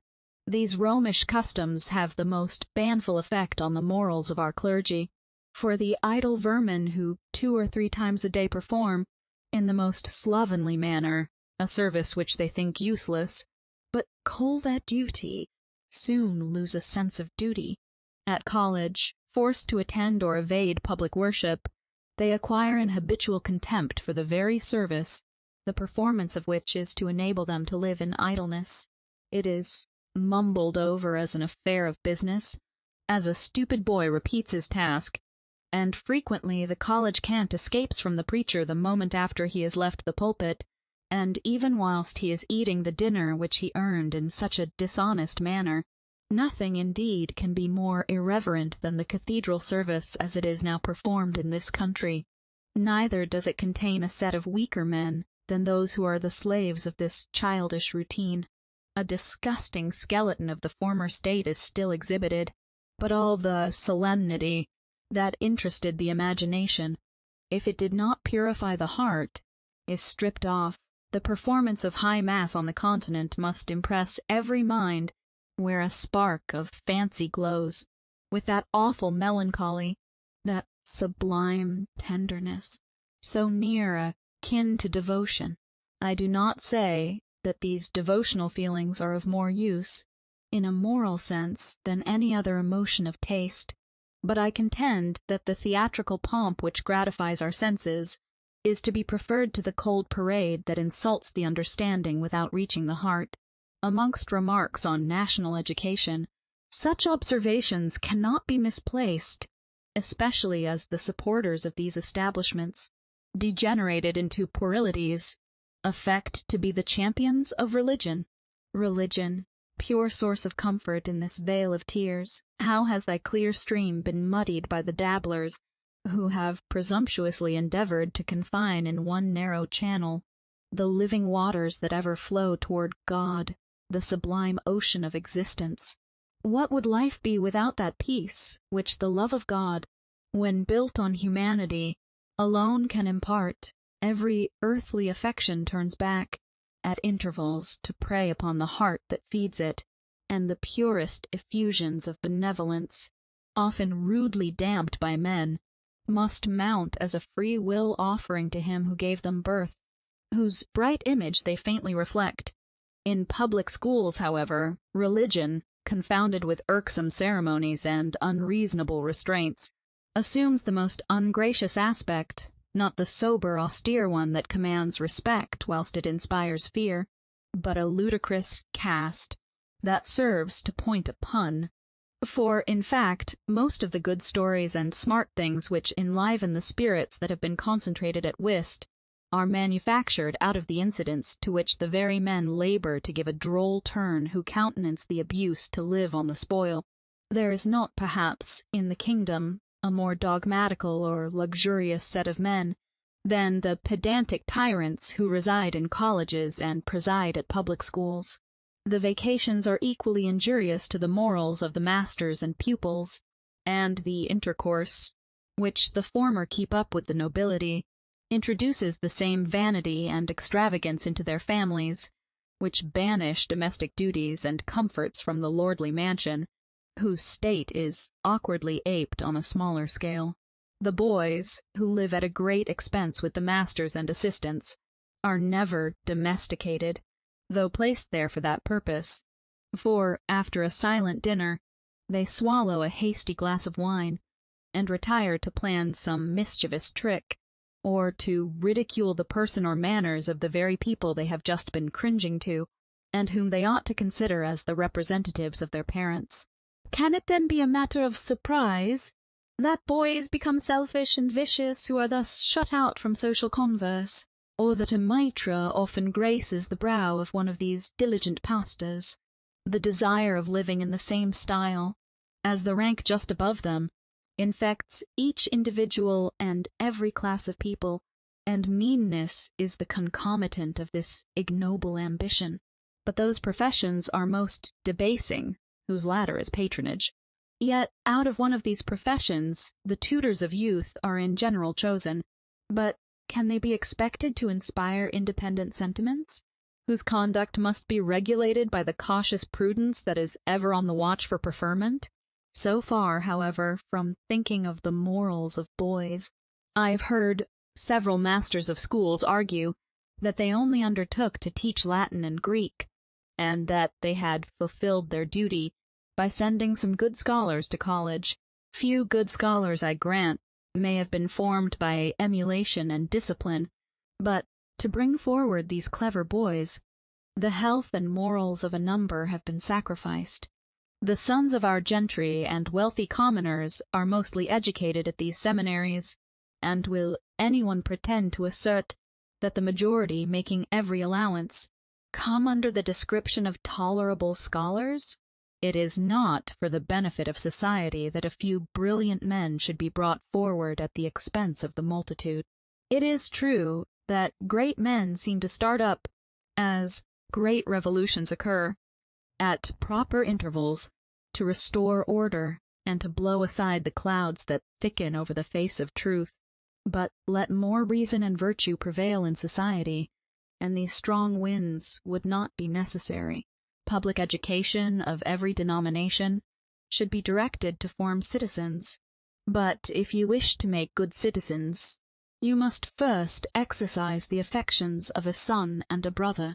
This is the only way to expand the heart, for public affections, as well as public virtues, must ever grow out of the private character, or they are merely meteors that shoot athwart a dark sky, and disappear as they are gazed at and admired.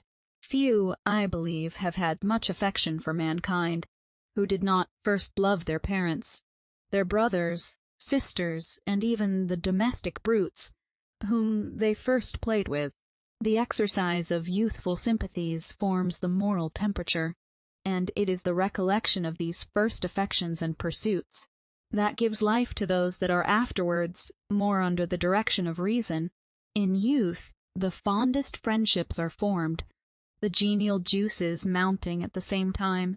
Kindly mix, or rather the heart, tempered for the reception of friendship, is accustomed to seek for pleasure in something more noble than the churlish gratification of appetite. In order, then, to inspire a love of home and domestic pleasures, children ought to be educated at home, for riotous holidays only make them fond of home for their own sakes. Yet the vacations, which do not foster domestic affections, continually disturb the course of study, and render any plan of improvement abortive which includes temperance. Still, were they abolished, children would be entirely separated from their parents, and I question whether they would become better citizens by sacrificing the preparatory affections, by destroying the force of relationships that render the marriage state as necessary as respectable.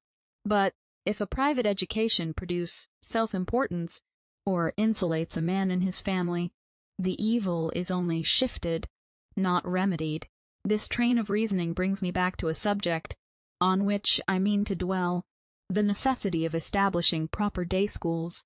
But these should be national establishments, for whilst school masters are dependent on the caprice of parents, little exertion can be expected from them, more than is necessary to please ignorant people. Indeed, the necessity of a master's giving the parents some sample of the boy's abilities, which, during the vacation, is shown to every visitor, is productive of more mischief than would at first be supposed, for they are seldom done entirely, to speak with moderation, by the child itself. Thus, the master countenances falsehoods, or wins the poor machine up to some extraordinary exertion that injures the wheels, and stops the progress of gradual improvement. The memory is loaded with unintelligible words, to make a show of, without the understanding's acquiring any distinct ideas, but only that education deserves emphatically to be termed cultivation of mind, which teaches young people how to begin to think. The imagination should not be allowed to debauch the understanding before it gained strength, or vanity will become the forerunner of vice, for every way of exhibiting the acquirements of a child is injurious to its moral character. How much time is lost in teaching them to recite what they do not understand, whilst, seated on benches, all in their best array, the mammas listen with astonishment to the parrot-like prattle, uttered in solemn cadences, with all the pomp of ignorance and folly. Such exhibitions only serve to strike the spreading fibers of vanity through the whole mind, for they neither teach children to speak fluently, nor behave gracefully. So far from it that these frivolous pursuits might comprehensively be termed the study of affectation, for we now rarely see a simple, bashful boy, though few people of taste were ever disgusted by that awkward sheepishness so natural to the age, which schools and an early introduction into society have changed into impudence and apish grimace. Yet, how can these things be remedied whilst schoolmasters depend entirely on parents for a subsistence, and when so many rival schools hang out their lures to catch the attention of vain fathers and mothers, whose parental affection only leads them to wish that their children should outshine those of their neighbors? Without great good luck, a sensible, conscientious man would starve before he could raise a school, if he disdained to bubble weak parents by practicing the secret tricks of the craft. In the best regulated schools, however, where swarms are not crammed together, many bad habits must be acquired. But at common schools, the body, heart, and understanding are equally stunted, for parents are often only in quest of the cheapest school, and the master could not live if he did not take a much greater number than he could manage himself, nor will the scanty pittance allowed for each child permit him to hire ushers sufficient to assist in the discharge of the mechanical part of the business. Besides, whatever appearance the house and garden may make, the children do not enjoy the comforts of either, for they are continually reminded, by irksome restrictions, that they are not at home, and the staterooms, garden, etc., must be kept in order for the recreation of the parents, who, of a Sunday, visit the school and are impressed by the very parade that renders the situation of their children uncomfortable. With what disgust have I heard sensible women, for girls are more restrained and cowed than boys, speak of the wearisome confinement which they endured at school, not allowed, perhaps, to step out of one broad walk in a superb garden, and obliged to pace with steady deportment stupidly backwards and forwards, holding up their heads, and turning out their toes, with shoulders braced back, instead of bounding, as nature directs to complete her own design, in the various attitudes so conducive to health. The pure animal spirits, which make both mind and body shoot out and unfold the tender blossoms of hope, are turned sour, and vented in vain wishes, or pert repinings that contract the faculties and spoil the temper. Else they mount to the brain, and sharpening the understanding before it gains proportionable strength, produce that pitiful cunning which disgracefully characterizes the female mind, and I fear will ever characterize it whilst women remain the slaves of power. The little respect which the male world pay to chastity is, I am persuaded, the grand source of many of the physical and moral evils that torment mankind, as well as of the vices and follies that degrade and destroy women. Yet at school, boys infallibly lose that decent bashfulness, which might have ripened into modesty at home. I have already animadverted on the bad habits which females acquire when they are shut up together, and I think that the observation may fairly be extended to the other sex, till the natural inference is drawn which I have had in view throughout, that to improve both sexes they ought, not only in private families, but in public schools, to be educated together. If marriage be the cement of society, mankind should all be educated after the same model, or the intercourse of the sexes will never deserve the name of fellowship, nor will women ever fulfill the peculiar duties of their sex, till they become enlightened citizens, till they become free, by being enabled to earn their own subsistence, independent of men, in the same manner. I mean, to prevent misconstruction, as one man is independent of another.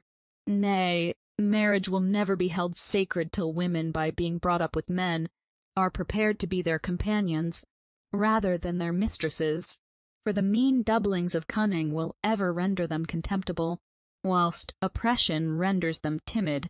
So convinced am I of this truth, that I will venture to predict that virtue will never prevail in society till the virtues of both sexes are founded on reason, and till the affection common to both are allowed to gain their due strength by the discharge of mutual duties. Were boys and girls permitted to pursue the same studies together, those graceful decencies might early be inculcated which produce modesty, without those sexual distinctions that taint the mind. Lessons of politeness, and that formulary of decorum, which treads on the heels of falsehood, would be rendered useless by habitual propriety of behavior, not indeed put on for visitors like the courtly robe of politeness, but the sober effect of cleanliness of mind. Would not this simple elegance of sincerity be a chaste homage paid to domestic affections, far surpassing the meretricious compliments that shine with false lustre in the heartless intercourse of fashionable life? But till more understanding preponderate in society, there will ever be a want of heart and taste, and the harlot's rouge will supply the place of that celestial suffusion which only virtuous affections can give to the face. Gallantry, and what is called love, may subsist without simplicity of character, But the main pillars of friendship are respect and confidence. Esteem is never founded on it cannot tell what. Taste for the fine arts requires great cultivation, but not more than a taste for the virtuous affections, and both suppose that enlargement of mind which opens so many sources of mental pleasure. Why do people hurry to noisy scenes and crowded circles? I should answer, because they want activity of mind, because they have not cherished the virtues of the heart. They only therefore see and feel in the gross, and continually pine after variety, finding everything that is simple insipid. This argument may be carried further than philosophers are aware of, for if nature destined woman, in particular, for the discharge of domestic duties, she made her susceptible of the attached affections in a great degree. Now women are notoriously fond of pleasure, and naturally must be so, according to my definition, because they cannot enter into the minutiae of domestic taste, lacking judgment the foundation of all taste. For the understanding, in spite of sensual cavillers, reserves to itself the privilege of conveying pure joy to the heart. With what a languid yawn have I seen an admirable poem thrown down, that a man of true taste returns to again and again with rapture, and whilst melody has almost suspended respiration, a lady has asked me where I bought my gown. I have seen also an eye glanced coldly over a most exquisite picture, rest, sparkling with pleasure, on a caricature rudely sketched, and whilst some terrific feature in nature has spread a sublime stillness through my soul, I have been desired to observe the pretty tricks of a lapdog that my perverse fate forced me to travel with. Is it surprising that such a tasteless being should rather caress this dog than her children? Or that she should prefer the rant of flattery to the simple accents of sincerity? To illustrate this remark, I must be allowed to observe that men of the first genius and most cultivated minds have appeared to have the highest relish for the simple beauties of nature, and they must have forcibly felt what they have so well described, the charm which natural affections and unsophisticated feelings spread round the human character. It is this power of looking into the heart and responsively vibrating with each emotion that enables the poet to personify each passion, and the painter to sketch with a pencil of fire. True taste is ever the work of the understanding employed in observing natural effects. Until women have more understanding, it is vain to expect them to possess domestic taste. Their lively senses will ever be at work to harden their hearts, and the emotions struck out of them will continue to be vivid and transitory, unless a proper education stores their minds with knowledge. It is the want of domestic taste, and not the acquirement of knowledge, that takes women out of their families, and tears the smiling babe from the breast that ought to afford it nourishment.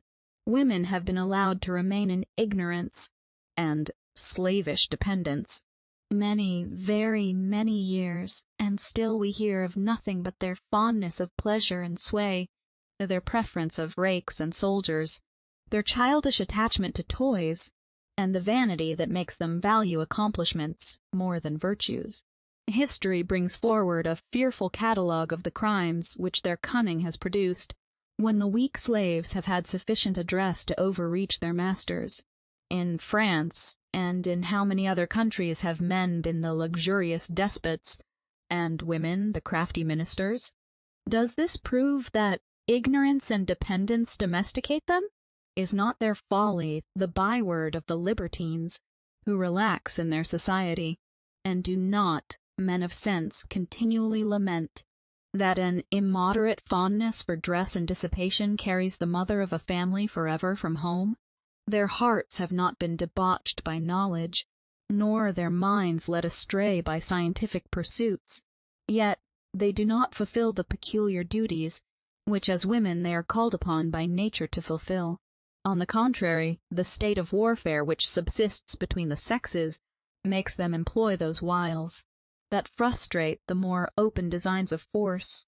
When, therefore, I call women slaves, I mean in a political and civil sense, for indirectly they obtain too much power, and are debased by their exertions to obtain illicit sway. Let an enlightened nation then try what effect reason would have to bring them back to nature and their duty, and allowing them to share the advantages of education and government with man. See whether they will become better, as they grow wiser and become free. They cannot be injured by the experiment, for it is not in the power of man to render them more insignificant than they are at present. To render this practicable, day schools for particular ages should be established by government, in which boys and girls might be educated together. The school for the younger children, from 5 to 9 years of age, ought to be absolutely free and open to all classes. A sufficient number of masters should also be chosen by a select committee in each parish to whom any complaint of negligence, etc., might be made, if signed by 6 of the children's parents. Footnote. Treating this part of the subject, I have borrowed some hints from a very sensible pamphlet written by the late Bishop of Auden on public education. Ushers would then be unnecessary, for, I believe, experience will ever prove that this kind of subordinate authority is particularly injurious to the morals of youth. What, indeed, can tend to deprave the character more than outward submission and inward contempt? Yet, how can boys be expected to treat an usher with respect when the master seems to consider him in the light of a servant, and almost to countenance the ridicule which becomes the chief amusement of the boys during the play hours? But nothing of this kind could occur in an elementary day school, where boys and girls, the rich and poor, should meet together, and to prevent any of the distinctions of vanity, they should be dressed alike, and all obliged to submit to the same discipline, or leave the school. The schoolroom ought to be surrounded by a large piece of ground, in which the children might be usefully exercised, for at this age they should not be confined to any sedentary employment for more than an hour at a time. But these relaxations might all be rendered a part of elementary education, for many things improve and amuse the senses, when introduced as a kind of show, to the principles of which, dryly laid down, children would turn a deaf ear. For instance, botany, mechanics, and astronomy, reading, writing, arithmetic, natural history, and some simple experiments in natural philosophy might fill up the day, but these pursuits should never encroach on gymnastic plays in the open air. The elements of religion, history, the history of man, and politics might also be taught by conversations, in the Socratic form. After the age of 9, girls and boys intended for domestic employments, or mechanical trades, ought to be removed to other schools, and receive instruction, in some measure appropriated to the destination of each individual, the two sexes being still together in the morning. But in the afternoon, the girls should attend a school, where plain work, mantua, making, millinery, etc., would be their employment. The young people of superior abilities, or fortune, might now be taught, in another school, the dead and living languages, the elements of science, and continue the study of history and politics on a more extensive scale, which would not exclude polite literature. Girls and boys still together? I hear some readers ask, yes, and I should not fear any other consequence than that some early attachment might take place, which, whilst it had the best effect on the moral character of the young people, might not perfectly agree with the views of the parents, for it will be a long time, I fear, before the world is so enlightened, that parents, only anxious to render their children virtuous, will let them choose companions for life themselves. Besides, this would be a sure way to promote early marriages, and from early marriages the most salutary physical and moral effects naturally flow. What a different character does a married citizen assume from the selfish coxcomb, who lives but for himself, and who is often afraid to marry lest he should not be able to live in a certain style. Great emergencies excepted, which would rarely occur in a society of which equality was the basis, a man could only be prepared to discharge the duties of public life by the habitual practice of those inferior ones which form the man. In this plan of education, the constitution of boys would not be ruined by the early debaucheries, which now make men so selfish, nor girls rendered weak and vain by indolence and frivolous pursuits. But I presuppose that such a degree of equality should be established between the sexes as would shut out gallantry and coquetry, yet allow friendship and love to temper the heart for the discharge of higher duties. These would be schools of morality, and the happiness of man allowed to flow from the pure springs of duty and affection. What advances might not the human mind make?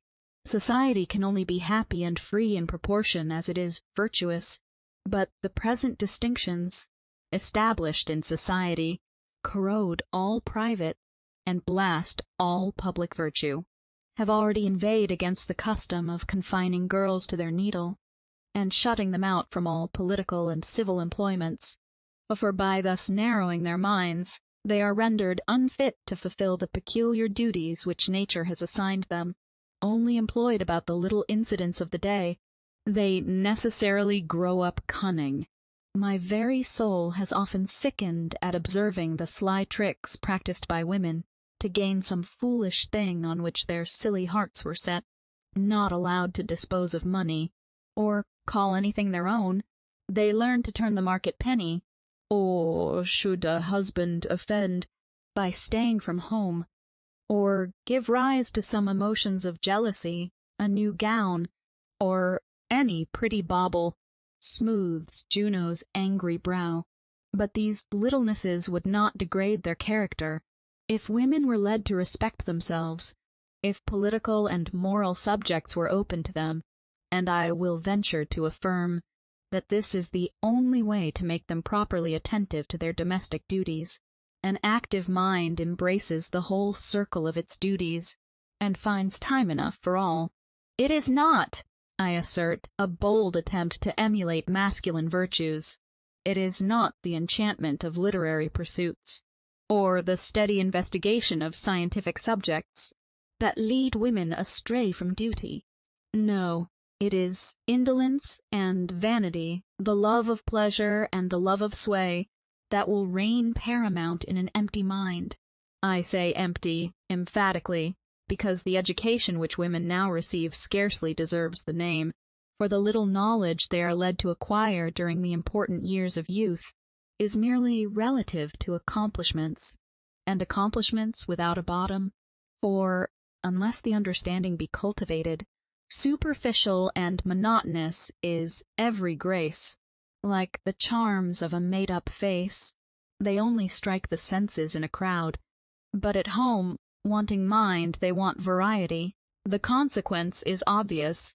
In gay scenes of dissipation we meet the artificial mind and face, for those who fly from solitude dread next to solitude, the domestic circle.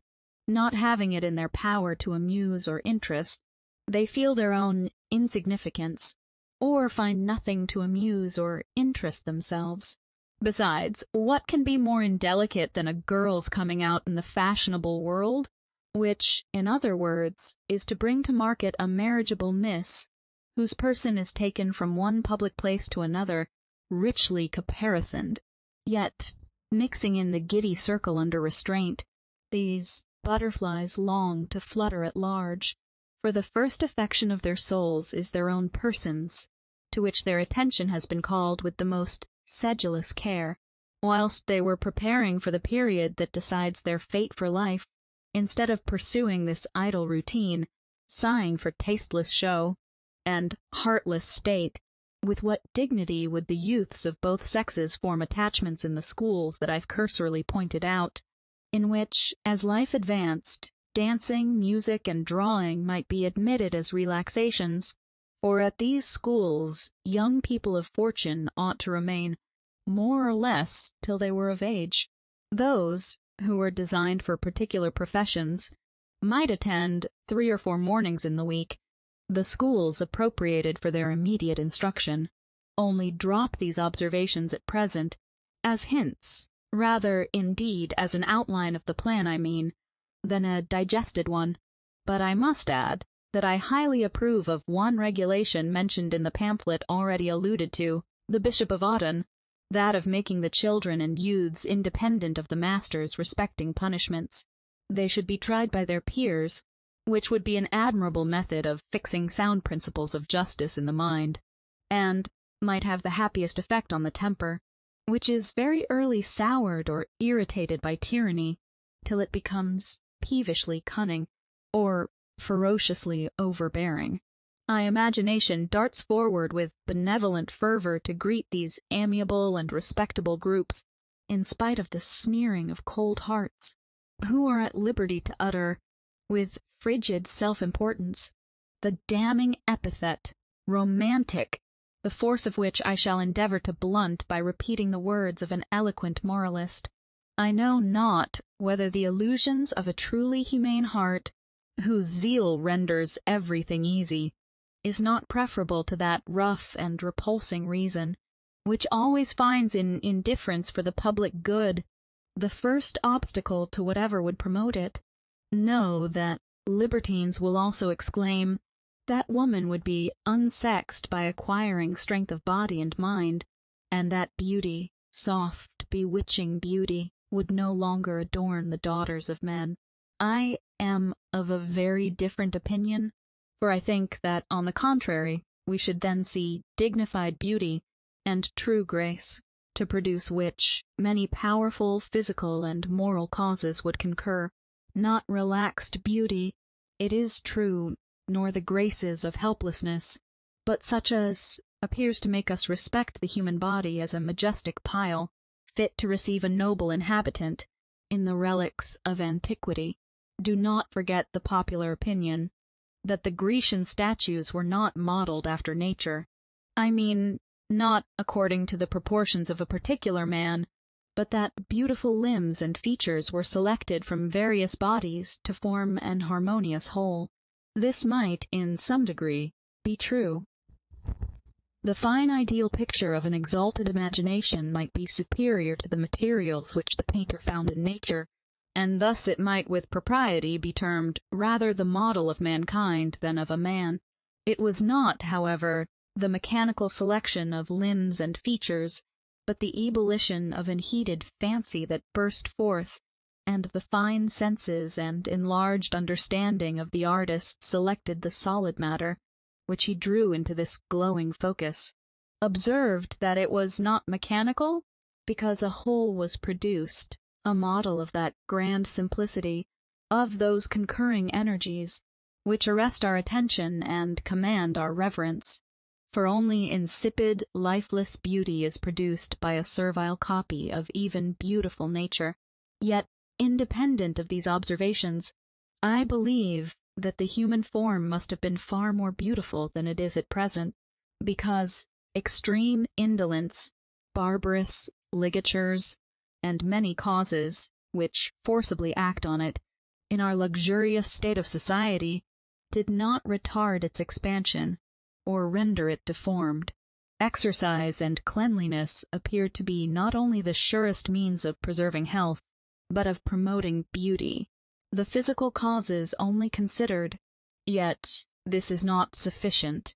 Moral ones must concur, or beauty will be merely of that rustic kind which blooms on the innocent, wholesome countenances of some country people, whose minds have not been exercised.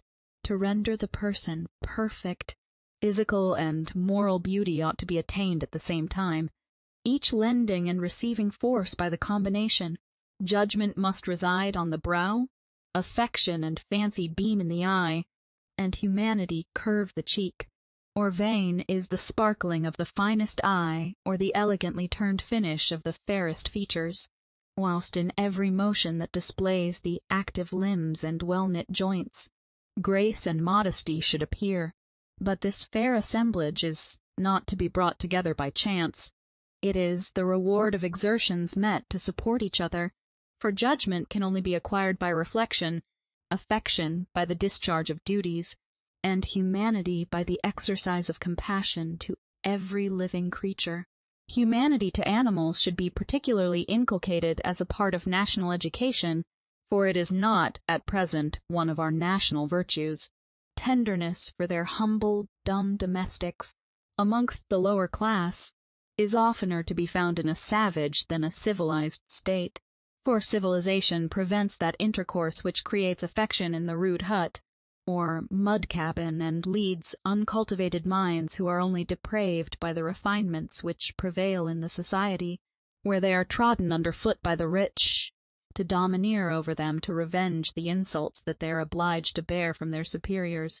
This habitual cruelty is first caught at school, where it is one of the rare sports of the boys to torment the miserable brutes that fall in their way. The transition, as they grow up from barbarity to brutes to domestic tyranny over wives, children, and servants, is very easy. Justice, or even benevolence, will not be a powerful spring of action, unless it extend to the whole creation. Nay, I believe that it may be delivered as an axiom, that those who can see pain, unmoved, will soon learn to inflict it. The vulgar are swayed by present feelings, and the habits which they have accidentally acquired, but on partial feelings much dependence cannot be placed, though they be just, for, when they are not invigorated by reflection, custom weakens them, till they are scarcely felt. The sympathies of our nature are strengthened by pondering cogitations, and deadened by thoughtless use. Macbeth's heart smote him more for one murder, the first, than for 100 subsequent ones, which were necessary to back it.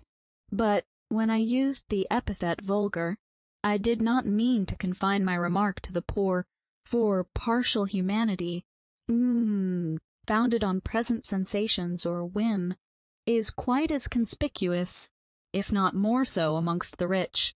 The lady who sheds tears for the bird starved in a snare, and execrates the devils in the shape of men, goad to madness the poor ox, or whip the patient ass, tottering under a burden above its strength, will nevertheless keep her coachman and horses whole hours waiting for her, when the sharp frost bites, or the rain beats against the well-closed windows, which do not admit a breath of air to tell her how roughly the wind blows without. And she who takes her dogs to bed, and nurses them with a parade of sensibility, when sick, will suffer her babes to grow up crooked in a nursery. This illustration of my argument is drawn from a matter of fact. The woman who I allude to was handsome, reckoned very handsome, by those who do not miss the mind when the face is plump and fair, but her understanding had not been led from female duties by literature, nor her innocence debauched by knowledge. No, she was quite feminine, according to the masculine acceptation of the word, and, so far from loving these spoiled brutes that filled the place which her children ought to have occupied, she only lisped out a pretty mixture of French and English nonsense, to please the men who flocked around her. The wife, mother, and human creature were all swallowed up by the factitious character, which an improper education, and the selfish vanity of beauty, had produced. Do not like to make a distinction without a difference, and I own that I've been as much disgusted by the fine lady who took her lapdog to her bosom, instead of her child, as by the ferocity of a man, who, beating his horse, declared that he knew as well when he did wrong as a Christian. This brood of folly shows how mistaken they are who, if they allow women to leave their harems, do not cultivate their understanding, in order to plant virtues in their hearts. For, had they sense, they might acquire that domestic taste which would lead them to love with reasonable subordination their whole family, from the husband to the house dog, nor would they ever insult humanity in the person of the most menial servant, by paying more attention to the comfort of a brute than to that of a fellow creature. My observations on national education are obviously hints, but I principally wish to enforce the necessity of educating the sexes together to perfect both, and of making children sleep at home, that they may learn to love home. Yet to make private support instead of smothering public affections, they should be sent to school to mix with a number of equals, for only by the jostlings of equality can we form a just opinion of ourselves, to render mankind more virtuous, and happier, of course. Both sexes must act from the same principle, but how can that be expected when only one is allowed to see the reasonableness of it, to render also the social compact truly equitable, and in order to spread those enlightening principles, which alone can meliorate the fate of man, women must be allowed to found their virtue on knowledge, which is scarcely possible unless they be educated by the same pursuits as men, for they are now made so inferior by ignorance and low desires, as not to deserve to be ranked with them, or by the serpentine wrigglings of cunning, they mount the tree of knowledge and only acquire sufficient to lead men astray. It is plain from the history of all nations that women cannot be confined to merely domestic pursuits, for they will not fulfill family duties unless their minds take a wider range, and whilst they are kept in ignorance, they become in the same proportion the slaves of pleasure as they are the slaves of man, nor can they be shut out of great enterprises, though the narrowness of their minds often make them mar what they are unable to comprehend. The libertinism and even the virtues of superior men will always give women, of some description, great power over them, and these weak women, under the influence of childish passions and selfish vanity, will throw a false light over the objects which the very men view with their eyes, who ought to enlighten their judgment. Men of fancy and those sanguine characters who mostly hold the helm of human affairs, in general, relax in the society of women, and surely I need not cite to the most superficial reader of history the numerous examples of vice and oppression which the private intrigues of female favorites have produced, not to dwell on the mischief that naturally arises from the blundering interposition of well-meaning folly. Or, in the transactions of business, it is much better to have to deal with a knave than a fool, because a knave adheres to some plan, and any plan of reason may be seen through much sooner than a sudden flight of folly. The power which vile and foolish women have had over wise men, who possessed sensibility, is notorious. I shall only mention one instance. Whoever drew a more exalted female character than Rousseau, though in the lump he constantly endeavored to degrade the sex. And why was he thus anxious? Truly, to justify to himself the affection which weakness and virtue had made him cherish for that fool Teresa. He could not raise her to the common level of her sex, and therefore he labored to bring woman down to hers. He found her a convenient, humble companion, and pride made him determined to find some superior virtues in the being whom he chose to live with. But did not her conduct during his life, and after his death, clearly show how grossly he was mistaken who called her a celestial innocent? Nay, in the bitterness of his heart, he himself laments that when his bodily infirmities made him no longer treat her like a woman, she ceased to have an affection for him, and it was very natural that she should, for having so few sentiments in common, when the sexual tie was broken. What was to hold her? To hold her affection, whose sensibility was confined to one sex, nay, to one man. It requires sense to turn sensibility into the broad channel of humanity. Many women have not mind enough to have an affection for a woman, or a friendship for a man, but the sexual weakness that makes woman depend on man for a subsistence produces a kind of cattish affection, which leads a wife to purr about her husband, as she would about any man who fed and caressed her. Are, however, often gratified by this kind of fondness which is confined in a beastly manner to themselves, but should they ever become more virtuous, they will wish to converse at their fireside with a friend, after they cease to play with a mistress. Besides, understanding is necessary to give variety and interest to sensual enjoyments, for low, indeed, in the intellectual scale, is the mind that can continue to love when neither virtue nor sense give a human appearance to an animal appetite, but sense will always preponderate. And if women are not, in general, brought more on a level with men, some superior women, like the Greek courtesans, will assemble the men of abilities around them, and draw from their families many citizens who would have stayed at home had their wives had more sense, or the graces which result from the exercise of the understanding and fancy, the legitimate parents of taste. A woman of talents, if she be not absolutely ugly, will always obtain great power, raised by the weakness of her sex, and, in proportion as men acquire virtue and delicacy by the exertion of reason, they will look for both in women, but they can only acquire them in the same way that men do.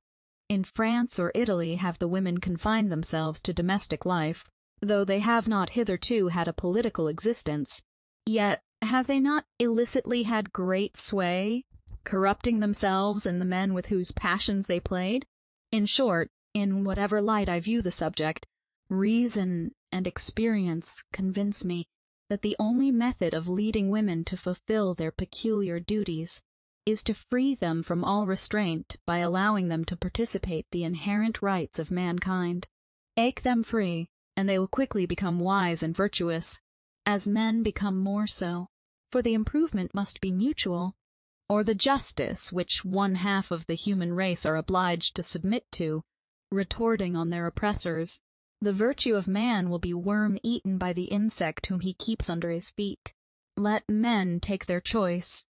Man and woman were made for each other, though not to become one being, and if they will not improve women, they will deprave them. Speak of the improvement and emancipation of the whole sex, for I know that the behavior of a few women, who, by accident or following a strong bent of nature, have acquired a portion of knowledge superior to that of the rest of their sex, has often been overbearing, but there have been instances of women who, attaining knowledge, have not discarded modesty, nor have they always pedantically appeared to despise the ignorance which they labored to disperse in their own minds. The exclamations, then, which any advice respecting female learning commonly produces, especially from pretty women, often arise from envy, when they chance to see that even the luster of their eyes and the flippant sportiveness of refined coquetry will not always secure them attention during a whole evening. Should a woman of a more cultivated understanding endeavor to give a rational turn to the conversation, the common source of consolation is that such women seldom get husbands. What arts have I not seen silly women use to interrupt by flirtation? A very significant word to describe such a maneuver, a rational conversation, which made the men forget that they were pretty women, but allowing what is very natural to man, that the possession of rare abilities is really calculated to excite overweening pride, disgusting in both men and women. In what a state of inferiority must the female faculties have rusted when such a small portion of knowledge as those women attained, who have sneeringly been termed learned women, could be singular, sufficiently so to puff up the possessor, and excite envy in her contemporaries, and some of the other sex. Nay, has not a little rationality exposed many women to the severest censure? I advert to well-known facts, for I have frequently heard women ridiculed, and every little weakness exposed, only because they adopted the advice of some medical men, and deviated from the beaten track in their mode of treating their infants. I have actually heard this barbarous aversion to innovation carried still further, and a sensible woman stigmatized as an unnatural mother, who has thus been wisely solicitous to preserve the health of her children, when in the midst of her care she has lost one by some of the casualties of infancy, which no prudence can ward off. Her acquaintance have observed that this was the consequence of newfangled notions, the newfangled notions of ease and cleanliness, and those who, pretending to experience, though they have long adhered to prejudices that have, according to the opinion of the most sagacious physicians, thinned the human race, almost rejoiced at the disaster that gave a kind of sanction to prescription. Indeed, if it were only on this account, the national education of women is of the utmost consequence. Oh, what a number of human sacrifices are made to that Moloch, prejudice! And in how many ways are children destroyed by the lasciviousness of man? The want of natural affection in many women, who are drawn from their duty by the admiration of men, and the ignorance of others, render the infancy of man a much more perilous state than that of brutes. Yet men are unwilling to place women in situations proper to enable them to acquire sufficient understanding to know how even to nurse their babes. So forcibly does this truth strike me, that I would rest the whole tendency of my reasoning upon it, for whatever tends to incapacitate the maternal character takes woman out of her sphere. But it is vain to expect the present race of weak mothers either to take that reasonable care of a child's body which is necessary to lay the foundation of a good constitution, supposing that it do not suffer for the sins of its fathers, or to manage its temper so judiciously that the child will not have, as it grows up, to throw off all that its mother, its first instructor, directly or indirectly taught, and unless the mind have uncommon vigor, womanish follies will stick to the character throughout life. The weakness of the mother will be visited on the children, and whilst women are educated to rely on their husbands for judgment, this must ever be the consequence, for there is no improving an understanding by halves, nor can any being act wisely from imitation, because in every circumstance of life there is a kind of individuality, which requires an exertion of judgment to modify general rules. The being who can think justly in one track will soon extend its intellectual empire, and she who has sufficient judgment to manage her children will not submit right or wrong to her husband or patiently to the social laws which makes a nonentity of a wife. In public schools, women, to guard against the errors of ignorance, should be taught the elements of anatomy and medicine, not only to enable them to take proper care of their own health, but to make them rational nurses of their infants, parents and husbands, for the bills of mortality are swelled by the blunders of self-willed old women, who give nostrums of their own, without knowing anything of the human frame. It is likewise proper, only in a domestic view, to make women acquainted with the anatomy of the mind, by allowing the sexes to associate together in every pursuit, and by leading them to observe the progress of the human understanding in the improvement of the sciences and arts, never forgetting the science of morality, nor the study of the political history of mankind. Man has been termed a microcosm, and every family might also be called a state. States, it is true, have mostly been governed by arts that disgrace the character of man, and the want of a just constitution and equal laws have so perplexed the notions of the worldly wise, that they more than question the reasonableness of contending for the rights of humanity. Thus morality, polluted in the national reservoir, sends off streams of vice to corrupt the constituent parts of the body politic. But should more noble, or rather more just principles regulate the laws, which ought to be the government of society, and not those who execute them, duty might become the rule of private conduct. Besides, by the exercise of their bodies and minds, women would acquire that mental activity so necessary in the maternal character, united with the fortitude that distinguishes steadiness of conduct from the obstinate perverseness of weakness. For it is dangerous to advise the indolent to be steady, because they instantly become rigorous, and, to save themselves trouble, punish with severity faults that the patient fortitude of reason might have prevented. But fortitude presupposes strength of mind, and is strength of mind to be acquired by indolent acquiescence, by asking advice instead of exerting the judgment, by obeying through fear instead of practicing the forbearance, which we all stand in need of ourselves. The conclusion which I wish to draw is obvious. Make women rational creatures and free citizens, and they will quickly become good wives and mothers. That is, if men do not neglect the duties of husbands and fathers. Discussing the advantages which a public and private education combined, as I have sketched, might rationally be expected to produce, I have dwelt most on such as are particularly relative to the female world, because I think the female world oppressed. Yet the gangrene which the vices, engendered by oppression, have produced, is not confined to the morbid part, but pervades society at large, so that when I wish to see my sex become more like moral agents, my heart bounds with the anticipation of the general diffusion of that sublime contentment which only morality can diffuse. Chapter 13. Some instances of the folly which the ignorance of women generates, with concluding reflections on the moral improvement that a revolution in female manners may naturally be expected to produce. There are many follies, in some degree peculiar to women, sins against reason, of commission as well as of omission, but all flowing from ignorance or prejudice.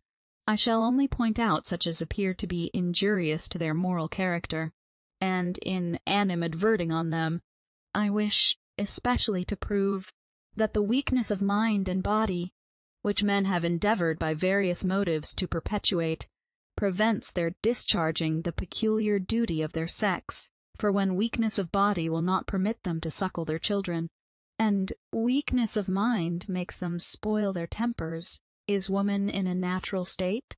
Section 13.1.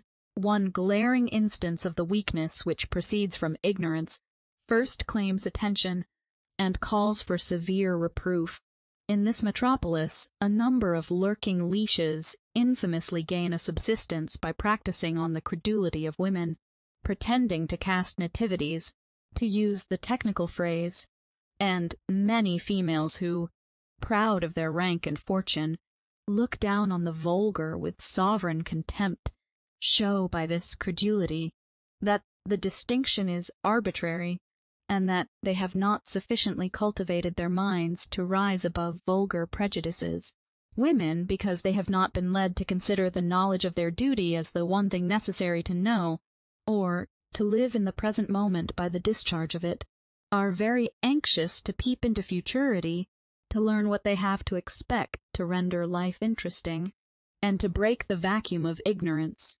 I must be allowed to expostulate seriously with the ladies who follow these idle inventions, for ladies, mistresses of families, are not ashamed to drive in their own carriages to the door of the cunning man, and if any of them should peruse this work, I entreat them to answer to their own hearts the following questions, not forgetting that they are in the presence of God.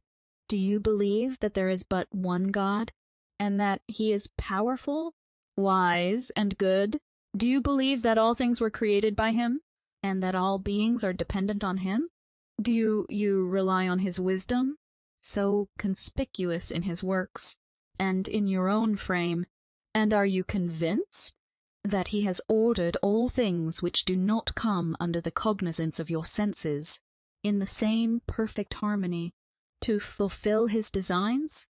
Do you acknowledge that the power of looking into futurity and seeing things that are not as if they were is an attribute of the Creator? And should He, by an impression on the minds of His creatures, think fit to impart to them some event hid in the shades of time, yet unborn, to whom would the secret be revealed by immediate inspiration? The opinion of ages will answer this question, to reverend old men, to people distinguished for eminent piety. The oracles of old were thus delivered by priests dedicated to the service of the God who was supposed to inspire them. The glare of worldly pomp which surrounded these impostors, and the respect paid to them by artful politicians, who knew how to avail themselves of this useful engine to bend the necks of the strong under the dominion of the cunning, spread a sacred, mysterious veil of sanctity over their lies and abominations. Impressed by such solemn devotional parade, a Greek or Roman lady might be excused, if she inquired of the oracle, when she was anxious to pry into futurity, or inquire about some dubious event, and her inquiries, however contrary to reason, could not be reckoned impious. But can the professors of Christianity ward off that imputation? Can a Christian suppose that the favorites of the Most High, the highly favored, would be obliged to lurk in disguise and practice the most dishonest tricks to cheat silly women out of the money which the poor cry for in vain? Say not that such questions are an insult to common sense, for it is your own conduct, O ye foolish women, which throws an odium on your sex, and these reflections should make you shudder at your thoughtlessness and irrational devotion. For I do not suppose that all of you laid aside your religion, such as it is, when you entered those mysterious dwellings. Yet, as I have throughout supposed myself talking to ignorant women, for ignorant ye are in the most emphatical sense of the word, it would be absurd to reason with you on the egregious folly of desiring to know what the supreme wisdom has concealed. Probably you would not understand me, were I to attempt to show you that it would be absolutely inconsistent with the grand purpose of life, that of rendering human creatures wise and virtuous, and that, were it sanctioned by God, it would disturb the order established in creation. And if it be not sanctioned by God, do you expect to hear truth? Can events be foretold? Events which have not yet assumed a body to become subject to mortal inspection, can they be foreseen by a vicious worldling, who pampers his appetites by preying on the foolish ones? Perhaps, however, you devoutly believe in the devil, and imagine, to shift the question, that he may assist his votaries. But if really respecting the power of such a being, an enemy to goodness and to God, can you go to church after having been under such an obligation to him? From these delusions to those still more fashionable deceptions, practiced by the whole tribe of magnetizers, the transition is very natural. With respect to them, it is equally proper to ask women a few questions. Do you know anything of the construction of the human frame? If not, it is proper that you should be told, what every child ought to know, that when its admirable economy has been disturbed by intemperance or indolence, I speak not of violent disorders, but of chronical diseases, it must be brought into a healthy state again by slow degrees, and if the functions of life have not been materially injured, regimen, another word for temperance, air, exercise, and a few medicines prescribed by persons who have studied the human body, are the only human means yet discovered of recovering that inestimable blessing health. That will bear investigation. Do you then believe that these magnetizers, by hocus-pocus tricks, pretend to work a miracle, are delegated by God, or assisted by the solver of all these kind of difficulties, the devil? Do they, when they put to flight, as it is said, disorders that have baffled the powers of medicine, work in conformity to the light of reason? Or do they effect these wonderful cures by supernatural aid, by a communication an adept may answer with the world of spirits? A noble privilege, it must be allowed. Some of the ancients mention familiar demons, who guarded them from danger by kindly intimating, we cannot guess in what manner, when any danger was nigh, or pointed out what they ought to undertake. Yet the men who laid claim to this privilege, out of the order of nature, insisted that it was the reward or consequence of superior temperance and piety. But the present workers of wonders are not raised above their fellows by superior temperance or sanctity. They do not cure for the love of God, but money. These are the priests of quackery. Though it be true, they have not the convenient expedient of selling masses for souls in purgatory, nor churches where they can display crutches, and models of limbs made sound by a touch or a word. I'm not conversant with the technical terms, nor initiated into the arcana, therefore I may speak improperly. But it is clear that men who will not conform to the law of reason and earn a subsistence in an honest way, by degrees, are very fortunate in becoming acquainted with such obliging spirits. We cannot, indeed, give them credit for either great sagacity or goodness, else they would have chosen more noble instruments when they wished to show themselves the benevolent friends of man. It is, however, little short of blasphemy to pretend to such power. From the whole tenor of the dispensations of Providence, it appears evident to sober reason that certain vices produce certain effects, and can anyone so grossly insult the wisdom of God as to suppose that a miracle will be allowed to disturb his general laws, to restore to health the intemperate and vicious, merely to enable them to pursue the same course with impunity? Be whole, and sin no more, said Jesus, who healed the body to reach the mind, the mentioning of the name of Christ. After such vile impostors may displease some of my readers, I respect their warmth, but let them not forget that the followers of these delusions bear his name, and profess to be the disciples of him, who said by their works we should know who were the children of God or the servants of sin.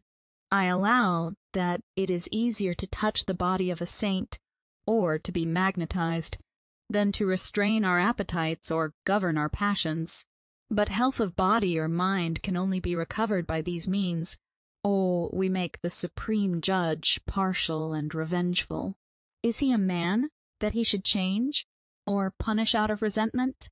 Hey, the common father, wounds but to heal, says reason, and our irregularity is producing certain consequences.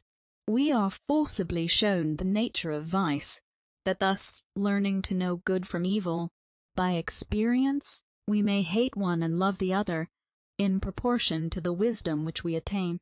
The poison contains the antidote, and we either reform our evil habits, and cease to sin against our own bodies, to use the forcible language of Scripture, or a premature death, the punishment of sin, snaps the thread of life. Here an awful stop is put to our inquiries. But why should I conceal my sentiments? Considering the attributes of God, I believe that whatever punishment may follow will tend, like the anguish of disease, to show the malignity of vice. For the purpose of reformation, positive punishment appears so contrary to the nature of God, discoverable in all his works, and in our own reason, that I could sooner believe that the Deity paid no attention to the conduct of men than that he punished without the benevolent design of reforming. To suppose only that an all-wise and powerful being, as good as he is great, should create a being, foreseeing that after 50 or 60 years of feverish existence it would be plunged into never-ending woe, is blasphemy. On what will the worm feed that is never to die? On folly, on ignorance. Say, I should blush indignantly at drawing the natural conclusion, could I insert it, and wish to withdraw myself from the wing of my God. On such a supposition, I speak with reverence, he would be a consuming fire. We should wish, though vainly, to fly from his presence when fear absorbed love, and darkness involved all his counsels. Know that many devout people boast of submitting to the will of God blindly, as to an arbitrary scepter or rod, on the same principle as the Indians worship the devil. In other words, like people in the common concerns of life, they do homage to power, and cringe under the foot that can crush them. Rational religion, on the contrary, is a submission to the will of a being so perfectly wise that all he wills must be directed by the proper motive, must be reasonable. And if thus we respect God, can we give credit to the mysterious insinuations which insult his laws? Can we believe, though it should stare us in the face, that he would work a miracle to authorize confusion by sanctioning an error? Yet we must either allow these impious conclusions, or treat with contempt every promise to restore health to a diseased body by supernatural means, or to foretell the incidents that can only be foreseen by God. Section 13.2. Another instance of that feminine weakness of character, often produced by a confined education, is a romantic twist of the mind, which has been very properly termed sentimental. Women, subjected by ignorance to their sensations, and only taught to look for happiness in love, refine on sensual feelings, and adopt metaphysical notions respecting that passion, which lead them shamefully to neglect the duties of life. And frequently in the midst of these sublime refinements they plunge into actual vice. These are the women who are amused by the reveries of the stupid novelists, who, knowing little of human nature, work up stale tales, and describe meretricious scenes, all retailed in a sentimental jargon, which equally tend to corrupt the taste, and draw the heart aside from its daily duties. I do not mention the understanding, because, never having been exercised, its slumbering energies rest inactive, like the lurking particles of fire which are supposed universally to pervade matter. Females, in fact, denied all political privileges, and not allowed, as married women, excepting in criminal cases, a civil existence, have their attention naturally drawn from the interest of the whole community to that of the minute parts. Though the private duty of any member of society must be very imperfectly performed, when not connected with the general good, the mighty business of female life is to please, and, restrained from entering into more important concerns by political and civil oppression, sentiments become events, and reflection deepens what it should, and would have effaced, if the understanding had been allowed to take a wider range, but confined to trifling employments. They naturally imbibe opinions, which the only kind of reading calculated to interest an innocent, frivolous mind inspires, unable to grasp anything great. Is it surprising that they find the reading of history a very dry task, and disquisitions addressed to the understanding intolerably tedious, and almost unintelligible? Thus are they necessarily dependent on the novelist for amusement. Yet, when I exclaim against novels, I mean when contrasted with those works which exercise the understanding and regulate the imagination. For any kind of reading, I think, better than leaving a blank still a blank, because the mind must receive a degree of enlargement, and obtain a little strength by a slight exertion of its thinking powers. Besides, even the productions that are only addressed to the imagination raise the reader a little above the gross gratification of appetites, to which the mind has not given a shade of delicacy. This observation is the result of experience, for I've known several notable women, and one in particular, who was a very good woman, as good as such a narrow mind would allow her to be, who took care that her daughters, 3 in number, should never see a novel, as she was a woman of fortune and fashion. They had various masters to attend them, and a sort of menial governess to watch their footsteps. From their masters they learned how tables, chairs, etc., were called in French and Italian, but as the few books thrown in their way were far above their capacities, or devotional, they neither acquired ideas nor sentiments, and passed their time, when not compelled to repeat words, in dressing, quarreling with each other, or conversing with their maids by stealth, till they were brought into company as marriageable. Their mother, a widow, was busy in the meantime in keeping up her connections, as she termed a numerous acquaintance, lest her girls should want a proper introduction into the great world. And these young ladies, with minds vulgar in every sense of the word, and spoiled tempers, entered life puffed up with notions of their own consequence, and looking down with contempt on those who could not vie with them in dress and parade. With respect to love, nature, or their nurses, had taken care to teach them the physical meaning of the word, and, as they had few topics of conversation, and fewer refinements of sentiment, they expressed their gross wishes, not in very delicate phrases, when they spoke freely, talking of matrimony. Could these girls have been injured by the perusal of novels? I almost forgot a shade in the character of one of them. She affected a simplicity bordering on folly, and with a simper would utter the most immodest remarks and questions, the full meaning of which she had learned whilst secluded from the world, and afraid to speak in her mother's presence, who governed with a high hand. They were all educated, as she prided herself, in a most exemplary manner, and read their chapters and psalms before breakfast, never touching a silly novel. This is only one instance, but I recollect many other women who, not led by degrees to proper studies, and not permitted to choose for themselves, have indeed been overgrown children, or have obtained, by mixing in the world, a little of what is termed common sense, that is, a distinct manner of seeing common occurrences as they stand detached, but what deserves the name of intellect, the power of gaining general or abstract ideas, or even intermediate ones, was out of the question. Their minds were quiescent, and when they were not roused by sensible objects and employments of that kind, they were low-spirited, would cry or go to sleep. When, therefore, I advise my sex not to read such flimsy works, it is to induce them to read something superior, for I coincide in opinion with a sagacious man, having a daughter and niece under his care, pursued a very different plan with each. The niece, who had considerable abilities, had, before she was left to his guardianship, been indulged in desultory reading. Her he endeavored to lead, and did lead, to history and moral essays.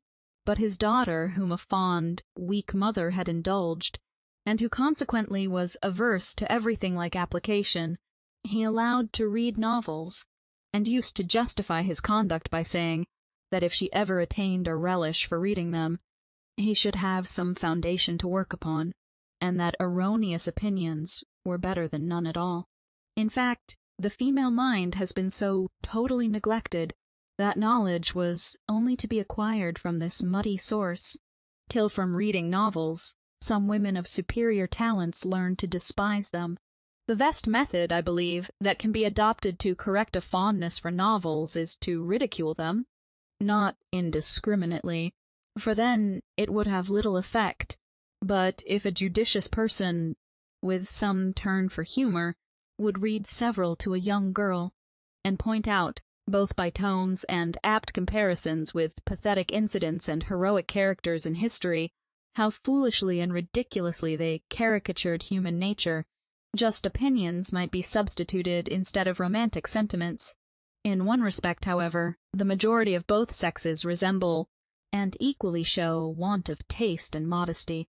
Ignorant women, forced to be chaste to preserve their reputation, allow their imagination to revel in the unnatural and meretricious scenes sketched by the novel writers of the day, slighting as insipid the sober dignity and matronly grace of history, whilst men carry the same vitiated taste into life, and fly for amusement to the wanton, from the unsophisticated charms of virtue, and the grave respectability of sense.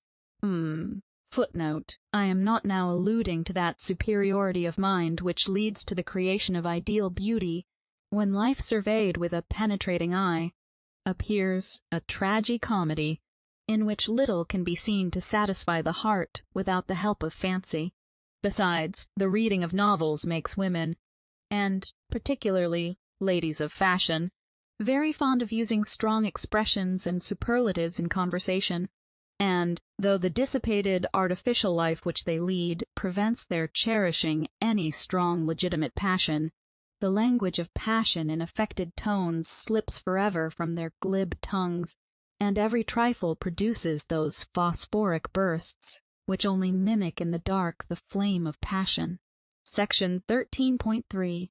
Ignorance, and the mistaken cunning that nature sharpens in weak heads, as a principle of self-preservation, render women very fond of dress, and produce all the vanity which such a fondness may naturally be expected to generate, to the exclusion of emulation and magnanimity. Agree with Rousseau that the physical part of the art of pleasing consists in ornaments, and for that very reason I should guard girls against the contagious fondness for dress so common to weak women, that they may not rest in the physical part. Yet weak are the women who imagine that they can long please without the aid of the mind, or, in other words, without the moral art of pleasing. But the moral art, if it be not a profanation to use the word art, when alluding to the grace which is an effect of virtue, and not the motive of action, is never to be found with ignorance. The sportiveness of innocence, so pleasing to refined libertines of both sexes, is widely different in its essence from this superior gracefulness. Strong inclination for external ornaments ever appears in barbarous states. Only the men, not the women, adorn themselves. For where women are allowed to be so far on a level with men, society has advanced at least one step in civilization. The attention to dress, therefore, which has been thought a sexual propensity, I think natural to mankind.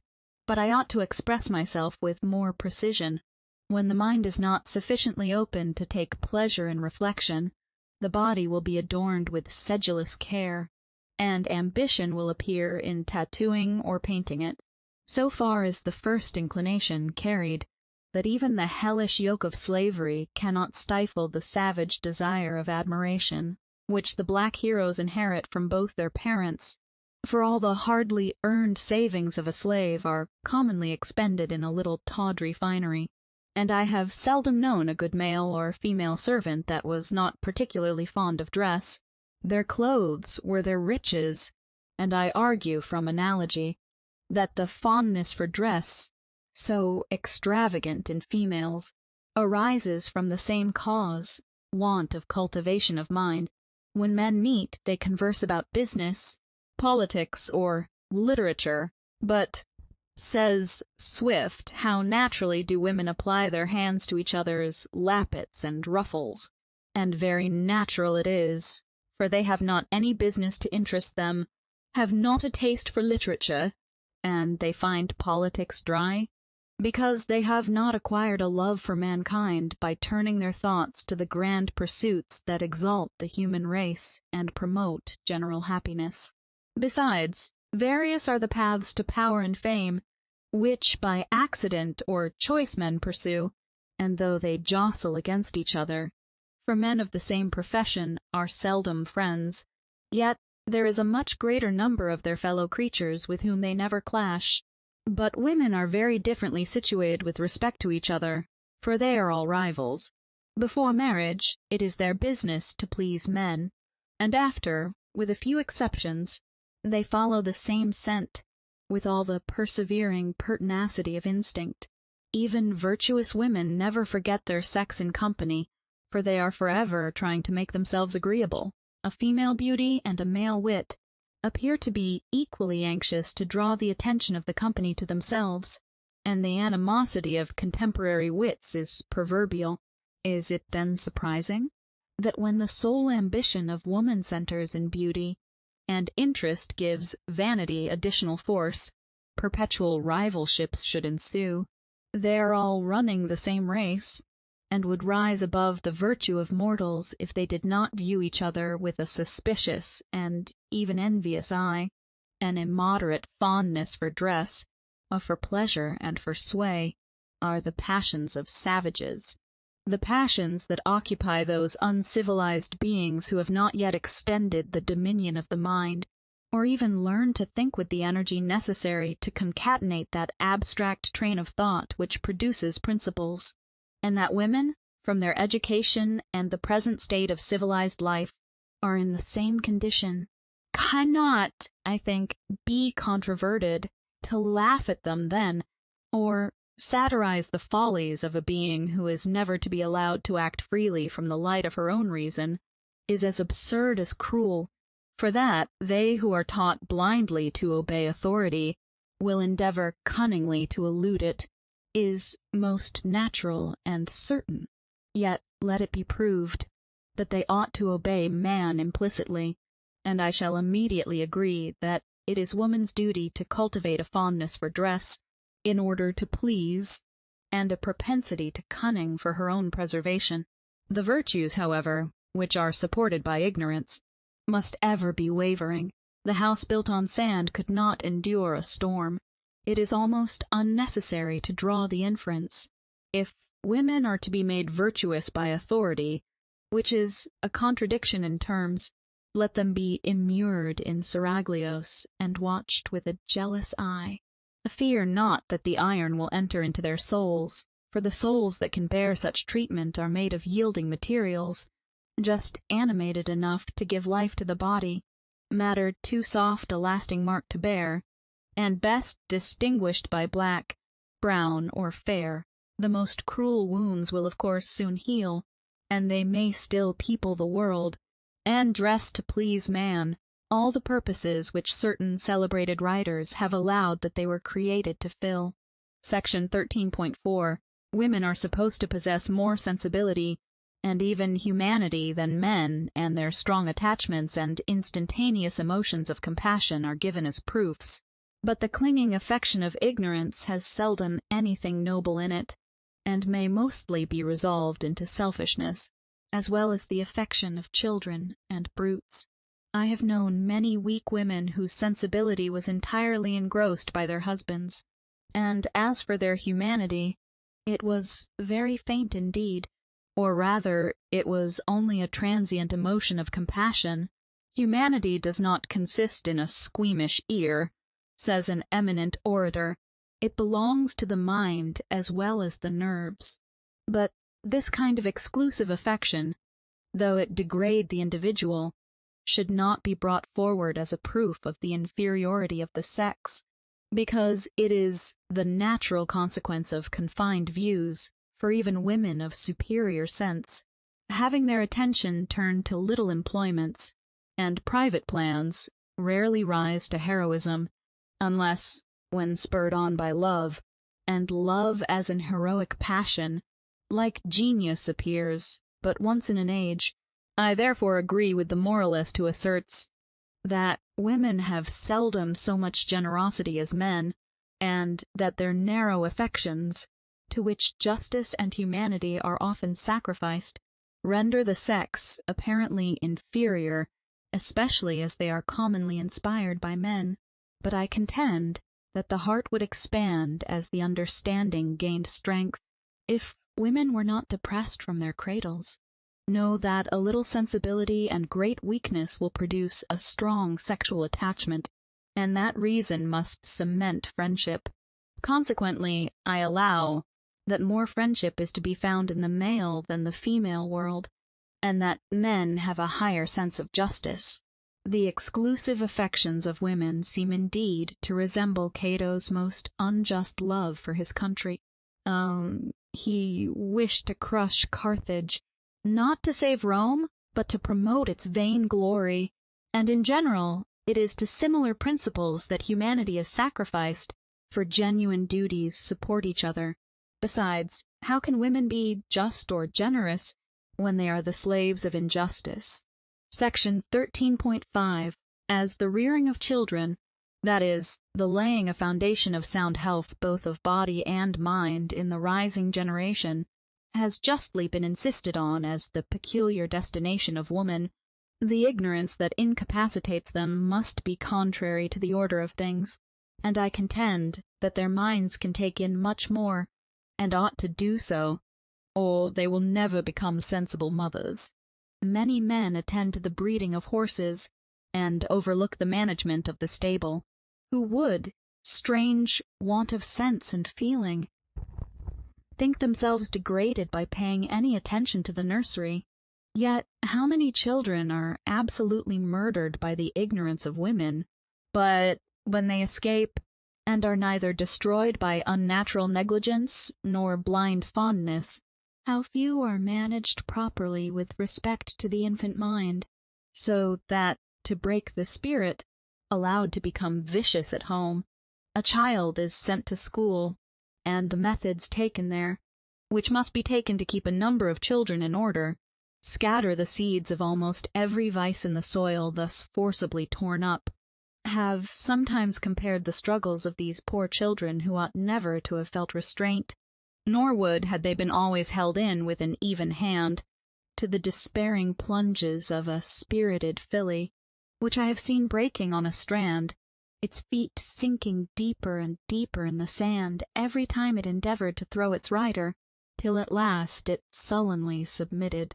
I have always found horses, an animal I am attached to, very tractable when treated with humanity and steadiness, so that I doubt whether the violent methods taken to break them do not essentially injure them.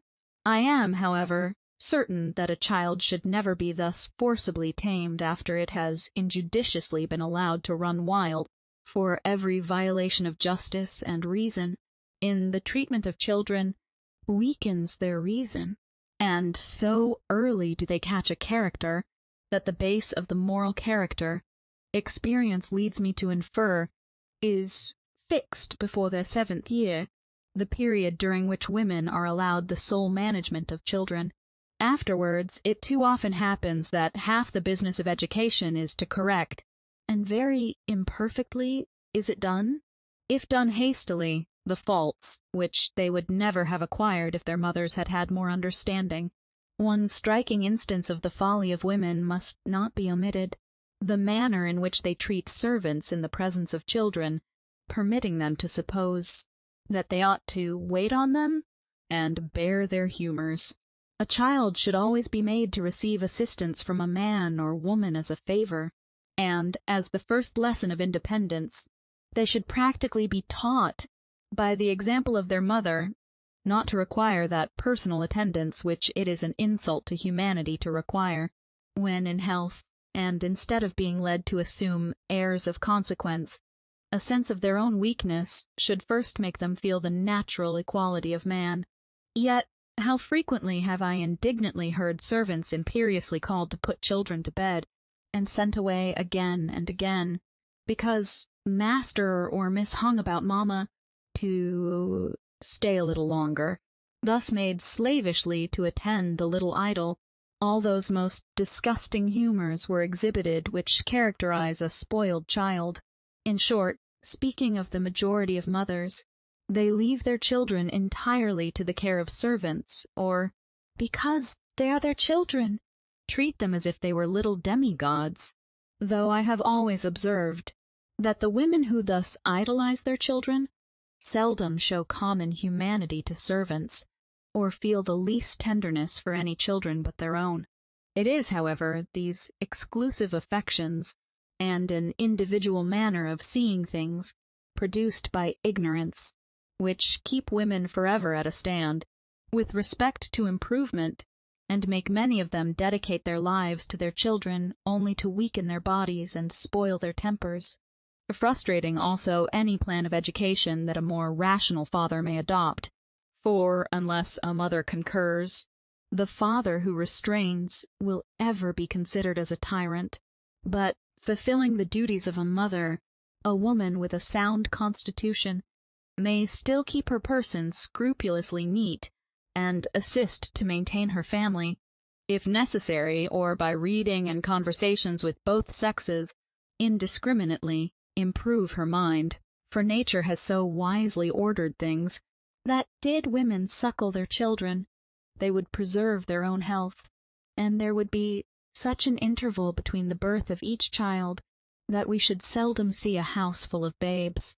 And did they pursue a plan of conduct, and not waste their time in following the fashionable vagaries of dress, the management of their household and children need not shut them out from literature, nor prevent their attaching themselves to a science, with that steady eye which strengthens the mind, or practicing one of the fine arts that cultivate the taste, but visiting to display finery, card-playing, and balls, not to mention the idle bustle of morning trifling, draw women from their duty, to render them insignificant, to render them pleasing, according to the present acceptation of the word, to every man but their husband, for a round of pleasures in which the affections are not exercised, cannot be said to improve the understanding, though it be erroneously called seeing the world.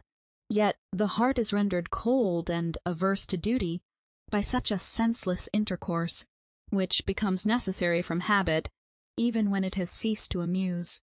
But till more equality be established in society, till ranks are confounded and women freed, we shall not see that dignified domestic happiness, the simple grandeur of which cannot be relished by ignorant or vitiated minds. Nor will the important task of education ever be properly begun till the person of a woman is no longer preferred to her mind. For it would be as wise to expect corn from tares, or figs from thistles, as that a foolish, ignorant woman should be a good mother. Section 13.6. It is not necessary to inform the sagacious reader, now I enter on my concluding reflections, that the discussion of this subject merely consists in opening a few simple principles, and clearing away the rubbish which obscured them. But, as all readers are not sagacious, I must be allowed to add some explanatory remarks to bring the subject home to reason, to that sluggish reason, which supinely takes opinions on trust, and obstinately supports them to spare itself the labor of thinking.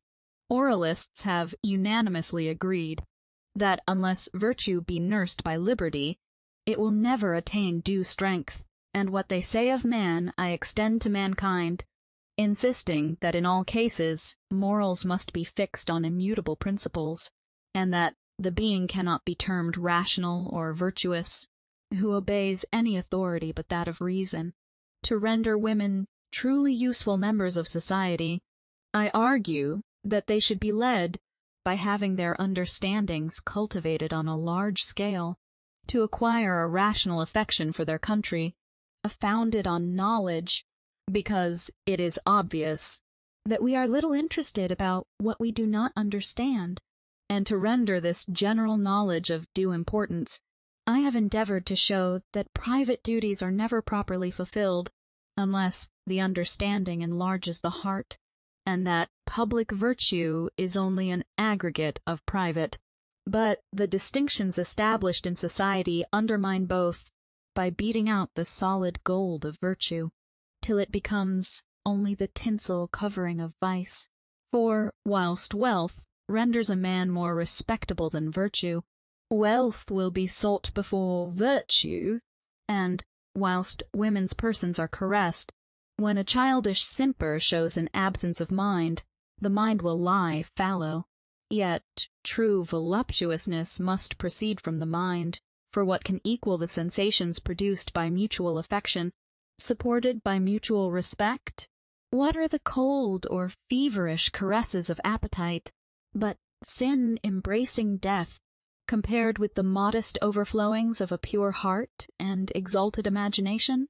Yes, let me tell the libertine of fancy when he despises understanding in woman, that the mind, which he disregards, gives life to the enthusiastic affection from which rapture, short-lived as it is, alone can flow, and that, without virtue, a sexual attachment must expire, like a tallow candle in the socket, creating intolerable disgust.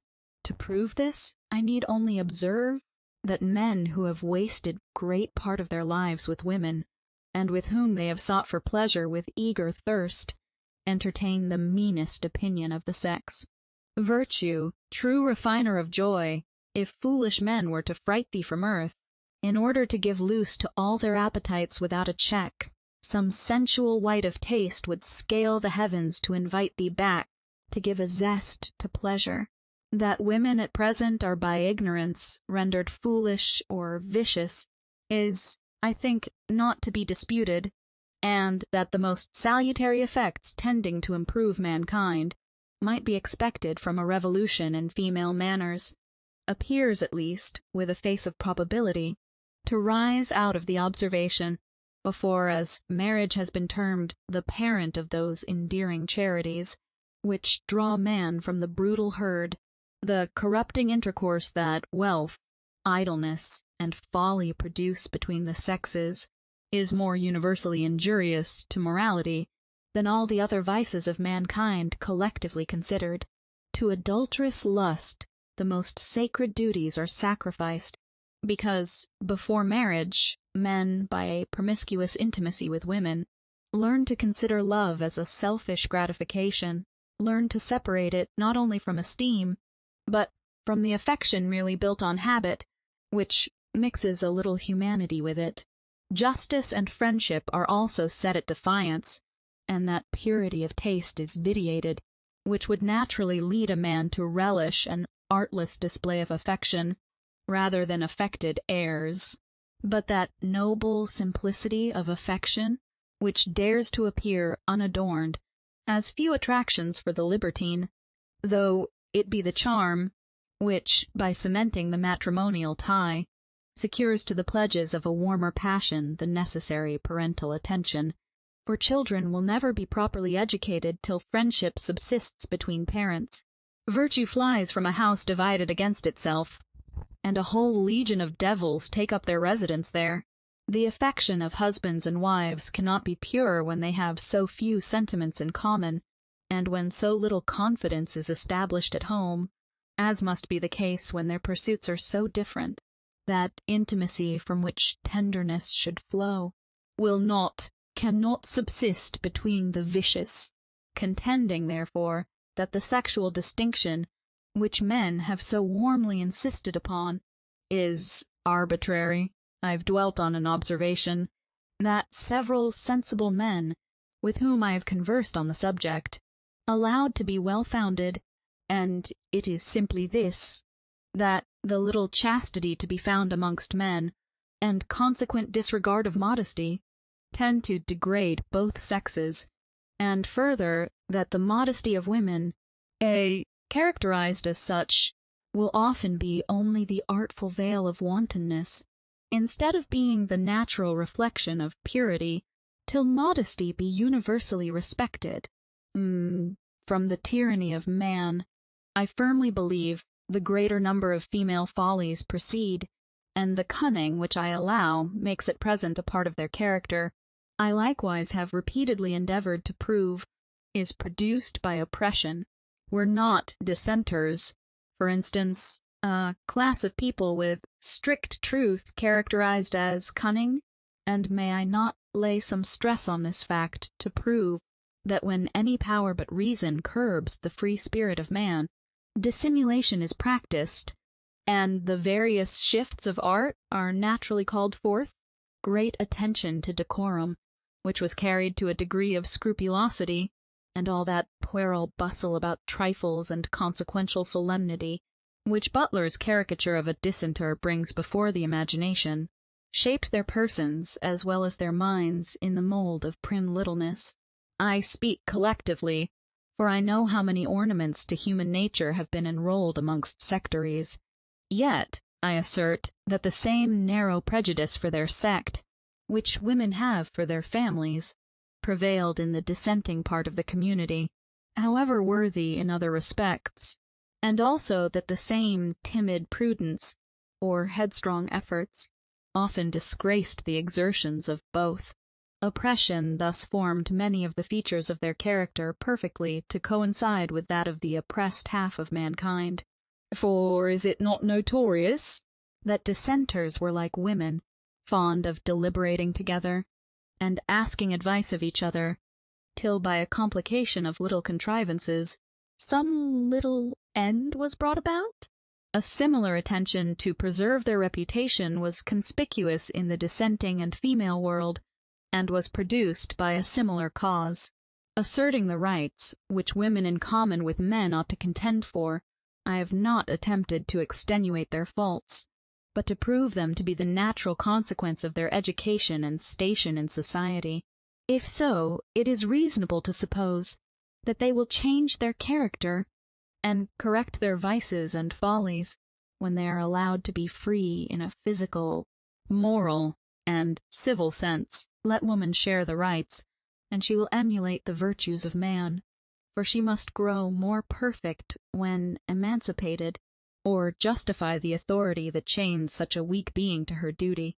If the latter, it will be expedient to open a fresh trade with Russia for whips, a present which a father should always make to his son-in-law on his wedding day, that a husband may keep his whole family in order by the same means, and without any violation of justice reign, wielding this scepter sole master of his house, because he is the only being in it who has reason, the divine, indefeasible, earthly sovereignty breathed into man by the master of the universe. Allowing this position, women have not any inherent rights to claim, and by the same rule their duties vanish, for rights and duties are inseparable.